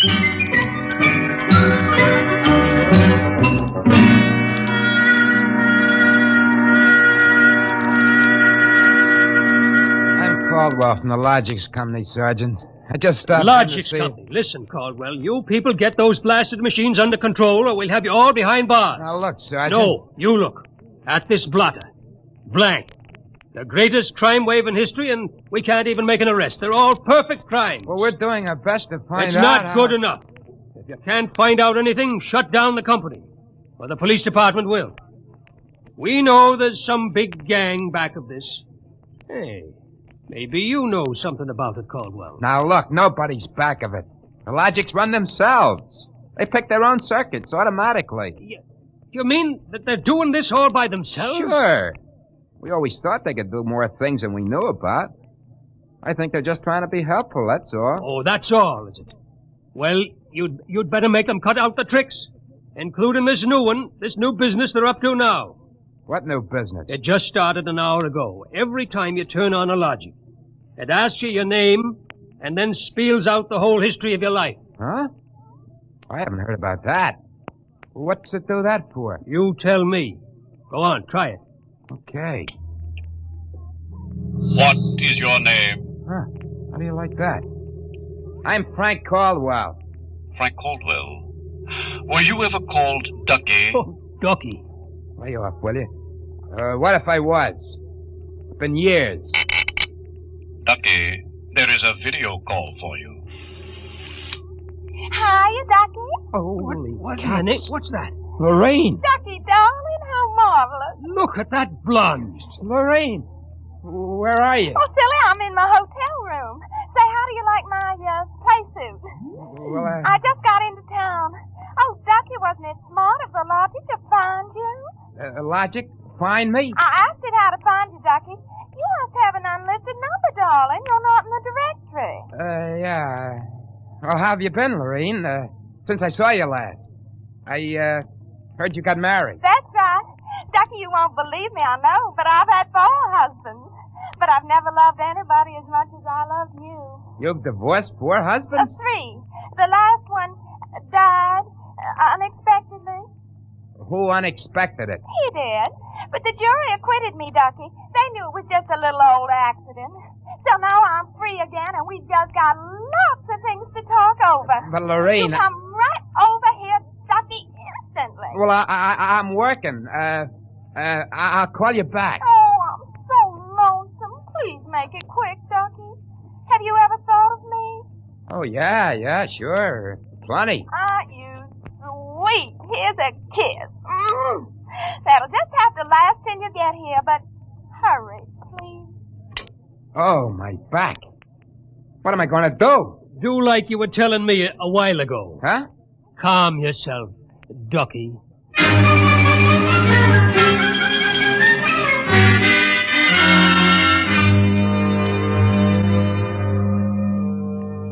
Call on the logic for you, Frank, your wife. Oh, thanks, Mike. Hi, Gert. Frank, I've been trying to get you for an hour. Where have you been? Well, I've been out making calls, honey, trying to find out what ails these logics. Well, you better find out in a hurry or there's going to be trouble. That thing told me my address, how much I owe every store, and how much you make a week. And all about the time we had that fight and I went home to Mother. Well, Gert, I don't think they're doing that anymore. I think that was just temporary. Well, in the meantime, it's told everybody in the neighborhood all about me. I punched Mrs. Hudson's name. She's been married 3 times, and she's had Mr. Hudson arrested twice for non-support and once for beating her up.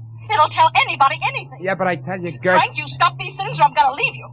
Gert, you don't mean that. I do. If you can't figure out how to keep our private lives out of every logic in town, then I'm through. And that's it.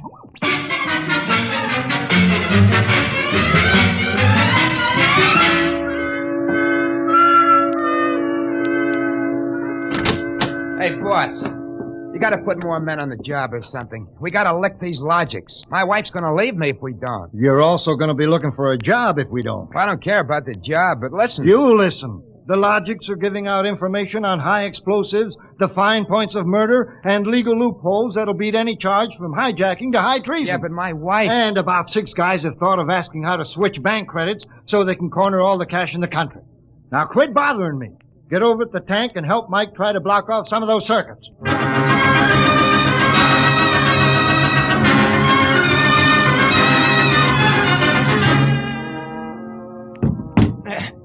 I can't even budge any of these relay plates. Me neither. Isn't there any way we can disconnect them? There is not. They weren't built to be disconnected. Mike, what are we going to do? I'm thinking of slitting my throat. When they were giving out all the information on everybody, my wife got the lowdown on a certain blonde. I got nothing left to live for. Ron, why did you have to remind me? You got one? My only hope is I ain't got her. See who that's for? Hi, Ducky, darling. Oh, Lorene, not again. Ducky, darling, I'm lonesome. Why haven't you come over? Well, I've been busy. Oh, cool. Ducky, do you remember how much in love we used to be? I was so mean to you. Ducky, let's get married tonight. Oh, gosh, Lorene, I... Right away, Ducky. Look, I got married. Oh, you poor darling. You poor darling. Just have to get you out of there. No. Now, look, Lorene. Darling, I'll just call up your wife and have a little talk with her. Look, please, now, it's nice of you to think of me and all that. You just give me your address and your logic number, darling. I ain't got one. You just don't want to tell me. You're bashful. Never mind, darling. The logic will tell me. Lorene! Oh, I gotta call Gert. Frank, will you get away from that thing and give me a hand? Yeah, Mike, in a minute. I gotta call my wife. We gotta get out of town. That's the wrong key. Frank, I told you to help Mike. Yeah, boss, I am, but I just gotta make this call. Call? What do I care about your call? The president's getting ready to close down the company and declare martial law. Now, for the love of heaven, do something. Yeah, boss, I will. I just gotta make this call. Attention! To assist in solving a special problem of logic service, kindly give the following information if possible. Where does Frank Caldwell live? Oh, she got me. I'm through.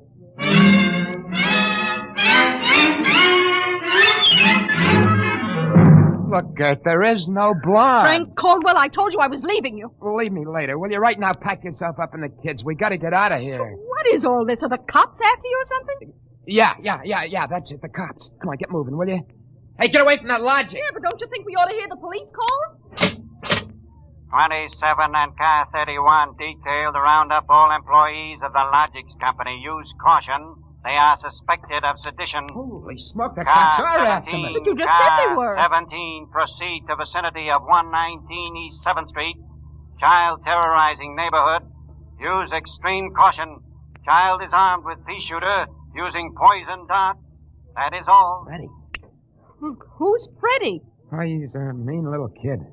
He wanted a logic that would tell him how to make dart poison. They're all alike, I kept telling him. They're all alike. What are you talking about? I don't know. All I know is it was a nice world up till yesterday. Now it's like a guy named Joe come along and squashed all our mud pies for us. Looks to me more like it was a logic named Joe. A logic, Nick. They're all alike. Kurt. Kurt, baby! Let go of me. Don't be so silly. Okay, honey, hold the fort. Maybe they aren't all alike. Where are you going? Frank, you're going to make a getaway? Baby, if you got the right inspiration, I'm going straight to the middle of this whole jamboree.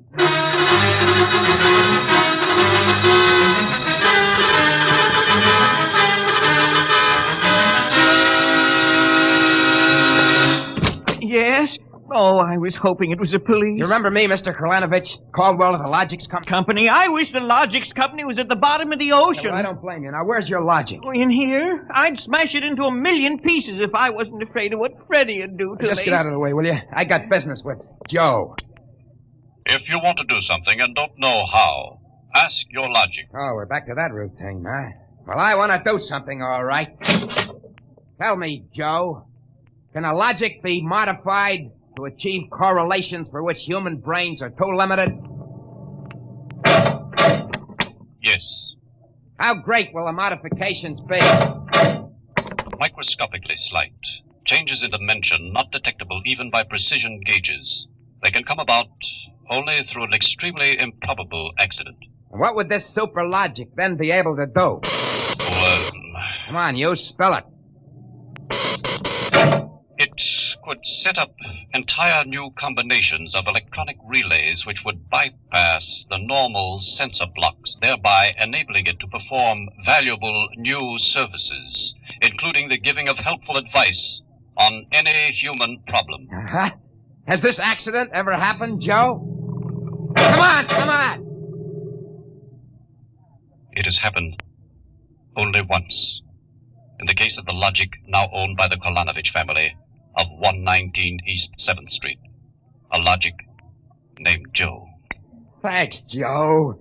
That's all I wanted to know. Hey, what's all this about? I'm taking this logic away, Mr. Kolanovich. I'll bring you a new one. Our troubles are all over. Hey, you, get away from Joe. Correction, our troubles are just beginning. Now, Freddie, put down that blowgun. Ah, shut up. Hey, you, I said get away from that logic. Now, look, Freddie, I'm going to bring you a nice new one, see? I want that one.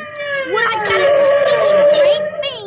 Mr. Caldwell, Mr. Caldwell, the police, they're outside. Yeah, for me and Freddie. Nuts. What they want you for? You ain't smart enough to do nothing. Oh, no? Say, there's plenty I can tell you. Open up in there. There's our cops, kid. It's you and me against them. So what you gonna do about it if he's so smart? Now, look, we may have to fight our way out, see? Now, let me see that blowgun. I know a way to hop it up so the cops won't have a chance. Come on, give it to me. Okay, let's see what you can do. Here. Thanks. Here. Oh, Mr. Caldwell, you're a great man. Now, all I gotta do is to pull this plug out of the wall. Come right in, Sergeant. Careful, men. Careful, careful. That must be the kid. But he don't look so tough to me. Well, he got a little soft. Oh, there'll be no more complaints, officer. I guess I can go on where Mr. Caldwell left off. Caldwell, you're wanted. This time you either answer some questions, or we'll keep you in the cooler till you do. What, in jail? Oh, okay, let's go. Hey, wait a minute. You act like you wanted to go to jail. Yeah, I do. I got a feeling it'll be safer there. What do you mean? Just put me away till a certain party leaves town. I'll confess to anything. Okay, then, Caldwell. Into the paddy wagon you go. Thanks, officer. You may be saving my life. Now, if you just help me carry this logic out... Wait a minute. You can't take that in the wagon. I can't? Why not? No room. We've already got a dame in there who's raising the roof. A dame? Yeah, a blonde. She was trying to buy a gun without a permit. She keeps screaming she's going to miss her date with Ducky.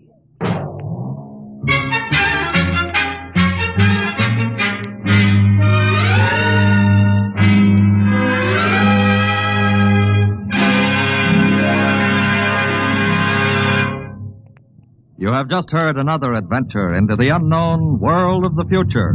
The world of Dimension X.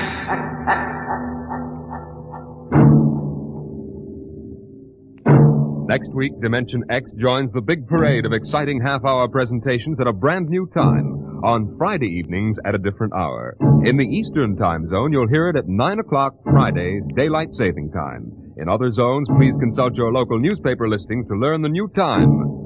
For that's when Dimension X will bring you one of the strangest stories ever told. Ray Bradbury's Mars is Heaven.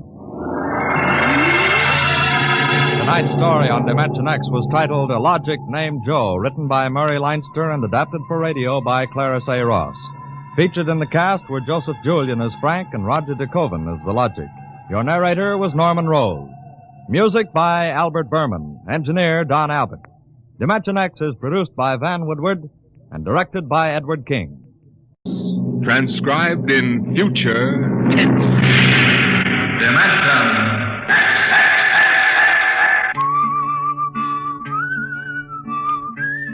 This is the story of Riesling, the singer of the spaceways. You've probably sung his songs in school, in English, French, or German. The language doesn't matter, but it was an earth tongue. But the real story of Riesling is not found in the footnotes of a scholar's critique or a publisher's biography. It is in the memories of the old-time spacemen, the pioneers who pushed the thundering old-fashioned rockets to the far, strange ports that are our commonplace heritage. These men know the true story of Riesling.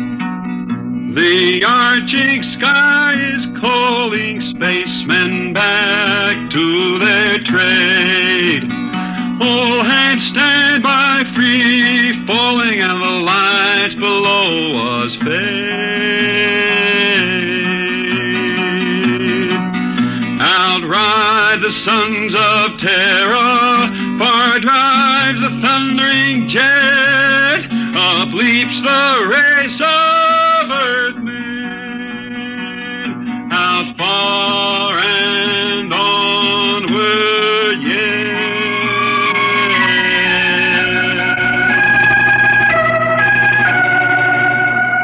When I first met Riesling, he was hustling drinks in the Twin Moons bar at Drywater, Mars.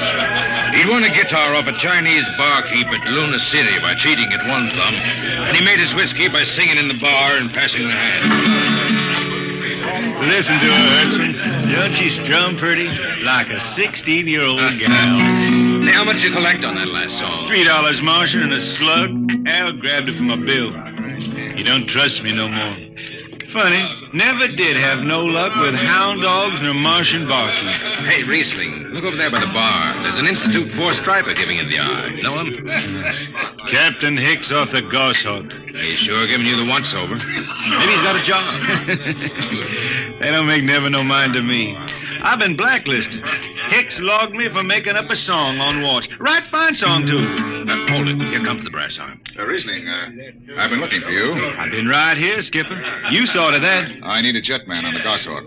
Interesting. Real interesting. Well? I got news for you, Skipper. You blacklisted me, remember? Well, you kept your nose clean, and we need an experienced man. Been a little changing down aft in the Goshawk, ain't there, Skipper? How'd you know that? You got that new atomic pile drive. Last 3 of them tea kettles blew somewhere in the asteroids. Look, it's double pay, but if you're scared... Scared? Listen, fella. For double pay, I'd jump off the top of the Harriman Tower if you allowed me rubber heels for the landing. All right, then. You show up tonight to sign the book. Sober. Got no choice, Skipper. Money and me is total strangers. We lift at 11:30 Mars time. Sober, you understand, Riesling? You taking the job? Well, that Goshawk is one stinking old tub. Her engine's got more bugs than a beagle dog in spring. And that new drive is about as safe as a pretty gal in the Ozarks. But I reckon she'll do for one more trip.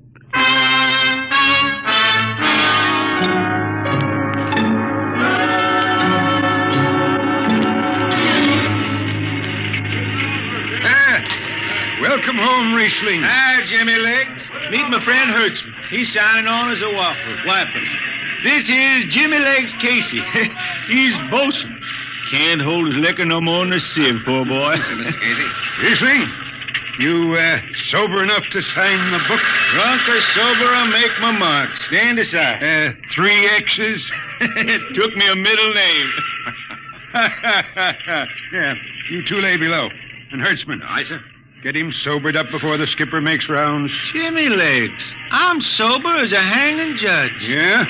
Well, you can leave that bottle here. What bottle? The one in your back pocket. Oh, glass buttons, maybe, huh? Give it here. Jimmy Legs, I swear I'm going to write a song about you. Go ahead, threaten me. Now get below. We raise ship in 30 minutes.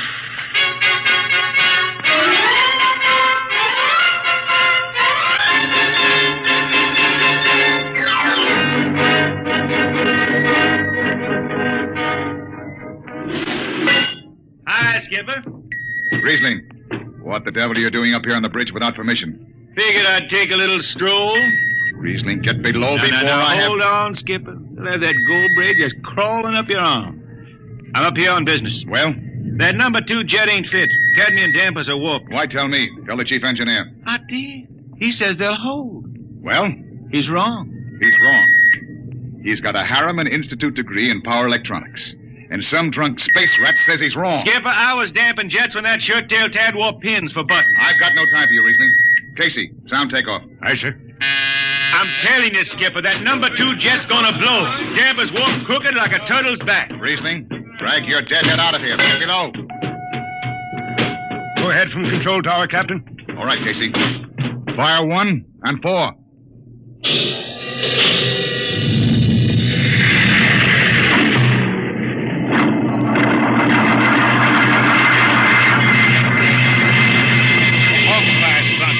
Blast for 3 watches before going into free flight. Riesling and I had the second watch. Damping was done by hand in those days with a multiplying vernier and a danger peeper. And as long as the peeper ticked off slow and steady, we knew the ship was safe. For a while. Hey, Riesling, you better stow that guitar. If Jimmy Legs catches it, he'll blow a gasket. Don't worry, I can damp this tea kettle in my sleep. How's number 2? All right, so far. Did you ever hear that song about Hicks, the one that got me blacklisted? Oh, the skipper is the father of his crew, a gentle guide and light to me and you. But on Mars he likes his women if they walk or if they're swimming, or if they've got 6 arms instead of 2. Hey, the second verse is better. Now the skipper likes his liquor by the quart. Yes, he'd go from Mars to Venus for a snort. He'll drink rocket fuel and... Hell, hi, Skip. Didn't see you come in. You were too busy, eh? Who's watching the gauge? I got an eye on it. Don't you fret none. Riesling, I'm going to fix it so you can't get a berth on a rocket-powered pogo stick. Report to Casey under arrest. I don't rightly think I will. You what? You kind of forget, Skipper. According to Space Code, you can't remove a jetman till the end of the watch, right? Now, look, you corn-fed space lawyer. Now, is that a rule or ain't it? Riesling, your ship is over at 2300. And I'll see you ride the rest of the way in slot locker. Maybe. Maybe. In the meantime, you clear out of my power room. I gotta make me up a third verse for my song.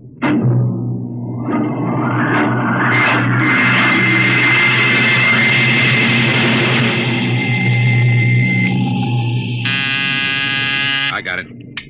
Power room. Damp number 2 a point. Number 2, all right. Hey, let me have that mic. Jimmy Legs, is that force dry boil up there? Give me that, Casey. Riesling, I've taken just about enough from you. And I've got a little news for you, Skipper. Number 2 jet is bulging like a fat lady in a satin skirt. Listen, you clown, that Skipper, I think I'm gonna junk my song and start over. I could do much better This on is you. the last time, Riesling. Damp number 2 a point. Sure. Look out, Hudson. I'll take it. You watch the gauge. Now. You need to hear. She's bucking a little. Riesling, hit the emergency. She won't. Damn! It's that boy. There go the lights.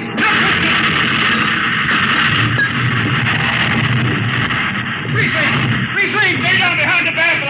I've got to take a look. It's radioactive. Look out. I've got a piece of hot stuff under the tube. What's going on down there? Shut up, Jimmy Legs. I'm busy. Hey, she's tight now. What happened? Number 2 blew, you lunk-headed space rat. You all right? A little sunburn. The lights are gone.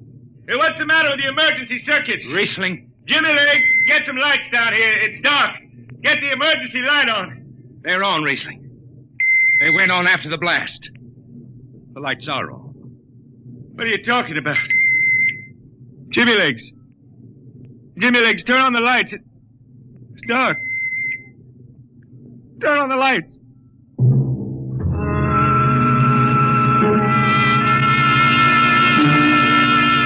That blue radioactive glow from the jets was the last thing Riesling ever saw. His optic nerve was burned out in an instant. He was in sick bay on the rest of the trip. Then on the swing back, we set Riesling down at dry water Mars. Look out for the cable, Riesling. Thanks, Hertzman. Hey, Riesling! That you, Jimmy Legs? Hold up a minute, will you? Riesling... Jimmy Legs, I promised I'd write a song about you, didn't I? Sure, Riesling, sure. Can't seem to sing like I used to. Look, Riesling, the men up on the bridge feel kind of bad about this. Yeah? Why didn't they think of that when Riesling told them that damper was shot? Now, Hertzman, that's all over. Sure, that's all forgotten. Riesling, let's get down to the Twin Moons before I vomit. Now, hold it. The skipper feels pretty bad about the whole thing, Riesling. Kind of late for that, Jimmy Legs. Feeling sorry, don't hold no corn. The boys passed the hat. The skipper kicked in half a month's pay. Did he now? Then on principle, I suppose I ought to tell him to stuff it back up the jets. But you can't buy no drinking whiskey on principle. I'll take it. Here you are. I'll get it. I'll be seeing you, Riesling. Sure, Jimmy Lee. Sure. Come on, Hertzman. Let's get that drink.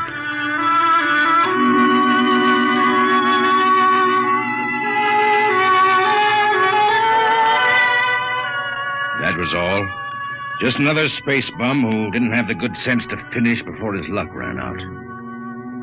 Well, Riesling holed up at the Twin Moons till his money was gone. Then he hooked a ride on a crawler over to Marsopolis. It was a boom town then, with an industrial district mushrooming between the Lesser and Grand Canals. I ran into Riesling about 2 months later, playing his guitar on a jetty that ran out into the canal. He had a dirty rag tied over his eyes with a jetman's knot, and his hat was on the wharf beside him. Riesling! Who's that? Wait a minute. Hertzman. Yeah, how have you been? Passable. Say, is this a Venusian dime? Ah, it's a slug. I figured. Well, how's it going? Singing again? Some. Working saloons, mostly. But I've been thinking some funny songs, Hertzman. The words come out different than they used to. Come on along the canal with me. Sure. Here, take my arm. I know the way. That's a funny thing, Hertzman. I figure I know it better than other folks. Look back there, towards the city. What do you see? Factory towers. Smell them from here. But they don't seem that way to me. I remember them old buildings, old before Bible times on earth. Thin and graceful like the fairy palaces my Grammy used to tell about down home in the hills. They've torn them down now, or else blocked them up with cinder bricks. Hertzman, when I stand out here on the canal, I can see it the way it used to be. The water, ice blue with the stars shining up out of it. Way off there, the city with the towers sweeping up like a bird flying off a tree. I can see it. It's the dirtiest stinkhole in the system. Not always.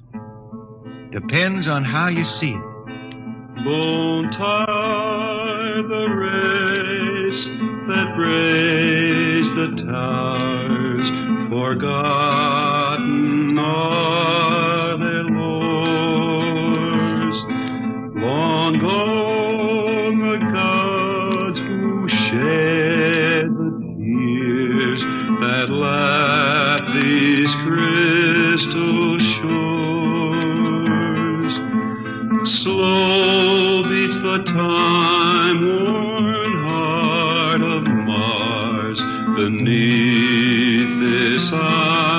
glassy sky. The thin air whispers voicelessly that all who live must die.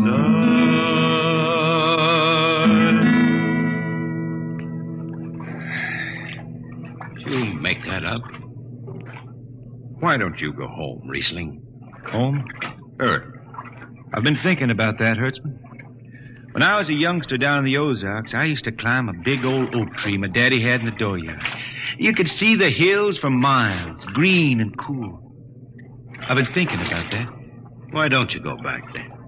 I couldn't see them hills no more now. I couldn't stand to see black when I knew they was lying all around me, cool and green in the sun. I couldn't stand that. Yeah. Well, let's get back to town, Hertzman. Today I made $3.50 Martian. I'm all set to drink it down before dawn. Come on!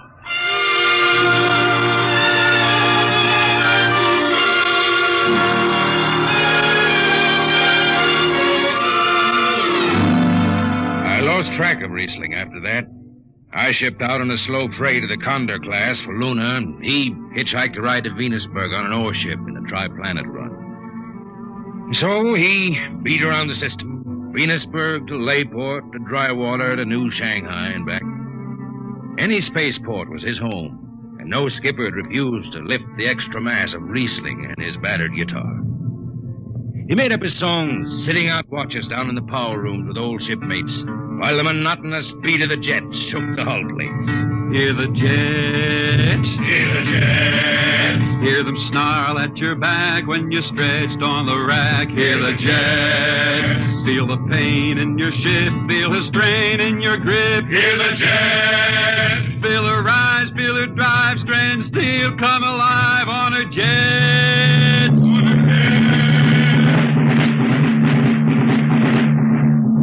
Little by little, his songs began to travel along the spaceways ahead of him.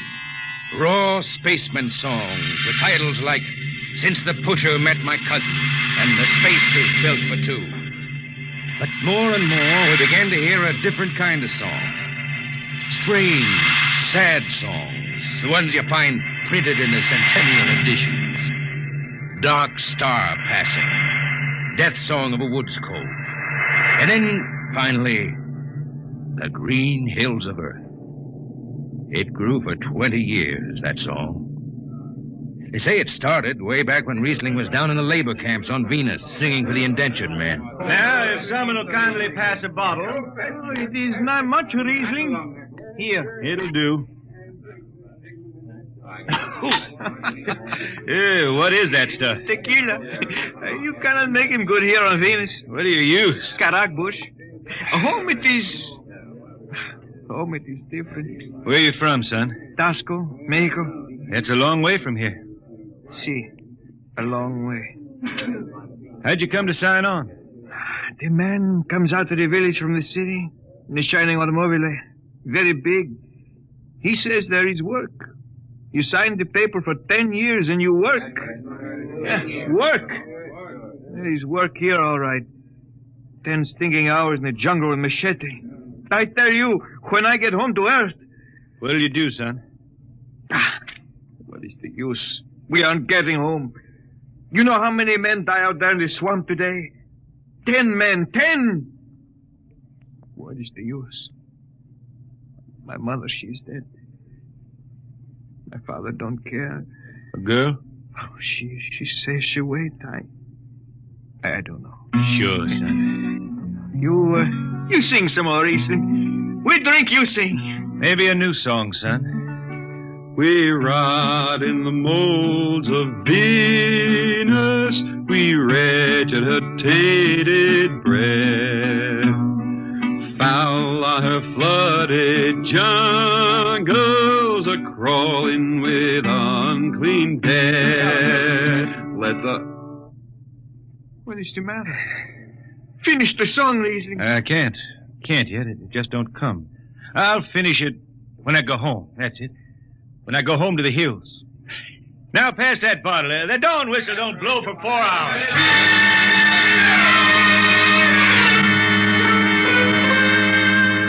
That's where the Green Hills started. And I was there when it was finished. It was 20 years after that. And there wasn't a man flying or on the beach hadn't heard of Riesling and his songs. He was getting old now for a spaceman. He was a familiar figure through the whole system. Tall, gaunt, and with that dirty bandage tied across his blind eyes. I was chief jetman then on the old Falcon. We were cradled at Venus Alice Isle, scheduled for a direct jump to Great Lakes, Illinois, on Earth. I was checking in dunnage when Riesling felt his way up the gangway and came through the lock. Riesling! Who's that? Mike Hertzman. Hertzman. Well, what are you doing on this old hog? I figured I'd ride her back to Earth. Earth? Are you going home, Riesling? I thought you were never going to make that run. I've been hankering to set foot in the Ozarks again. How about those hills? I've been singing about them so long now, Hertzman. I got to finish the song. I got to set foot in the dooryard and hear the wind through that oak tree. About the last thing I'll be doing. I got to get home before... Riesling, there's a new company policy. You see, Hertzman, I'm getting just a little old. Riesling, listen. No more deadhead rides. The new code book is in force. Oh, I seen code books come and go. The skipper's one of them youngsters fresh out of Harriman Institute cadet training. He's liable to throw the book at you. At me? I've been around space as long as Halley's Comet and Brewster's Ridge. I'm going back to Earth, the cool green hills of Earth. I'm going home. All secured, Hertzman. What are you doing here? That's Riesling, Captain. Riesling, huh? I'm dragging it back to Earth, Captain. Not in this ship. Hertzman, have this man removed. Funny thing, Captain, I've sprained my shoulder suddenly. Look, Skipper, you're a youngster. You're pretty new out here. I'm going home. You don't know what that means to an old man, going home. I can't take you. Against the Harriman Code. Oh, now look, Skipper. You can slide me by to the distressed spaceman's clause in that code book. Distressed spaceman, my eye. You've been bumming around the system for 30 years. Skipper, you make me do something I never done for no one before. I'm an old man. An old blind man, and I want to go home. I ain't never crawled in front of a four-striper in my life, but you gotta let me drag home. The law says a man's got a trip coming to him. You can stretch for a poor old blind man, now can't you?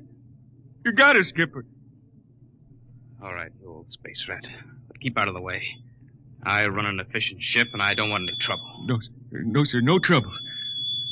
I'll just lay down in the power room. I kind of like to be near the jets when they blast off. For Earth.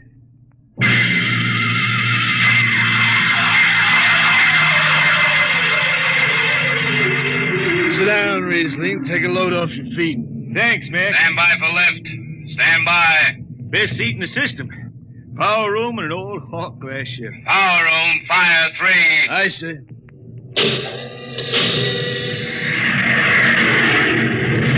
The cool green hills of Earth. You still singing that, Riesling? Oh, some. I changed her a little. Gonna finish her now, Mac. Going home to finish her. Yeah. Have you seen those new automatic dampers, Riesling? Don't have to do nothing but sit and watch. Where's the peeper? Turned off. She's all automatic. You have it soft nowadays. When I was twisting her tail, you had to stay awake. You got an old hand damping plates on? All but the links. Iron shipped them. They cover up the dials. You might need them. No, the automatics handle. Finally going home, Riesling, huh? Won't seem the same out past the moon. I've been waiting for this a long time, man. Gonna be good to get home, I reckon. The argent sky is calling spacemen back. Mac, you all right? I got the emergency. The hand dampers, where are the links? Mac, you ought to be on the wall here somewhere. I got him. Power room, what's the alarm? Emergency squad coming in. Stay out, the place is hot.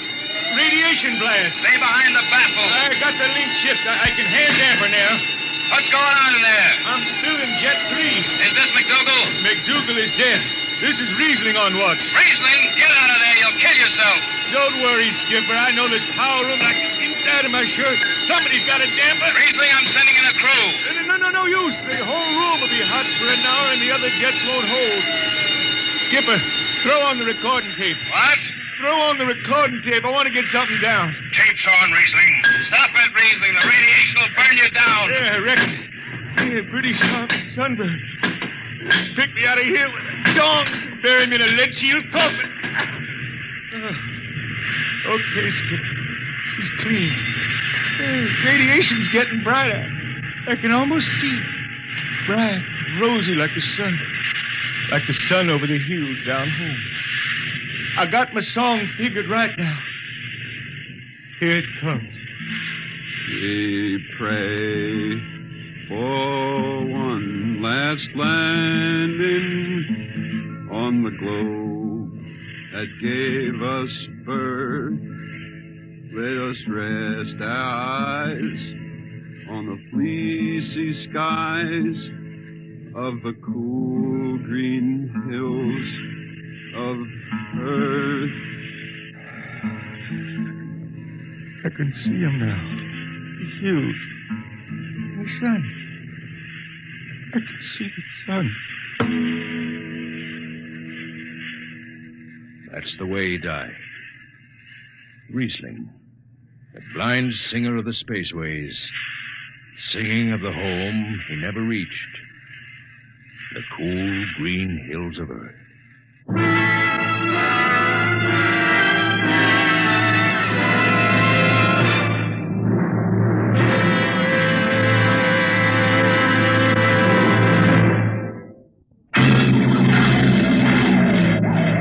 Be with us at this same time next week for another adventure into the unknown world of Dimension X.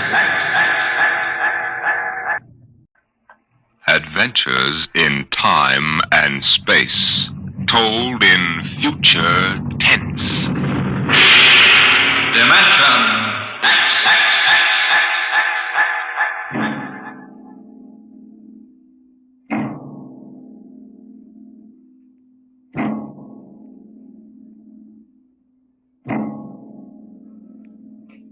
Out of the infinitude of stars and planets in the solar system and other systems in the universe, it is almost mathematically certain that there exist other forms of life on other worlds.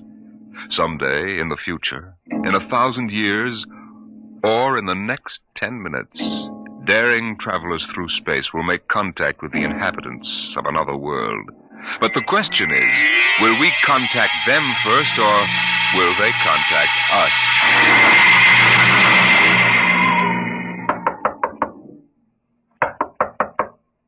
Come in. This is Broderick's private detective agency. Check.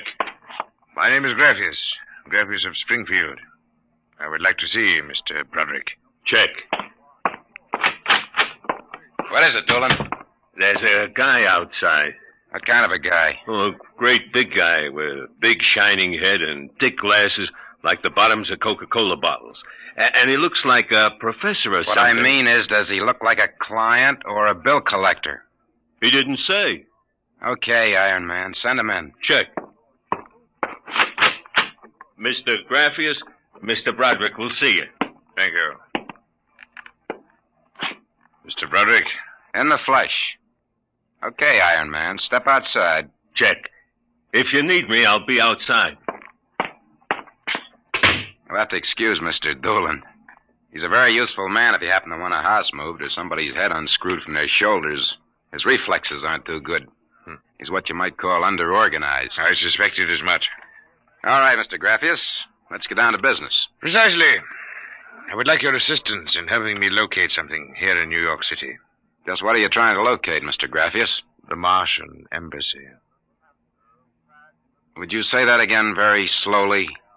I came to New York to locate the Martian Embassy. Martian? Like in Buck Rogers? Precisely. Agents of the government of the planet of Mars. Dolan! What's the trouble, boss? Throw him out. He's a crackpot. Of course, if you wish me to leave, I will leave. But before I go, you might examine this. You'll find it quite authentic. Holy mackerel. A 5th-century note. Let me see that. Sit down, Mr. Graffius. Sit down. Make yourself comfortable. Dolan, get Mr. Graphius a light. Check. Okay, Mr. Graphius. Your remarks about our speckled friends, the Martians, I shall ignore. This being the year 1955, I assume you were joking. On the contrary, I'm completely serious. As it happens, I'm interested only in Martians at the moment. I see. Okay, shoot.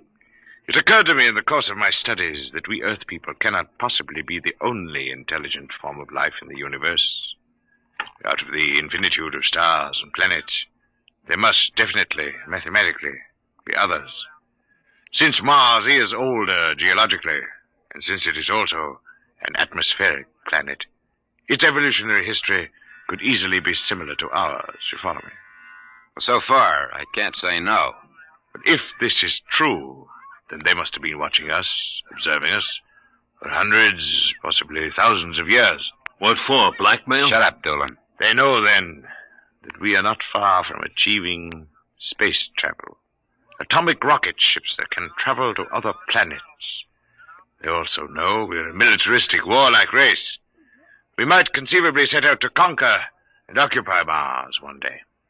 In which case, they'd try to get the jump on it. Precisely, Mr. Broderick. And how would they do that? For a civilization as old as theirs, space travel would be a simple enough matter. Flying saucers. I read about it. Relax, Iron Man. Go on, Mr. Graphius. If you were planning to attack an unknown nation, what would be your first move, Mr. Broderick? Intelligence. Find out what the odds are. You have a very logical mind, sir.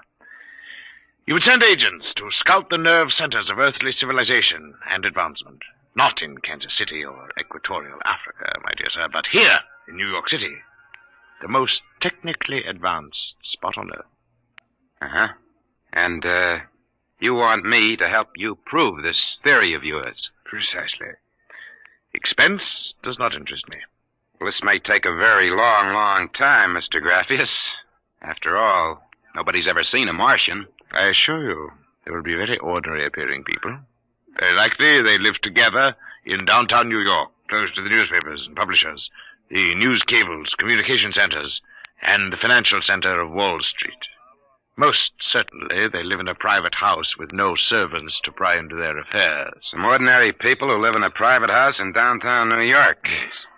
I might just as well look up Martians in the classified section of the phone book. There's one other lead which might help you. What's that? They would be almost certain to subscribe to every conceivable type of newspaper, scientific journal, foreign language publication. Mm-hmm. Well, that might be something. Okay, Mr. Graphius. It's a deal. Excellent. I shall contact you tomorrow. Oh, before you leave. Yes? Just as a matter of interest. Why are you so interested in meeting up with these Martians? Mr. Broderick, I wish to avert the catastrophe of a successful Martian invasion of the Earth. Naturally, I cannot go to the police or the military. I'd be laughed out of existence. So I'm doing this privately. You seem to know all the answers, Mr. Graphius. Not all of them, Mr. Broderick. Not quite all the answers. Not quite yet.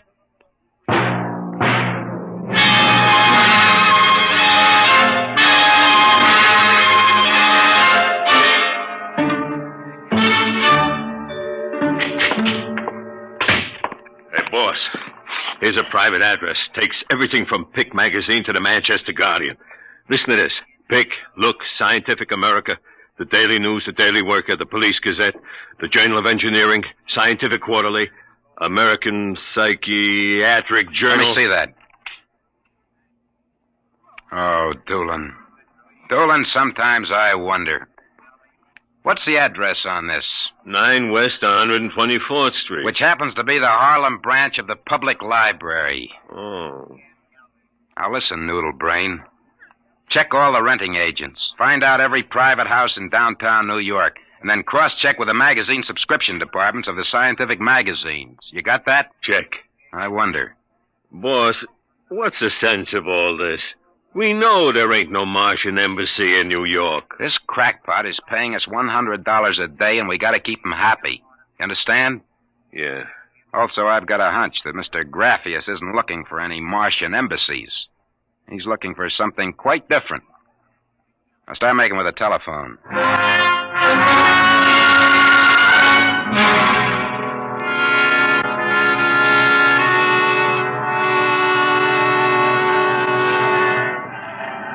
Which house is it, Doolin? Right down there. Number 108. Did you find out anything? Not a thing. I've been watching the place for a week now. Nobody comes out. Nobody goes in. I asked around. Nobody knows nothing. You ain't been blabbing around the neighborhood that we're looking for the Martian embassy, have you? Boss, I'm stupid. But I ain't that stupid. Who'd you talk to? I struck up what you might call a casual acquaintanceship with those two girls standing with the baby carriages up the street. The cute one is real cute. Now, look, Doolin, don't try to do anything intelligent. Just keep walking up and down. See? Check. I'm going back to the office to meet Graphius. See you later, boss.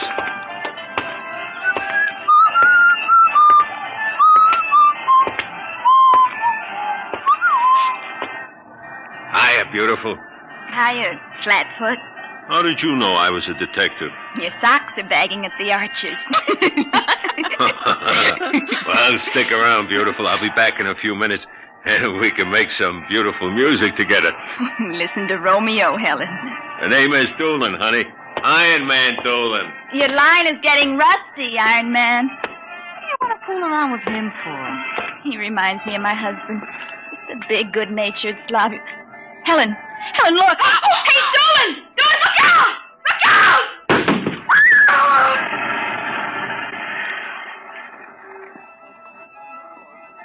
Helen?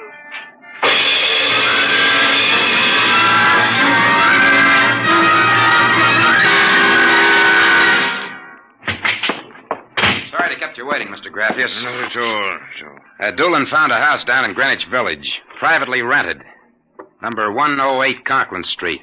Nobody seems to know anything about who lives there, except that they subscribe to every paper and scientific journal put out. And also they have a peculiar antenna on the roof. You don't suppose your Mr. Doolin will try to get inside the house? No, he knows better. Mr. Broderick, I assure you, if that place is the Martian embassy... Doolin can take care of himself. Still, I wish you had informed me before. Now, that's probably him reporting back now. Excuse me. Hello? Yeah, speaking. Doolin? Yeah, he works. What? Oh, no. No, I can't think of any. Yeah, sure, okay. Yeah, I'll be right down. Okay, Lieutenant. Yeah, right away. Something the matter? Doolin is dead, Mr. Graphius. What? They found him splattered all over the sidewalk in front of number 108 Conklin Street. How did it happen? There were some witnesses.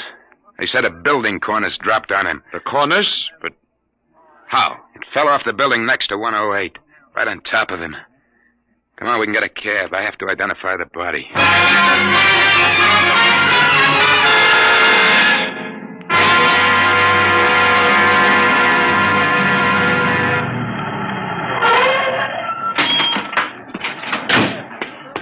Lieutenant, I'm Broderick. Oh, well, there's your boy, Broderick. Not very pretty. Oh, Mother in heaven. That's a 1,000-pound hunk of concrete. Where did it come from? Dropped off the roof of 106. Anybody see it? Yes, a couple of maids pushing baby carriages. One was so shaken we had to send her to the hospital. The other one is hysterical, but she can talk. Can't seem to get any sense out of her, though. Do you mind if I talk to her? Not at all. I'll be back in a minute, Graphius. I'll wait here. She's standing right over there with the patrolman on the beat. Hanson? Yes, sir? This guy wants a few questions with the girl. Please, I told you what I saw. How many times I gotta tell you? Yes, the dead man was a personal friend of mine. Would you tell me what happened, please?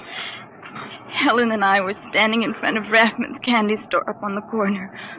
We both had the babies out. I worked for Mrs. Gillian on Washington Square North. He said hello and joked a little. Then he walked down the street just like he's been doing all week. Hadn't taken more than a few steps when...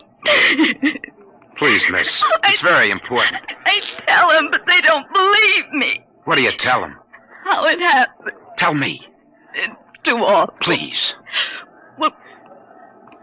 Well, first he squashed, and then the stone fell on him. What do you mean, he squashed? They don't believe me, but Helen saw it too. She saw what? First, he squashed, then it fell on him.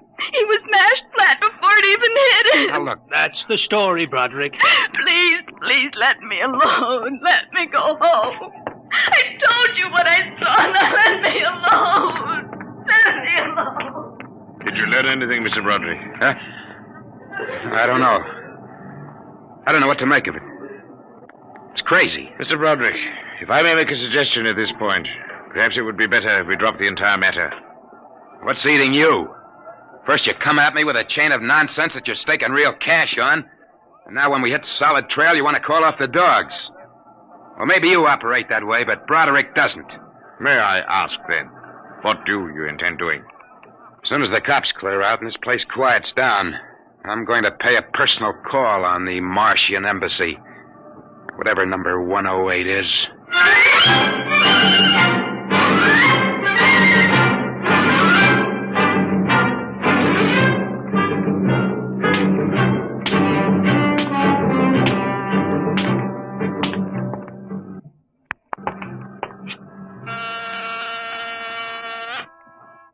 Whatever you are, open that door. You got 2 heads or 10 fingers, and I'll drill you like a platoon of rookies. Yes? Oh.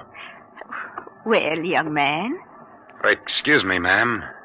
Is the lady of the house at home? I'm the lady of the house. Well, my name is Broderick. I represent the Manhattan Child Adoption Center. We're soliciting funds and clothing for stranded and unadopted children. I wondered if... Oh, won't you come inside? Well, we don't usually... Oh, nonsense. I'm old enough to be your grandmother. Besides, my son, Lauren, is working at home. Your son? He's a bibliographer. He writes summaries of articles and books from scientific journals and publications for libraries and universities. I see. Well, sit down, Mr. Broderick. We get so few calls, and I do like to visit. Oh, thank you. Now, what was it you wanted to talk to us about? Oh, well, I wondered if you or your son... There's nobody else living here. No, just Lauren and I. I'll have to ask him about the contribution, but I'm sure he'd like to. Good. Thank you very much. I'll send a representative to collect... Oh, please stay a moment. I was just about to have tea. Let me pour you a cup. Well, no, thanks, really. No, young man, I insist. Well, thank you. I was getting awfully tired of having tea by myself every afternoon. You know, I'm not very much of a tea drinker, but this seems to have a strange taste. It's my own recipe. The secret is in the brewing. It's sweet. It almost metallic. It takes a few sips to get used to, like olives. Uh-huh. Well, I think I'd better be running along. Oh, but you haven't finished your tea, Mr. Broderick. I better be going. I'm late. Oh, you're not being very polite. Do finish your tea. No, really, I feel funny. Oh, I'll call Lauren. No, I'm leaving. I feel dizzy. Oh, I'm sure Lauren can help you. I'll call him. Oh, no, don't bother. But I must. Besides, you aren't well. Tea. Lauren! Gotta get out. Lauren, hurry. Got it out of my way. No, you must stay. Struck my tea. Let go my arm. Lauren! Let go. Gotta get out of here. What heaven?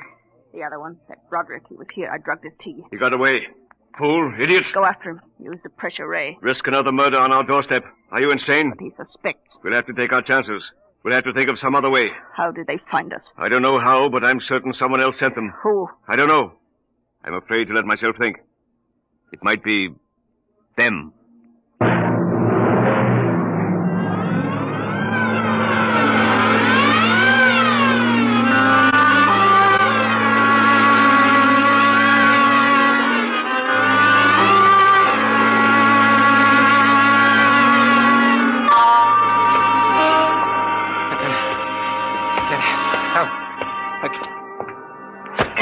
Watch where you're going, you drunken fool. Please, Get away from me. They're awakening. Look out. Miss, please. Let go of me. Help. Please. Help, officer. You don't understand. What's the trouble here? This drunkard is insulting people. I saw him come out of that house there.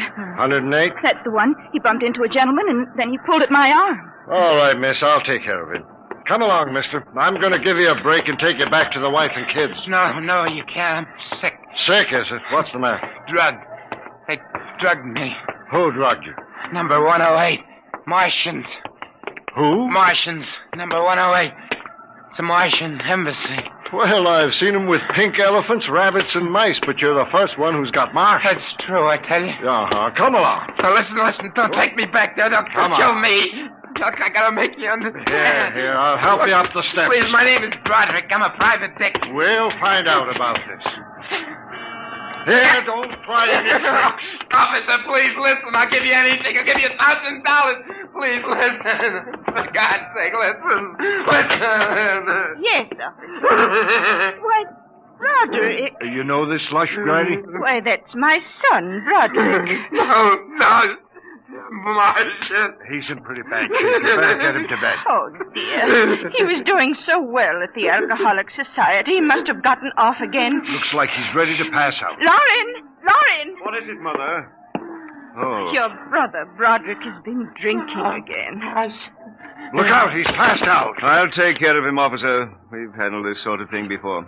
Can you manage okay? We'll be fine, thank you. You've been very kind, officer. Nothing at all, Granny. I know how it is with these alkies. Well, I'll be seeing you.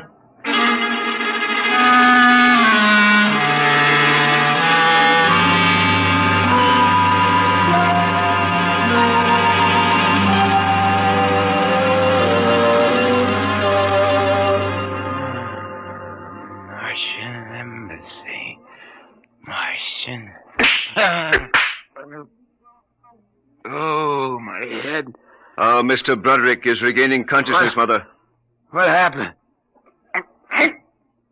Oh, I can't get up. Do not struggle, Mr. Broderick. It'll be impossible for you to rise from that chair.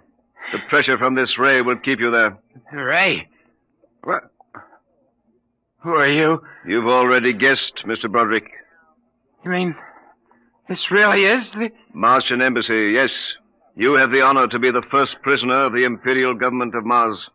First prisoner? Yes. After the invasion, of course, you will all be our prisoners. Hey, look. What sort of a business is this? No business, Mr. Broderick. As your people will soon find out. Our preparations for invasion are nearly completed now. As soon as we give the signal, our armed forces will launch a surprise attack. And then the Earth will be ours.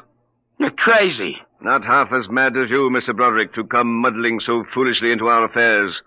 That was a fatal mistake. So, Doolan's death was no accident, then? Assuredly not. We found it necessary to use a pressure ray on your friend. The block of concrete was an afterthought. We thought it might help to avert suspicion. All right. What happens now? If you cooperate, you can look forward to a quick, painless death like your friend, Mr. Doolan. If not? This pressure ray has many delicate adjustments. It can move a pin, or it can crush a boulder. Let me demonstrate.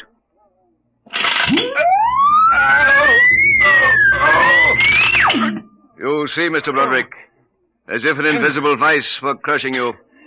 What do you want? The name of your client. We are interested in knowing who is so anxious to locate the Martian embassy. The names of my clients are confidential. Well? All right. Turn it off, Mother. Mr. Broderick has seen the wisdom of speech. His name is Graphius. Graphius? Yeah. An unusual name for an Earthman. Describe him. Well, I don't know if I really can. Mother. Describe him. He's tall. Got a big forehead. And about 60. He wears thick glasses. He's bald. Lauren, sounds like one of them. Yes, it does. Contact the planet. Tell them we suspect that our plans are known. Ask for an acceleration of invasion day. At once. What about me? I am sorry, Mr. Broderick, but I am afraid you know too much now. In exactly 5 seconds, you will feel the full impact of the ray which faces you.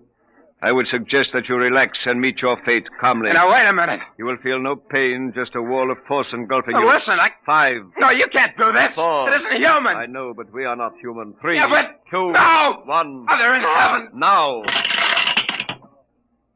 Lauren, It didn't work. Something's happened. The magnetic field is dead. get it working. We've got to get rid of this one. Now, listen. Listen, you Be quiet. two. I can't understand what's gone wrong with the ray. Why would it suddenly stop like that? Perhaps I can explain. What? Graphius. It's you. Yes. Lauren! Stand back from the pressure ray, please. It will not function anyway. I have decontrolled your field. Lauren, it's one of them.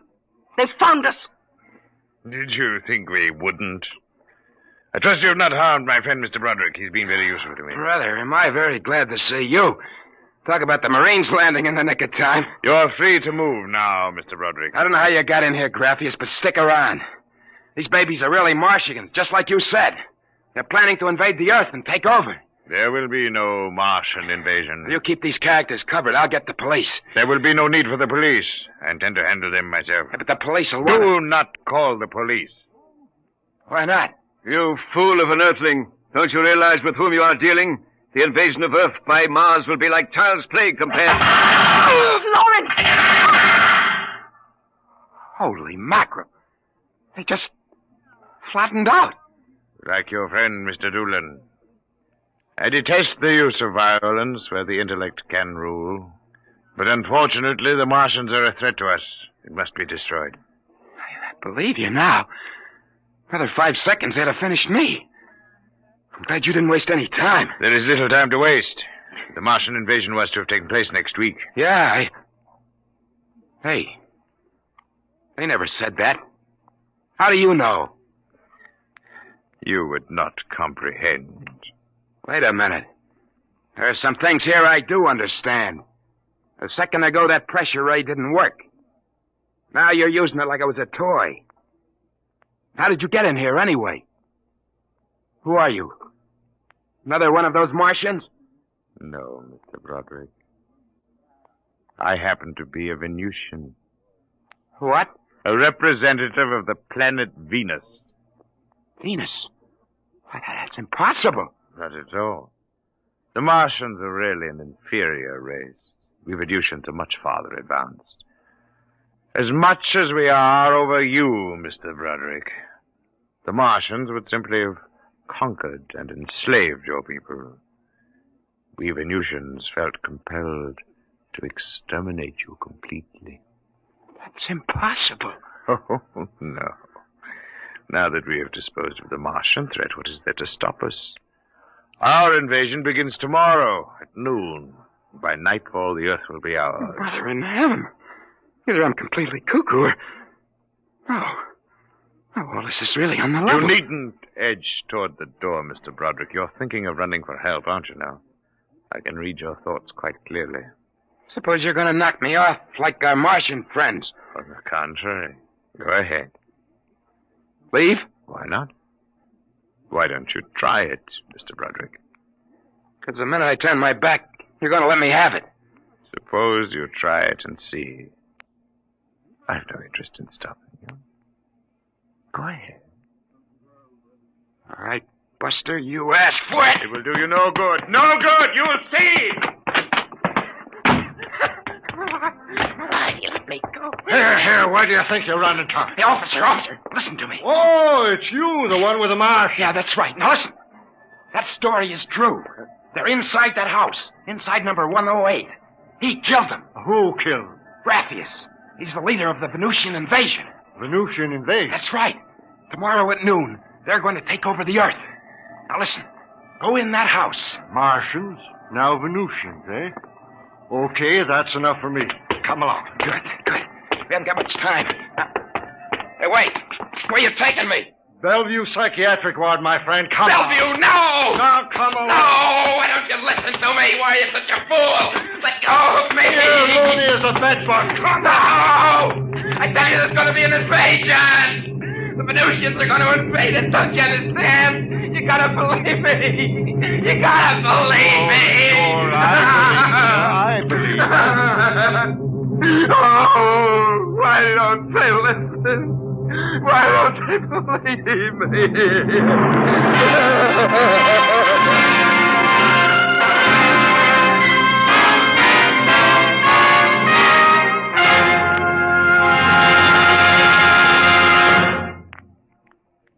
You have just heard another adventure into the unknown world of the future. The world of Dimension X.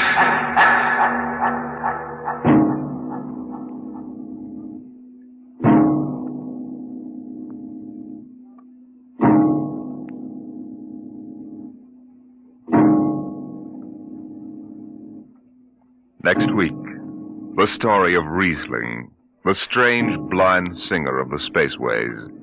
He traveled the space lines from Mars to Venus to the moons of Jupiter.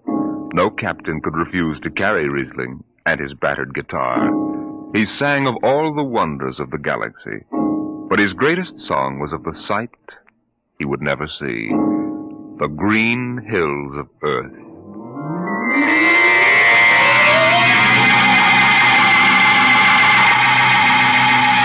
Tonight, Dimension X has presented The Embassy, a story by Donald A. Wollheim, as adapted for radio by George Lefferts. Joseph Julian was heard as Broderick, Barry Kroger as Graphius. Your narrator was Norman Rose. Music by Albert Berman, engineer Don Abbott. Dimension X is produced by Van Woodward and directed by Edward King. Adventures in time and space, told in future tense. Dimension X.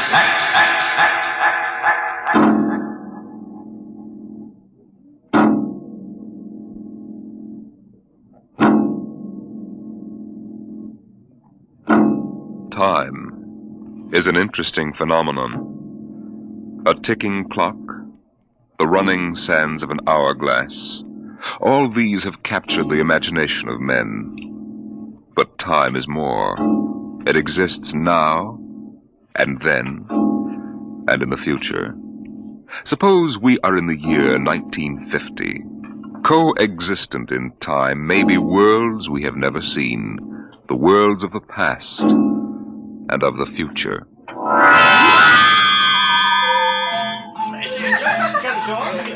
The year was 1950.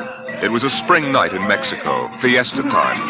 The fireworks shot up into the clear, dark sky, and a papier-mâché bull ran about the plaza chasing boys and laughing men. Mr. and Mrs. William Travis stood on the edge of the yelling crowd, smiling. Oh, what is it, Bill? What are they saying? They're cheering for the bull. Here he comes. He's good, isn't he? I wonder how they rigged up that fire breathing. Oh, Bill, it's wonderful. I've never enjoyed myself so much in my life. It's terrific. Oh, they've caught the bull. Bravo, Toro! Bravo, Toro! Oh, it will go on, won't it? I mean, our trip. Ah, Sue, don't worry. I've enough traveler's checks for a lifetime. Relax. But suppose they find us. Forget it now. They haven't a chance. But suppose they do. Suppose they take us back. They'll never find us now. Relax. Enjoy yourself. Oh, if it only lasts. Come on, darling. Let's get out of the crowd. I think you need a drink. All right. Let's try something different this time. I want to try every drink there is in the world. Oh, don't worry, darling. There's no rush. We've plenty of time now. All right, in here. Oh, there's a table over there. Come on. Bill. What's the matter? Don't look right away, but over your left shoulder, right by the end of the bar, that man. What is it? I saw him this morning in the plaza. Well, darling, take it easy. The town is full of tourists. But he was at Juarez and Tasco. Bill, I'm afraid. Well, now, don't stare at him. Come on. I know it's the same man. He was wearing the same white suit. Sit down, Sue. All right, now, come on, dear. Smile. Act natural. Bill, he's been following us. He's a searcher. I know he is. Quiet. Oh, boy. Here, boy. Si, senor. Si. Benedictine and brandy. Two. Si. Si, senor. He's watching us, Bill. Will you quit worrying, darling? The chances are 1 in 1,000 that they found us. Probably it's just a coincidence. I want to lie down. I think I'm going to be sick. Susan, hang on, will you? If he is looking for us, we can't run out. What's he doing now? He stopped our waiter. He's asking him something. He may just want a drink. Bill, I can't stand it. I've got to go upstairs and lie down. All right. As soon as we finish our drinks. What's he doing now? Well, he's nodding at me, as if he knows me. And he's smiling. Bill, he's coming over here. Now watch yourself. We've got to go right on in front of him. So if he is what we think he is, he won't suspect. I couldn't. We've got to. Come on. So I said to David, Dave, that's ridiculous. You know that a thing as that is never going to take... Kristen. What? You did not pull up your pants leg when you sat down. Oh, well, I'm afraid you have the wrong person. My name isn't Chrysler. Kristen. No, well, I'm William Travis. I don't see what my pants leg has got to do with it. Mind if I sit down? Well, yes, Everyone nowadays pulls up his pants leg when he sits down. Like this. Keeps the trousers from bagging at the knees. But, of course, if you're not used to this style of clothing... Now, see here. We don't know you. We don't? I'm sorry. I thought I knew you. Look, this is our table. If you don't mind... You see, I'm looking for two friends of mine. A man and his wife, very much like you. The man is an atomic scientist. The wife, a bacteriologist. Very important people. They work on government business. Just what are you talking about? When I find my friends, going to take them home with me. Look here, Mr. Sims. That will do for now. All right, Sims. I understand that you thought you knew us. But you can see you're mistaken. Now, if you'll excuse us, my wife and I were just going up to our room. We have to make an early start in the morning. Going for a trip? Up Acapulco, perhaps? Lovely Never spot. mind where we're going. Yes, of course. You don't like crowds, tourists. Probably like to get off the beaten path. You know, I've got a vacation folder here that might interest you. Please, Bill, let's go. Oh, wait, Sue. It's put out by an outfit that calls itself Travel in Time Incorporated. Travel in time? Yes, they've come up with a rather intriguing idea. Would you like to actually witness the burning Rome? Sail with Columbus in 1492 on his voyage of discovery to America? Meet Cleopatra? Then why not take your vacation in time as well as in place? But perhaps you've seen this leaflet before. Of course not. Then you'll be interested in hearing the rest. Travel in Time Incorporated can costume you, put you in the crowd at any place and time in history. Look, we guarantee to teach you any language you need to move freely in any year without risk of detection. This summer, why not escape from the worries of our modern world? Take your vacation in time. Oh, that's impossible, of course. But think what it would mean. A chance to escape all the tensions of an unpleasant life. War, insecurity, fear. Sims, Suppose you were a scientist working on a dangerous bomb project. Or you, Mrs. Travis, suppose you were a bacteriologist working on disease cultures. And you had a chance to escape all that. To take a vacation 200 years in the past. Would be wonderful, wouldn't it? Escape to a more peaceful world? A trip back to, 1950. 1950? But you said a vacation in the past. So I did. But you see, 1950 is the past if you come from the year 2155. 2155? Mm-hmm. Terrible times. Most unpleasant. A war raging, an atomic bacteriological war. Terrible times. With none of the little comforts we enjoy today, like this fine Havana cigar. Bill, I want to go upstairs. I want to lie down. If you were living then, think of how wonderful it would be to take a vacation in time. Back to now. Oh, you're crazy. I don't know what you're talking about. Suppose a young couple like yourselves took a trip to 1950 and didn't want to come back. You know what would happen? The government sends a searcher back to look for them. This is all fantastic nonsense. The searcher finds them and brings them back.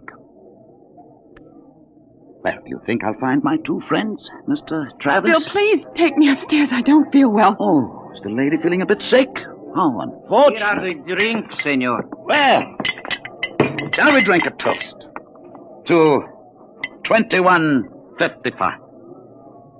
To the future.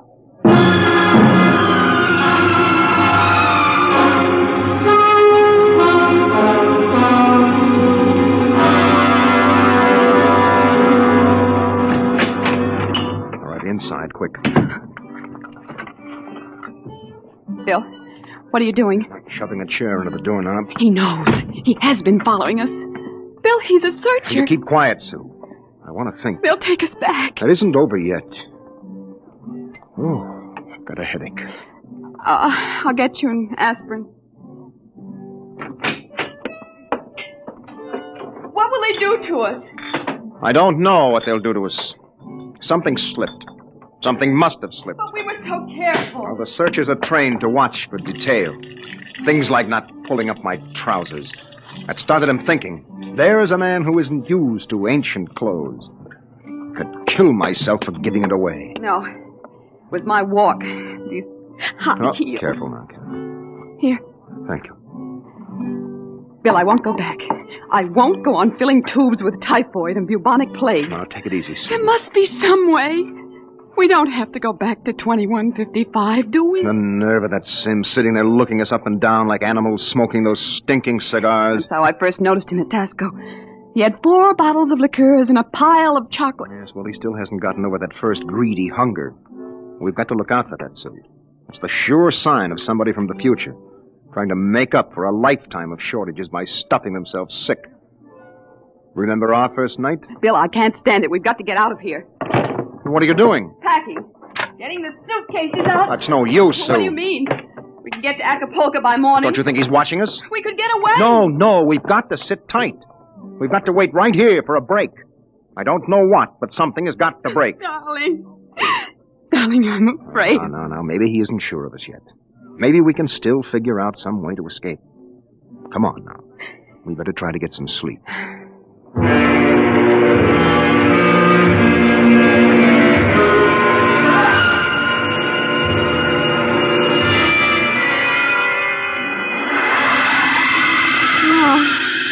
No, I won't go back.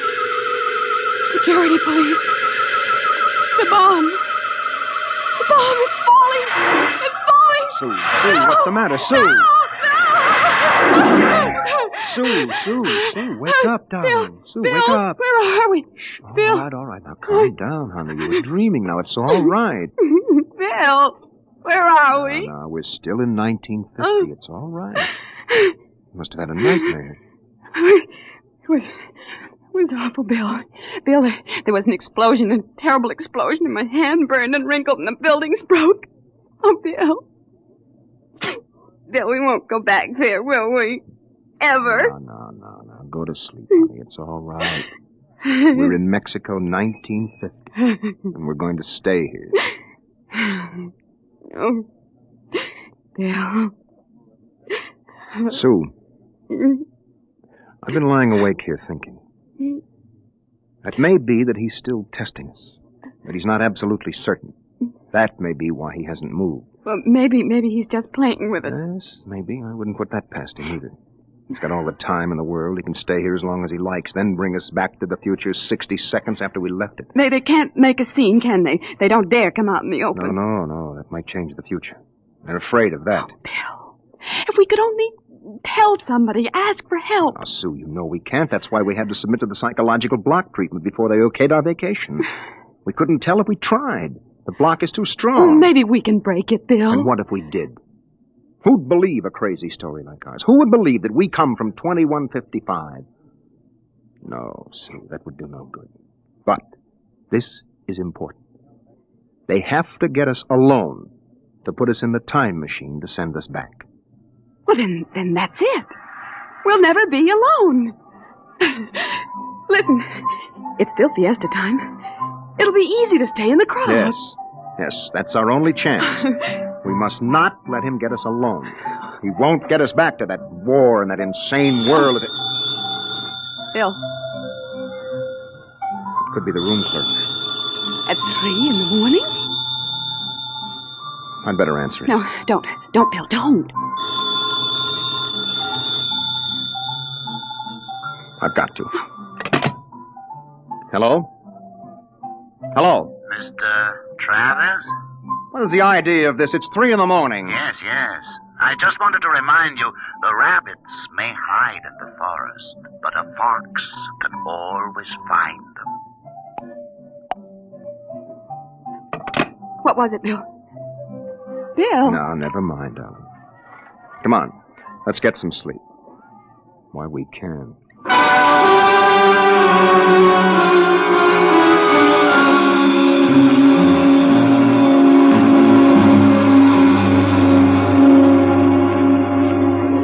Buenos dias, senor.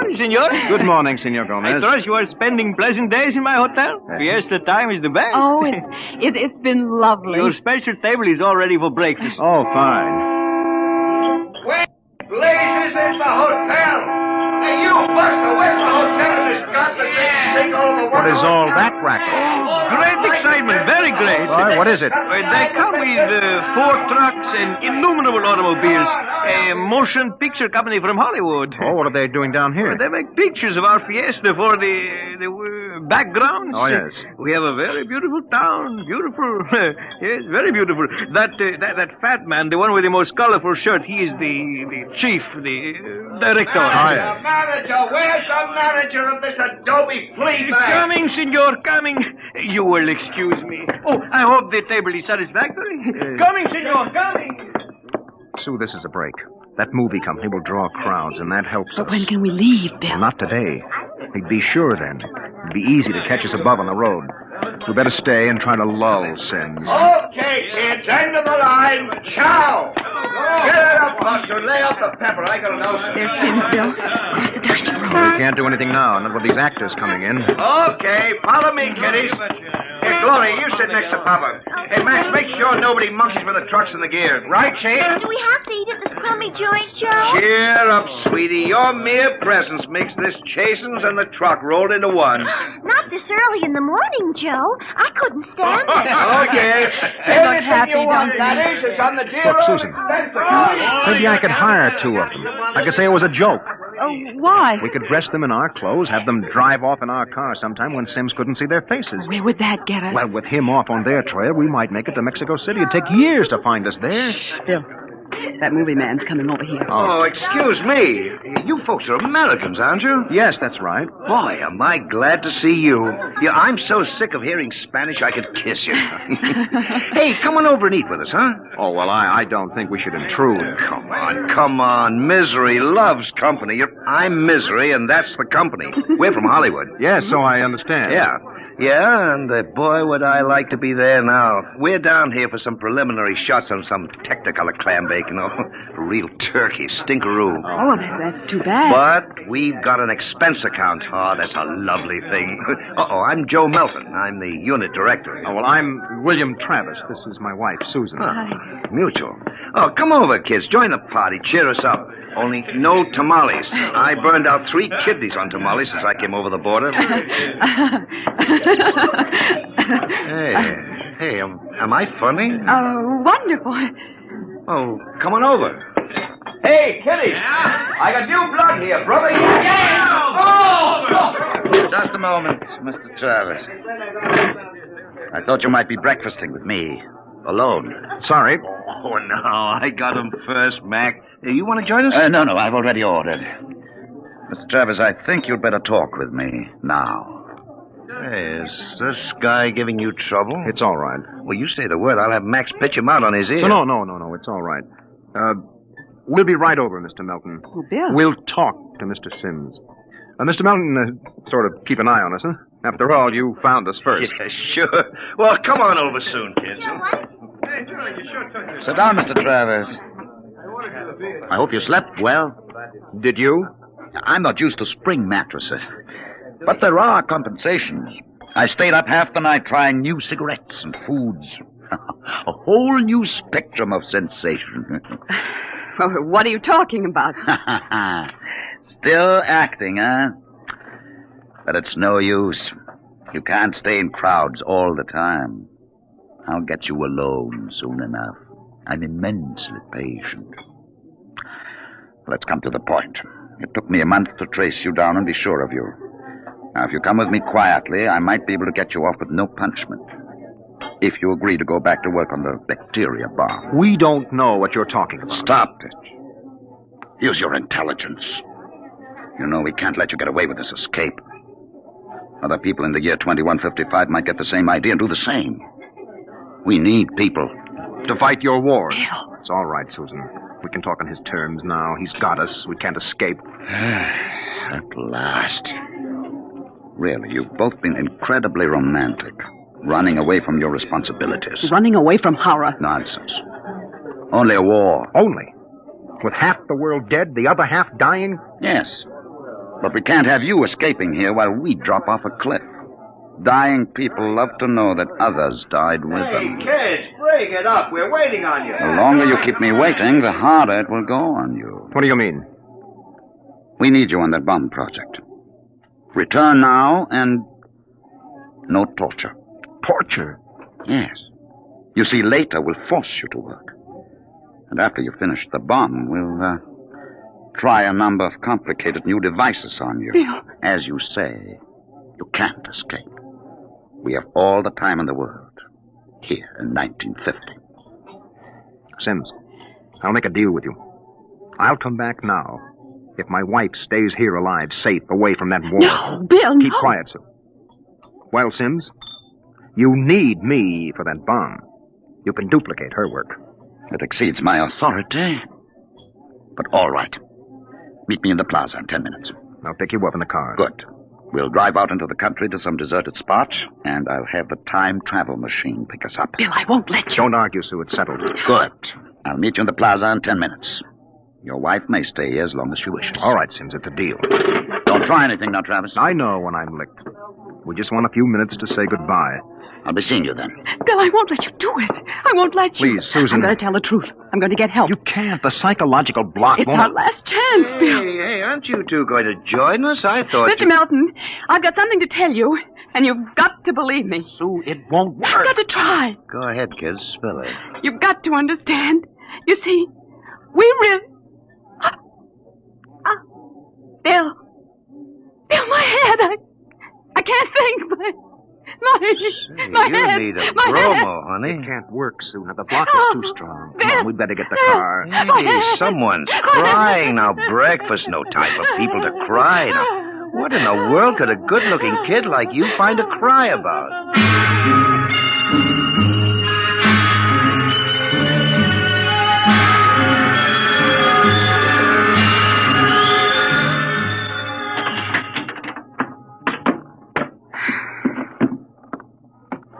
Bill, I won't let you do it. Now, don't make it harder, I'll let Susan. me go back with you. We'll get through some way. You think I'm going to let you go back to that war? Sue, please stop. We haven't got much time.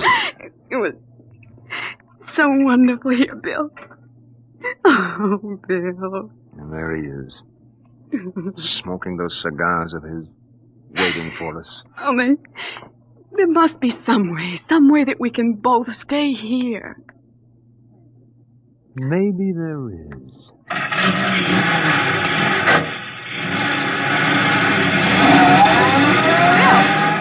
Bill, what are you going to do? Hang on, Sue, and duck when I tell you. No, Bill, you're heading right for him. Not going to get either of us now. Oh. Down, Sue, down!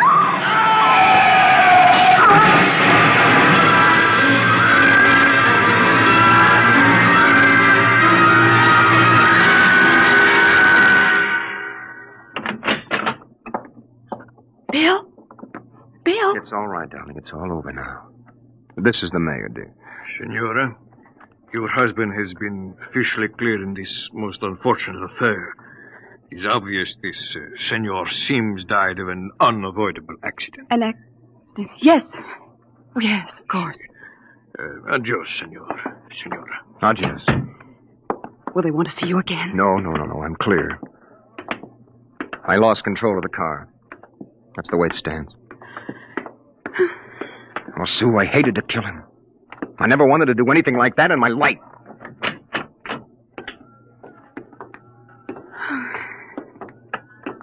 Where will we go now? Mexico City? Well, the car's in the repair shop. It won't be ready till 4, then we'll get out of here. Hey there, Travis. Wait up. It's the movie man, Bill. Oh. He was very good to me when they had you in there. Oh? Hey, I heard what happened. They sprung you, huh? Great, great. It was an accident. Well, it's lucky you didn't get hurt yourselves. Everything okay now? Yes, I think so. That's fine, but you both look a little rocky. Say, you want to get your mind off your troubles? We're through for the day. Cloud's fouled up our shooting schedule, so we're going to put a header on it up at the hotel. Well, I don't think we'd better. You've got to wait till your car's fixed, don't you?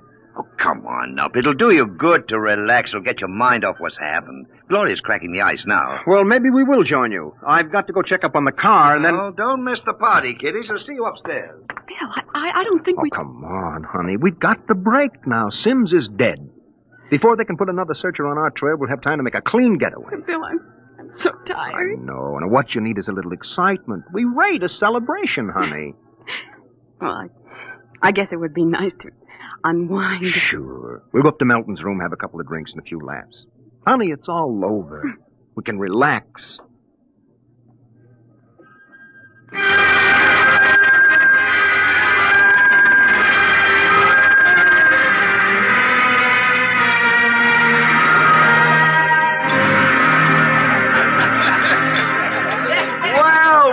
Well, kiddies. Well, we thought we'd join you, Mr. Melton. Oh, great. Call me Joe. Hey, Gloria, yank another cork. We got company. Way ahead of you. Here you are, kid. Thank you. You kids ready to drink? That was a pretty messy business, but it's all over now, huh? Yes, it's all over. Yes, well, it's time to unlax. Grab a glass, honey. Well, thank you. Hey, quiet, everybody. Quiet. How about a toast to our guests? Oh, sure, you bet. All right. To a very beautiful lady, lovely enough for the movies. Why, thank you. No, I'm not kidding. That's why I came over to you in the first place. I might even give you a test. Oh. No, I mean it, honey. You're pretty nice. I could make you a movie star. And take me to Hollywood? Well, at least to get us out of Mexico. No, you're not serious. Sure I am. Gloria, how about a refill? Coming up. Well, it sounds wonderful, doesn't it, Bill? Yes. Los Angeles is a pretty crowded city, isn't it? Crowded? Wait till you see the sunset bus. No, you don't really think I could be an actress. You don't have to cheer me up anymore. I'm feeling wonderful now. No, I'm serious. I think you'd be great. I want to do a suspense story. Sort of a war story, you know. Gloria, pour Mr. Travis another glass. Okay, Joe. A suspense story. Yes, dear, yes. A story about a man and a wife who live in a little house. Now, I'm just ad-libbing this, you understand? Oh, yeah, sure. Go on. Well, there's a war on, see? A terrible war, you see. They live in the year 2155. Now, here's the gimmick. They escape into the past, and they kill a man who follows them to bring them back. Gloria, honeypot, get Mr. Travis another glass. Well, sir, this couple takes refuge with a group of movie people. Safety in numbers, they figure. Bill. But the story goes on. This couple is terribly important for a new project. Let's call it a bacteria bomb. So the searchers figure out a way that they can get them alone in a hotel room. Shove a chair under the doorknob, Max. Yes, sir. You see, the searchers may work alone or in groups, so that if one of them's killed, the rest carry on. Don't you think that would make a wonderful picture, huh, Susan? Don't you, Bill? You're not going to get us, Melton. Stand still. Put that gun down, Travis. Who is it? The manager. Grab that gun, Max. Let go of me. Now make things worse, Mr. Travis. The manager, he heard us. Let's get going. Let go of me. Let go. He'll break down the door in a minute. Max, get ready to travel. Get that. Take a good look, Mr. Travis. Take a good look at 1950. You won't be seeing it anymore. Throw the switch.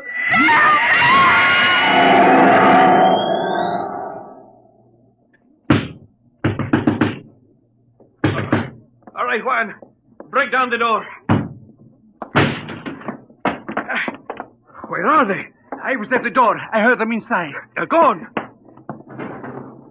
Windows. Oh, the iron bars are undisturbed. What happened to them, Juan?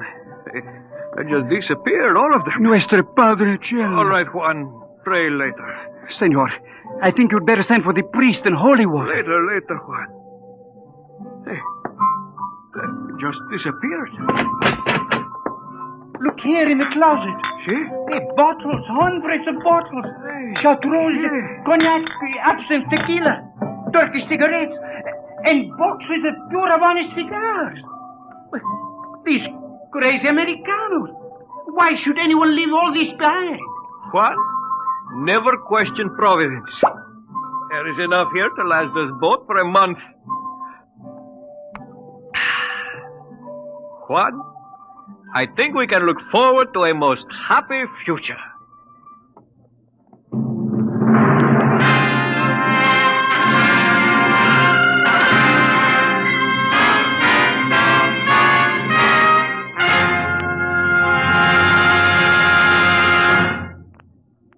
You have just heard another adventure into the unknown world of the future. The world of Dimension X.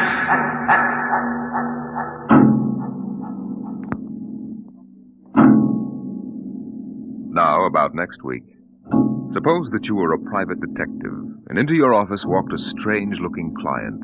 Would you believe him if he told you that there was a Martian embassy hidden somewhere in New York, where spies from the Martian planet were preparing for the invasion of Earth? We'll tell you about it next week.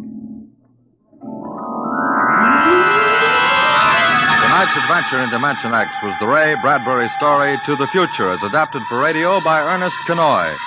John Larkin was heard as Bill, and Jan Miner as Susan. Your narrator was Norman Rose. Music by Albert Berman, engineer Don Abbott. Dimension X is produced by Van Woodward and directed by Edward King. Adventures in time and space, told in future tense. Dimension X.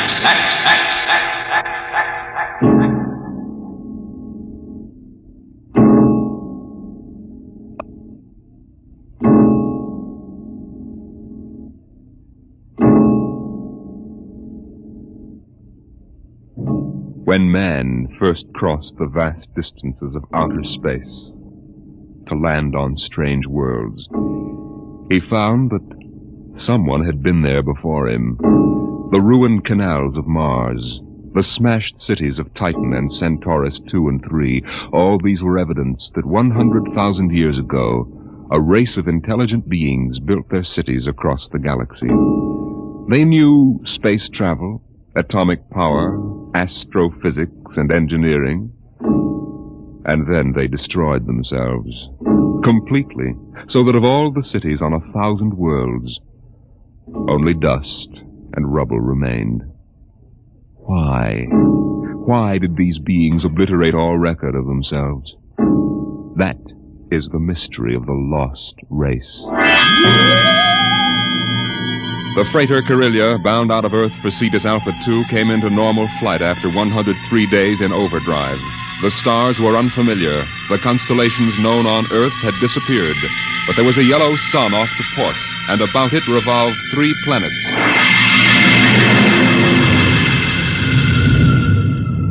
What do you make of it, Briggs? It isn't on any of the star charts, Captain Wharton. I checked through. 1 and 3 are dead, all right.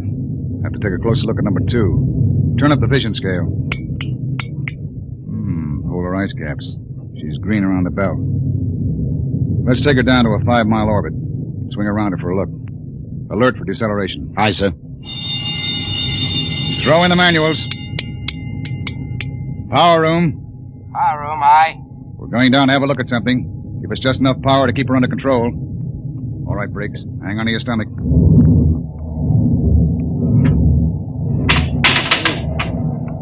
You sent for me, Captain Wharton? Come in, Mr. Howell. You mind if I sit down? Free fall sickness? Well, I'm afraid I'm not an old space hand. Oof. We'll level out in a minute. Do you want something? Yes. We come out of overdrive, smack in the middle of a new planetary system. Briggs says it's unreported. Well, that's rather good news, isn't it? Depends. Press report's pretty common. But we'll stake a claim on her, in case there are any mineral discoveries. Well, I meant the possibility of archaeological finds. I'm afraid I'll leave that to you, Mr. Howell. You're the expert. Coming up 5, Captain. Level off. Hang on, Howell.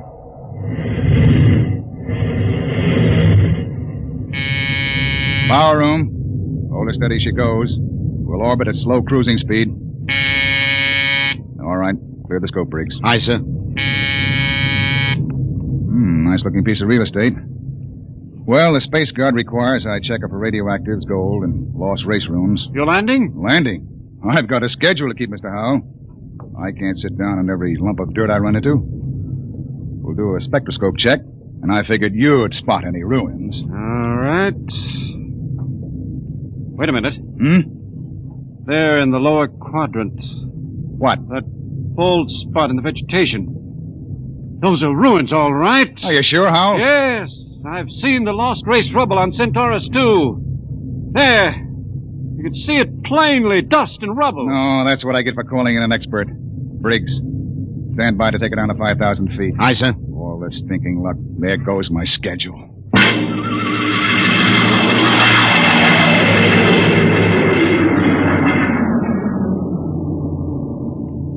Seen enough, Howell? It's going to set me back 5 hours. Interesting. Wait a minute. What's wrong? I don't believe it. Marvelous. Incredible. Stop sputtering, Howell. What is it? Look over that rise in the ground. It's a section of the city still standing. Hey, you're right. That hill must have shielded it from the blast.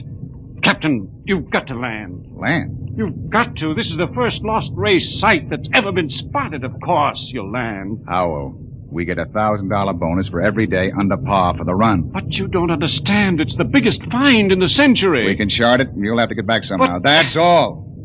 I'm not sitting down to rake over old dust heaps. Captain Wharton, I'm on commission to the Space Guard. You may have to answer to them. I'll think up one. Look, Howell, strictly speaking, you're a passenger. Well, you've got to You land. don't belong on the bridge. I'm not landing down there, and that's it. Briggs! Emergency from the power room. Something must have blown. Power room. Power room. Danton, what's wrong down there? Danton! Oh, he doesn't answer. Anything serious, Captain? Reaches the fuel locker. That 5 pounds of ascending will go and kick us right out of space. Danton! Danton! Power room, aye. What happened? What blew? Main tube coupling. She's secured What's now. the damage? The main tube's burnt out. The bearing, the coupling, injector valve, and the needle gauge. Can you make repairs? Not in flight. Can you raise enough power to land? I don't know, Captain. The wiring's shot. She's fat like a tomcat. I might be able to get something from the deceleration auxiliaries. Get a jury rig on her. We'll try to set her down. Aye, sir. Briggs. Yes, sir. Alert for crash landing. Signal room. Signal room. Signal, aye. Langston, get off a position fix and SOS standby. Aye, sir. Well, Mr. Howell, I guess you're going to join your friends in the Lost Race. I just hope it's not permanently.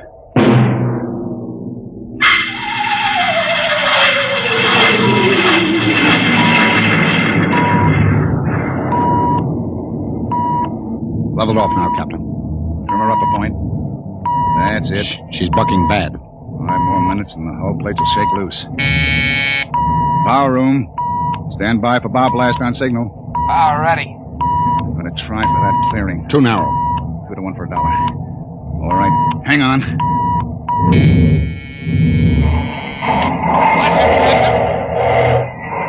Briggs! Briggs!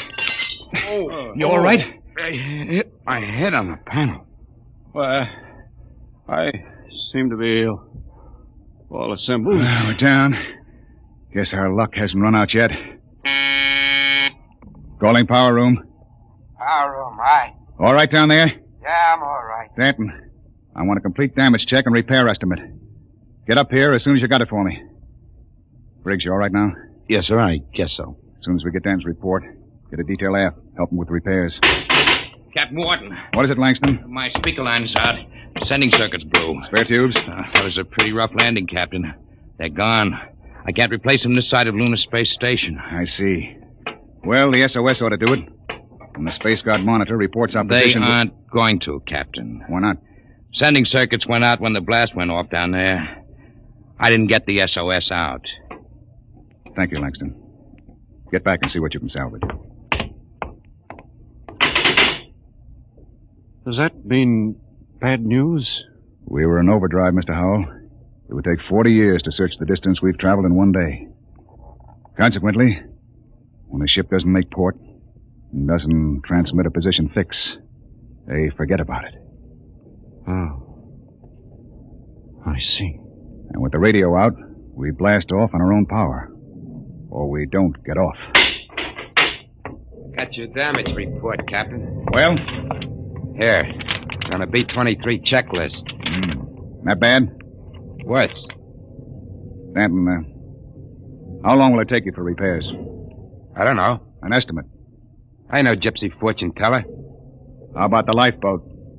For deep space? What are they teaching at Sands Point now? Basket weaving? Danton, Lifeboat couldn't lift half a light year off this here mud heap. Danton, I'll take just so much. Look. Can it be converted to Bessendium drive? Converter links were mashed when we came down. How long is it going to take you to repair the main drive? Look, Captain, I got 2 hands. You want me to hold a lug wrench in my teeth? See here, Danton. You see here, Captain. The whole lousy crew's been spitting all over me ever since we blasted off. Now you can all wait on me. Who do you think you are, Danton? The only power man on this ship, that's who. Ain't satisfied with the way I'm working, go hire yourself another boy. The woods are lousy with him. I'll take my own sweet time. What's the matter with him? Got a bug in his ear? Space fatigue, Captain. He's been locked up in the power room 4 days. Oh, we don't have enough trouble. Briggs, remind me to slug the psychotechnician when we get back.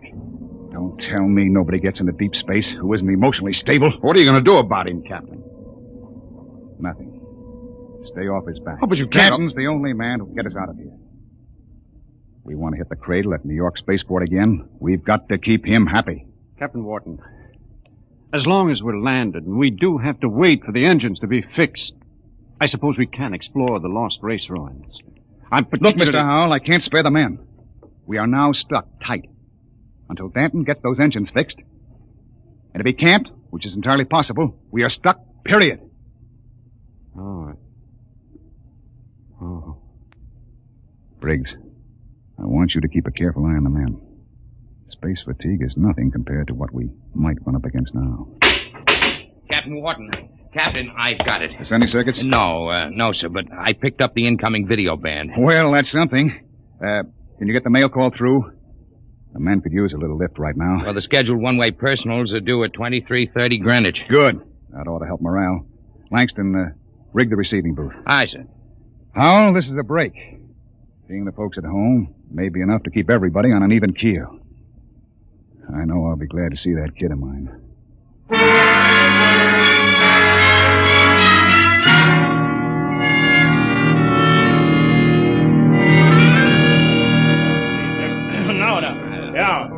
Mr. Langston, get Hanson out of the booth.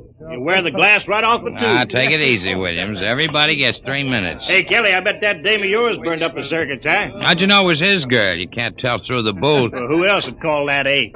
What'd you say, Kelly? Oh, nothing. She don't have to. She just stands in front of the pickup tube and, oh, brother. I can just see that. Hey, it's a boy. A boy. Alice had a boy. They're going to show him to me in the circuit tomorrow. Congratulations. Who's next, Mr. Langston? The last call's coming through now on ticker. It's for Williams. Well, wait a minute, Williams. Well, let go of my arm. What happened to my call? No call today, Dan. You're a liar, Langston. Hey. My girl calls on every scheduled circuit. That must be mine. Let go, Dad. Maybe Janie was busy waiting tables at the lunchroom. What do you know about her, Hanson? You kidding? She's a swell kid. Everybody at New York Spaceport knows her. Yeah, I've seen you hanging around Jane, too. Now, wait a minute, Danton. Take it easy, Dan. You and Williams made this up between you, didn't you? You're going to take my call, huh, William? You're space happy. You used to hang around with her before I cut you out. Now, listen, Danton, you were lucky enough to get her. Let well enough alone. You bet I got her all right, and you're not going to steal her back. Williams, I'm going to... You crazy... Danton!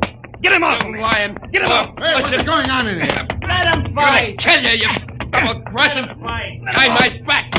Grab him, Hanson. Get us on. Oh, me. Nobody took your call. Now, calm down, Danton. I'll fix all this. Look out. He's got a wrench. Danton! He's nuts. Nobody gets a call. Nobody. How do you like that, Williams? You ain't going to hear from Janie no more. How do you like that? After him. Kelly! Hanson!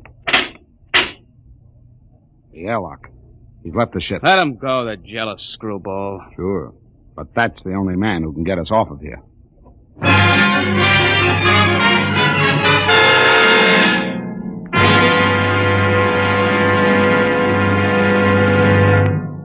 I warned you, so help me, Briggs. I warned you to keep an eye on Danton. Well, I didn't think he'd go off this way. Well, it's that girl of his, sir. He's crazy jealous about her. Any reason for it, Williams? No, sir. She's a good kid. Too good for Danton.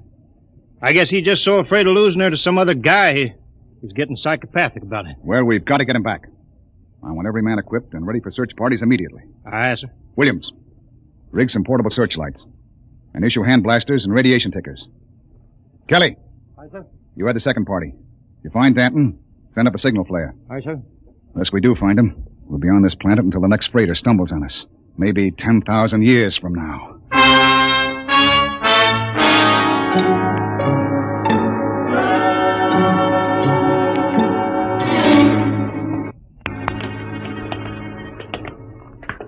light up, Hanson. This is amazing, Captain. Lost Race buildings actually standing. Hey! What is it? Oh, nothing. A shadow. Place gives me the willies. We'll be able to find out so much about them. Their science, art, what they looked like, perhaps even why they destroyed themselves. I'm beginning to wonder about that, Hal. You sure they destroyed themselves? Maybe they lost a war to another race. The winners would have left traces. Genghis Khan, the Mongol emperor, left a pile of skulls as a monument after he destroyed his enemies. But there's been nothing like that found. No clues at all, eh? Nothing. When they decided to wipe themselves out, they did a thorough job. But why? That's what we've been asking for 50 years. They wanted to end like that. Captain, there's a rise ahead. Keep going. Anything on your side, Briggs? No, sir. Hanson, what is it? I don't know, sir. It's a funny kind of a glow. I guess I shot without thinking. Don't get trigger happy. Howell. Yes? Where do you think the light is coming from? Down there. It's an amphitheater. Stone seats and a hood. It looks like a band shell. What's up, Captain? Wait a minute. Well, Howell?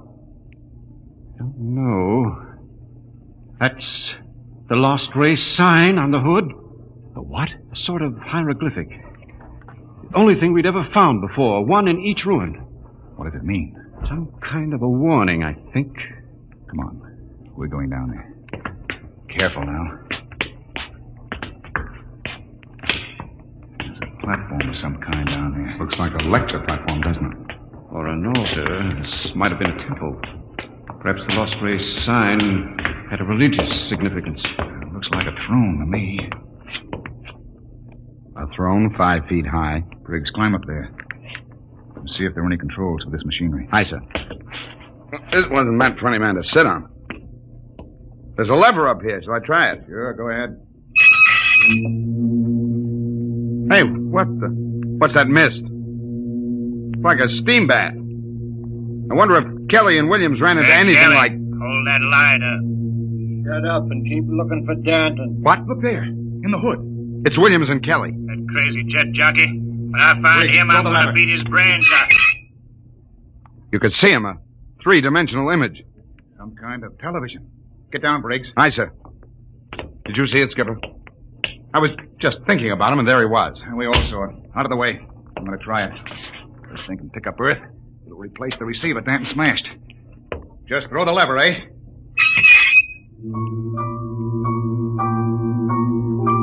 What? That's my son.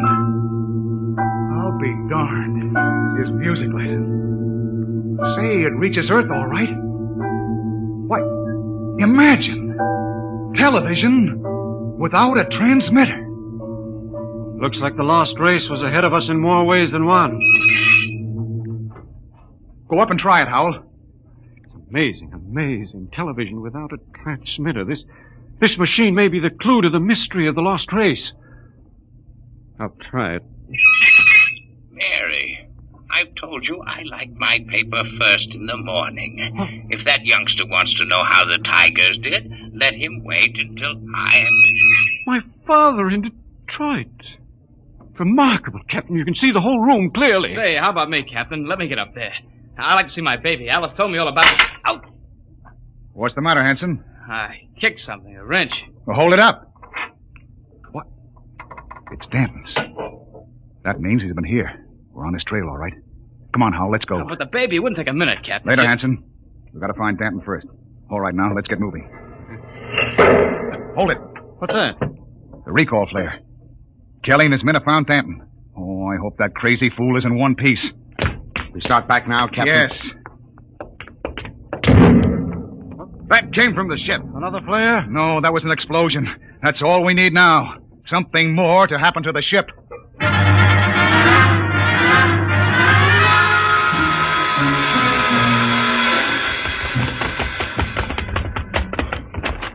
Oh, it's the main jets. Smashed flat. With all the stinking rot. Check through the ship for further damage. Aye, sir. Oh, look at those plates. Crumpled like an accordion. Captain! Oh, Captain! Here comes Kelly's party. We got him. We got Danton. Hold it.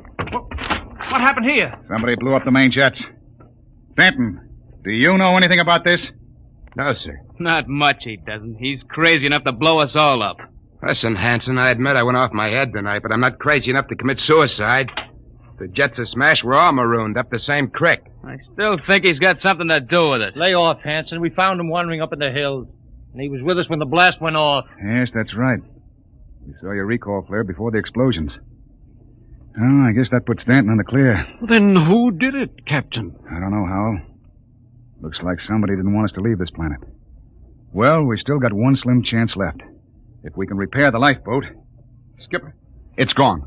Gone? The escape port is open, the boat's missing. Oh, what else?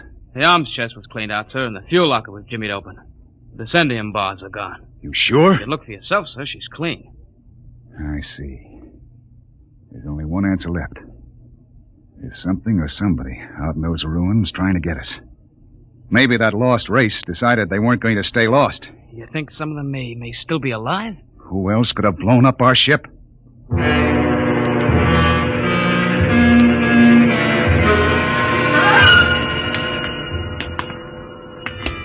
Keep your blaster up, Hal.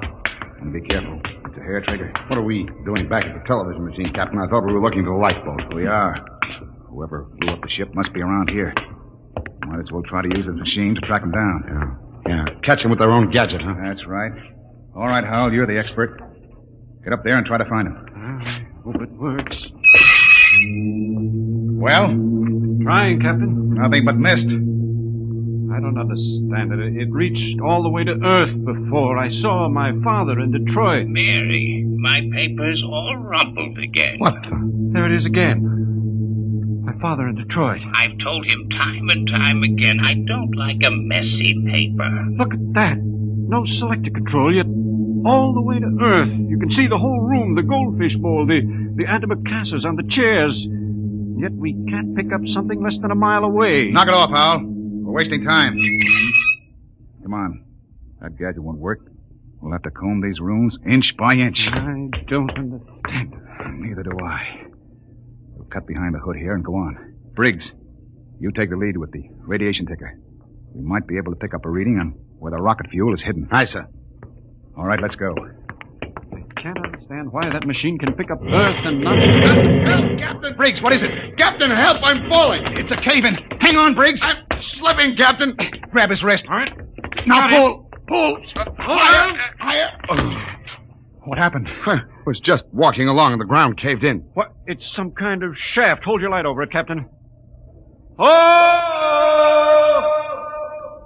50 feet deep in a stone bottom. I could have split my head open like a grapefruit.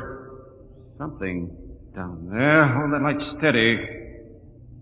Amazing. Amazing. Looks like a pile of bones to me.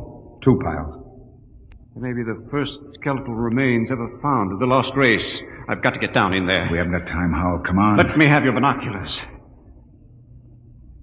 Wonderful. That small skeleton must be an infant. They've been laid out carefully. Burial chamber. The way they're lying, it's probably a mother and infant. Yeah. The tail, she's definitely anthropoid. Oh, you mean apes? Something like that. Yet they had atomic power and built cities across the galaxy. Amazing. Oh, we haven't got time. Hello, that's funny. The little one is different. The caudal bones are different. No tail. Listen, Hal. What do I care whether they had tails or not? Come on now. It's almost as if... Well, they did have atomics, and radiation does funny things to heredity. They had that problem of mutations in Detroit. What? Detroit? That must be it. What? The new atomics plant at Detroit. They tore down my father's house to make room for it. Quickly, Captain. Oh, where are you going? Back to the machine. I've got a theory that may solve the whole mystery of what happened to the lost race. I don't care what happened to the dead ones, Hal. I want to find the living ones who wrecked my ship. I think this machine may give us both answers. There's the house, Detroit, down to the last detail. Oh, come on down. We know all that. But don't you understand? That house was torn down. I got a letter before we lifted off Earth. It's gone. But it's on the television machine. Captain, that machine isn't television. It's a thought projector. What? It only mirrors what's in your own mind. But, Mr. Howell, we saw Earth. It was really there. But it was just because we imagined it, Briggs. It's a thought projection. I can produce any mental image that occurs to me on this machine. New York spaceport, a space guard patrol, anything. Anything? Yes. And now I think I know what inspired the Lost Race to do what they did. It was fear. Fear of what was in their own minds. They could all see it with machines like this. But fear? Fear of what? They foresaw the future. So they destroyed themselves. Every last one of them. Hold it, Howell. Are you sure they're all dead? 100,000 years ago. Then who blew up the ship and stole our lifeboat? Danton. Danton? But why? He was pathologically jealous. Yes, but blowing up the ship was like committing suicide. He wasn't crazy enough to do that. The Lost Race was after they looked at this machine. You mean Danton did too? We found his wrench here. You're right. He must have looked at the machine and thought it was television. He must have seen all his fears about losing his girl confirmed. That was enough to make him completely unbalanced. But he was with Kelly when that explosion went off. He's got an ironclad alibi. No, he hasn't. Wouldn't take a power man long to sneak back to the ship and rig a delayed action fuse. Howell, we've got to get back to the ship before Danton. Never mind, Captain. Stay right there. That's Danton. I'm in the dark. You make a perfect target there. Stop your gun. I got a blaster set at wide angle. Drop him. He's got us cold. I've been following you, Wharton. I wanted to tell you. I'm going back to Earth. I got the lifeboat heading over that rise. It won't work in deep space. You believed me when I told you that, didn't you? Well, I've got it fixed. And with that Vicendium fuel, it'll be a milk run. I'll reach the Space Guard station at Volta with a long, sad story about how the rest of you exploded in mid-space. Danton, that's murder. Yeah, that's just what it is. And easy, too. Danton, you can't just leave us here. Watch me. Sit in front of that machine and watch me. Yeah, I know what it is. I know it's a television without a transmitter. And I did some checking up. I've seen how you were stealing my calls. Trying to steal my girl. Danton, you're sick. You Pretty can't... smart, that Lost Race. They built some machine. And it showed me plenty. It showed me enough to kill you. Oh, you've got it all wrong. This isn't a television machine. What are you trying to pull, Wharton? I saw it. Those were your own thoughts, Danton. Those things you saw exist only in your mind. Shut up before I blast all of you down. You're just trying to lie out of it, that's all. But I know the truth when I see it. And you're going to die. All right, Danton, but you're not going to get away with it. Look at the machine. What's that? The machine. It's the Space Guard patrol, Danton. Look, they're coming. X3 to command. Spotted the Corellias, reported. Preparing to land. That's the Space Guard, Danton. Yeah, whole patrol. You're lying. They couldn't come. There wasn't any SOS. X3 to command. Preparing to land. There's the clearing. That's enough, Howell. All right, Danton. They'll be coming over the horizon. Drop your gun and give yourself up. Oh, no. No, they're not going to catch me. I'll be away in that lifeboat before they land. Stand still, all of you. Stay where you are. I still got you covered. Danton, look out behind you! Burial shaft. He fell in it. Hold the light down, Briggs. Well? He's dead. Deader than the Lost Race. And what about those Space Guard cruisers? Out of my head. Just imagine them. There they were on the machine. Would Danton believe they were real? I wish they were real so we could get off this planet. No, it doesn't matter. We know where the lifeboat is now. We can send one man to bring back help. And it won't be Danton. The machine got him the same way it got the Lost Race. Through fear. But what was the Lost Race afraid of, Howell? Changing. Changing? Look at those skeletons down there. They had atomic energy, but they couldn't control it. Look. The baby is different from the other. The race was changing by mutation. Mutation? Look at those skeletons. Now imagine a shifted hip socket so they could walk upright. The baby was already without a tail. But Howell, that would mean they were changing into... Yes, Captain. The Lost Race committed suicide rather than face the fear of seeing their descendants become such horrible creatures as men.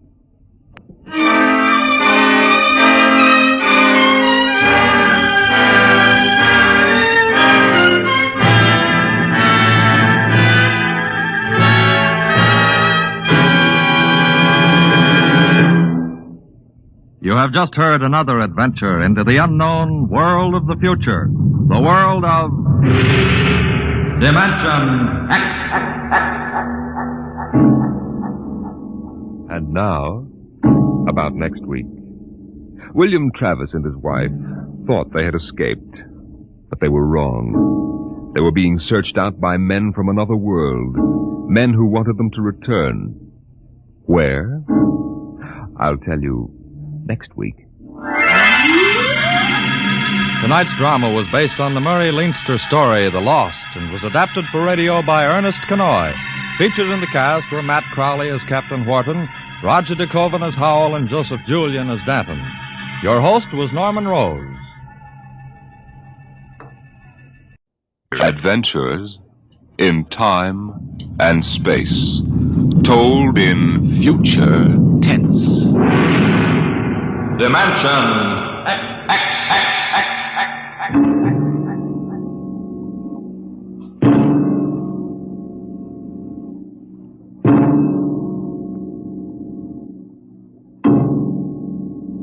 Can you predict the future? Can you tell what will happen in 100 years? Or in 10? Or in the next minute? Can you look beyond the known dimensions of time and space into the unknown, Dimension X? Tonight we have a strange story to tell. A sweet, blood-curdling little story that is really only 2 sentences long. The last man on Earth sat alone in a room. There was a knock on the door.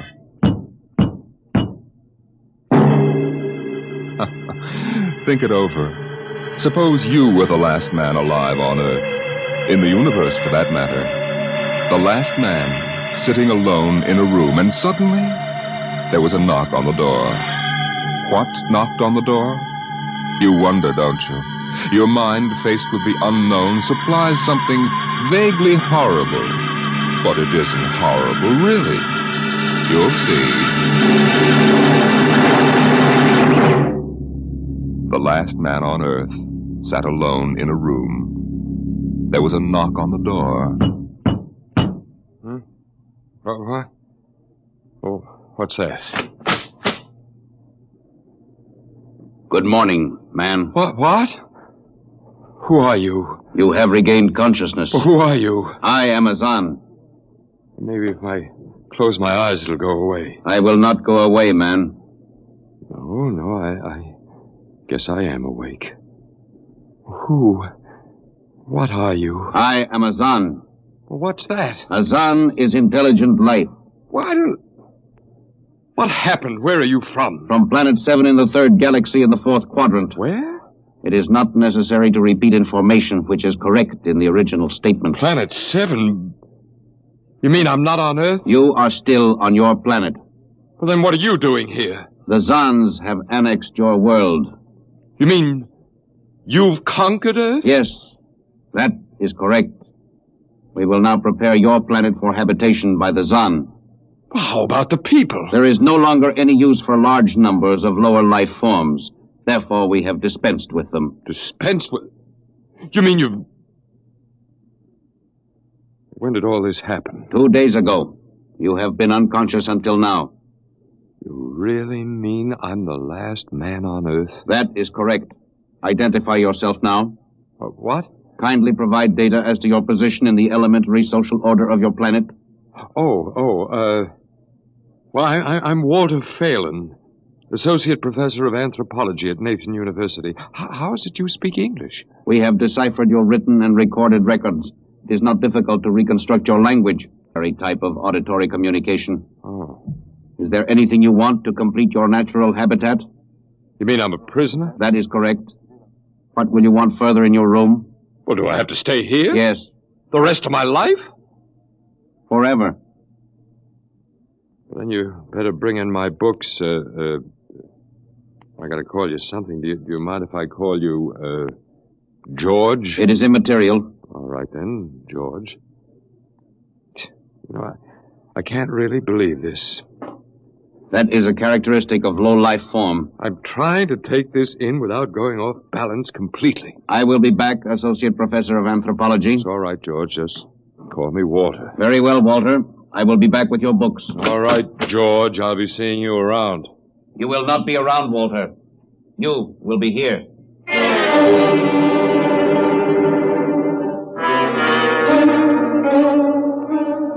once the last man on Earth sat alone in a room, a rather peculiar room. He just noticed how peculiar it was, and he'd been studying out the reason for its peculiarity.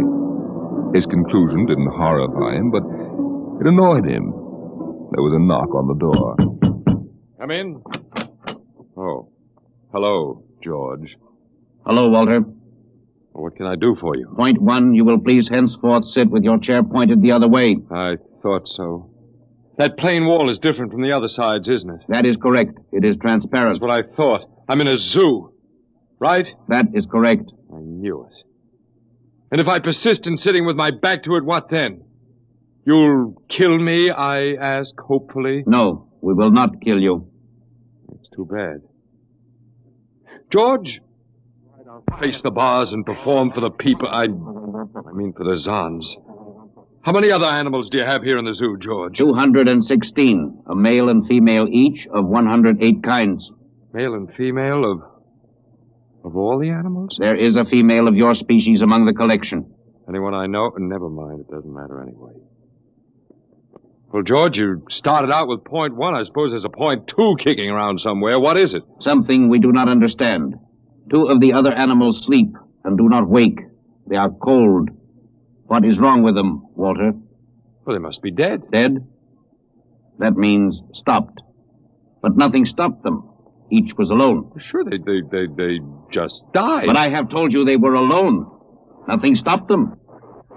George, do you mean to tell me that you don't know what natural death is? Death is when a being is killed, stopped from living. Maybe these animals just died of old age. Old age? I do not understand. George, how old are you? Your planet went around the sun about 7,000 times since I was born. What?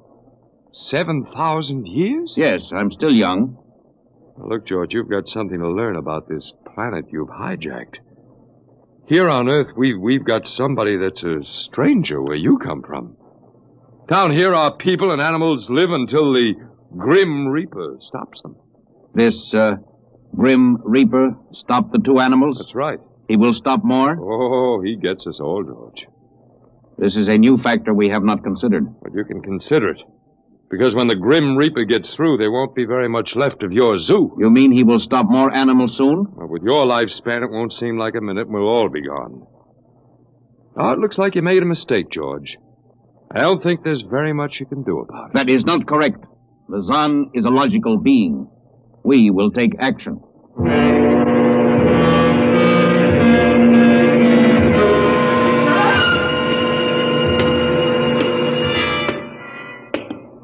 Where are you taking me, George? We will be there shortly. You mean, it's moving day? That is correct. We are here now. You will live here now, Walter.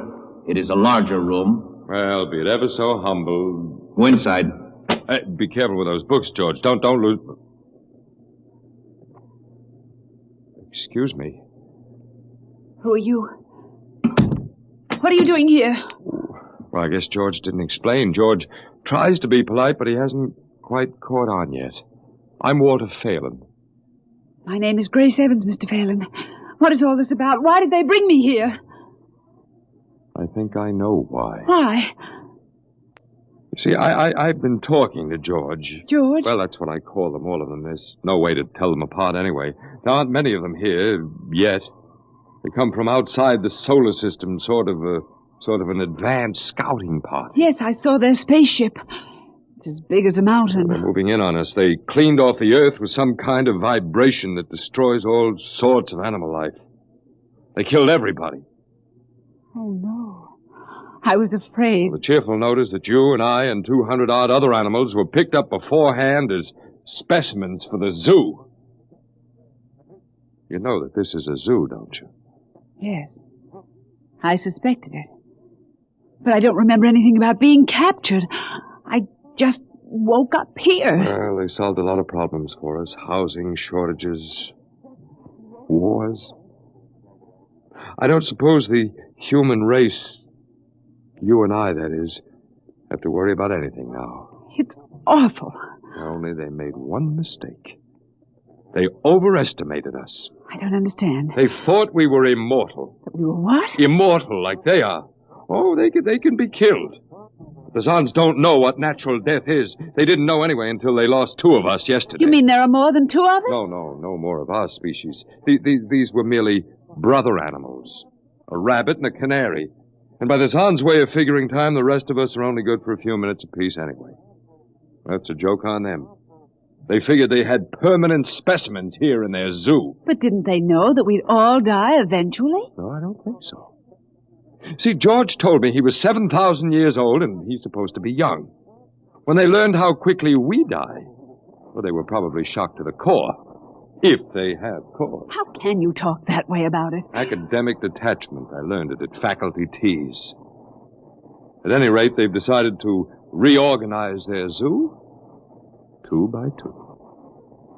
Oh. Sure, they figure we'll last longer collectively, if not individually. But if they think... That is, if you think for 1 minute... No, don't worry. I don't. But are they going to keep us locked up together in this one little room? I'm afraid so. It's horrible. I agree with you perfectly, my dear. But all personal considerations aside, the least favor we can do the human race is to let it end with us. I don't see much point in continuing it just for an exhibition in a zoo. How can you just sit here and lecture? Habit. But we've got to do something. Why? I don't know. It just seems we owe it to the human race to do something. You got a suggestion? There must be some way. They can be killed, you said. I think that anything that would kill one of us would kill one of them. You see, I figured it out, I think. George cut his... Well, I suppose you'd call it his hand when he brought in my books. It started to bleed, red blood, but I could see the cut closing just as he stood there. And by the time he left, it was healed. Don't understand. Don't you see, whatever factor there is in man that makes him grow old is missing in the Zon. They just go on and on and on until they're stopped. Yes. But suppose we killed one. There must be some way. Well, but what would be the use? They wouldn't even punish us. They just give us our food through a trapdoor and put a sign out saying, "Beware of the man, dangerous." I don't think they'd have to bother in your case. I don't see anything funny. I'm sorry. Just reminds me of Martha. Martha? My wife. She died 2 years ago. I'm sorry. No, not at all. Oh, it'll be George with my books. Come in. Hello, George. Hello, Walter. Point 1, I have brought your books. Point 1, Well, what else is on your mind? Point 2, another creature sleeps and will not wake. A small feathered one called a duck. It happens, George. I warned you. Old Man Death, the Grim Reaper. I told you all about him. Walter, the Council of Zon has met. It has been decided logically that the only intelligent life to escape the vibration is you. Therefore, the logical conclusion is you are stopping these animals by some means unknown to us. George, you're off your trolley. You will tell me now how this is done. You boys afraid you're going to lose the whole zoo? It is necessary to save the remaining specimens as long as possible. If we do not get information, we may be forced to dispense with your species entirely. Now, wait a minute. This means you, Walter, and the female. Now, wait a minute, George. Don't go off half-cocked. Let me take a look at these animals that won't wake up. I will take you there now. Go first, Walter. After you, my dear George.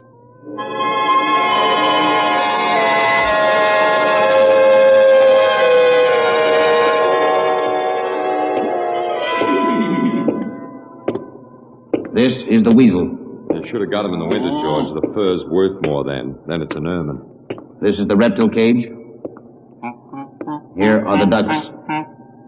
This is the male. The female has been stopped. Lucky girl. What's the matter, fella? You lonely down there?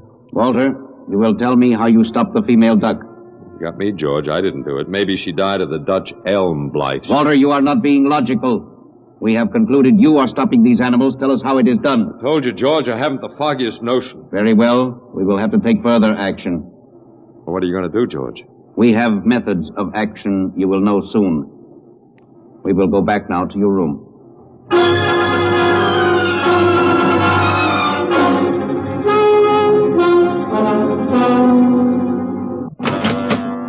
What happened, Mr. Phelan? You can call me Walter. After all, George does, and we have more in common. Oh, please, what happened? Just a dead duck. George thinks I killed her by remote control. He thinks I'm holding out on him.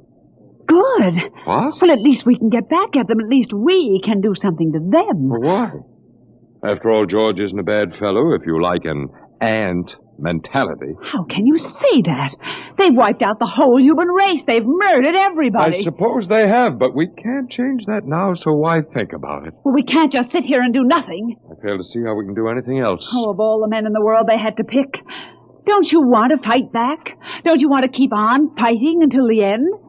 It hadn't occurred to me. But we've got to, Walter. Why? Well, I can't really explain, but... Walter, if there was any good in man at all, it was that he kept on, struggling against nature and in the end even against himself. But at least he kept on fighting for what he thought was right, and we're all that's left. Walter, we just can't end it by giving up. We've got to keep on fighting. You do remind me of Martha. Oh, look, there isn't much left for us, but we could beat them in this one small thing. We can pretend that there's a secret about death, and we could refuse to tell them anything. There isn't anything to tell. Well, they don't know that. Promise me you won't give in. I suppose the worst they can do is to kill us. Oh, Walter. All right, Miss Evans. Hello, George. Hello, Walter. Now, you will tell us how these animals are stopped? George, this may come as a great shock to you.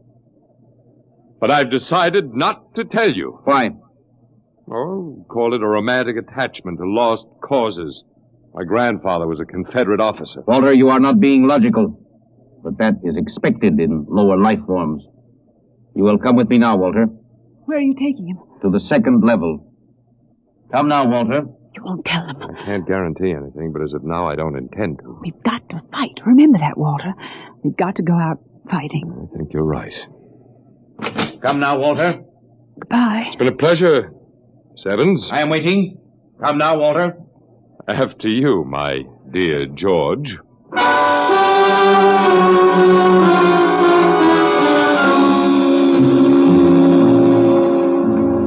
You don't. You will tell us now, Walter? That was the first level of vibration. There are many more. However, we have calculated that none of them exceed your threshold of unconsciousness. Oh, very clever, George. Of course. You will tell us now, how do you stop these animals? You will tell us now? As of now, no. However, I'm not very brave, if that encourages you, George. You are not being logical, Walter. You're telling me. We will now use vibration level 2. You will tell us now? You know, George, I can't figure it out myself, but I'm stubborn. Maybe it has something to do about the dignity of man, the civilization such as it was that you wiped out. I do not understand. I didn't think you would. So go ahead. Vibrate. Vibration level 2. It will be very painful, Walter.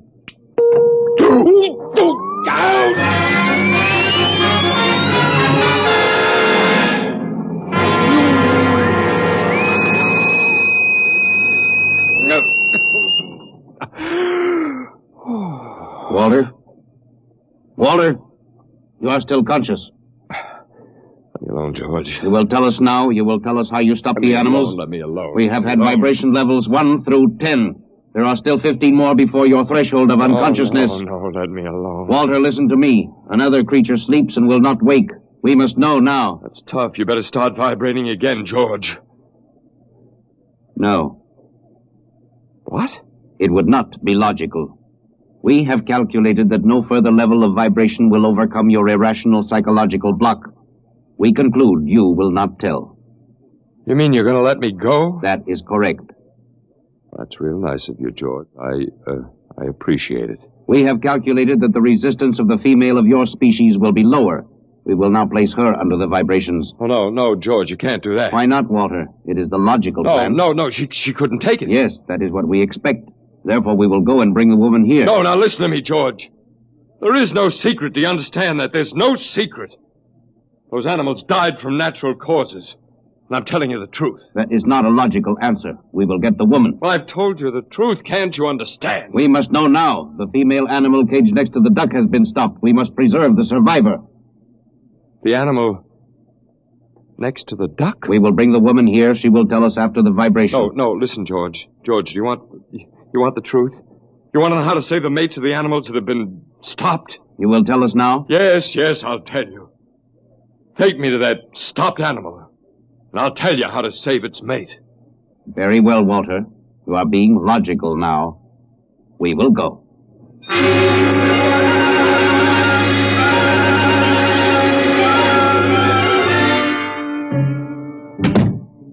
Walter, are you all right? Yeah, just let me catch my breath a minute. What happened? Well, after a while, I told them what they wanted to know. You didn't. Sure, as George pointed out, it seemed to be the logical thing at the time. You gave up? I suppose you can call it that. Look, I'm very bad.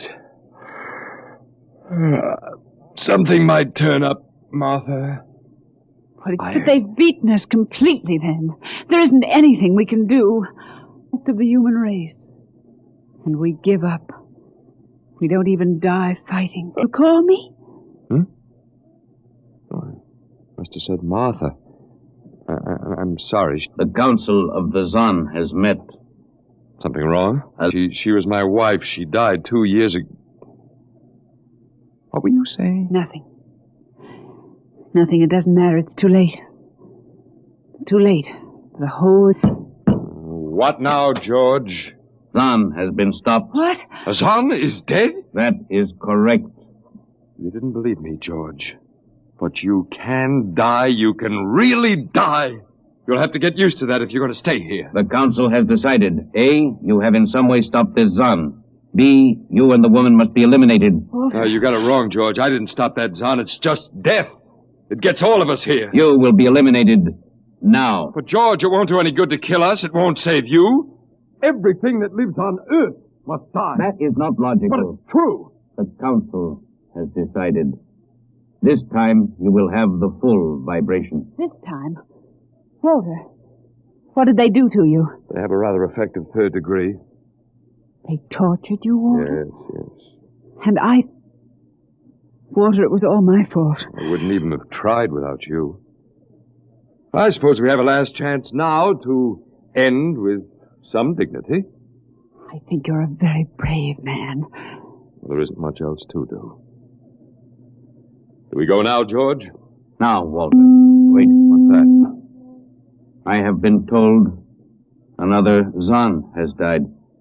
Now will you believe me? The Council of the Zon meets now. 2 gone already, and you were with me, George. You know I didn't kill this one. What stopped him then? I told you, it's old man Death. You came to the wrong planet, George. Your immortality doesn't go down here. He can stop you, but you can't stop him. And you'll all die if you stick around. And now what? The Council has decided this is a place of death. We will leave your planet. Leave? You mean you're giving up? It is not safe for the Zon. Walter, they're leaving. They're really going. Go on then, George, and don't hurry back. It would not be logical to do so. We are leaving the Earth now. Goodbye, Walter. Goodbye, George.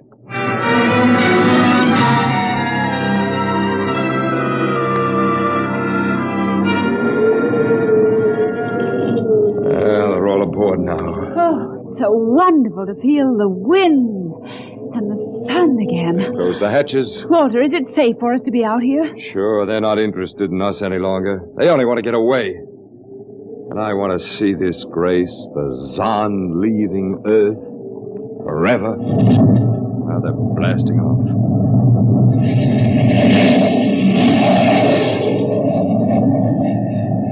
There they go. Yes, it's over now. Well, I suppose we might as well go back in. I still don't understand, Walter. What made them go? Oh, I just told them the facts of life.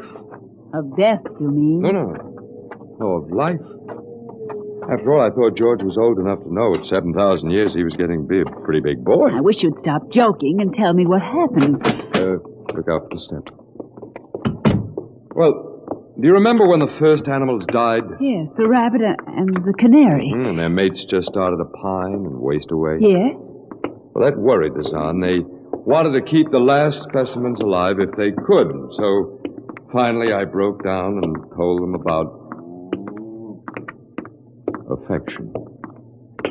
Affection? Mm-hmm. And then I introduced Donald.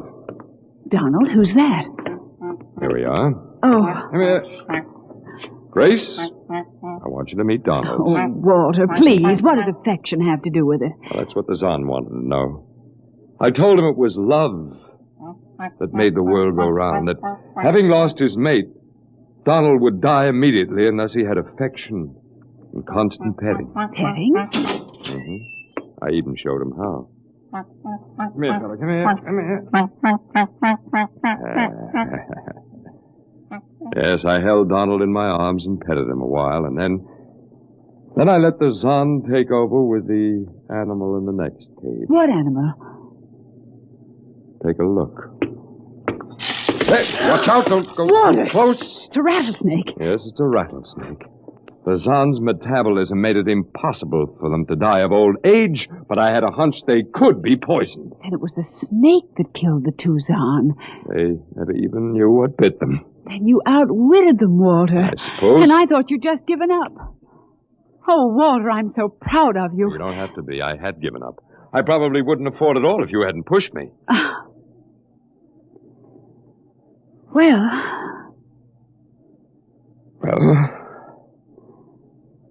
we've got a world to plan, a whole new world, Grace. I know. We'll have to decide which animals to let out of the zoo and which ones would be safer to keep in, but first, there's a much bigger problem. What's that? The human race. Oh. Yeah, we've got to make a decision about that. It's a pretty important one. Yes, but... It hasn't been a bad race. Of course, it may go backward for a while until it gets its breath, but... Well, we can save the books and all the most important things and get it started ahead once more. Please, Walter. It's the Garden of Eden. Don't be all over again. Don't be ridiculous, Walter. Funny. You even blush like Martha. Only you're stronger than she was. And prettier, too. I wish you'd forget about Martha. I think I will, my dear, if you'll only give me a little time. Now, Walter Phelan, you listen to me. If you think for 1 minute that we... I thought it would never happen to me again. But it is love that makes the world go round. And so, Grace, if you could only... I wouldn't marry you if you were the last man on earth. But that's exactly what I am. I don't care. I don't even want to talk about it. I'm going out. Well, all right, my dear, but think it over and please come back. You see, I told you. It wasn't really so horrible, our story. Remember how it goes. The last man on earth sat alone in a room. And then there was a knock on the door. Come in. Come in. Come in. My dear. You see, it wasn't horrible at all.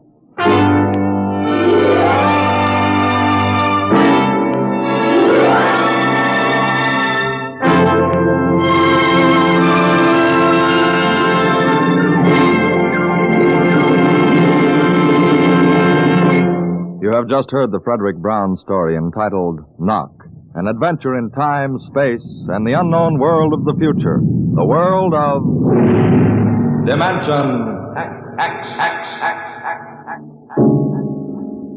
Now, about next week. Next week we tell the story of a robot.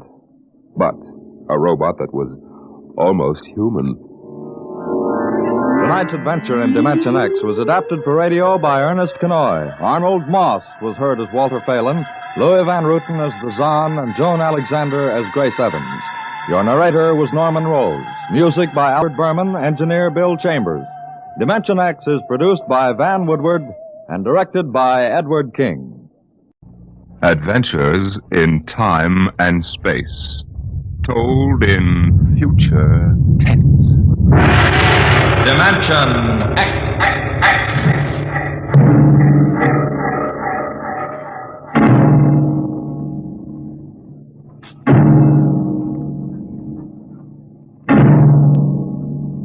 Can you predict what will come in 100 years? Or in 10? Or in the next minute? Can you see beyond the known dimensions of time and space into the unknown Dimension X? It was in the year of 1982 that spacemen first discovered the Great Galactic Barrier. In the past 10 years, rocket travel to the moon and the nearer planets had become commonplace. And then men fixed their sights on a more distant star, the remote planet known as Volta. 5 exploratory ships went out, and none came back, each in turn disappearing mysteriously at the same vanishing point, an invisible wall somewhere in the vast outer reaches that became known as the wrecker of spaceships, the Galactic Reef. And yet, the explorers refused to admit defeat. It was on June the 2nd, 1987, that the rocket Star Cloud made ready for takeoff, the 6th to attempt to crack the barrier and win through to Volta. Now hear this. Condition blue. 1 minute till blast off. Now hear this. Condition blue. 1 minute till blast off. Bridge to nav control. Navigation, Collier. This is Captain Thorson. Ready, Lieutenant? We're ready, Captain. The course is in the integrator for takeoff at 1200 hours. All right, stand by for acceleration. Bridge to engine room. Fire up your rocket chambers. Take off at exactly 1200 hours. I'll read you off. 30 seconds. 29. 28. 27. 26. Condition red. Hold it. Revoke all orders. Who turned in that alarm? We've uncovered a stowaway, sir. Stowaway where? Hiding at sick bay. Dr. Spitzlin found him. Have him brought up to the bridge. Engine room. Kill your rocket. Stand by. Thorson, this is Colonel Harrison in ground control. What's holding you up? Trouble. What's the matter with you? What's the matter with you? There's stowaway aboard. Stowaway? Yes, I thought your men were supposed to police this base. What's the matter All with right, Captain, take it easy. you? You know what this delay can do to us, don't you? 1 minute late at takeoff can throw us 1,000,000 miles off course. We'll have to reintegrate the whole works. Well, look, how long do you think it'll take? Don't bother me for a while. I'm busy here. Stupid idiot. Come in. Here's your stowaway, sir. Now, court martial. Charlie. Can you use a good radio man, Skipper? Oh, I see you two have met. Met? The Skipper and me made 50 trips to the moon together. Didn't we, Captain? Charlie, if you wanted to come along, why didn't you volunteer? I did, Skipper. They turned me down. What's wrong with you? Oh, acceleration bends. They said my arteries wouldn't stand another trip. Oh, I'm sorry to hear that. But they're wrong, sir. I got one more good trip in me. Now, listen, Captain. You know these green kids don't know the first thing about space radio operation. You put a man like me on, and I'll be getting you bedtime stories from Mars. Well, you know the regulations as well as I do, Charlie. I can't take you much as I'd like to. Colonel Harrison will murder me for this. I'm sorry, Charlie. I put you aground. Tell you what, Charlie. I'll ask Harrison to put you on his ground radio contact. It'll seem as if you're right here with us. He won't do it, sir. He better. I'll have him busted to corporal for letting you sneak aboard. You'll be better off, Charlie. Paulson. Yes, sir. I'm sending a man down from the bridge. Put him aground. Give him time to clear the launching platform. Yes, sir. So long, Charlie. Sorry. Well, good luck, Skipper. I thought you were going to have him drawn and quartered. Been anybody else, I would have, Smitty. But Charlie, well, Charlie's kind of special. He's been with me since my first command, when we began the regular run to the moon. If he wanted to come along this time, well, it's only through loyalty to me. You know, Lewis, I didn't realize it before, but you're almost human. Navigation. Lieutenant Collier. Nav control, Collier. Lieutenant, how badly we fouled up. Can you recalculate the course, or shall I cancel the takeoff? I've already plotted a new course on the integrator, sir. Oh, that's quick work. Are you sure? Positive, sir. All right, Collier. Putting it in your hands. We'll blast off in your signal. Louis, isn't that a lot of responsibility for a young green officer? Well, but if he can't do his job, I'd rather find out now than at the galactic barrier. Bridge to engine room. Ready your rockets. Prepare to blast off on navigator's signal.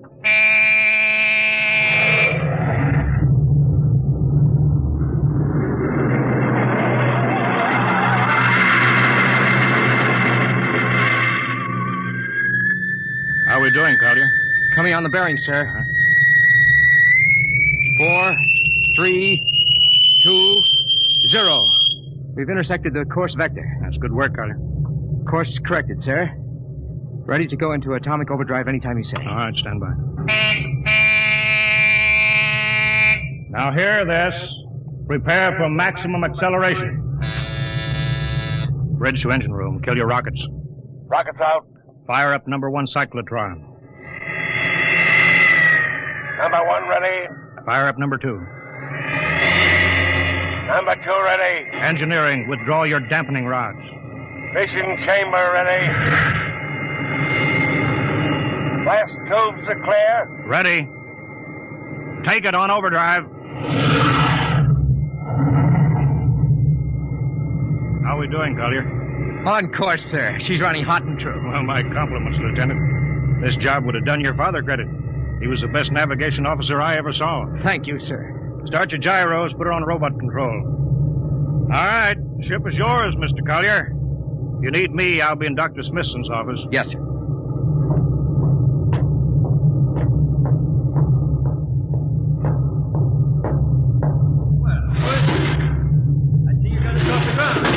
Thank young Collier for that. Chip off the old block. Oh, you knew his father, huh? Matter of fact, I knew him very well. First-rate spaceman. Is he the one who, Yeah. Oh. Yeah, he was lost in the galactic barrier on the second ship we sent out to Volta. Louis, just what do you think this galactic barrier is? Your guess is as good as mine, Doc. All I know is that 5 ships have gone into it, and none of them have come back out. You think it's an it. How about Mestrovic's theory that it's a time warp in space, but that the ships reach it and slip into another dimension? I think that's rubbish. My theory is that the galactic barrier is nothing more than a radioactive layer of some kind. What makes you say that? Well, we know that radar signals bounce off it like they were hitting an invisible glass wall. We know it destroys our ships and our crews in some way. There's no other logical explanation. What makes you think we can get through it? Because we're ready for it. The others weren't. Entire hull is completely shielded with lead. We can crack through any radioactive cloud ever detected. Besides, we're equipped with some new UHF radio devices that should enable us to maintain radio contact with Earth. Nothing can happen. Absolutely nothing. Who are you trying to convince, Louis? Myself, I suppose. Smitty, 5 ships are missing. And men like Prentice and Margetson and young Collier's father. I'm tired of seeing good men fed into that meat chopper. Then why are we going? We haven't any choice, Smitty. We're in a race. Kind of race where men and ships are expendable. Well, at least it won't be boring. I'll have to play physician morale builder and mother substitute for 112 slightly nervous men. Your morale doesn't sound too good, Doctor. As morale officer, I can state without fear of contradiction. It's terrible. And something tells me that as we approach that galactic barrier, I'm not going to be alone.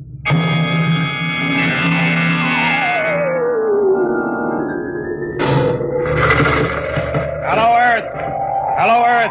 Captain Thorson of the Star Cloud calling Earth. Star Cloud to Earthbound. Can you read me? Hello, Star Cloud. Hi, Captain. Charlie. Well, I see they haven't court-martialed you yet. No, sir. Thanks to you. Well, Charlie, it's good to hear you. You can read us the funny papers on Sunday morning. Right. How's the signal? Strong. Clear as a bell. All right, here's our log report for Colonel Harrison. Ready? Shoot. June 2nd, 1987. 4 weeks out from Earth. Running true. No radiation. Operation normal. Still making our approach to the galactic barrier. That's all, Charlie. See you later. Good luck, Captain. I sure wish I was with you.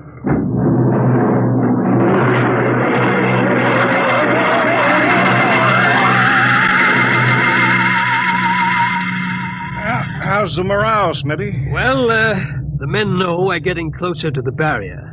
They're beginning to show a little tension, Lewis. How's their physical condition? Any sickness? About half the crew has come down with space blues. Badly? Oh, same as usual. Lips and hands with a bluish cast. Eyes sensitive to infrared. I don't know. When I first started flying these tin cans, nobody ever heard of space blue. Well, there's a new theory that is caused by the terrific acceleration of these atomic overdrive ships. The change in gravity affects the circulation. What do you think? Oh, I think it's psychosomatic. I've noticed that the same men who get space blues under tension on a ship tend to get blue coloration back on Earth when they're upset. I guess it's an occupational disease of space navigators. You think it's just nerves, then? I don't know. But young Collier has a bad case. I think it's tension from overwork. Maybe he needs some vitamins. Lewis, when will you realize that vitamins are not the panacea for all the troubles of mankind?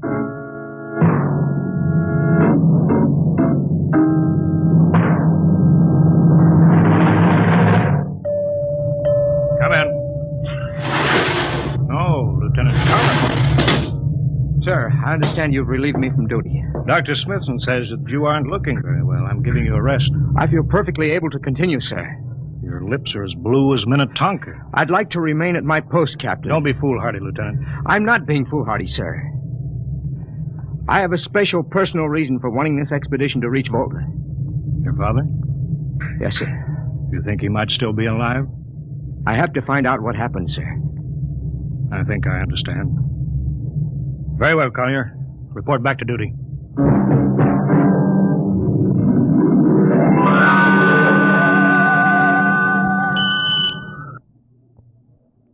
What's the reading, Paulison? We're getting a +5 radar bounce now. It's coming off the barrier almost as fast as we send it out. What's the interval? 0.3 of a second. Shortening steadily. At this rate, we'll hit the wall in the next few minutes. All right, alert the crew. Sound general quarters. Now hear this. Condition red. We are now approaching the galactic barrier. All hands to stations. All radiation detectors to be fully manned. Full security will prevail until further notice. That is all. Paulison. Aye, sir. Radar bounces up to +6. We better try to make final contact with Earth. Spark's still trying to raise the base? Yes, sir, but he's not having much luck. There seems to be some interference. That's the radio room now. Yes? You've got him?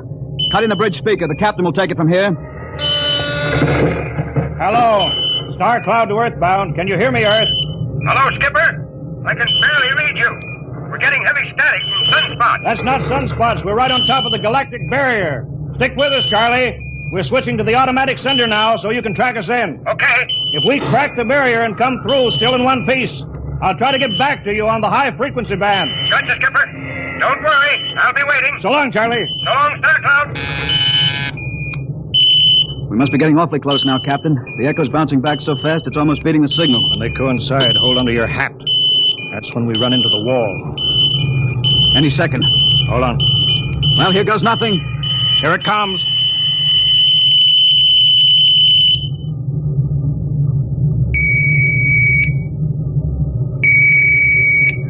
Captain? Why, nothing happened. We made it. We made it, Captain. No radiation, no time warp, no nothing. Why, the crew's gone crazy, sir. Let them. They earned it. Say, Doc, can you break out a few bottles of snake bite serum for medicinal purposes? I sure can, Lewis. This calls for a celebration. How's your morale now? Couldn't be better. How's yours? Condition Hey, what? red. What Radiation detected. Condition red. Radiation detected. Good. Holy mackerel. Look at the needle on that indicator. Paulison. I see it, Captain. We're picking radiation like crazy. What's it like? It's a strong wave. What kind is it? I don't know. It's too long for a cosmic ray and too short for UHF. All right, track it down. Triangulate it. Make it fast. I want a directional fix. Yes, sir. Engine room. Yes, sir. We're picking up radioactivity. Is it the fission chambers? No leak, sir. Check your gauges. Nothing here, Captain. Must be coming from outside. Damage control. Yes, sir. Is our lead shield leaking radiation? Haven't found anything yet, sir.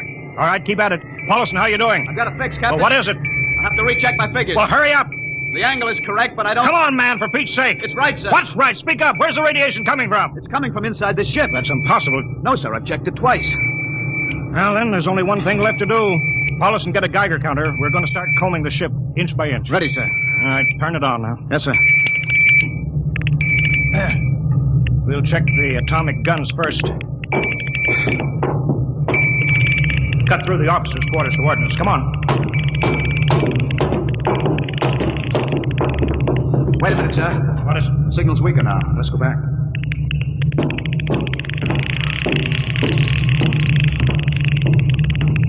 Hold it. Seems strongest right about here. It doesn't make sense. Whose cabin is it? Lieutenant Collier's. Collier? It's probably down in nav control, sir. Try the door. It's not locked, sir. It's in here, all right. Listen to that counter. Strongest over here. Open that wall cabinet. It's locked. Smash it. All right, shut off the Geiger counter. What do you make of this, Paulinson? Well, it looks like some sort of portable transmitter, sir. Must be foreign manufacture. I don't recognize the calibration symbols at all. Never seen anything like it. Which raises a small question. What is Lieutenant Collier doing with a transmitter in his cabin? I don't know, sir. Well, I intend to find out, Paulson. Get down to nav control. Bring Collier up to the bridge. On the double. Well, hadn't we better find some way to shut this thing off first? I know a way.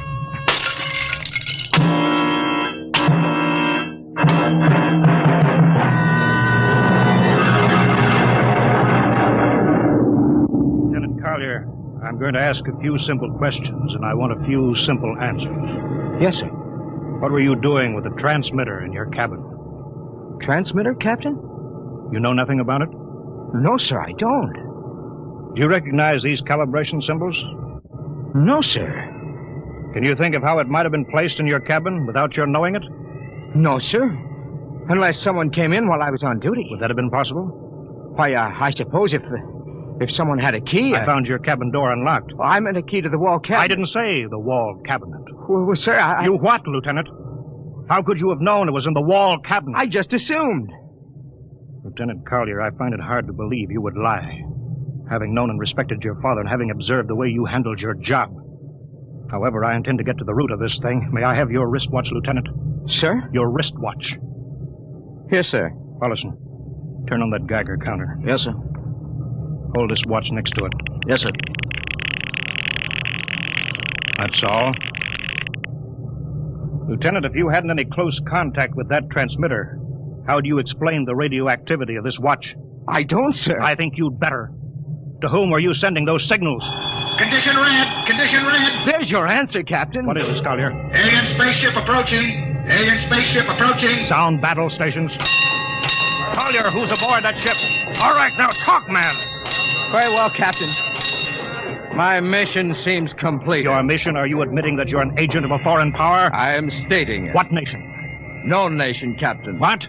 I am an agent of the Voltan government. The what? The government of the planet of Volta. You're crazy. Are you so stupid that you think your people are the only ones who can invade another planet? What do you mean? We've had agents operating on Earth since 1945. I don't believe you. What do you think happened to those 5 ships, Captain? Where do you suppose we got our information, your language, your culture, family background? But your appearance, you look... Like Commander Collier? Is that so surprising, Captain? We had a living model. I ought to kill you. That would be very foolish. I would advise you to surrender without delay. Alien ship now coming in ordnance range. I'll deal with you later, Collier. Paulison, sir, put this man in irons. Take him away. Don't worry, sir. We'll take good care of him. Carpenter! Robinson! Gunnery. Gunnery, Richardson. What's the range? 10,000 meters. They're closing fast. Put your guns on radar tracking. Tracking. Coming on a burn.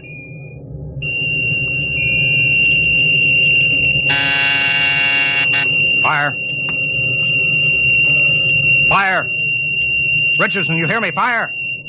What's the matter down there? Did you hear me? Richardson, answer me. It's no use to shout, Captain. Collier. Yes, Captain. How'd you get loose? Where's Paulison? Lieutenant Paulison is dead. All stations. Lieutenant Collier has escaped. Seize him, man. Don't waste your breath. Your men can't hear you, Captain. What? Those still alive are my men. You're lying. No, Captain. Every ship that has ever left Earth was controlled by a Voltan crew. That's impossible. Those were hand-picked men. Hand-picked by us. I don't believe you. Then why not call for help? Carpenter, Robinson, Haley, report. Carpenter, Robinson. You see, Captain, it is quite useless. I would advise you to sit very quietly and do nothing. It isn't possible. They can't all be dead.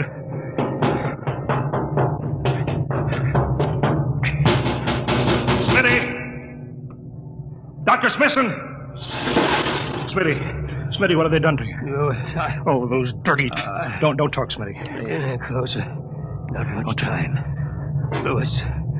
Space blues. Space blues? What is it, Smitty? What are you trying to tell me? All men with space blues. Voltans. Here, let me help you, Smitty. No, Lewis. Get message back to Earth. Voltan. 5th column. Watch out for space blues. Smitty.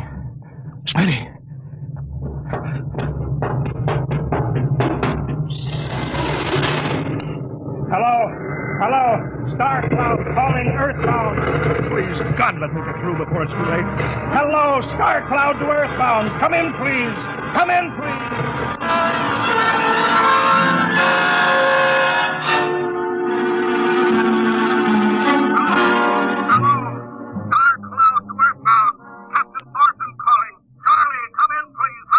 Hello? Hello, can you hear me, Charlie? Skipper, is that you? Are you getting my signal? It's coming in a little louder now, Skip. Keep sending. Thank God, Charlie. Now listen to me. Not much time. Get word to Colonel Harrison. Crew mutinied. Most of crew members, Voltan. What? Voltan. Spell that. V-O-L. Voltan? That's right. They're from the planet Volta. Skipper, are you all right? Charlie, this is serious. They'll be here any second now. Listen. They have a 5th column on Earth. They're planning to invade you. You don't mean it. Of course I mean it. Tell Harrison that they're posing as humans. You can detect them by space blues. You got that? Only Voltans get space blues. Charlie, do you hear me? Space blue. I get you. Step back in, Charlie. I'm depending on you now. Warn everybody. Captain. They open the door. Go on, Charlie. Tell Harrison that... Captain Thornton. Hello, Star Cloud. Come in. What's the trouble, Sergeant? We're just trying to raise the Star Cloud, Colonel. Had any luck? No, sir. No contact. No contact? No, sir. Nearly an hour since they hit the galactic barrier. I don't understand why they haven't tried to get back a message. No, sir. Neither do I. All right. I'll take over for a while. Yes, sir.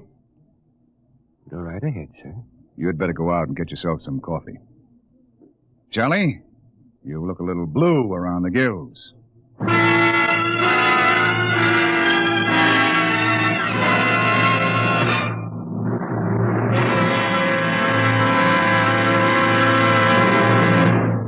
You have just heard No Contact, an adventure in time, space, and the unknown. Dimension X.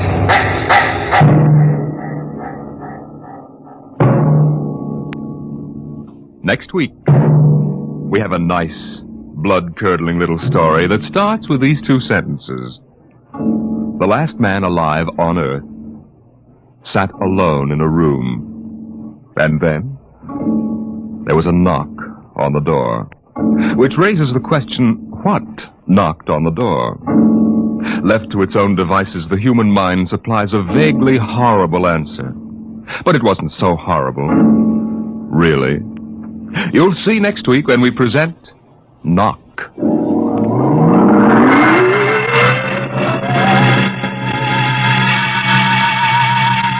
Tonight, Dimension X has presented No Contact, an original story written by George Lefferts, from the storyline by Lefferts and Ernest Kenoy. Featured in the cast were Wendell Holmes as Captain Thorson, Lawson Zerby as Lieutenant Collier, and John McGovern as Dr. Smithson. Your host was Norman Rose. Music by Albert Berman.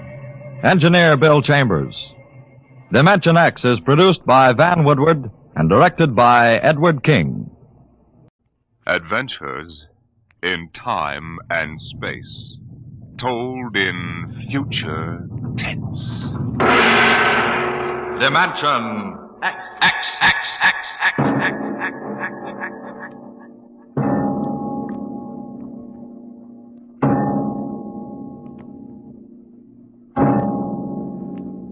The mind of man is still an unprobed field. Within it lie many mysteries still unsolved. But there are men today, psychologists now experimenting with telepathy, hypnosis, thought transference, who believe that in the future we may discover the existence of a force of the mind more powerful than any force the world has ever known. We go ahead now in time some 10 years, and in space to the campus of a small eastern college. The hour is late, and in one of the dark college buildings, two men stand in front of a door that bears the name Professor Arthur Barnhouse, Psychology.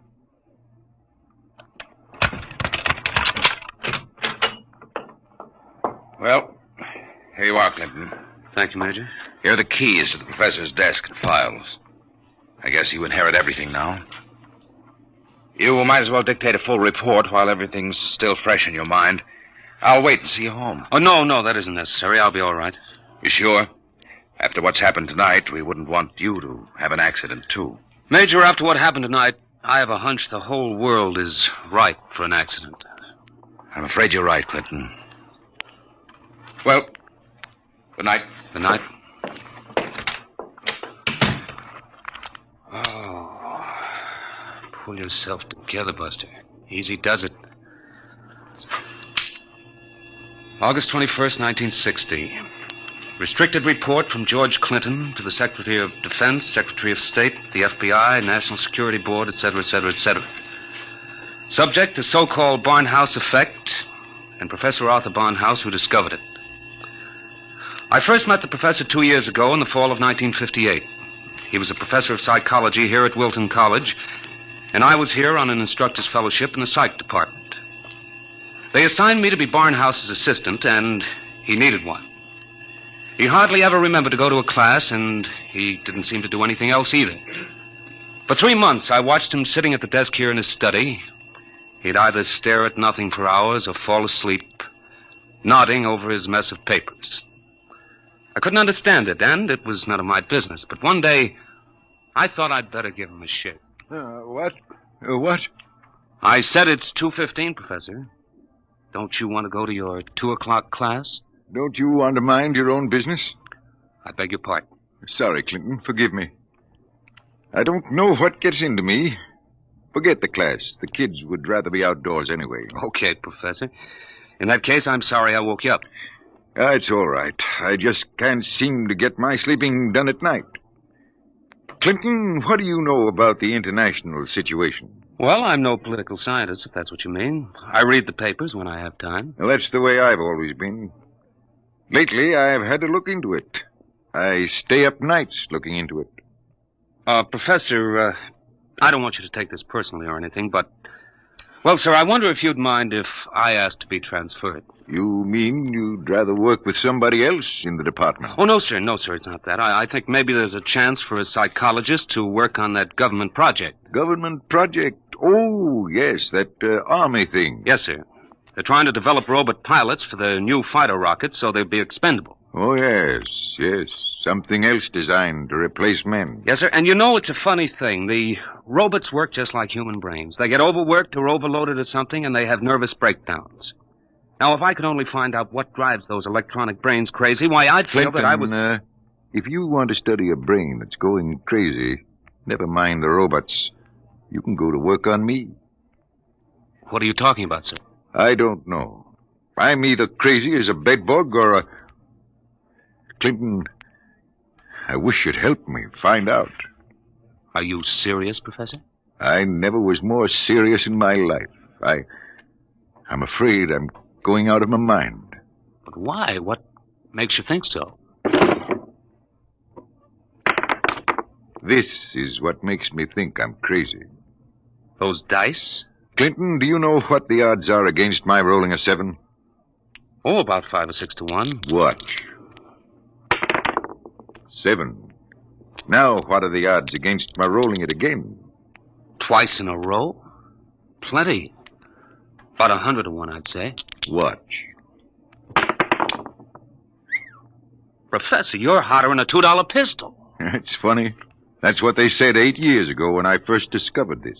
Discovered what? This force of the mind. I call it dynamo-psychism. You mean you shoved those dice around just by thinking about it? People have always thought there could be a force of the mind. You know that. Fortunately or unfortunately, I've learned to control it. Yeah? How did you happen to find out about this, Professor? Well, it was about 10 years ago, back in 1948. I made the mistake of going to a psychologist's convention, and in order not to appear unsocial, I happened to find myself, for the first and only time in my life, in a dice game. What happened? I didn't have the faintest idea what was expected of me, and someone told me to roll sevens. So I did. 10 of them. I'll bet you weren't asked back into that game. That night, in my room, I realized that it simply couldn't have been an accident, Clinton. I tried to reconstruct the exact scene, the position of my body, and finally, the thoughts in my mind. And that was what did it. I remembered what had been my train of thought, and I proceeded to roll sevens, not 10 consecutive times, but 50. Oh, brother, there it is again. Professor, can you do anything else? I mean, besides shove dice around? You see that inkwell on my desk? Sure. Watch it. Don't take your eyes off it. If nothing happens, say so, and I shall go quietly, even happily, to the nearest sanitarium. Okay, Professor, shoot. Hey, why, it just blew up. Yes, I'm sorry. I didn't mean to splash ink on your suit. That's okay, Professor. What was that funny noise? Oh, that? The dynamo psychic waves are a little like ultra-high frequency waves. Sometimes, when I turn on the power, they create a kind of static. Listen, Professor, how much power have you got? Could you blow up anything, well, you know, big? I could flatten the Great Wall of China. Boy, you'll make the helio-oxygen bomb look sick. That's what scares me, Clinton. The thought that maybe I could use this power to save the world. Clinton, you've got to help me. Who, me? Professor, when it comes to international relations, I don't know from where. You'd better get in touch with the State Department. State Department? Yes, they'd be the ones, wouldn't they? Well, you probably want to be getting home now. I'll see you to the door. I could use a breath of fresh air. Okay, Professor. You better stop brooding about this. You get somebody else to do your worrying for you. Yes, you're right. I have been brooding, wondering what to do. Just sitting and staring endlessly at that awful monstrosity across the way. You mean the old bell tower? Yes, I've gotten so I can't stand the sight of it anymore. Professor! Professor, look, what? Well, there's nothing left but a pile of rubble. Oh, my, I didn't really mean to do that. Well, you see, Clinton, it's got to the point where my lightest whim is more dangerous than a blockbuster. Professor, you get in and write that letter to the State Department right now. You packed too much of a wallop.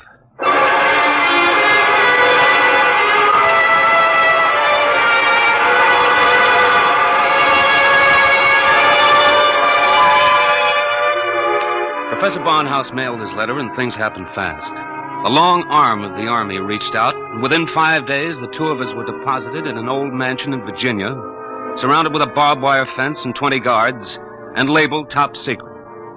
As soon as they'd seen a couple of small demonstrations, they set up a big test of dynamo psychism, and the professor was a very important guy. You could see him getting more unhappy every day. General Barker, I've got to talk to you. Just a minute, Professor. We're cleaning up the last details in Operation Brainwave. We'll roll at 1400 hours tomorrow. At 1400 what? 2 o'clock tomorrow afternoon. Robot-controlled fighter rockets will take off at exactly 1400 minus 10 and appear over the target at 1400. Watching from here over the video screen, you will then try to knock all 20 of them out of the sky. Think you can do it? Of course I can do it. Fine. And we've taken care of everything. Everything except that you neglected to ask me if I wanted to do it. I don't. This whole thing strikes me as childish and insanely expensive. We'll decide about that. But what's the good of it? I wouldn't mind acting as a defense weapon if it were necessary. But I can make all wars and armaments unnecessary. I could give every nation what it needs. I could move mountains, build roads, dig irrigation canals. I have a technique which costs nothing and can do immense good. You're spending millions to prove that it can do immense damage. It doesn't make sense. You know something, General? He's right. Of course I'm right. I want you to send me and Clinton back to Wilton College. Right away. That's quite impossible, Professor. This operation has gone too far to be called off now. Yes, but... Even if we wanted to call it off. If your dynamo psychism really works, you're apt to be the key to our entire defense setup. But listen... You'll have to excuse me now. Major Cuthrell and I have to double-check the confidential list of the observers on this end. Have you got it, Major? Yes, General. It's right here. Alberts, Barker, Bernstein, Carter, Clinton, Cuthrell, Holbrook, Lawrence, Stein, Williams. Check. I guess that includes everybody of importance. What about me? What? Oh, that's taken for granted, Professor. Thanks. 1400 hours. Will you be ready? I'll be ready. And now, if someone will wind the restricted clock and put the confidential cat out, I'm going to bed.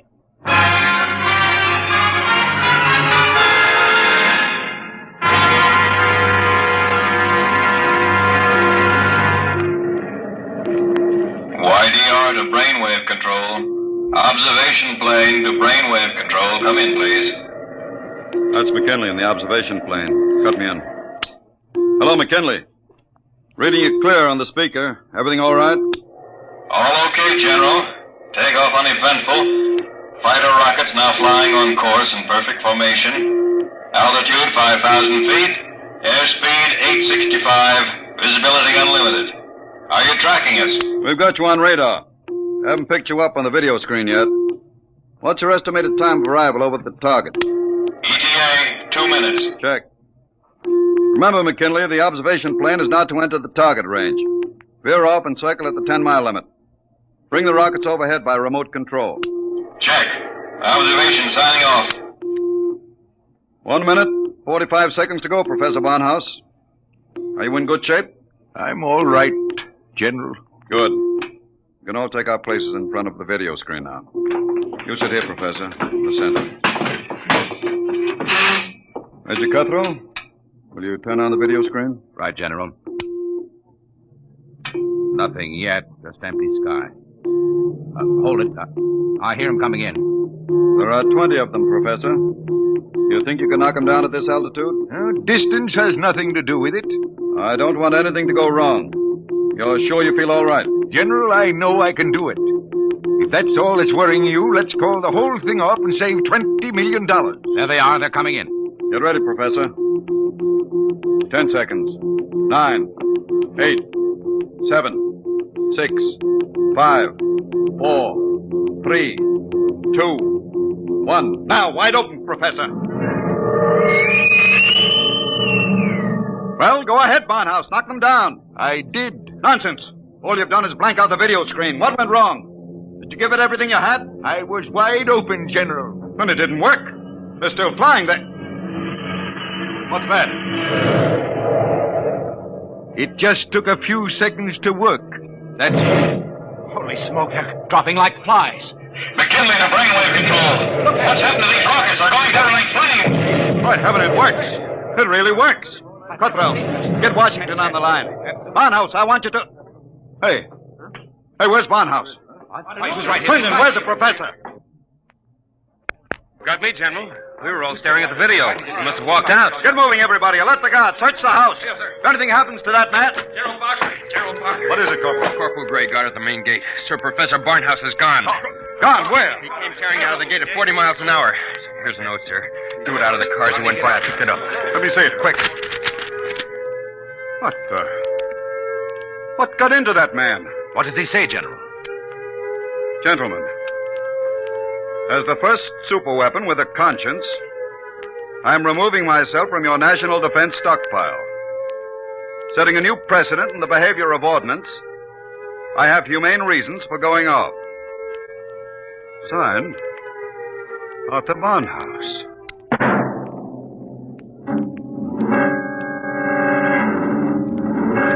Barnhouse was gone. Within 12 hours, the world was on a spree. The headlines were glorious or terrible, depending on what you think of the things the way they are. Barnhouse flattened helio bomb factory! The dynamo psychic waves reached every corner of the world. In every country, every continent flashed the news of what was happening. Hey, Barnhouse knocks out hidden atomic stockpile in Asia! There was a new kind of war, the war of tattletales. Secret agents of every country hunted for the hidden armaments of their enemies, yelled about them in the newspapers, and immediately there'd be that warning burst of barnhouse static, followed by... Radio-controlled fleet blown up on secret maneuver! The professor was out to make peace or bust, and nothing like him ever was.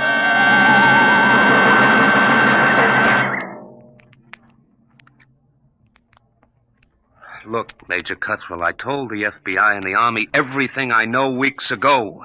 I've answered questions till I'm blue in the face. I didn't come here to ask questions, Clinton. I came to ask for your help. My help? That's right. To find Barnhouse. What if I don't want to? If you're his friend, I think you'd better. Why pick on me? You've got the FBI, the police, and Army intelligence. Why can't you find him yourselves? We're trying. But you know the man well. You could spot him where we wouldn't. And you're the only one who can. Maybe. But why should I? Wherever he is, I think he's doing fine. He's making war impossible, and I like it. So do I. Yes? He's putting you out of a job. That's all right with me. I'll retire to a truck farm with pleasure. Well, then? Look, Clinton, we aren't the only ones in this race. Every country in the world has its best agents out hunting for Barnhouse. Nobody can beat that kind of a manhunt. He seems to be doing all right so far. Sure, but how long do you think he can keep it up? A week? A month? Sooner or later, he'll be spotted. And if the wrong people find him, Clinton, we're done for. You know what kind of weapon this is. Whoever controls the Barnhouse effect can control the world. Well, all right. Suppose they do find him. He'd never give the secret away. Never give it away? Are you out of your mind? You think these fellows are playing for marbles? Well, no, but... Read the papers, Clinton. Don't you know what's going on in the rest of the world? Yes, They'll get the secret out of Barnhouse, all right. What happens to him in the process won't be very pretty. Well, he must realize that then. He'll never let himself be taken alive. He may not have the choice. And if he doesn't, God help us all. All right. All right, I'm in. Good. Now, do you know anything that you haven't told us? Anything that might give us a lead? Only this. It was addressed to me. I found it here on his desk the morning after he escaped. You mean he came back here? Yes. I guess he needed to pick up some personal effects. Anyway, the files were open, and he left this note on the scrap of paper. Anything to do with the Barnhouse effect? Read it yourself. It's Greek to me. Just these few lines scrawled on a piece of paper, and the last one breaks off right in the middle of a sentence. This stuff doesn't make any sense at all. You know, from the looks of this, I'm beginning to wonder if the professor isn't going off his rocker. I thought of that, too. All the more reason why we've got to get to him quick. He may be helpless, and the whole world's on his track. Come on, Clinton. We haven't much time.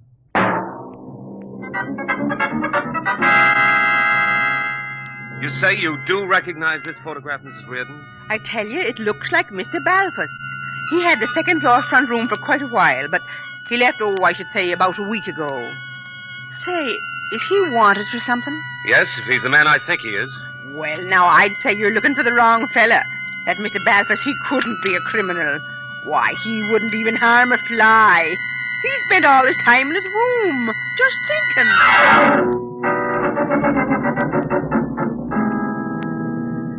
Oh, brother, it's hot. What a way to spend an August afternoon, huh, Major? Give my eye teeth to be at Jones Beach. So would I, Corporal. We've got work to do here. Look, sir, we've been cruising around these radio detection cars for a week. Not a sign of Barnhouse static. The professor must have run out of things to work on. Well, we'll give him a little more time. Switch to shortwave. See if there's anything special coming through. Yes. Try the 9-meter band.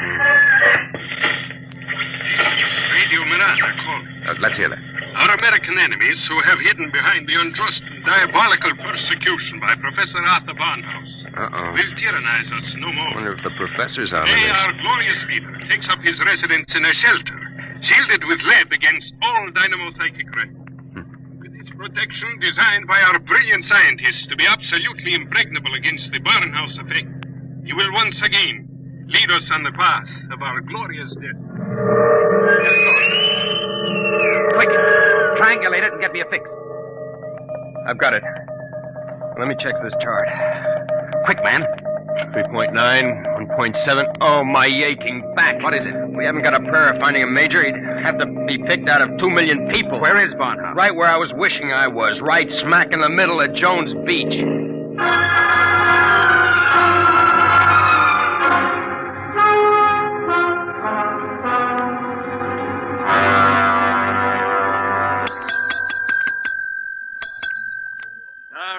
Suites were full. No more rooms tonight. We don't want a room.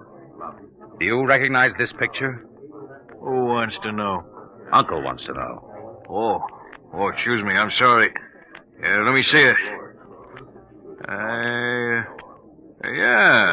Yeah, it looks a lot like room 417. About 5 feet 8, thin, sandy hair, glasses, little scar right across the bridge of his nose. Yeah, that's 417, all right. You mean he's here now? No, not anymore. He checked out 2 days ago. But he couldn't have gone far. What makes you say that? Oh, he looked sick as a dog. Couldn't hardly carry his own bag out. Uh-oh. Like I said to the other fellas, I said he looked like he was on his way to the morgue. What other fellas? Oh, the ones this morning. You're the second pair that's been asking for him.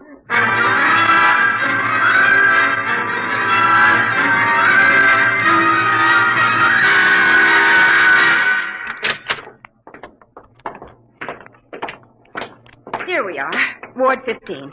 This way, gentlemen. You're sure he's here, nurse? Oh, yes. Thank heaven we're in time. Well, I wasn't on duty when he came in, but one of the other girls told me he'd collapsed in the street.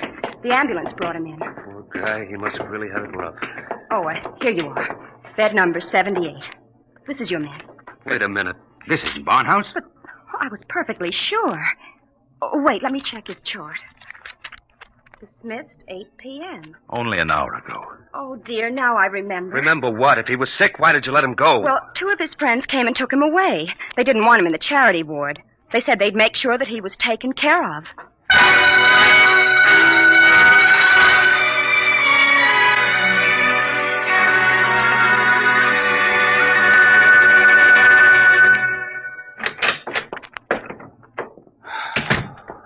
Every time I walk into this study, I keep hoping somehow I'll wake up out of a bad dream and find the professor just sitting here.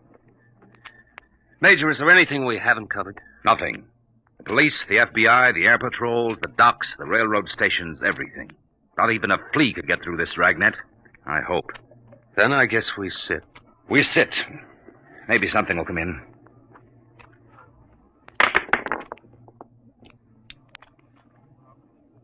Do you have to roll those dice? I'm sorry. I wasn't thinking.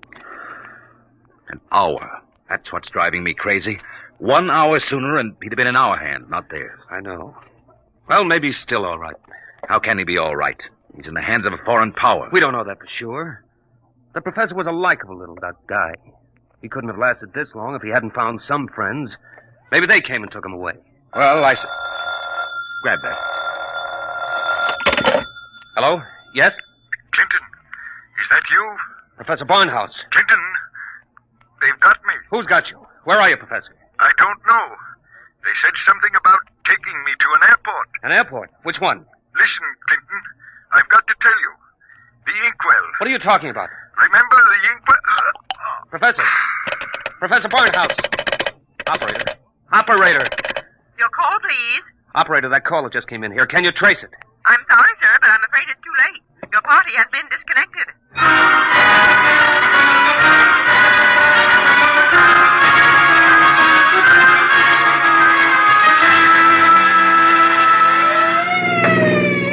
Where are we headed? He didn't say which airport. Just a hunch. The commercial airfields are all covered. But there's a little private field out here, I remember. Hasn't been used in years. Better be the one. They didn't have too much of a start on us. Maybe we'll make it in time. Step on it, Corporal. Wide open, Major. How'd he sound? Did he say who had him? No, all he got out was airport and something about an Major, Mr. Clinton, there's a tail light up ahead. Must be another car going like the devil. You're right, I see it. They're turning into the airfield. Come on, faster. Hold everything. Look up ahead. They're switching the floodlights on at the field. There's the plane down at the other end, all warmed up and ready to go. We'll never make it on the road. Hang on, I'm going through the fence, right?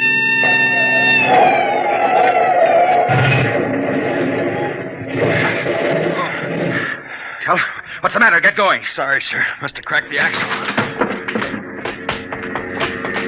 They're taking off. Get out the submachine gun. You can't. Barnhouse is in that plane. You'll kill him. We've got to take that chance. That plane's headed straight for us. Hit the dirt. Get that gun working, Corporal. Aim for the propeller.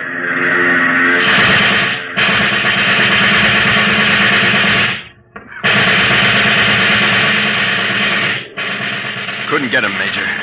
Well, there goes the old ball game. I'll get through to Air Patrol, sir. Maybe they can intercept the plane. No, not a chance. By the time the fighters got off the ground, the plane would be out of range. No, we've lost, Barnhouse.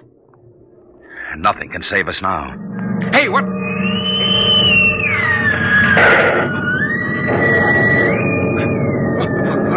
What hit me? Clinton, are you all right? Yeah, sure. The plane. It's gone. I know. Barnhouse blew it right out of the sky. He wouldn't let himself be taken alive. Boy, he really did it the hard way. Poor guy. He shouldn't have had to be a hero. All he ever wanted was peace. Peace? What's that? Now the arms race will start all over again. And with Barnhouse gone, what's left to stop it?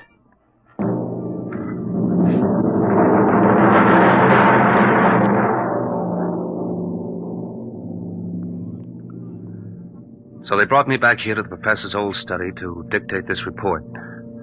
I'm sitting here at his desk, and it's just the way he left it. Papers all over, even his old pair of dice.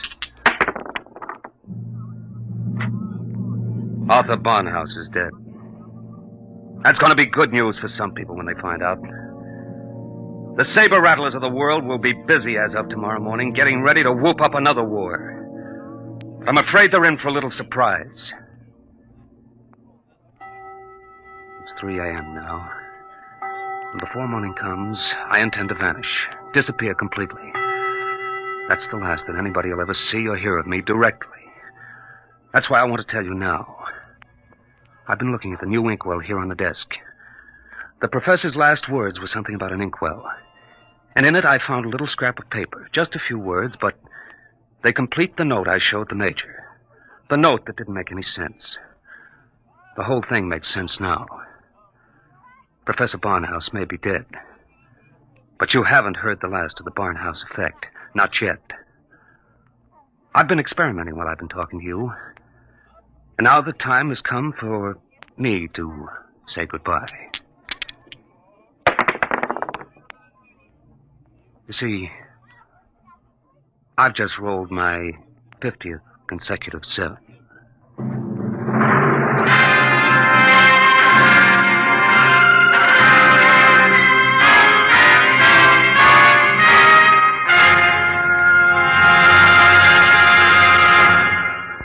You have just heard Report on the Barnhouse Effect by Kurt Vonnegut, Jr.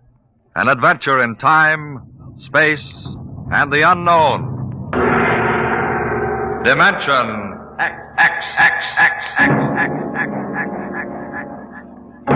Next week, the strange story of the interspace rocket Star Cloud, which vanished mysteriously behind the Great Galactic Barrier in the year 1986. What happened to it and to its crew? We'll tell you next week.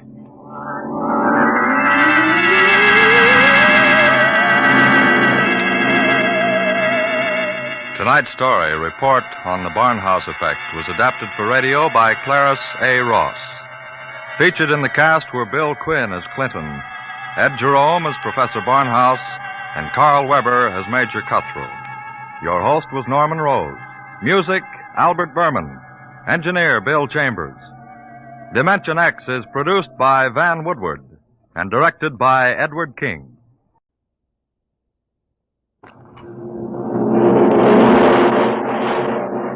Adventures in time and space. Told in future tense.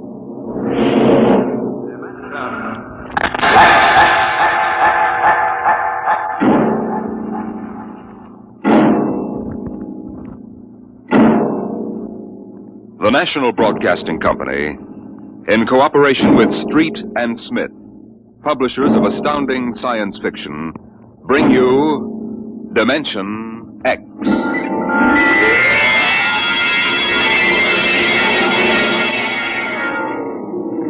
It happened during a routine skirmish in the Great War. Patrols advanced from the defense perimeter under jet cover and preceded by napalm throwers. The enemy defended in depth and mopped up with guided 98s fired from 40 miles to the rear.